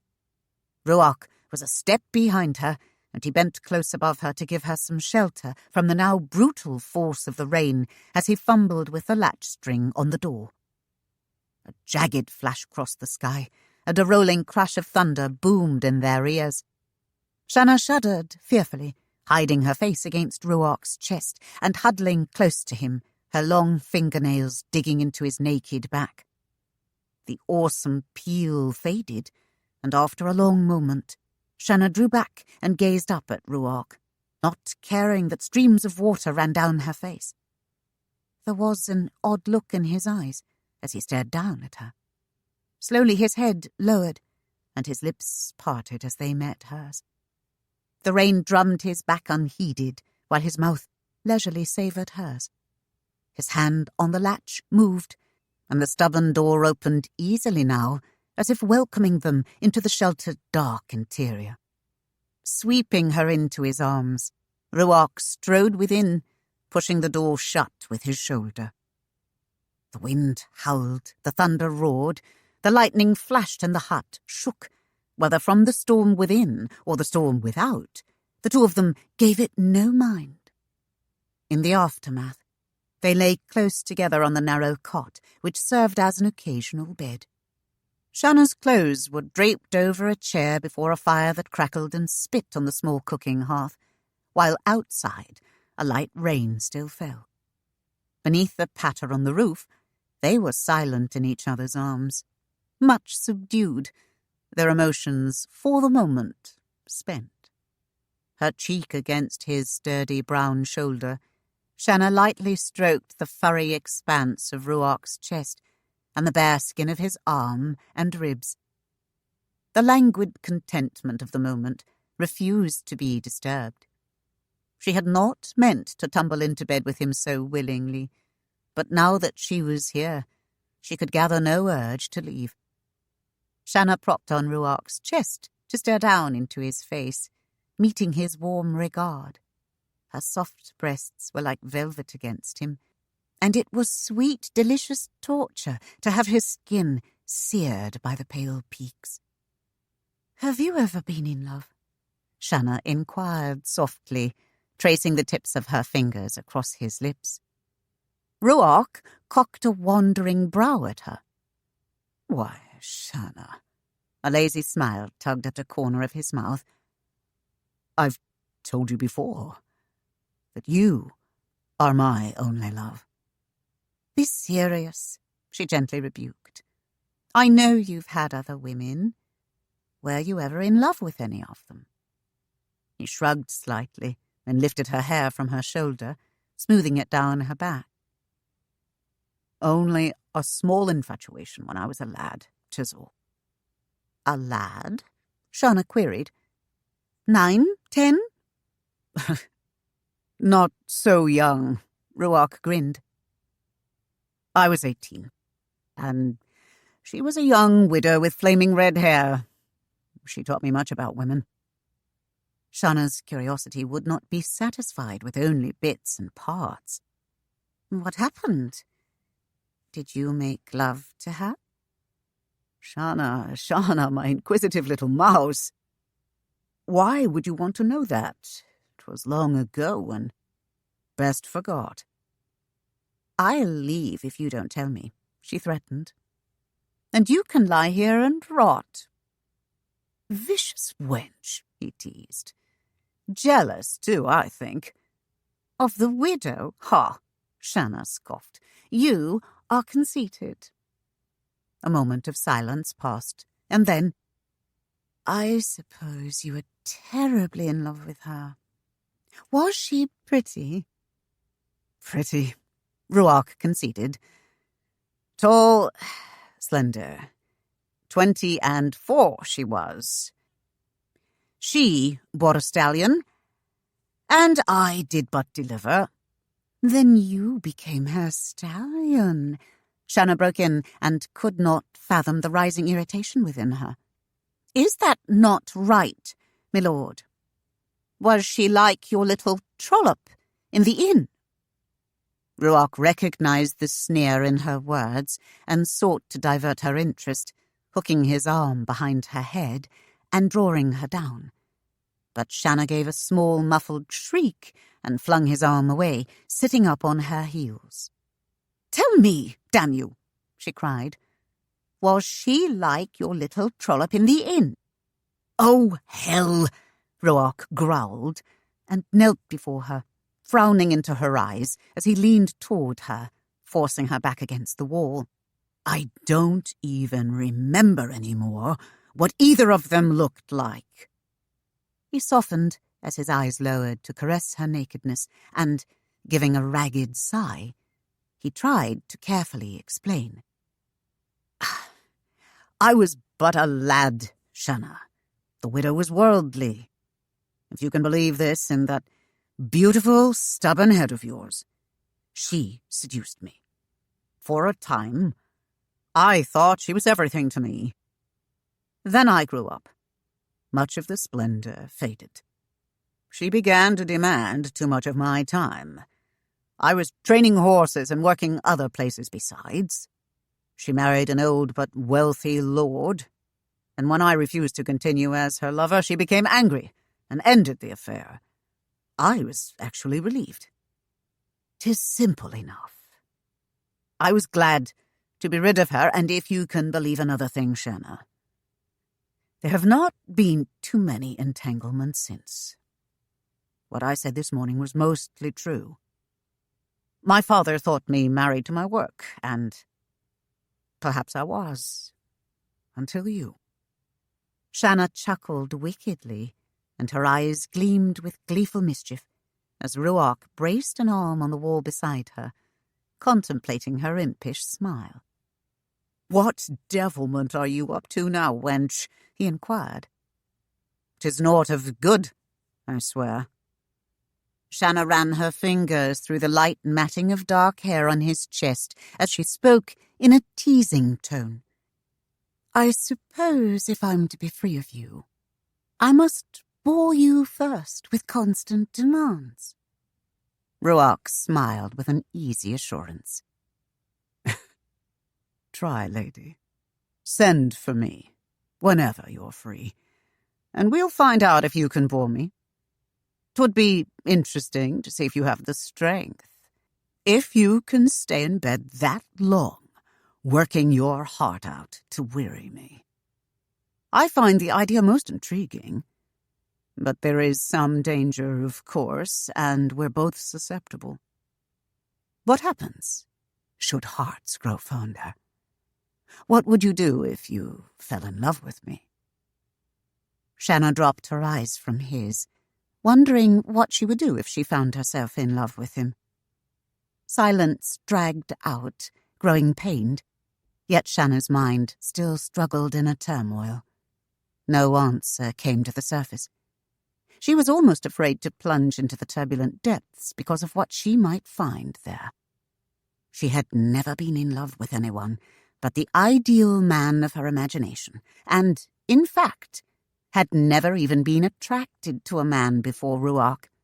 The whole idea was simply beyond her experience, although she could little admit it, even to herself. The rain had stopped. Its soft patter was gone from the roof. The birds were still, the wind had died, the quiet was thick, almost as if one could rent it with a blade, and still Ruark waited for an answer. Then, from a distance, a thud of horses' hooves rapidly nearing the shanty broke the silence. With a curse, Ruark leaped from the cot and, snatching up his damp breeches, hurriedly slipped them on. It appeared very likely that the door would be flung open momentarily, revealing the tryst, and Shanna could do naught but draw herself into a small shape as she huddled beneath the linen quilt in a corner of the bed. The hooves rattled on the boardwalk and halted just outside the door. A pause intervened, in the midst of which Shanna exchanged a somewhat pained grimace with Ruark. Then an odd scraping sound intruded, and a slow smile spread across Ruark's face as he looked at Shanna. It became a chuckle and grew into a laugh. At Shanna's bemused stare, he stepped to the door and threw it wide, despite her gasp of protest. "Nay, wait!" Shanna slowly dropped her extended hand and stared in amazement. There, filling the sunbright portal, stood Attila. He had broken loose from his tether. The horse shook his head, snorted, and pawed the ground again. Reaching for his shirt, Ruark searched through it until he found the pocket. "'Tis the way I trained him," he explained, holding out his hand for her to see 2 lumps of brown sugar candy. "He's become overly fond of it, and I forgot to give him his ration." "Oh," Shanna sighed weakly and sagged back against the wall limply. "That beast has frightened me into an early greying." The steed daintily nibbled the sweets from Ruark's hand, crunching the sugar loudly and tossing his head in obvious pleasure. Ruark closed the door and leaned back against it, gazing across the room at Shanna. The guilt had dropped away from her, and Ruark devoured his treat as greedily as Attila had the candy. Her breasts glowed like amber melons in the muted light, and her slender limbs were laid bare to his heated gaze. Seeing where his interests wandered, Shanna reached for her chemise, giving him an accusing glance before she slipped the garment over her head. "If you seek food with the same lust you do me," her voice was light with humour, "you shall soon exceed my father's girth." Ruark caught his arm around her waist as she rose to turn her gown and see to its drying. "Would that my wasting body could feed upon such nourishments as I have found from you," he murmured huskily, holding her close to him and smoothing her hair away from her shoulder. "But should my food come with the regularity of your love, I would be long dead of wanting.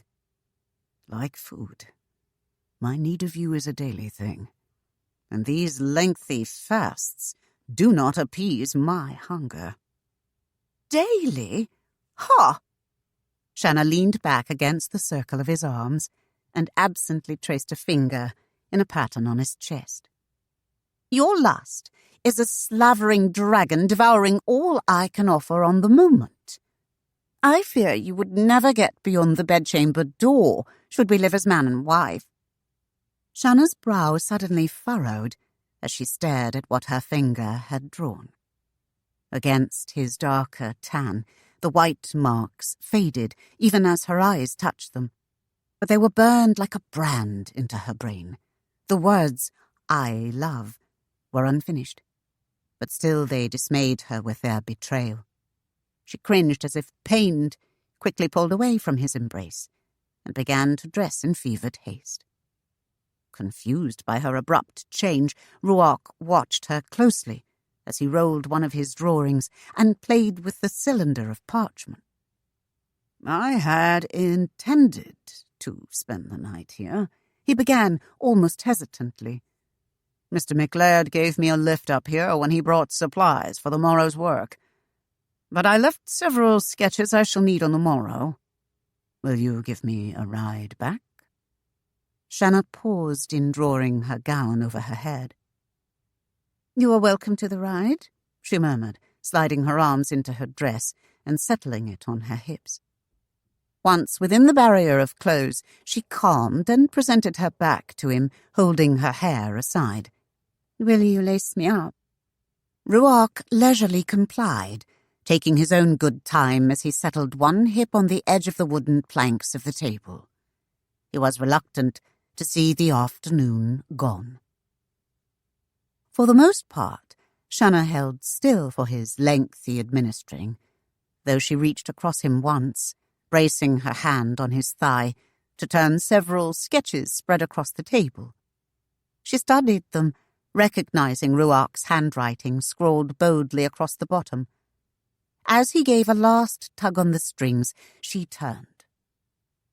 "You've been working," she commented, rubbing away a smudge of ink from the brown skin over his ribs. Ruark smiled into the depths of twin aqua pools. "As I had no hopes of seeing you again today, Shanna, I put my mind to something less tormenting." Shanna scoffed playfully. "Pray tell, sir, how do I torment you? Do you see me as some witch who pricks you sorely for the sake of amusement? How can I, a mere woman, as you see me now, trouble you so?" Grinning lazily, Ruark folded his arms about her, drawing her between his legs, and brushed his lips against her temple. "Aye, you're a witch, Shanna.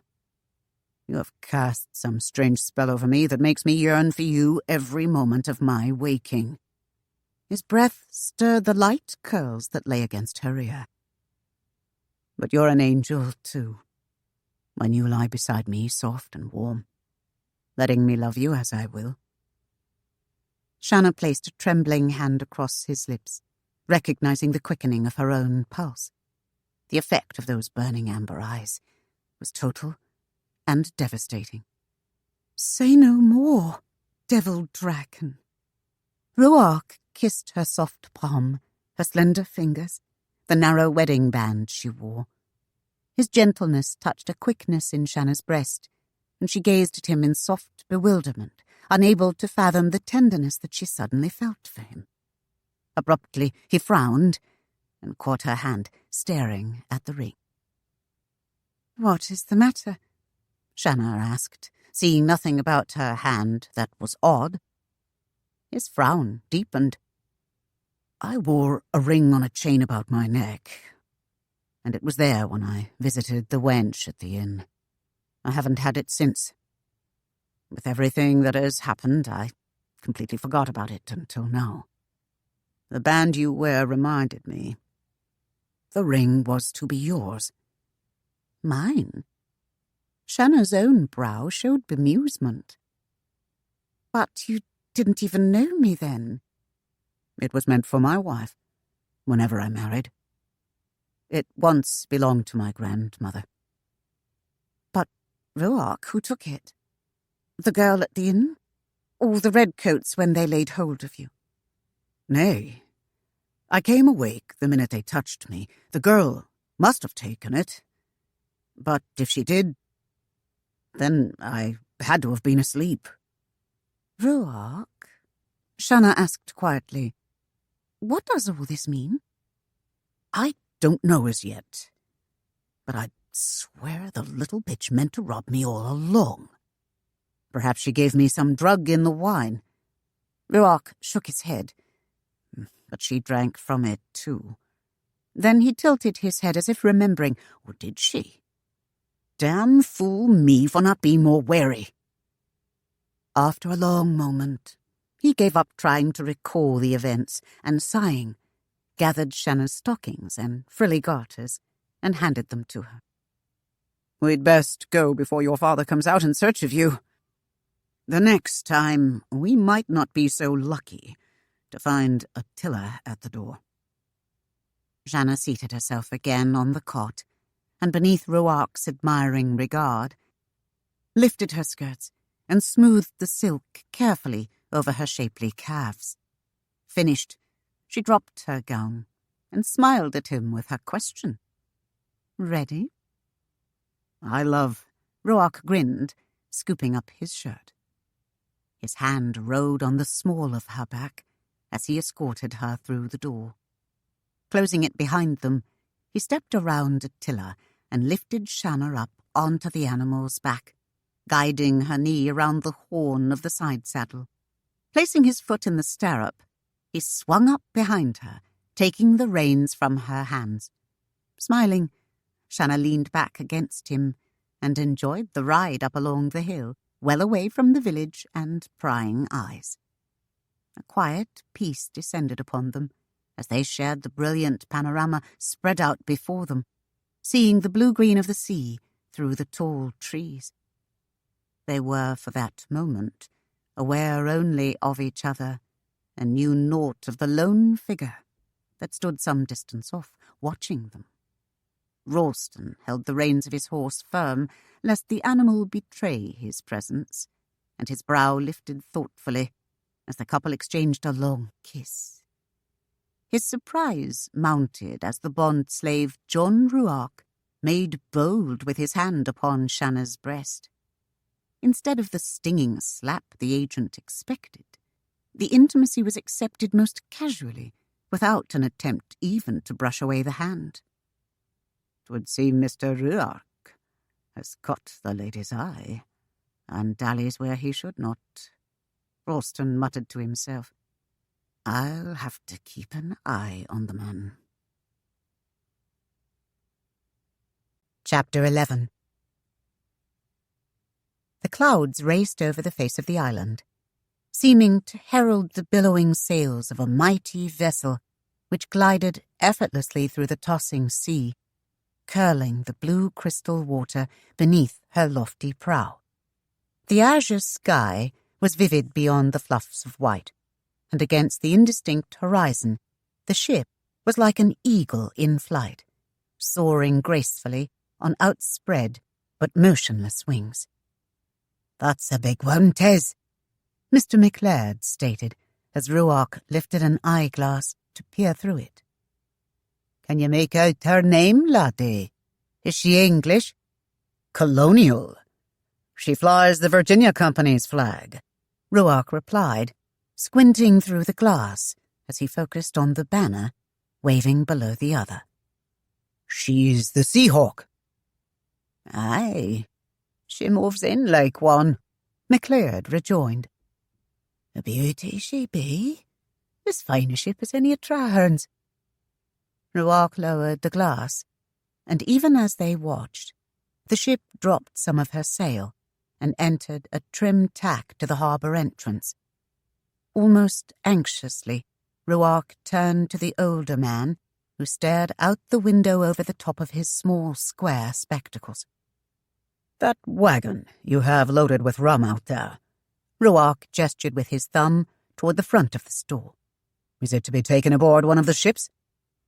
Mr. McLeod moved his attention to Ruark, lifting his nose and staring at him through the metal-rimmed glasses. "Aye, lad, to the Avalon it be going. The schooner's making the rounds of the islands this week. Why do you ask? I was wondering if I might take the load down for you. 'Tis been nigh to a year since I left the colonies, and I want to see if that ship might have news of home. The aged storekeeper waved a gnarled thumb toward the door as a merry twinkle lit his blue eyes. Then get yourself down there, laddie, before the rum spoils from sitting in the sun. A grin spreading wide on his face, Ruark nodded and eagerly set about his task.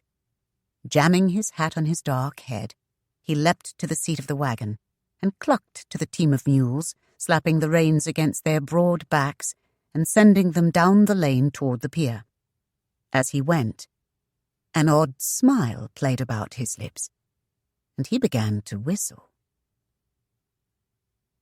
Late afternoon brought a cooling breeze, and Shanna escaped the tedium of bookwork for a ride on Attila's back. She urged him along the beach where once she had met Ruark, following the same path they had taken through the wooded copse, and eventually halting in the clearing to enjoy the serenity of the peaceful glade.